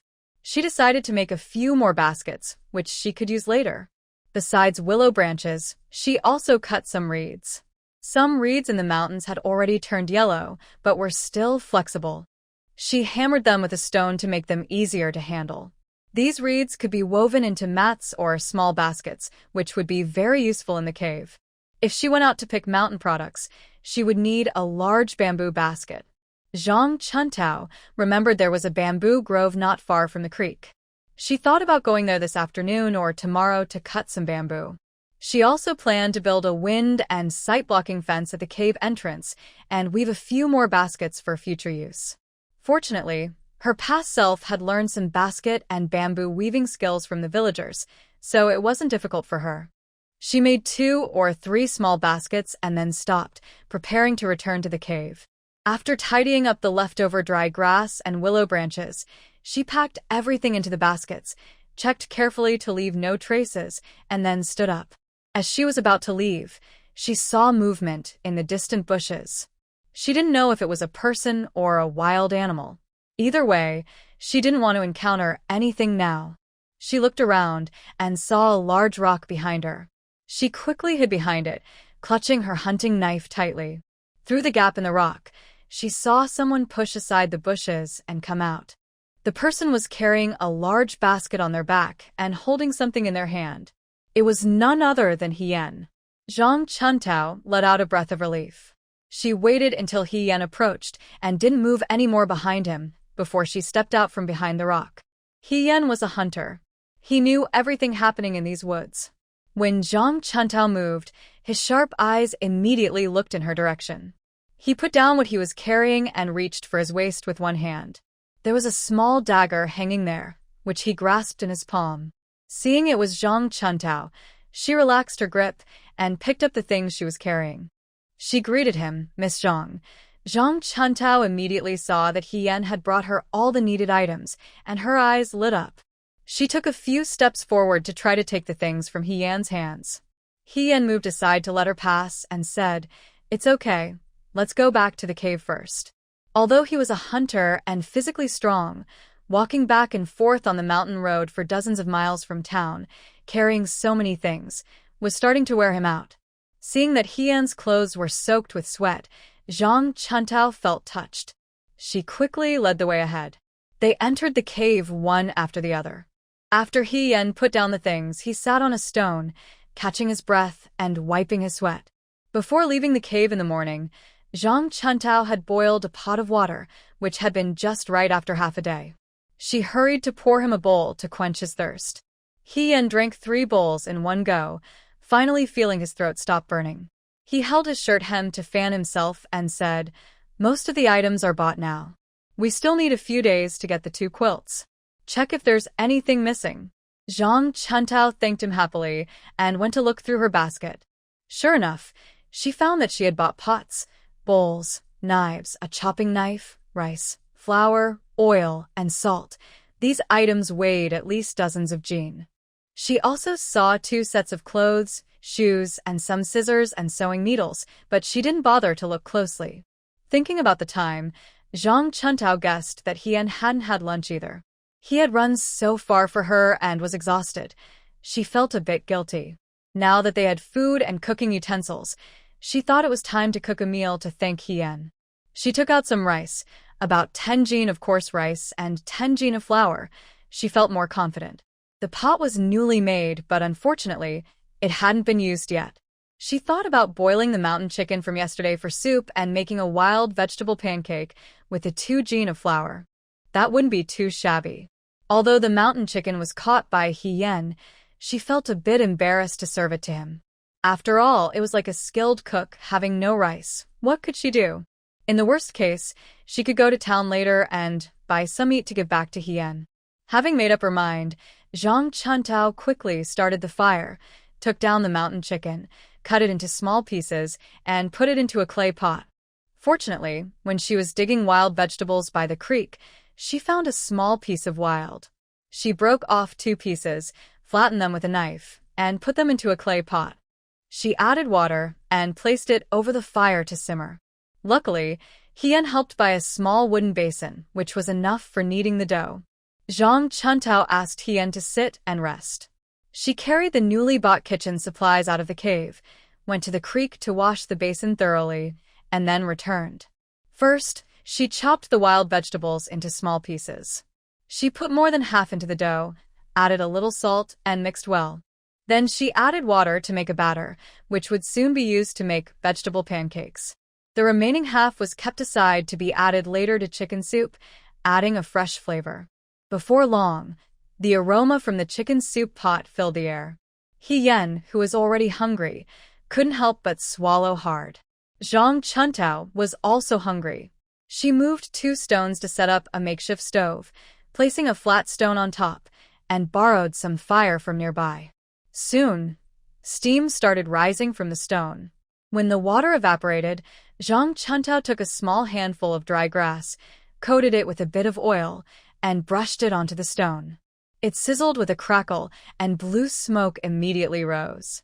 She poured a spoonful of batter onto the hot stone and spread it out into a pancake. She added wild scallions into the batter, and as it heated, the pancake released a fragrant aroma unique to wild scallions. When one side of the pancake was cooked, Zhang Chuntao skillfully flipped it with chopsticks. In just a few moments, the pancake was done. A woven grass basket nearby was perfect for holding the pancakes. Hien watched as Zhang Chuntao continued to make pancake after pancake, filling 2 baskets with wild vegetable pancakes. The batter was finished and Zhang Chuntao stopped. Meanwhile, the chicken soup was already ready. Although only a little wild was added, it smelled incredibly delicious. Since the wild chicken had been marinated the day before, the meat was naturally salty. Just a pinch of salt was enough. Then she added the wild vegetables, and their fresh, fragrant aroma filled the air. Hien had never smelled such a delicious chicken soup before, nor seen this kind of cooking method. In rural homes, chicken was usually stir-fried with homemade sauce or salty fermented beans, then boiled with water. Or like Hien, roasted and eaten plain, with just a little wild and salt, nothing else. He had never seen or tasted anything like this before. Although he hadn't eaten it yet, the aroma alone was enough to captivate him. Once the wild vegetables were added, Zhang Chuntao carefully took the clay pot down and pushed the basket of pancakes toward Hien. I served him a large bowl of chicken soup, carefully picking out the mountain chicken meat and placing it in his bowl, filling it up completely. Hien was not polite. His stomach was growling loudly. The simple-looking yet fragrant wild vegetable pancake and chicken soup were very tempting. The chicken soup was too hot to drink immediately, so he had to wait a little, but the pancake was just right to bite into. He took a bite, and the pancake was crispy on the outside and soft inside. It was seasoned with salt, just right in saltiness, and had a fresh wild onion aroma. Chewing carefully, he could taste the slightly bitter flavor of the wild vegetables, which was not overwhelming but rather refreshing and appetizing. Hien ate half a basket of the pancake in one go before slowing down. The chicken soup had cooled down enough. He first tasted a piece of chicken. The chicken had been marinated overnight, so the salty flavor seeped into the meat. Combined with the natural deliciousness of the chicken, it masked the slight toughness of mountain chicken compared to farm-raised chicken. The more he chewed, the more flavorful it became. After eating a few pieces of chicken and taking another sip of the soup, he found it incredibly tasty. The fresh wild vegetable aroma balanced the richness of the soup. After finishing the bowl, from his throat to his stomach, he felt warm and cozy. He Yan was already hungry, and with Zhang Chuantao's excellent cooking skills, he couldn't help himself. He finished not only the basket of wild vegetable pancakes, but also drank several bowls of chicken soup before putting down his chopsticks. Seeing the empty basket and only a jar of chicken soup left, he couldn't help but feel a bit embarrassed. It's worth noting that although the He family was a rural family, because of the Meng family's influence, their family rules were stricter than those of ordinary rural families. Especially at the dining table, the rules were very strict. Proper sitting posture, proper eating manners, and particularly not to be greedy or sloppy. When they saw delicious food, they couldn't help but eat eagerly, making a mess with soup and sauce all over the table.